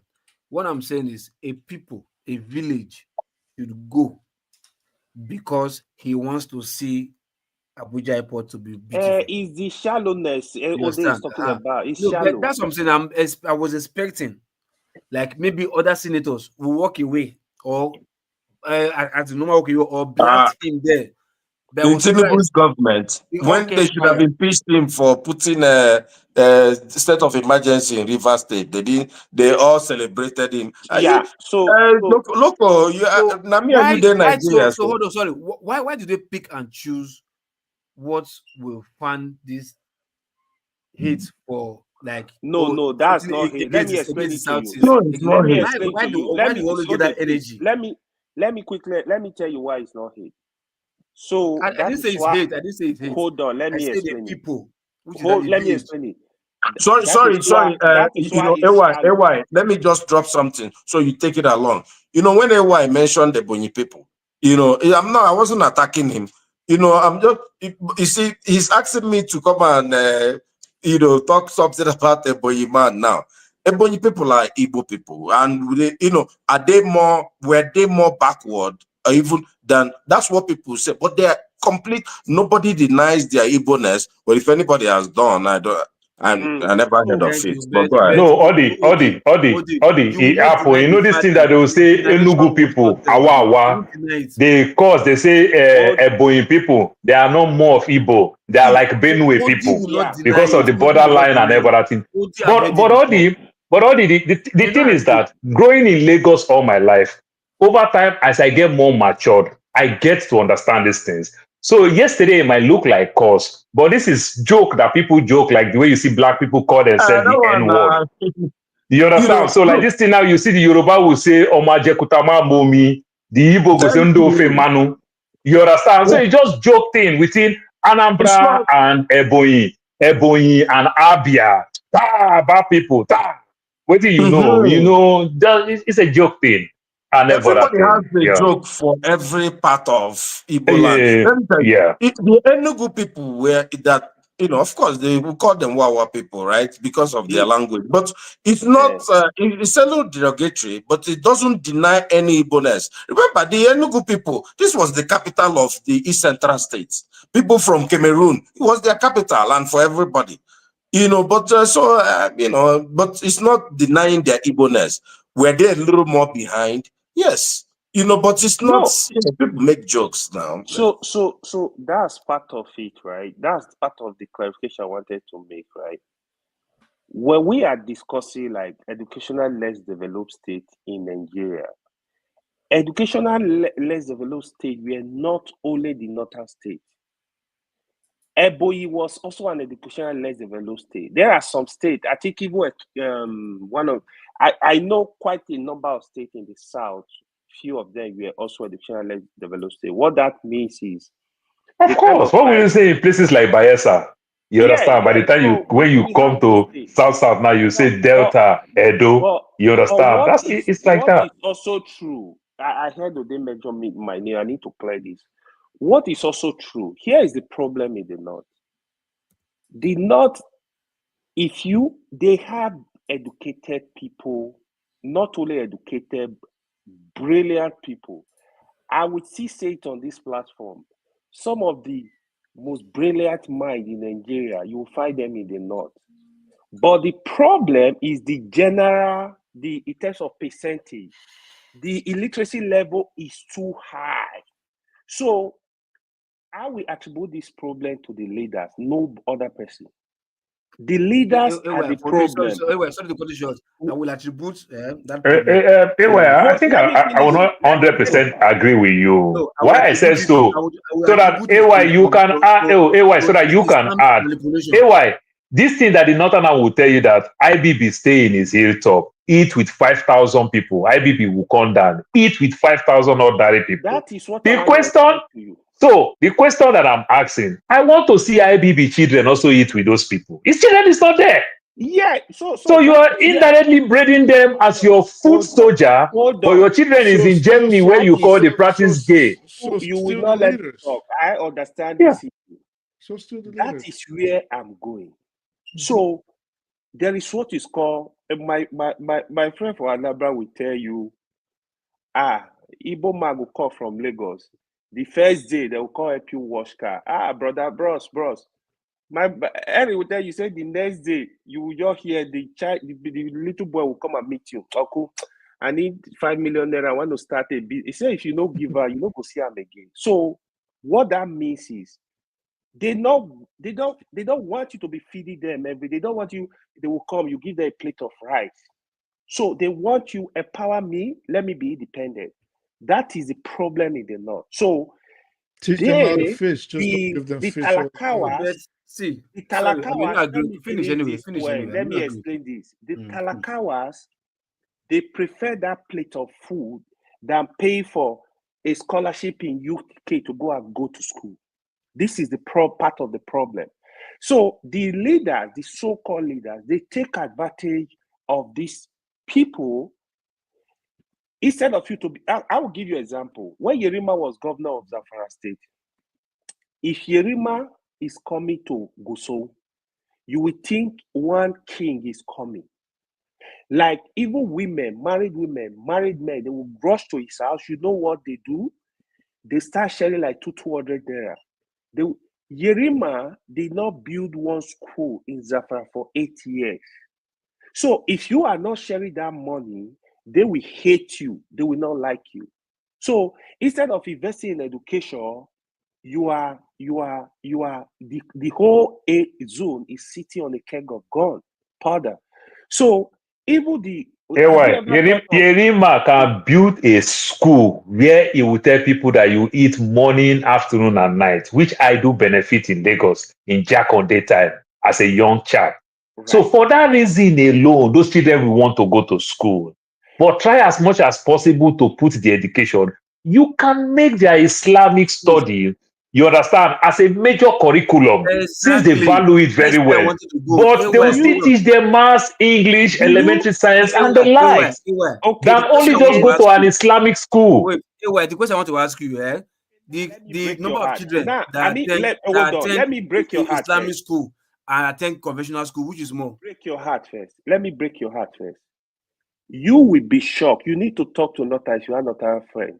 You will be shocked at percentage of these people that don't understand nothing about Islam.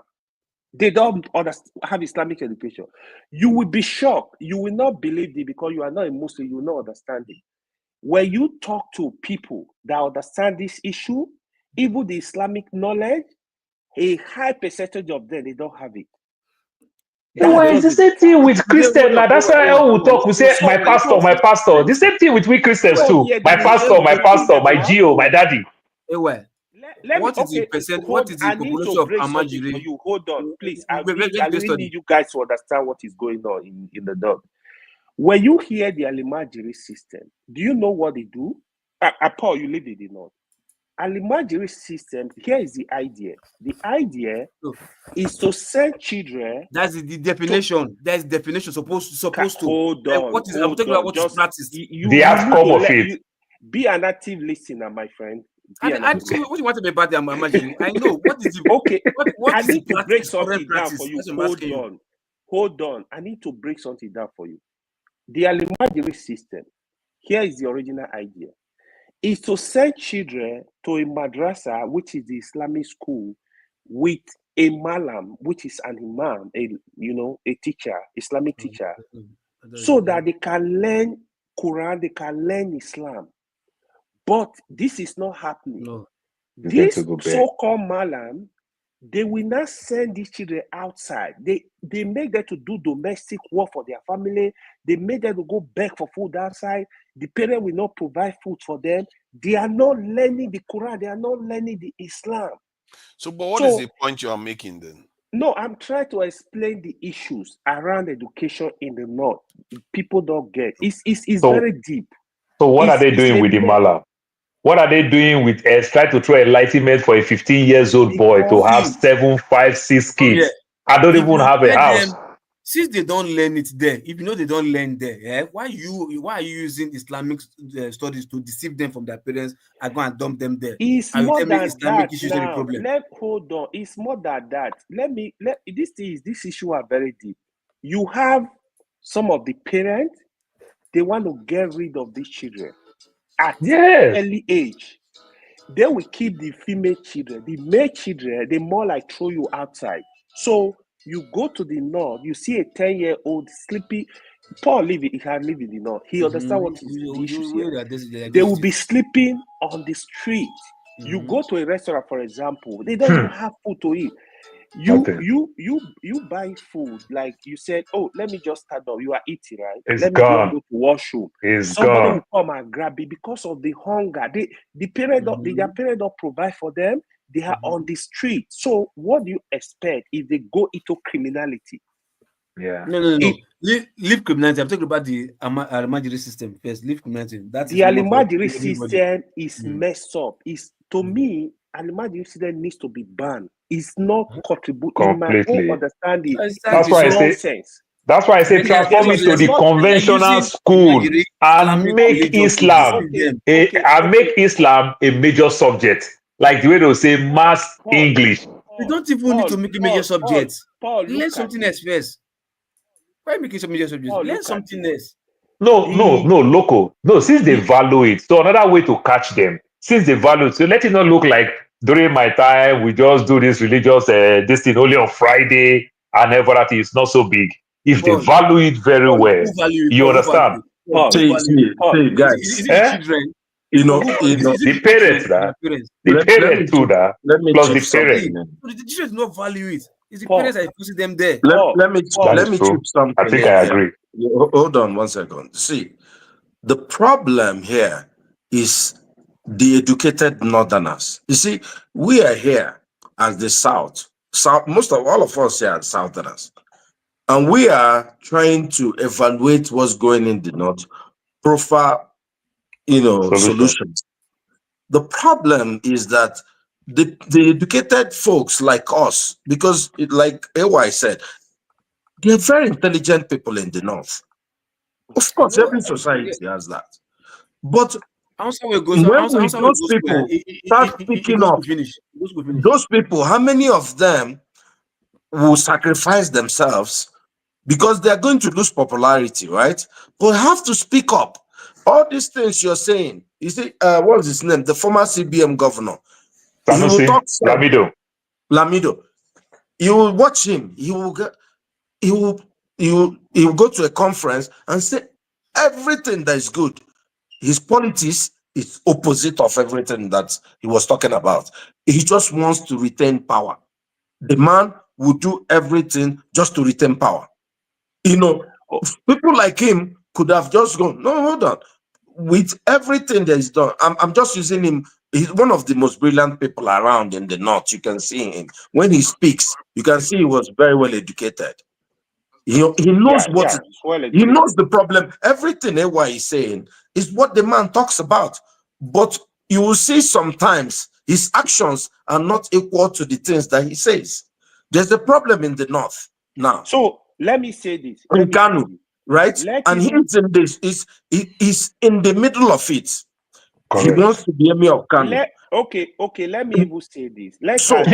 He's Emir of Kanu. Well, he's one of the Emirs. I think I agree. Let me say this. Let's assume you want your children to have Islamic and Western education. There are standard schools in the North. In Abuja, you have a lot of them that teach Islamic and Western standard schools, high school standard, science. Why are you not taking the children there to learn Islamic and Western education? Why are you not taking them there? You see, you're talking high. That's why I use the IBB concept. If IBB can eat with 5,000 of them, but his son and his daughter is not there, you are training them. You are breeding them to be your foot soldiers. You understand? Let me just add one quick one. Are we trying to debate something that we cannot? Father, let me finish this point, please. But this one is a short one. This one is a short one. Are we debating something we cannot change? Because even in America, there's disparity in the way the these states are educated. Like those, even you have those things. So can you change? Yes, we can change. No, we can change it. Let me be changed. Well, good luck with that one. They won't even take anything. Hold on. Let me explain this. For you to know the leaders in the North, they know what they are doing. They know what they're doing. Pick one leader in the North. Go and look for their children where they attended school. They attended the best school in the country, the best school outside the country. West. But the southern leaders are doing the same thing now. They are sending the children overseas and leaving us. No, Father, you are making a mistake. These same leaders in the North, see the mistake that I'm telling you are doing. These same leaders in the North make these people understand continuously all the harm, all the evil is caused by the global West. You understand? But why they preach this their Islamic thing, the Erufai never send their children to go study in Saudi Arabia, the UAE and Qatar. Now they send them to go study in the America, the UK, and the Germany.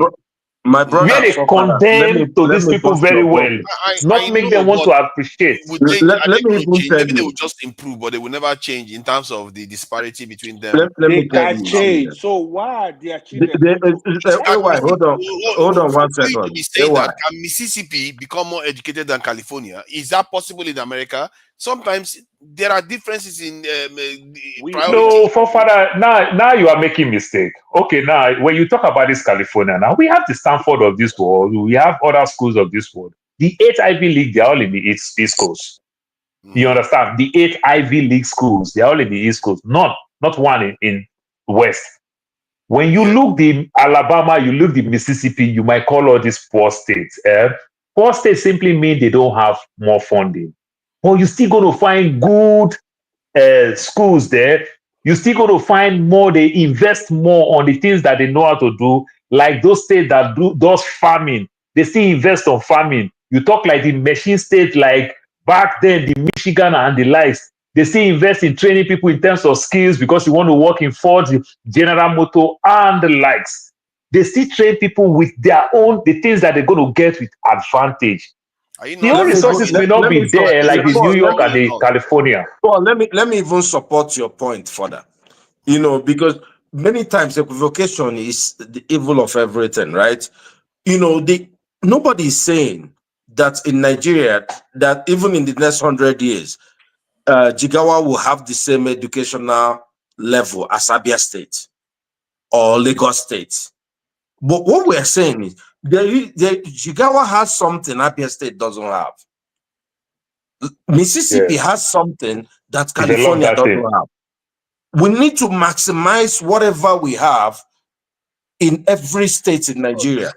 What we're saying is, look, nobody is talking about Ivy League school or college. I think even before you and AY joined, I think most of us had a consensus on this. What we need in Nigeria is all these kids have basic education up to high school.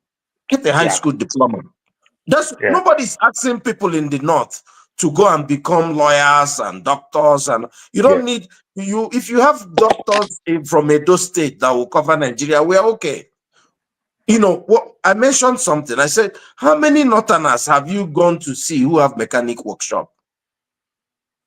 You know, they have different priorities. They don't have your priority. That's the difference. Okay, for father, if they don't do mechanic and plumber, at least put schools of agriculture in the north where they can even grow that their local farming. All right. I'm just saying that maybe you are banging, because sometimes the way we talk and they will be listening to you saying, look at how these people are just talking about us. No, for father. That's what I'm taking it. The problem is people like you do not want the North to hear the truth. How can they, if we keep trying to say, oh, it's not so bad, you people are doing okay, even them, look, nobody has been more harsh to the North than Emir Sanusi. He's their Emir. Yes. He has said all these things. Why are you trying to be holier than the Pope? He's saying it from the inside, and he's not saying it in such a way that they need to sort themselves out. They need to. Sometimes the way we talk about let me ask you: is there no problem in the North? Father, if you go against all the what he is saying now, what about what I'm saying? Since these people are very good in terms of this farming and the likes, why not invest heavily on agricultural farming? Is it not the same thing? Put schools there. You understand where they can grow in terms of, now we are talking about mechanized farming, agro farming, different type of thing. You understand? Why not invest more? That's for them to be doing this arcade 100 years ago type of farming. While they're in high school, get them vocational schools that will teach them how to fix the tractors. Correct. There will be someone who will fix tractor. There will be an electrician fixing tractors. There will be a carpenter building pen for sheep. Yeah. Or plumbing. How to set this? How to fix the sprinkler? How you time the sprinkler for their farms and every other thing? Their cattle. The future wealth in Nigeria is in the north. Correct. 100%. It's in the north, and everybody can see it. I think they are doing those things that you are describing. They are doing them at the low scale. I agree with you. Nigeria itself is not doing very well. It's not true. Now you have to be honest. How can they be doing statement. And then, say the truth. Don't be political. Politician will show you 300 tractor that they never use. Governor in your state or something. Let me just add after I add, then maybe Paul can explain to us what is going on in this then before we round up, because I think we are going quite long now. So let me just add quickly. The way I look at Nigeria is that the South is educated, but not as educated as many more advanced countries out there. So, and the North is less educated. If the South gets more educated, whatever events that result in the South getting more educated and getting more quality education is going to affect the North too. The pattern you are going to see is going to still replicate itself. So it's of no use telling them now, oh, try to catch up with us. They're not going to catch up with you. You're always going to be ahead of them. If the South improve, they will improve. If the South improve, they will improve. So maybe you should improve, then they too will improve. And whatever, because there's no way the South will improve, they will not improve. Their own priority is either agriculture. They prefer agriculture. They prefer doing stuff with Islam. They prefer having large families. It's not for you to tell them how to live their lives. And you see what I mean? That's why I feel like when we talk about them, no, and this is where I break with you. Where I break with you is it's not for us to tell them how to live their lives, but when they want to lead everything in Nigeria, Tinubu, I don't want Tinubu to be president, but the problem is Tinubu. Look, the North is saying that they want to take over power again. The problem we have, I've never had a problem. I said, I want to ask you one question. Do you live in the red states? No, give them everything that they want. No, but the problem answer, do you live in the red state? We should submit everything to the North. No. What my father is saying, oh, give them everything. Don't say anything bad about them and give them the leadership of Nigeria. No, I'm not saying that. Well, that's what you're saying, essentially. I agree with you, but I'm just saying that there's don't be. No, you're saying we should not tell them how to that's exactly my point. You should not tell them how. But the problem is that they are coming. They have an army of uneducated people who is selecting them by thuggery or by whatever, and they keep being leaders in Nigeria, and they keep telling us what to do. And all of us are running away from Nigeria. The truth is simple. You have to tell ourselves the truth. If the North, let's say Gideon Oka had succeeded and the North is doing whatever they are doing, nobody will worry about them. They can do whatever. They can knock themselves out with Sharia and with Ahmad jury system. Then no problem. If you want to set them technical expertise, you can. But we are in the same country. We are in the same ship together. Don't tell me not to tell the North if they are making a mistake. We are the same country. So what are you saying? If they want to leave Nigeria, then they should leave. And then nobody will bother them. I'm not saying you should not advocate. No, this is annoying when you keep talking like this. I'm not saying you should not advocate certain policies, but sometimes the way you come across is like you are trying to imply that they are backward. They don't know. They don't know what they are backward. What's the problem? You just called Alabama or Mississippi backward, but you can't say that Jigawa is backward. What's the problem? I've said they are less educated than this is to 21st century. Yeah, dishonesty will not help us. See, for that, this 21st century, we will not see. Look, a little bit. We will not, for any reason, say like Odi said, we are on the same ship, and we are trying to. Some set of people are trying to run fast or whatever. Why instead of some people to stand, not to run, some people are even running backwards, which is even worse. You get my point. So you can't tell us me that's running, try to run forward, and somebody is running backward. I should not tell the person, guy, no, this is the direction to run. No, I should leave him not to tell him the direction to run. No, because see, it's easy. Look, that's what I was trying to tell AY just now. Look, like this, because like I said, we don't understand the gameplay. We just sometimes blame the people. There's an ulterior motive, a game plan with all this stuff. We live in Western countries, white countries. We've heard in the past where they said these are the plans that they have to make these people divide, fight against themselves, and conquer them. Don't tell them, don't show them the way. Always put them in this kind of situation. You understand? I think I hear the point you're making, though. That So the truth is, look, the truth is, these people that are in power right now, Shetima or governors, whatever, you understand? For them to sleep with their two eyes or comfortably and believe or know that there's one destitute that is their tribe out there. Not even 1, 2, 3, 4, 5, as in thousands of them destitute, little children for that matter. Not even adults who can fend for themselves. Every time they are begging on the street, begging. They mostly recruit all of them to become terrorists. Those boys are doing kidnapping. If they hold gun, the gun is even almost heavy for them, as in pushing them apart because they are smallish in nature. But for those governors now those senators, this is happening. That's to tell you, those people are happy that those boys are like that. And what is the origin of those boys becoming like that? The Ahmadiyya system. And what is the foundation of the Ahmadiyya system? Using Islam to lie to them that they should go there and learn. Meanwhile, at the long run, they don't teach them anything. Yeah, local, you saw it in Bodilon. How the president is feeding people in Bodilon for years. You saw it. How the president is feeding people in Bodilon for years. Look at the number of people. I don't know why we keep saying they are not teaching them anything. They are teaching them to fight jihad. Hold on. Like what Paul said now, those people now, what is the demographic? Those people, what demographic of those people from the north? And I see no reason why any senator from even a state, not talk of the whole region, will be happy to see their own children going to another region to become destitute there, and they'll be happy. They are happy like that. It's a deliberate act. And trust me, and forefathers say we should leave them to do whatever. I can help you with that. Where do they get this idea? Have their realities. You have to acknowledge. Forefather, did you guys discuss Tinubu endorsement? Where do those northerners in the show with those senators?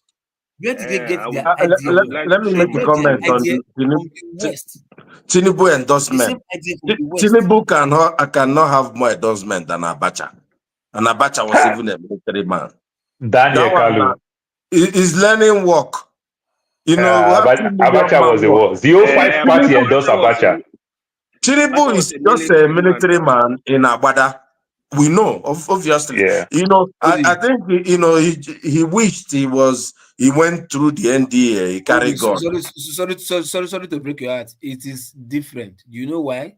Because the mentality of people in Abacha's time is far, far better than the docile mentality of people we have now. It's always a low bar. I'm just saying that you're the one that is saying some people is drawing us back. It's always a low bar. I was there during Abacha. Everybody endorsed Abacha for president. The 5 party. Even Babangida, before he did the election, people were endorsing Babangida now. Everybody endorsed Babangida. These people are learning. Everybody endorsed Jonathan. Now it's just a few governors that ran away. If it's the pattern that everybody endorses, like I think somebody Buhari didn't get challenged when he was president too. So yes, it's not new thing that anybody that was a former a president, that is a sitting president, gets you enjoy that right of first choice. But that's a different. That's a different thing that Tinubu has now is the case for Southerners is not the same as the Northerners. You know, how is Tinubu's and this is what I mentioned earlier. The North in Nigeria believes that they are born to rule. The leadership of Nigeria is their property. Sokoto. That makes it different. I don't know why you are saying different. No. Am I saying something? I'm confused. Forefather, they fought Sokoto to change their slogan. Sokoto's slogan used to be "Born to Rule." They fought them to change that slogan. Exactly. That's a Mumu slogan, but they can carry on. Born to Rule. Yes. Look, what you have is not true. No, what you have in Nigeria now with Tinubu's government is that a bunch of guys in the North want to take back power from him. And of course, Tinubu is not ruling very well in Nigeria, obviously. True, 100%. And even with, I'm not even worried about all these defections and all these endorsements. You can't see, there's not enough position to share in Nigeria. The average Nigerian police is very extremely greedy.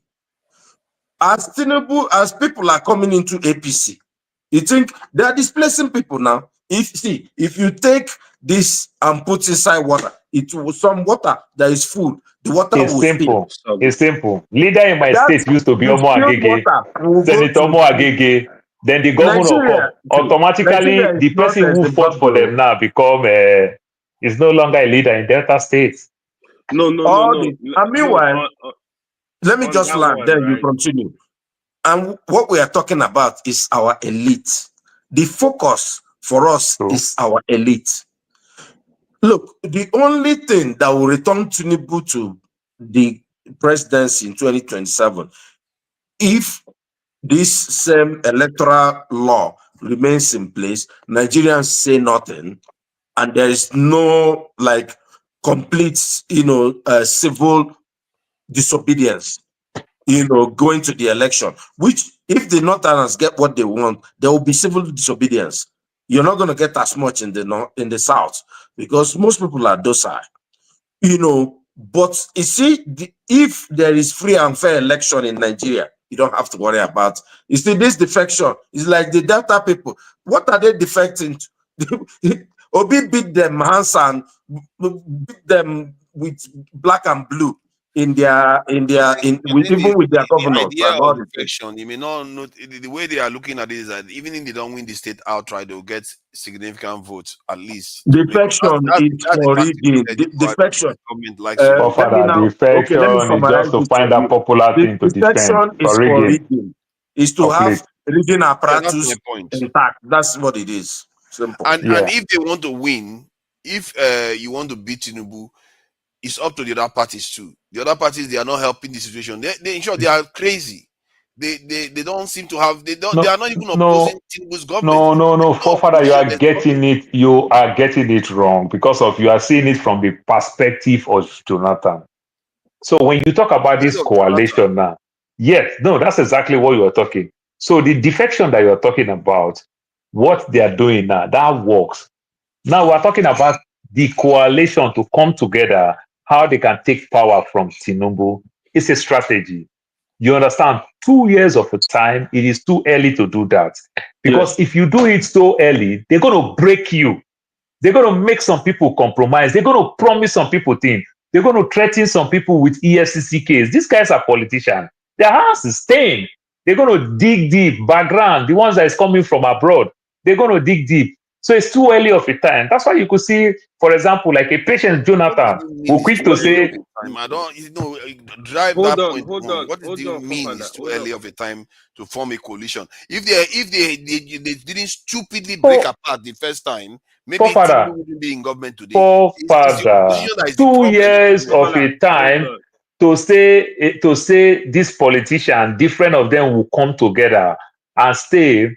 All they just need to do is only one thing they need to agree on, that they can win. You understand? How they can sit down together as elites and unanimously, happily pick somebody and everybody agree to that person that we go to support you. For example, now, if an article come outside tomorrow Sunday, raise Obi and say, I support you in this coalition that we are going in. They've not even started. I give you my support. That's a win strategy. Do you get my point now? Atiku raise his hand before they are even going in. Because if they go in and come back, we don't know what is going on. Yeah, let me make you now. Let me talk. There's a big chances that they're going to win. I'm not a robot here. I'm still a human being. Let me say this, right? So, first of all, let me pour a point of correction.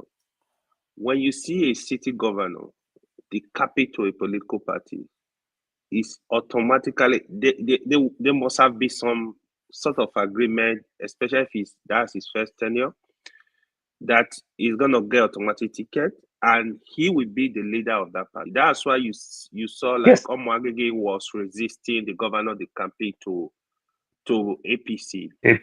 So there is a lot of politics going on. I was explaining this to Forefather the last time, right?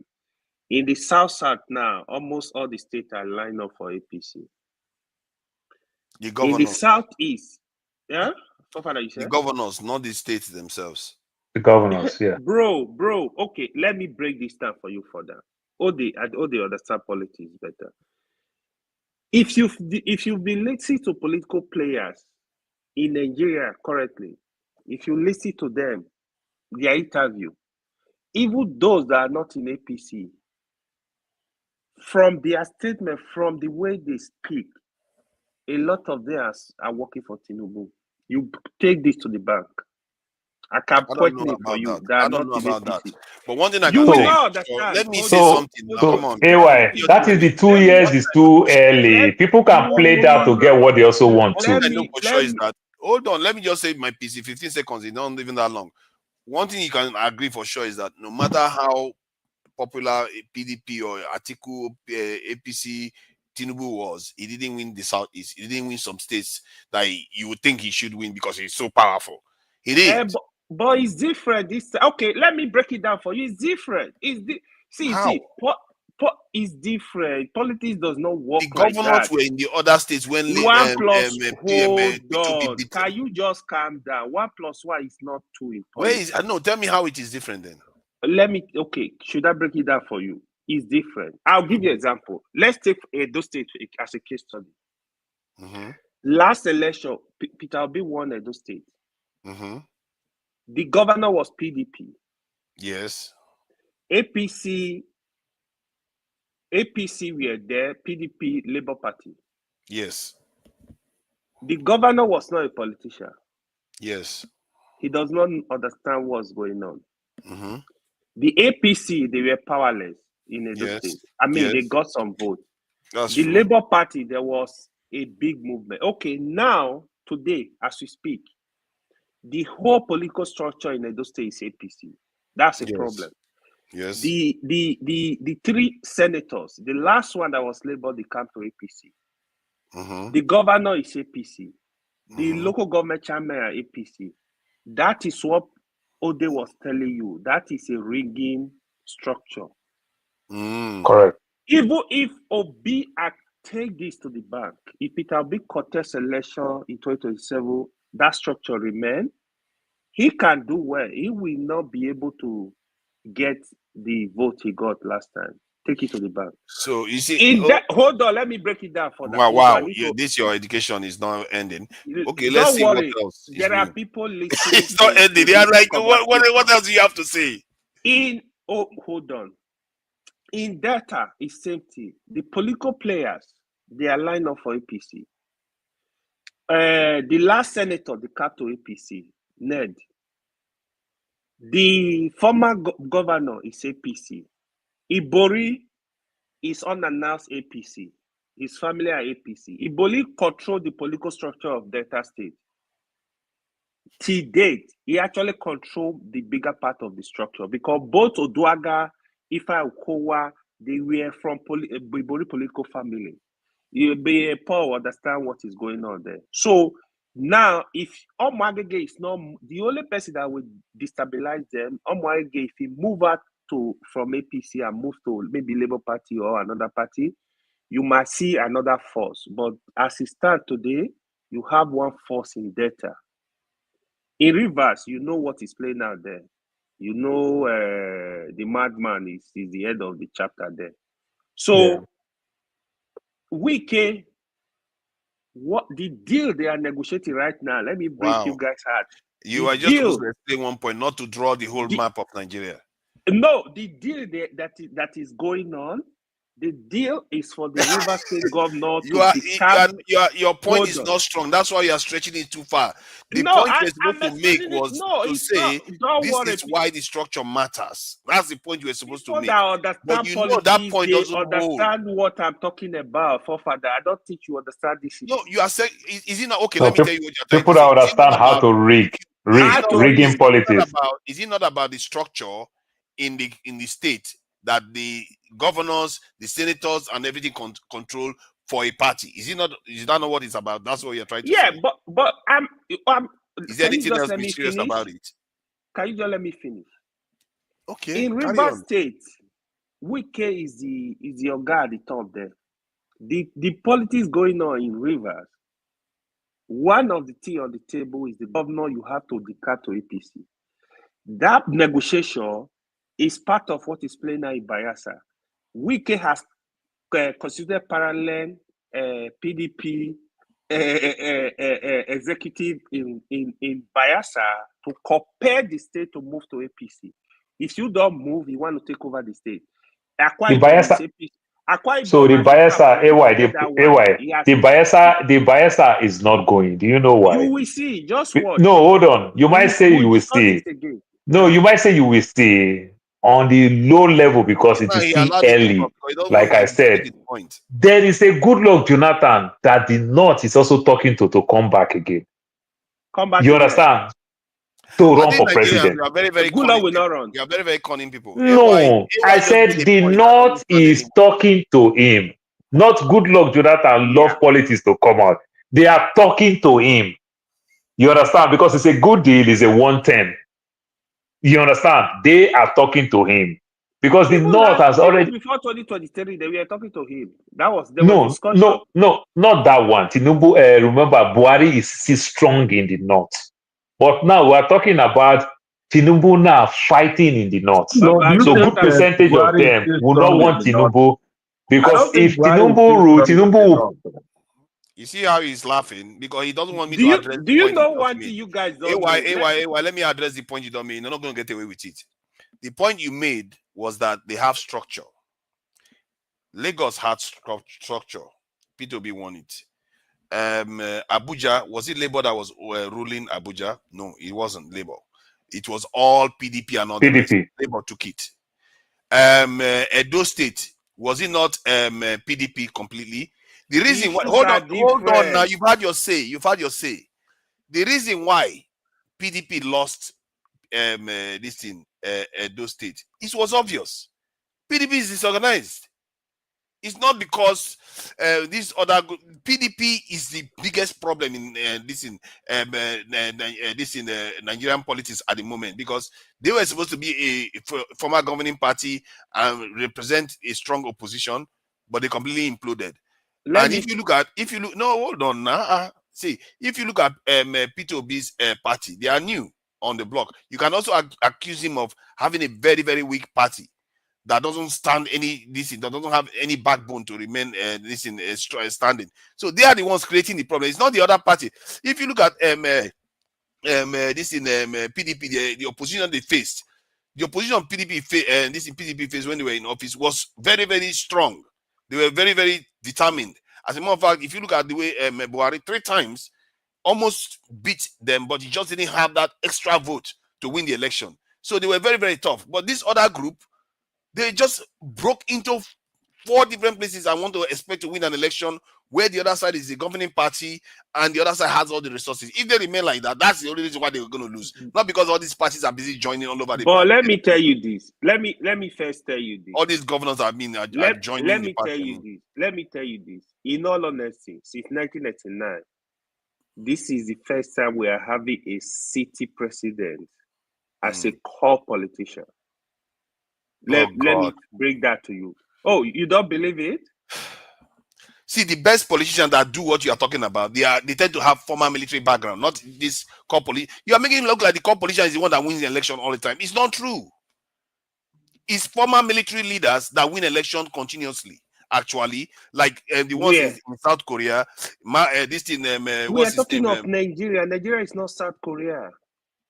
And even in Nigeria, former military leaders have ruled how many years out of I'm not talking a military leader. There is difference between a politician and a military leader. But when you use that argument, you are using that argument to mean that, because he's a true politician, so he's going to win more. But it doesn't correlate with history. Hold on.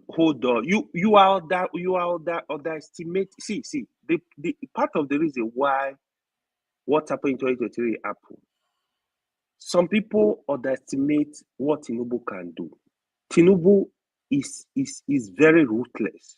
He's a ruthless politician. This is just... You guys create myths where there is none. Hold on.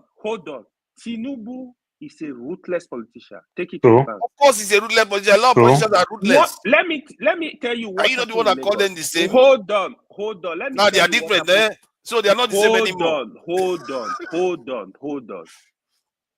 Tinubu, the Lagos politician, they never believed that Peter Obi. They never believed Peter Obi will win Lagos. If they knew, they will do everything to turn that. You saw what happened in governorship election. See, that was a big surprise. You don't understand what is going. Do you think Peter Obi is going to win Lagos back? AY. The Lagos zone was clear with what Mikey Guinea would tell you.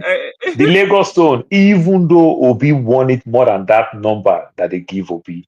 But what you must understand, it was this thing that they were counting. As they are saying it real time, You understand? And every other thing, it shocked them. Because for a very long time, they just easily win this thing, just take numbers and everything. Give Ali Mosho this number, give Papa 1 this number, give Papa 2, give Etiosa, give Ikeja 1 this number.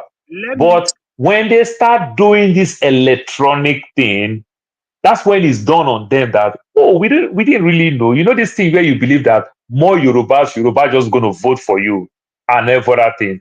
But we have so many Yorubas that are not Yoruba any longer.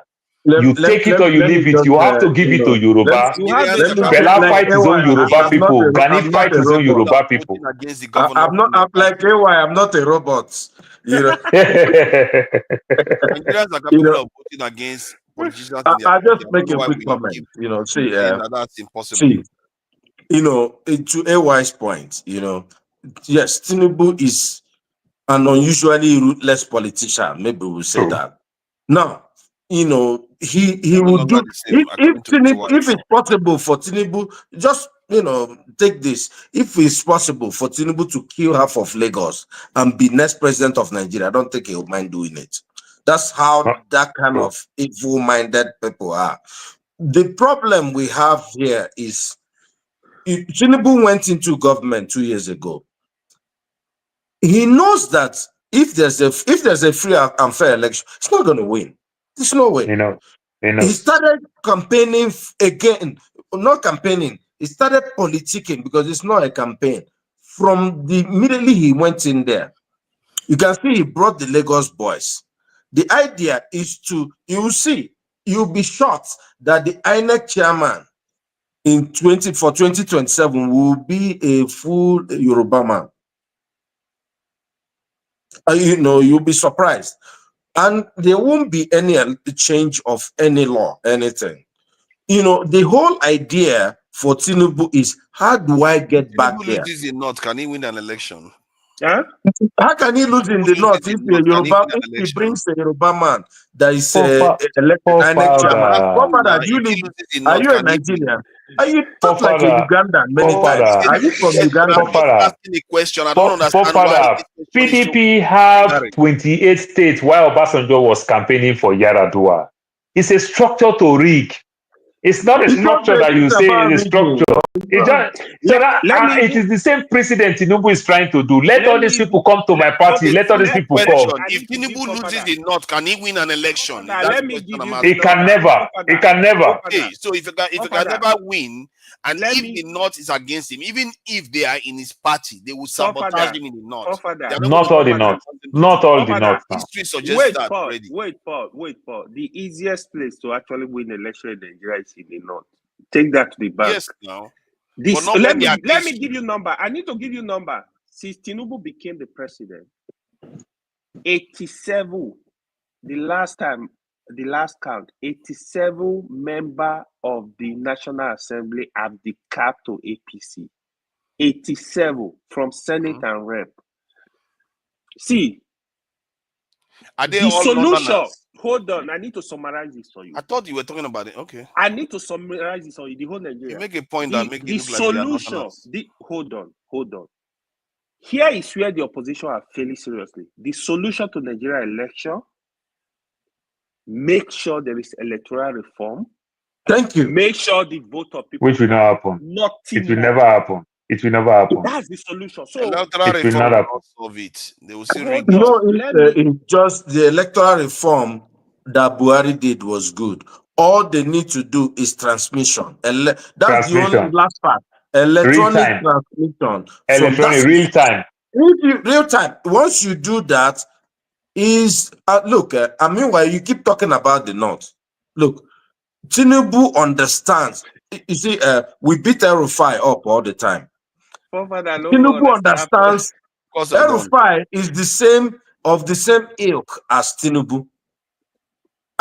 People like me, I respect El-Rufai. I don't have to like him.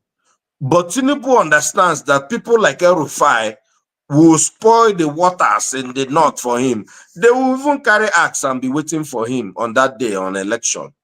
Why? What is he doing now? He's trying to solidify the South. Like AY said. What he's trying to do is get everybody. what Tinubu is trying to do is, let me make sure I get all the infrastructure of rigging in the South intact. Correct. You know, if I can get and that is all the 17 states. infrastructure of rigging That is in the 17 South states. All I'm looking for intact, is 6 states in the North. then I will not just see what I can get 6 in the states in the North. North. I don't know how Because you you know, believe all these because things you are saying. look, I really don't know how you believe it. But he said the truth. Even if the last result they didn't even bear it out, you're just saying it just because you are trying to create this myth of a human being. It's just not right. no, I don't think that Tinubu is a myth. I don't respect him like a myth. It sounds weird, but we are talking This the is dirty. just criminality. We are discussing the dirty politics. We are not discussing politics in proper perspective now. We are discussing the dirty politics that they play. Look, forefathers, I am not saying that Tinubu will win election in There was dirty 2027. politics in the last one, Look, and still look at what happened. He's still linked into the Aso Rock. Even with when he led him into Aso Rock, Mahmoud, Mahmoud went by 4 a.m. or 5 a.m. I think they even condition Mahmoud. Maybe last minute Buhari just say let my people go. You understand? Because that's how I see it. What did Tinubu get? 8 million votes. Atiku almost 7 million votes. Obi 6 point something million votes. And remember, the 36 states, they all won it 12-12. Obi won 12 states. Tinubu won 12 states. Atiku won 12 states. Then Kwankwaso won 1. You understand why I count Obi as 12? I know it's 36 states. That is FCT. So do you think that Tinubu will lose the North this time? No, if Atiku didn't manage it, if Atiku didn't manage it very well again, it's still not going to win. So Tinubu is not going to win the North. So if he doesn't win the North, so all his hope is on the South. Tinubu cannot. Fofara, understand the thing. What they are telling you, you don't want to get it. Tinubu want to solidify South 17 states and go fight for just 6 states in the North. And what do you play? All this killing that is going on in the North Central. Then you start playing politics of favoritism, promise them the heavens. All you just need, you want to go get six states over there. That's it. You understand? The team are going to do everything within his reach to give his state. All the South states into APC, rig all the no, that is the structure is Putin. It's not. Remember, he won with only 12 states, not 23 states. Are you getting me? He won with only 12. That is if they divide the vote. That's why I say it's your opposition. If they divide the vote, they have the problem, not Tinubu. No, but Father, what you're saying is correct. Yes, now, but let me even land on one point. I know we're close soon. Look, have you ever wondered why it doesn't look like Tinubu cares about what's going on in Borno? Have you ever thought about it? Because, you know, like the governor, Zulum, that most people believe is one of the good governors in Nigeria, not even just in the north. Most people believe that Zulum is a reasonable governor. And he's just educated. He's an APC guy, and from the state of the vice president. And the man comes every day to say, do something. They will take over this local government.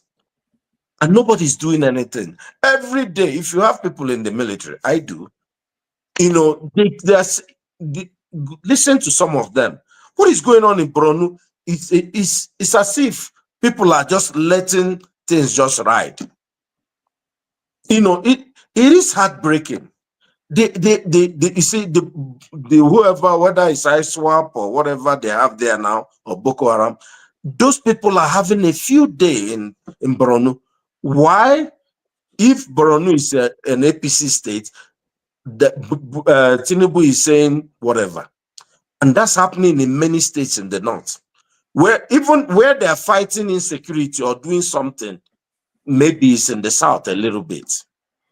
I'm telling you, when it comes to 2027, many local governments, hold on, let me land. Many local governments in the north, there won't be any voting. They won't vote anywhere in the north. Zamfara. I'm telling you, and the election will be announced once they meet quorum and everything will be done. Yeah. Now, let me play opposition for you, right? Let me tell you how opposition can actually upset Tinubu. So you will not think I'm biased.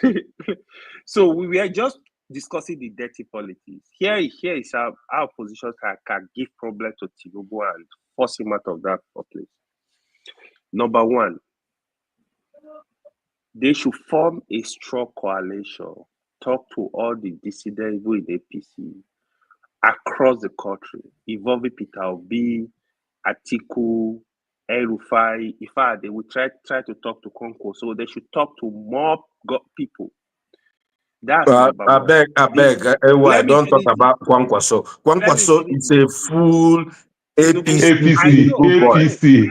I know. That one is a full Tinubu boy. Please don't talk about How do you know it's full Tinubu? Is it APC now? Kwankwaso is full Tinubu. Everybody, if you know politics now, you know now. Kwankwaso is a full Tinubu. Kwankwaso is like a Jehovah Witness. It's the gentle one. But it's a full APC. The only reason you see Kwankwaso have not discount to APC is because of Ganduje. There are issues. So let's just leave that. Kwankwaso is Tinubu guy. Even in 2023, it was just a destroyer. Don't worry. We know. Don't worry. We know what's going on. It was just a destroyer that almost cost him the election. It's right. When you form, see, no matter what you will call APC opposition coalition in 2014, that was a strong one. So they need to remove greed.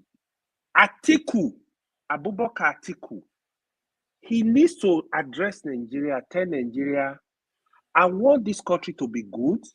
I'm too old. I'm not going to be contesting. Thank you. I need Boris Sanders. Hold on. He's going to drive that change, but it's not going to contest. Tell them, I want this country to be good. I'm old enough. I don't know, but I'm close to my grave. I want this younger one. Bring Peter Obi. Look for a stronger candidate in the north. Say, listen, I want this country to be good in my lifetime. Let me see this country work. Buy people emotions.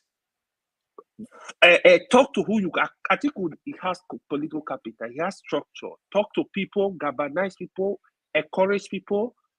Then they will be protesting. You see that thing, they call now.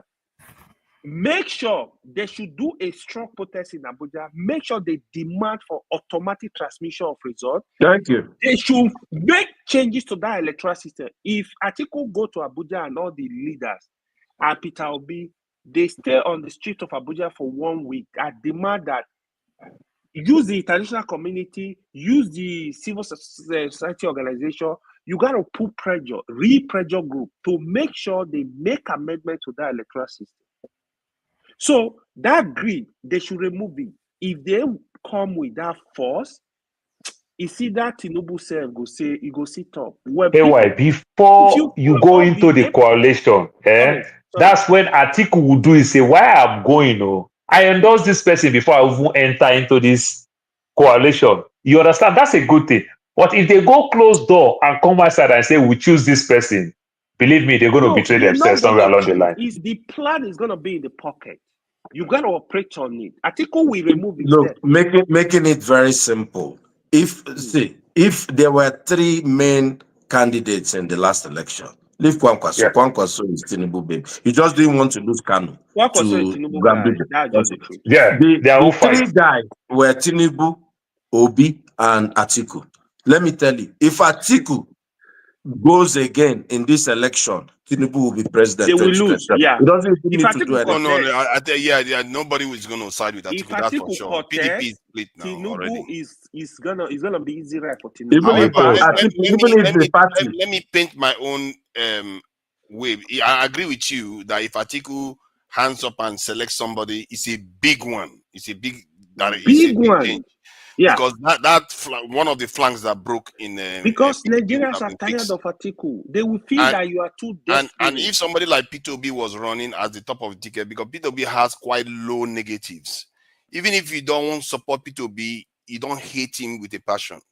He's not that kind of person. So he's a very, very strong candidate to be at the front of the ticket. Europa creates strong emotions in people. People don't, either you like him or you hate him. But Peter Obi doesn't generate that. So someone like Peter Obi at the top of the ticket is quite good, and Erufai has to be part of it because Erufai is a political machine in terms of the North, very, very powerful. No, Erufai is a good candidate, even in terms of intelligence. Very intelligent. That's for sure. He's a beast. He's a beast in the North. Erufai is a first-class graduate. He's a first-class graduate. I know. And when if Peter Obi is on the ticket, a lot of the southern states is already gone. And if Tinubu is Atiku endorses him, a lot of the northern states is already gone. Erufai is on one side. Is going to be so tight. But one of the areas that I fear for Peter Obi is that the North will be like, this guy has already ruled for 4 years. And now the Peter Obi is going to come again and rule for 8 years. That could be a problem. It's a factor. So my thing is that what if they chose someone like that's the problem. I don't know about Jonathan. Oh, Father, good morning. Now when you don't come now. You don't get time. You are getting. Yeah, but finally, you have done a great job on Forefather. Forefather, don't come. What kind of talk is this one? I got this one already. You don't get it. You're born again. Like Jonathan. No. See, let me say. Trust me. I wouldn't like to say this, but if Obi would, if me, I won't talk for Obi, but if I'm Obi, if the deal is just do 4 years and give power back to the North, in 4 years he can set Nigeria right, but he will not be in the right position to get the right Northerner. Because the problem is, for me, the problem with all these Atiku and Tinubu is they will take this government and give Shetima or his ilk. Look, my favorite ticket for 2020 is Obi with Zulum, if they can pull it off. Or Zulum-like person on the North. Even if trust me, I don't want to say Obi and Erufai. Erufai elicits strong emotions in people, especially in many, whether in Southern Kaduna, many Christian, but look. If you use Erufai, they'll lost all the North Central states. The Christians vote, they'll lose it. Will be a problem. But if trust me, if you pick Obi and Zulum, and Obi says, okay, I'll do 4 years inside their room, and then after 4 years, we'll give Zulum for 8 years. I'm not so sure. No. Forefather, the Christian states in North Central, to them, anytime, any day, they see Erufai like a terrorist. Yes, that's the problem. Period. Whether it's true, is not true, that's how they see him. Yeah, but the guy don't even go there. They also see Tinubu and Shetima as Muslim ticket. So I don't know. Erufai never saw precedent that is going to grow. It was too. It comes out too much. This compensation of the Boko Haram compensate them. They are killing Christians. It didn't do nothing. If you live in Kaduna, if you stay in Kaduna very well, the Christian population is bigger than the Muslims in Kaduna. So you'll be wondering why. 50-50 or so, around 50-50. So you'll be wondering how come these people are ruling like that. And everything. Someone just joined us. Let's have him have his. I remember Erufai also do the Muslim ticket in Kaduna. Paul, Obe, you have to jump in. Or this man won't let you. Is that how it works? That's how it works. Obe, before we come in, let me say one thing in 10 seconds. So let me tell you what big opportunity we miss with Peter Obi though. So Buhari actually did a lot of work. Yes. With the electoral system. Yes. If Obi was the president, Obi would have played that job. Nigeria would have had a good electoral system to work with going forward. But I knew if Tinubu come in, you're not gonna have that. It's not gonna happen. So that was one big opportunity because I'm not canvassing politician. What I really canvass for, I want the power to be with the people. So that if you are not doing good, the people have the reason why they talk the way they are talking, right? They think they can use money, they can use power to do whatever they like. But if they have the Supreme Court also. Yeah, if the power is with the people determine who rule them. Trust me, all these politicians, they will have a routine. They will change their thinking. That's just what. Yeah, but you see, what we just found out is that it's possible to unseat him, even based on, because there are some presidents, that there's nobody that can unseat this guy. Like in the case of Wike when he was in Port Harcourt, a River State, there's no way you can unseat him because he wasn't just powerful, he was also popular. But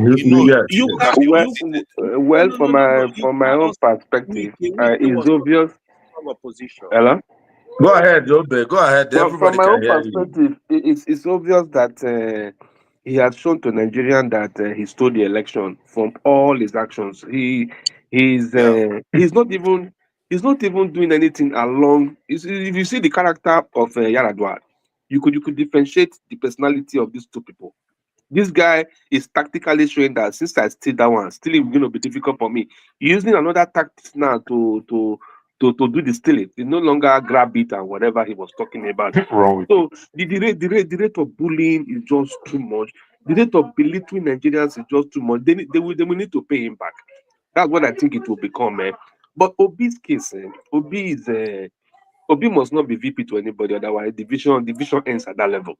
He will make the biggest mistake of his life. So it can't be He isn't going to do that. 5 million, 6 million Yeah, votes. all what they are doing now is that they are frustrating the structure that would spur him out into the field. That's what they're doing, so that to make it so to a lot of rancor, a lot of trouble, to make it not to be organized, and that's the tactics they are using. I think this guy has a strategic planner who is trying to exploit these options to see how they soften the ground for him to come back. Because if Nigerians allow this guy to come back, man, I don't know how we're going to be looking at ourselves. We are finished. It's not Nigerians, it's your opposition. No. Don't blame him. Blame the opposition party. If we have 99% of elections, from there's no way P2, all of them, blame all of them. They are the cause. We? No, in Nigeria, you see, even his first election, blame the opposition. The opposition is the problem in Nigeria. They split in splitter. He wouldn't have made it into office. He got 36% of the vote. He wouldn't have made it into office if the opposition wasn't including Kwankwaso, all of them. Do you know that a multi-party system was actually a strategic plan too? They knew the disadvantage of two parties. Like American, they came to copy from. Did they copy very well? They didn't copy very well. Did they do midterm election? They didn't copy that partner. They didn't copy midterm part. They didn't copy the two parties and independent party. They only just copied what they will fine tune into cheating. That's what they did. It was all systematically done. We really need that midterm bit because it tends to slow these crazes down. Exactly. Americans that didn't know why they put it there. Know why it's there to checkmate the excesses of this idiot that is there now. That's why it's there. Then on top of it, America again, it is states that also run state election. Correct. You understand? Not like federal run the state election. America is state that run state election. Yeah, so like I said, he blamed the opposition. In the case of Nigeria right now, even if you look at all these states that APC has won so far, and even governor, it's the opposition that is decaying. It's not APC that is, Tinubu is doing machination behind the scenes. But still, it's still the opposition that is failing, including Labour Party. Can you even imagine that? A party that Labour Party now just acting silly. It's a branch of APC now. Everybody knows that. I really don't understand that. Abure is Tinubu's agent. Everybody knows now. All those one has been bought. There's nothing like Labour Party anymore. Of course. Even the Supreme Court, what I find most funny is they went to court. Supreme Court gave a ruling. Nobody can interpret the ruling. Even the Nigeria is finished. Even the Supreme Court, they didn't even get shame. Those people, those justices, they are so shameless. Are they not in their houses where everybody is interpreting their judgment differently? That's not fair. That's not fair. So how can that not be fair now? That's not fair. That's not fair. I don't understand. Look, when people say these things, sometimes it pisses me off. How do you expect a Supreme Court judge can't send their children to go school in ordinary UK? So make everybody they make money, make me I don't make money. Sometimes they even write the result for the Supreme Court. Say just read this one out. I get where you're coming from. I'm telling you. You know, but you know, so that's the problem. Even the Labour Party people, you know, they have gone to court. You know, who is in charge?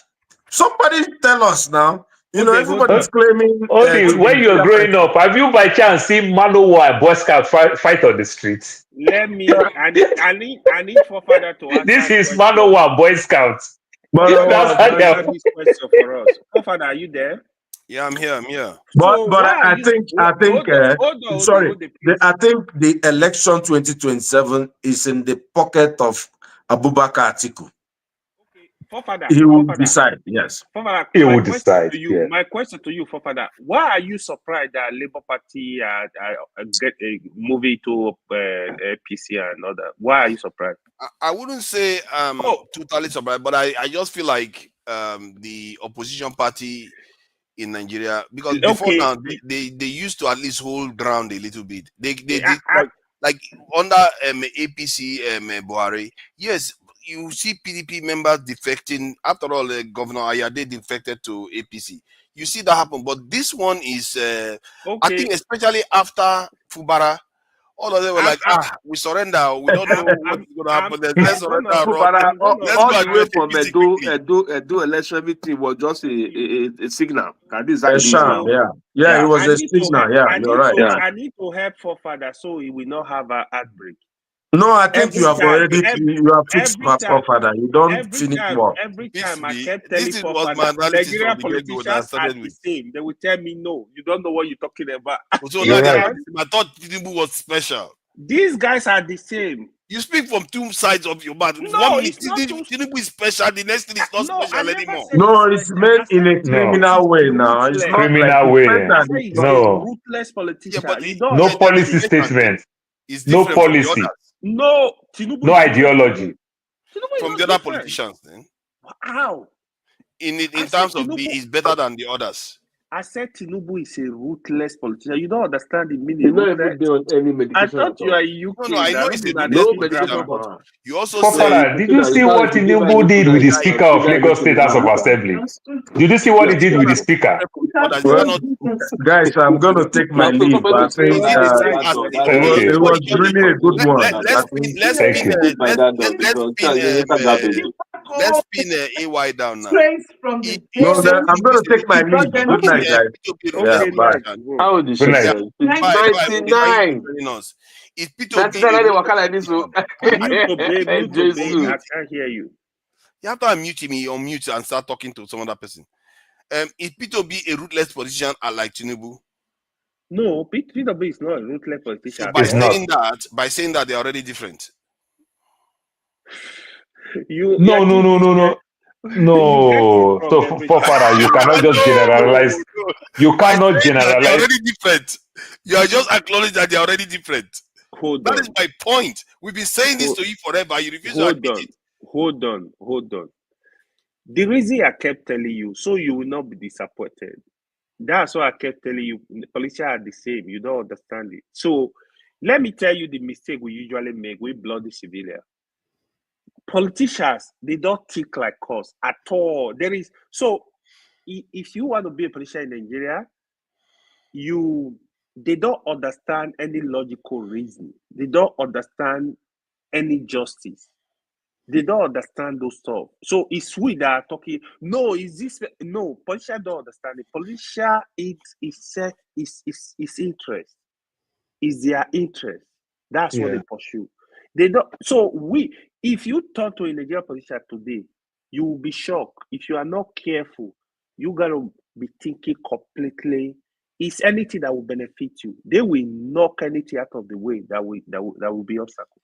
In other words, they're Machiavellian, Yeah, they are very ruthless. So politicians are very ruthless. That's how politicians are supposed to be. They were built like that. But the nature of politicians shouldn't necessarily encapsulate just that ability to be ruthless. It has a purpose. That ruthlessness is supposed to have a purpose. That is their That is what you see in Nigeria. That is also they are very shallow. So for that is where ideology and policy supposed to come in. You understand? But Paulo, do you know that 90% of these guys that we're talking about, so they're leading that country, they all lived abroad. Yes, obviously. Yes. No.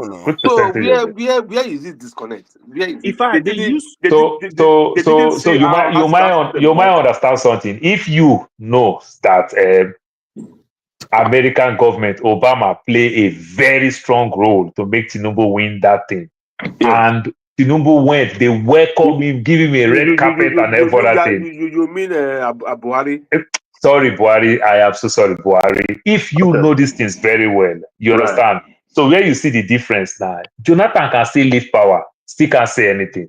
That's a weakness. Yeah. That's a weakness. And Buhari, that's a weakness. It means that he has a backing from somewhere. So if you are in power, even if you are in power, if they can threaten you, they can gag you, you still leave power, you still cannot talk. Yeah. That's a weakness of our people. For me, we don't even know what we want. It's obvious that this guy has a backing of certain structures. I think so, because he's so heady in his operation. He's so like nothing anybody can do. That's the way no. Everybody can play that same game. They can play that same game. If you want to talk about it, if you want to talk about outside to go play the international game, everybody can play the game. What type of deals do you cut before you play? You understand? And everything. Everybody can play that game. But when you does anyone see someone like Wike ditching Tinubu in any way? Let's say, because Wike made a comment once when he said Atiku could not run. No. And that he wanted the ticket to be in the south. That is at least that's his excuse he puts on the top all the time. So what they can only win after the return in 2027? That's the only one they can have him to do things. But now he's very useful to the system. Let me say this. But what if they choose a southern governor in the major parties? And Wike will still be irrelevant. Those stuff will not happen. But let me say this. I think you guys are giving him too much power now. Let me tell you, the life jacket of Wike is Tinubu right now, nothing more. Federal might. Of course. No, Federal might. Tell you anything. Right. See. Federal might. Let me complete this.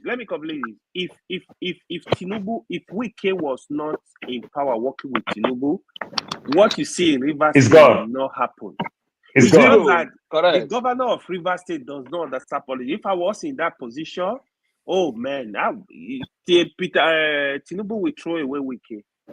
So what you see going on in Rivers State, Wike left position as a governor. He became a governor again. He's literally a governor. So what that means is he has the resources to fight even a city governor. The resources of Abuja, that's what he's using to fund the party now. That's what was going on. So it's not that he's like one super. Yeah, you understand politics, you understand the dirty politics they play in Nigeria. But trust me, it's not what you think. If Tinubu, the thing about Wike is that did you hear Wike? Wike seems to be a Teflon character. Actually, did you hear Erofai when he was talking about this coalition stuff that he was thinking about or proposing? He said they are not going to remove Wike because Wike is performing well. No, it's not. He didn't say Wike. He said Bosu Tijani. He said. Is it Bosu Tijani? I thought he was Wike in Abuja. Yeah, Bosu Tijani, not Wike. Who is Bosu Tijani then? I don't know who that is. I thought it was Wike. I could have sworn it was Wike. No, he said Bosu. Go check it again. It's Bosu Tijani. Then, forefather, you must understand that Tinubu is still going to betray Wike. But what Tinubu is doing, when he successfully rigged the election, when they challenge him, Tinubu will tell you how he play better politics. Like 52% of his cabinet is Christian. And they said, I have Muslim ticket. I even have an opposition party. So now I understand this thing. I even have an opposition party in my government. Knowing fully well that he's going to go rig election, but he will use all these things as defense. You understand? Okay, Paul, before it's just a strategy. It's a long-time strategy. Can you Let give me say us this, a breakdown? forefathers. Sorry. I think we have to go. Sorry, AY. Let me just do this because I think we've not talked about any other place other than all the major groups. There is this stuff going on in Nigeria that I don't understand. Very confusing, but I'm sure the man with 9 lives probably knows about it.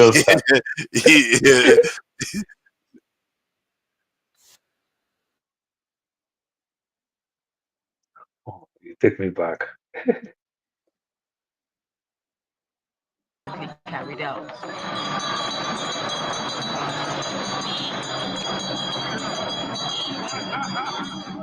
Days after the allegations were made, protesters under the umbrella of the Warri Indigenous Peoples Movement gather in Okere, Warri South local government area to deny those allegations as they voiced their dissatisfaction with the outcome of INEC's delineation fieldwork. They marched through key areas of Warri, maintaining that the process has been compromised. The Ijo and Robo stakeholders should not misinform the public with their deliberate misinterpretation of Supreme Court judgments. They claim to be law-abiding and peaceful in the wake of the 2022 Supreme Court judgment. So we advise them to also abide by all court judgments in Warri Federal Constituency, particularly the 10-12 Ward judgment in Warri South. The Supreme Court judgment affirming Okereigo as the correct name of the Nigerian Maritime University, not Okerekoko. The High Court judgment barring the Ogbijo and Agbara people from contesting land ownership with the Shekiris in Warri South. We restate that we are not against the Supreme Court judgment on the ward delineation, but we maintain our stance that INEC must follow its own guidelines. They also call for review in line with Supreme Court directives and INEC's original framework that Warri remains traditionally Ishekiri land. Warri Kingdom is an inheritance of the Shekiri nation. We are calling on federal government, the state governor, to call their staff to order.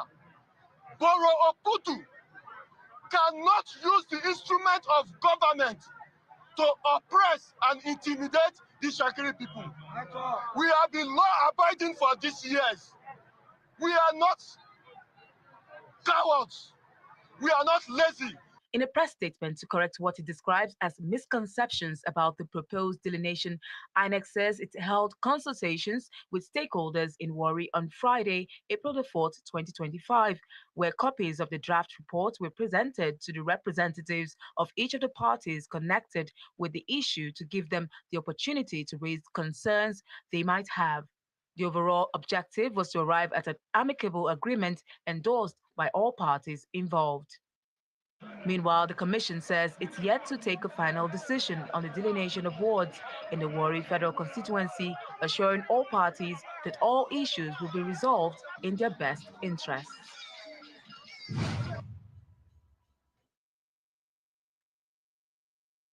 So, yeah, can you give us a breakdown what this is about? I gather that it has something to do with delineation, they call it. You know, it's almost like what they call it, gerrymandering in American politics, where they are adjusting. Yeah. So, like you hear this funny thing for a very long time. I'll use Lagos now to tell you the biggest local government in Lagos that have the highest population is Alimosho. I've been hearing that thing all my life, and it still remain like that. Like people don't move from one demographic to another demographic. You understand? Failing to understand that good percentage of these people must have moved also to the new Lagos, the Lekki likes and the thing, but people just believe one place. Now, this delineation thing that they're talking about is 12th ward. So the 12th ward, when INEC did all these things, when they did the last registration, they review everything. And they discovered all the places that these Warri people claim just because of this so-called elite politician kind of people. No human being live there. You understand? So this 12th ward that we are talking about, so INEC went back now and share it very well, let it go round to these 3 tribes. This is what the Shekiris are fighting. You don't have the numbers. Nobody lived there. How do you want to talk about the 12th word that Urobo going to take one? Ijo going to take one. You going to take 10. Then it make you get more influence because your word. You understand? Remember when we talk word, now you are talking about councillor. Councillor is the kind of House of Assembly member in a local government. You understand? So in every local government, the assembly member is the councillors. It is from there you're going to pick your own speaker. You understand? Like the way we have states, now we're talking about local government. So Ishekiri has been enjoying all these things. And they still use this thing to say, oh, from this world, we are sending these people to go all this rig work, go do this oil work, go do all this contract. You know, many of the jobs there are contract kind of job. Now, when you talk about the Ogbujos are big. And the Ogbujos is where Tompolo come from, Baramotu Kingdom. And never that. You know, so you'll be so shocked. Are you fighting? Are you fighting for landmarks or are you fighting for people? Or are you fighting for history? Many years ago, the Ishekiri people, to some extent, also migrated from Saple very far to Warri. Because back then, if you know Delta, Bende State very well, if I'll go back to Bende State, it was Saple that was doing very well. You understand? Over time, before Warri started picking up, seaport, everything was in Saple. So before they started building an annex, that's how Warri started opening.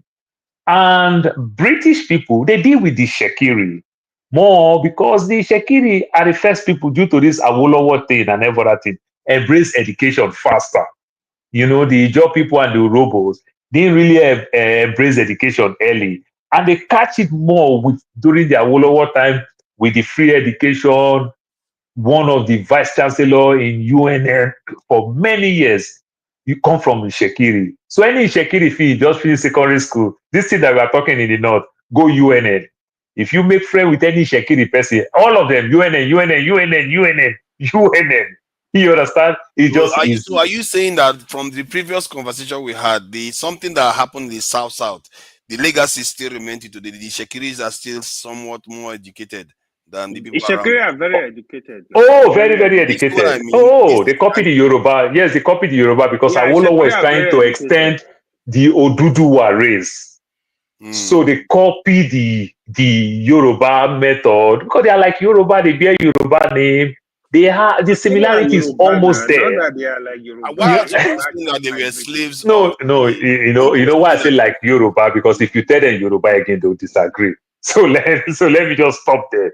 They benefit from it, but they'll disagree. So let me not go talk what you understand. So these are the thing. But it's about numbers, it's about people. You understand? So many things is coming together. So fighting, the worry is this, the worry is that. I will always go back to this king thing. That's even bringing as if the Urobos and the Ijaws have been there even before they arrived.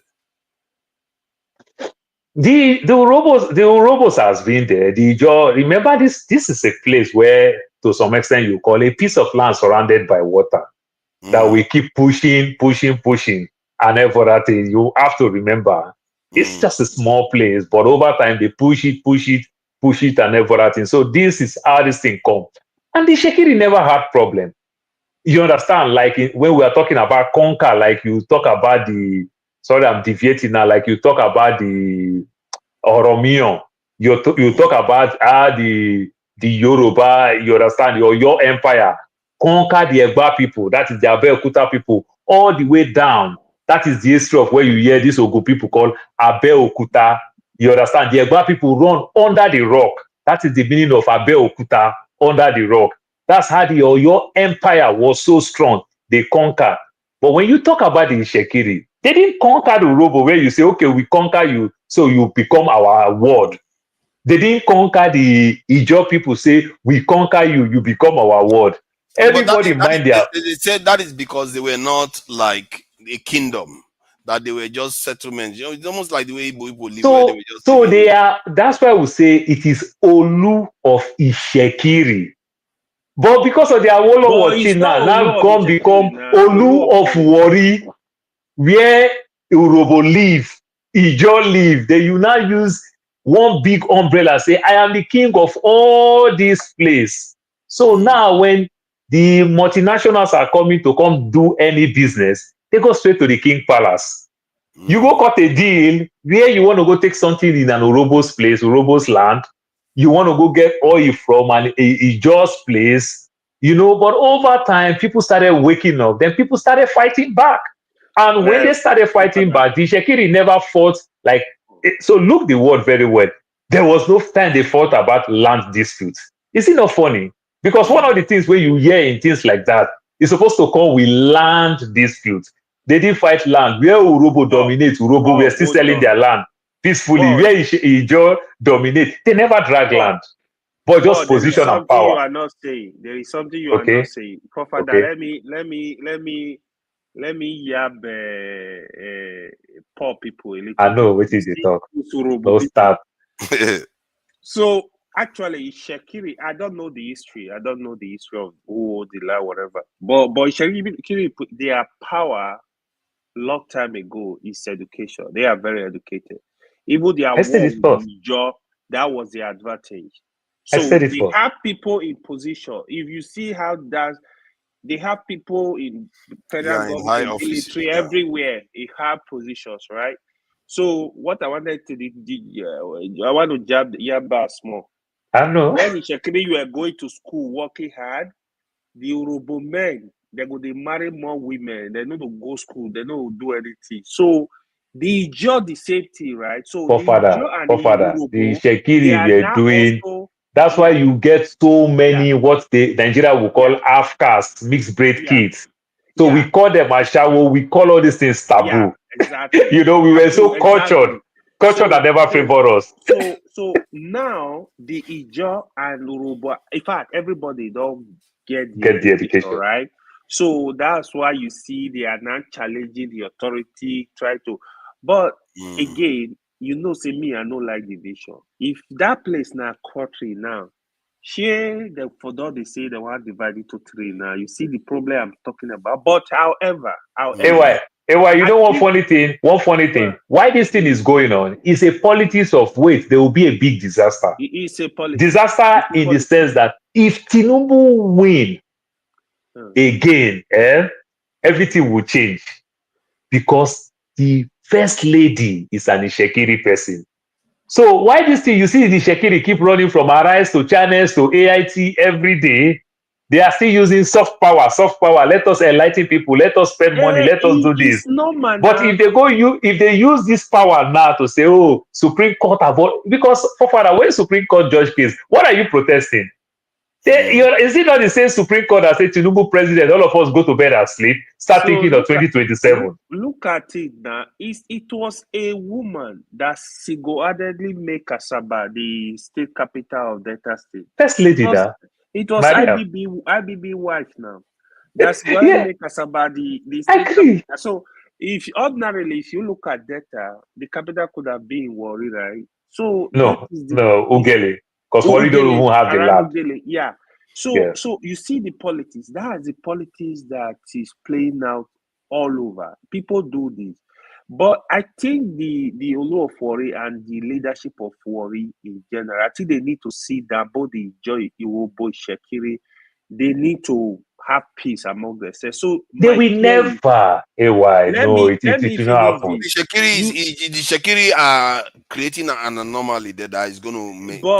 Because if you are taking on an unfair share of land and political influence, that's a problem. They need to look for a way. Here is it. They need to look for a way to have settlement, because you see that Warri. A Furi alone, gone where they that place, gone where they a Furi. You see that Warri, Paul will tell you. I think from what I can see, the Shekiri needs to give way, because the others are really complaining that they need to have strong discussion. Father, and you know the funny part, like I always say these things. Father, it may be like a thing of shame. Assuming if they had conquered the people, it would have even been a different thing. You never conquer them, you didn't drag land with them, because the first thing that you hear in issues like this, you understand, is land dispute. Like when you talk about Kwara now, trying to extend Usman Danfodo and everything, we see the Kwara, how they have the Gambari of Ilorin.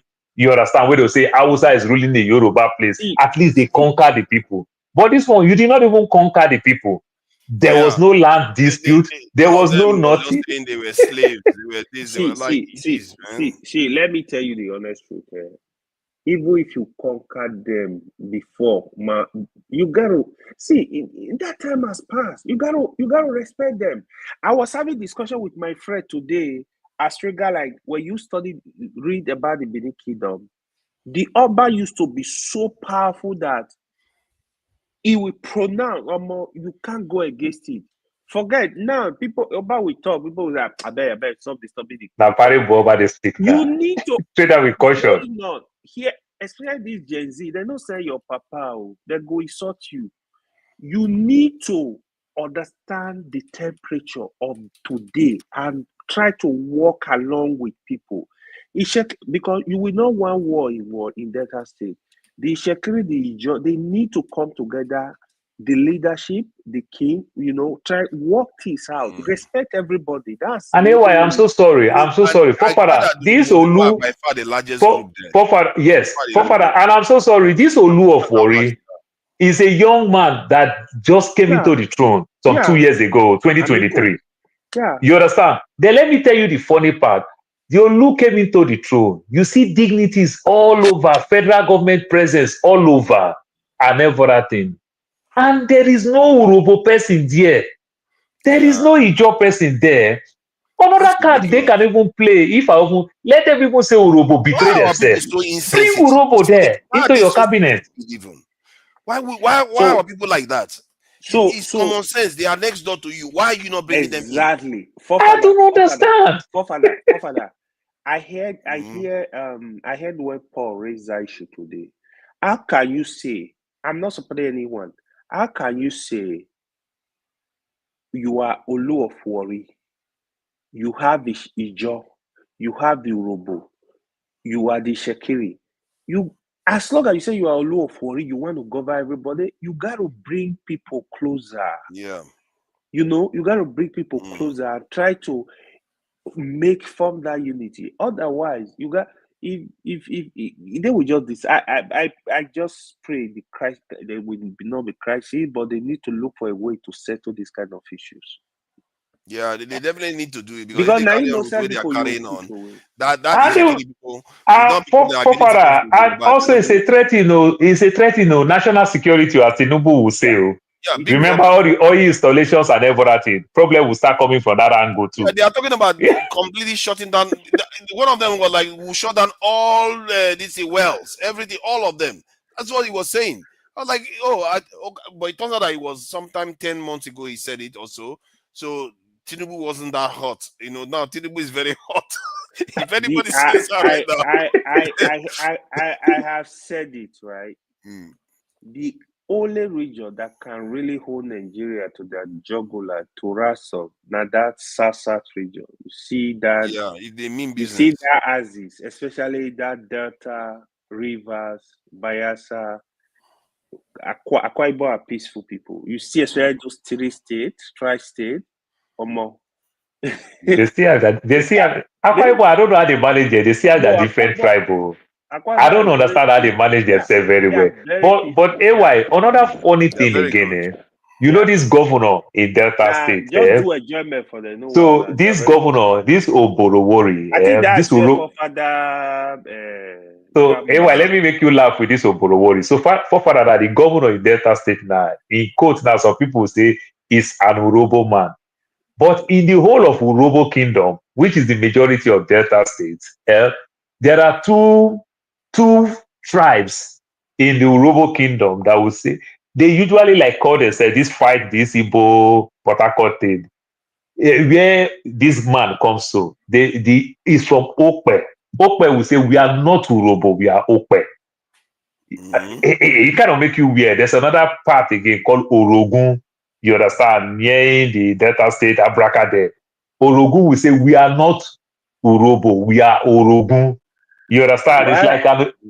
It's like a worry person say, I'm not Urobo, I'm worried. Can now, you hear that? So now hear this funny thing now. How, if Tinubu now want to settle this matter, I will call the governor and say, go and settle with your people. The governor will look. If I support Ishekiri, I lose all my votes from our Urobo people because the man now claims, say, I'm not Okpe, I'm Urobo. But when he enter power second time, they will say, I'm Okpe, I'm not Urobo. Oh God. You see all the nonsense that is like. It's like not saying I'm from the United Kingdom. I'm from Wales. Father, you get tired. I want to add. I don't know how to use identity well. What's wrong with them? I want to add to what Paul say. See, when sometimes I'm listening, I'm just listening to people speak on this channel. You know my conclusion. Nigerians, they don't know Nigeria.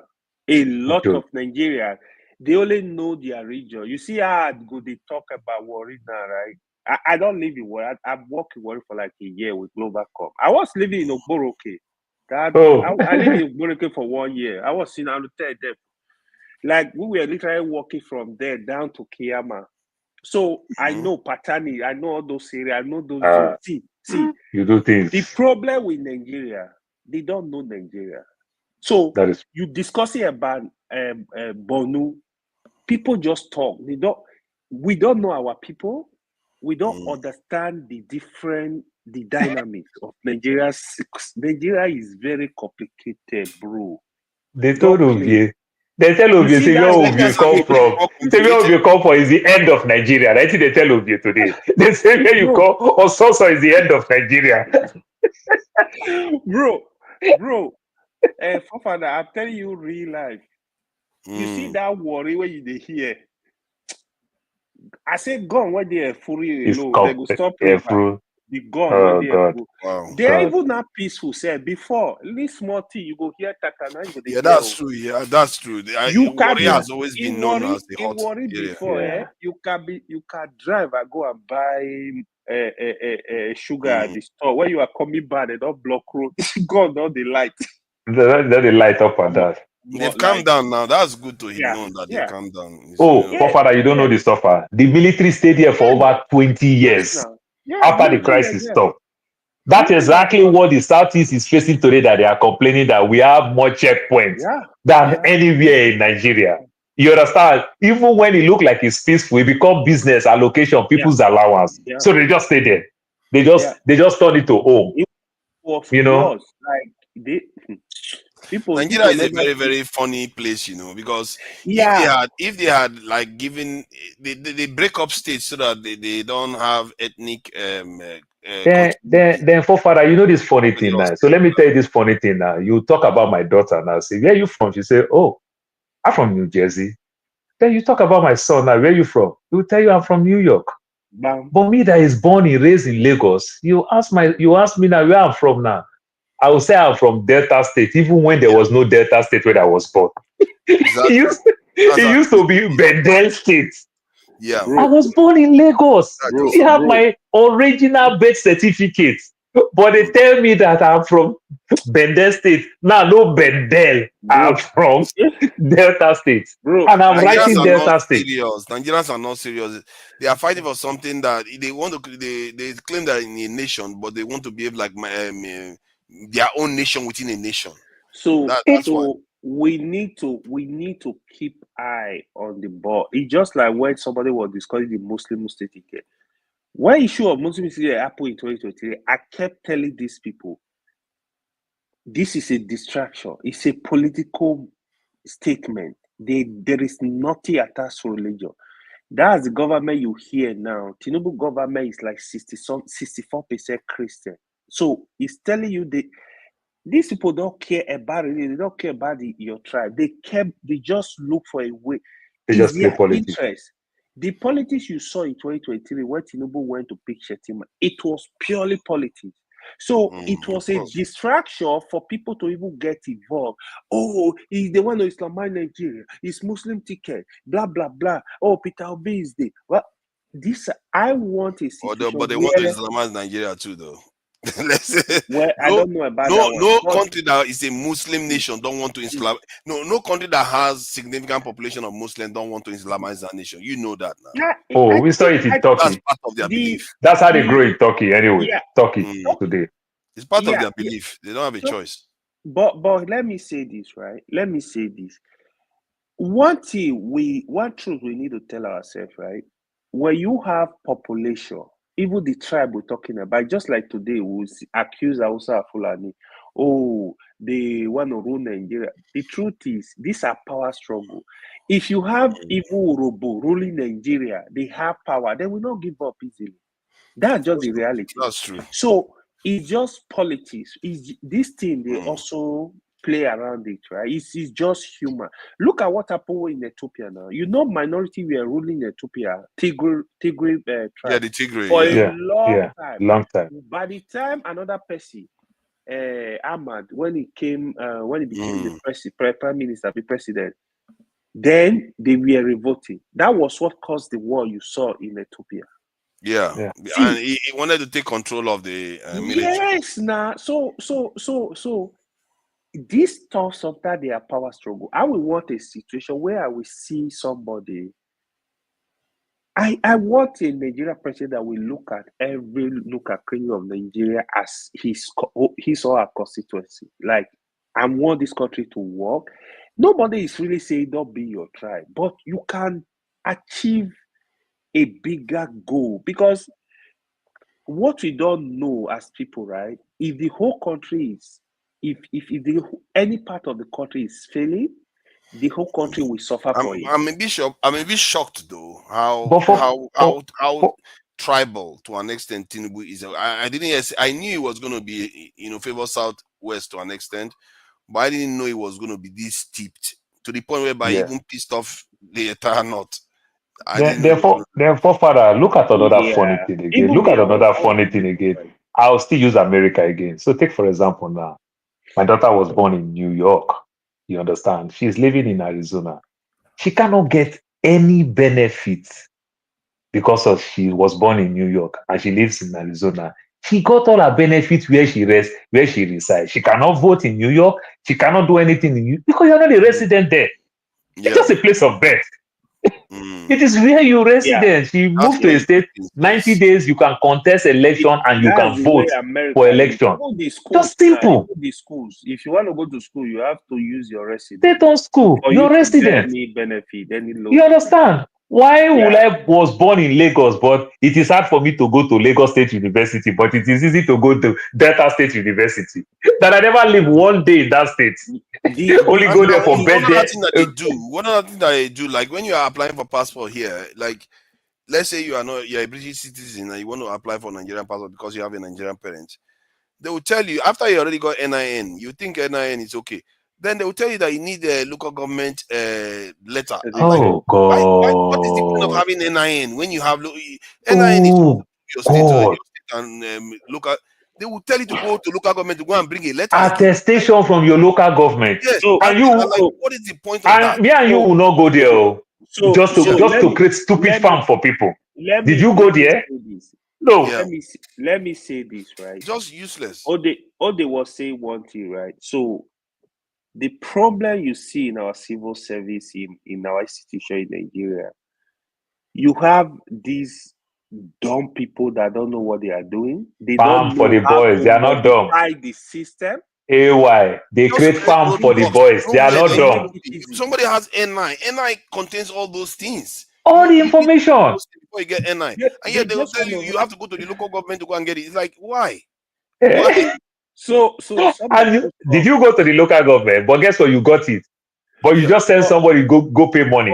But on the and after you get it to the immigration, then immigration will turn it to something that they can use. It's like, why?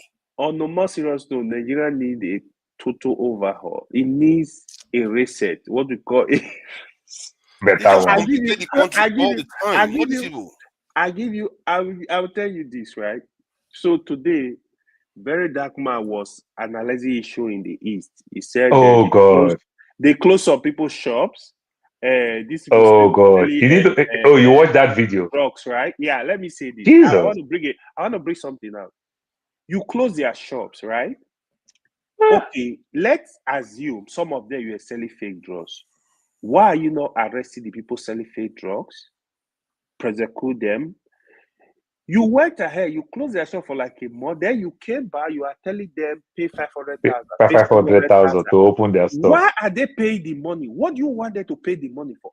What do they want to do with the money? So it's just similar to what police will do, right? It's just like EFCC. They run after Yahoo boys. Police, SARS, what they used to do. For me, if you are arresting these boys and make sure they leave crime, I'm 100% in support. But that's not their intention. Their intention is arrest them, collect your own share of the money, and let them go. And let them go. That's your point. And now give them your phone numbers. Anytime when you get problem, call me. That's another one you get. Let's create a relationship. Me and the criminal. Some Yahoo boys, they get contact with DPO, like they pay them money. If you touch them, they will just control the DPO in that area. They will just leave that. Let my boy, leave him, let it go. Not just that. You know the funny part of it. So they will arrest a Yahoo boy. They will collect money from him. Then they will tell the Yahoo boy, say, we can use these things to make money. Just give us it for another person. You will get your own commission. So another person will come and hit 40 million and brag that he hit 200 million. Then you will call your EFCC guy. Your EFCC guy will go catch that person, say, go and bring 60 million. Then the person will swear, true to God, it's only 40 million I hammer, and I've already spent 10 million. You struggle, then you go pay yourself with 10 million. Then they'll give a cut to that person. So even though within the Yahoo boy, they started stabbing their own self, and EFCC is just winning. EFCC is not fighting crime. EFCC is only benefiting from the proceeds of crime. What about our police? See. Even though you carry one pistol, police stop you for Nigeria. You tell them, "Oga, take 500K, I bet." He go let you go. It's so bad. Likely, depend on what you have, though. If you have something, they will think, this guy's got more. They will take more. They will demand for more. The Nigerian police, they're just they're businessmen to an extent. If you are not, that's why don't be too loud. If you are not too loud, they will charge you based on what they are saying. But if you make yourself too loud, now they charge you more than what you even have because you make yourself too loud. So you understand. So I think we have a lot of work to do, Sha. I'm not gonna lie you. Like sometimes. Thank you, gentlemen. Let's round up for today. It's 9 hours long. What happened? Why are people they do condolence for you? What happened? Everything okay? Oh no, I had a bereavement in the family. That's why I was absent for 2 weeks, and other things too was going on. Okay. No, people pass on now. So that was it's like I think Dr. Damage probably told some people last week. That's why they were saying condolence. Okay, Bele. Wow. So sorry for your loss. Yeah, thank you for that. Gentlemen, thank you for everything. Clearly, AY has now agreed politicians are different. It's obvious. No, they are the same. This debate is going to go on forever. They are the same. He just admitted that. Okay, fine. Don't worry now. That's why they don't break my heart. Even if I think I'll be the capital APC tomorrow, it no go move me. I no trust. That one was not going to shock me because he has a history of moving. There is nothing that can shock me with politicians. He will tell you that. Let me explain to you. This is why. It's the same why that every other of them do too. Let me thank Blackbone, Oscar Blackbone. Thank you for the $5 US dollars. You are the only contributor today. Tracy Jacobin, I see you there. Thank you for joining Tracy, us. You know they donate. They Tracy, don't donate. They donate. I see you there too. And if I didn't mention your name, sorry about that, but we have to round up. If I have this thing, I might even do something today because there's bank holiday tomorrow. So I might do a show today, something on a different note, like philosophical stuff and something like that. What is tomorrow? What is tomorrow? Do you mean? You mean Monday or Sunday? Actually, today is Sunday. Time. Yeah, Sunday. Today is Sunday. Yeah, it could be today, this evening. Okay, because we have holiday on Monday in America. Yeah, same here too. Bank holiday. All these banks are very powerful. I have holiday on Monday.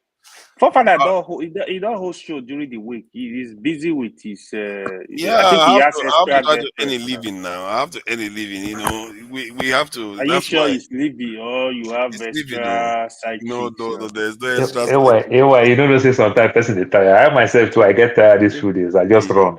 It was so shocking that I get tired. And sometimes some kind of topic that they will bring, some type of people that I just see. Yeah, I said no, you don't even worth it. You understand? Yeah. Sometimes you I need just less, read. to be honest. Yeah, I just I try won't to. lie to you. Yeah. All You right. Then. know, Till next mostly time, when there's a lot. Sometimes when there's a lot in the news, that's where I will say, no, you know what, I'm not coming. Paul, we are going to do some other time. Let's round up for now. Till next time, gentlemen, we'll catch you all again. Bye. Okay, bye. Thank you. Yeah.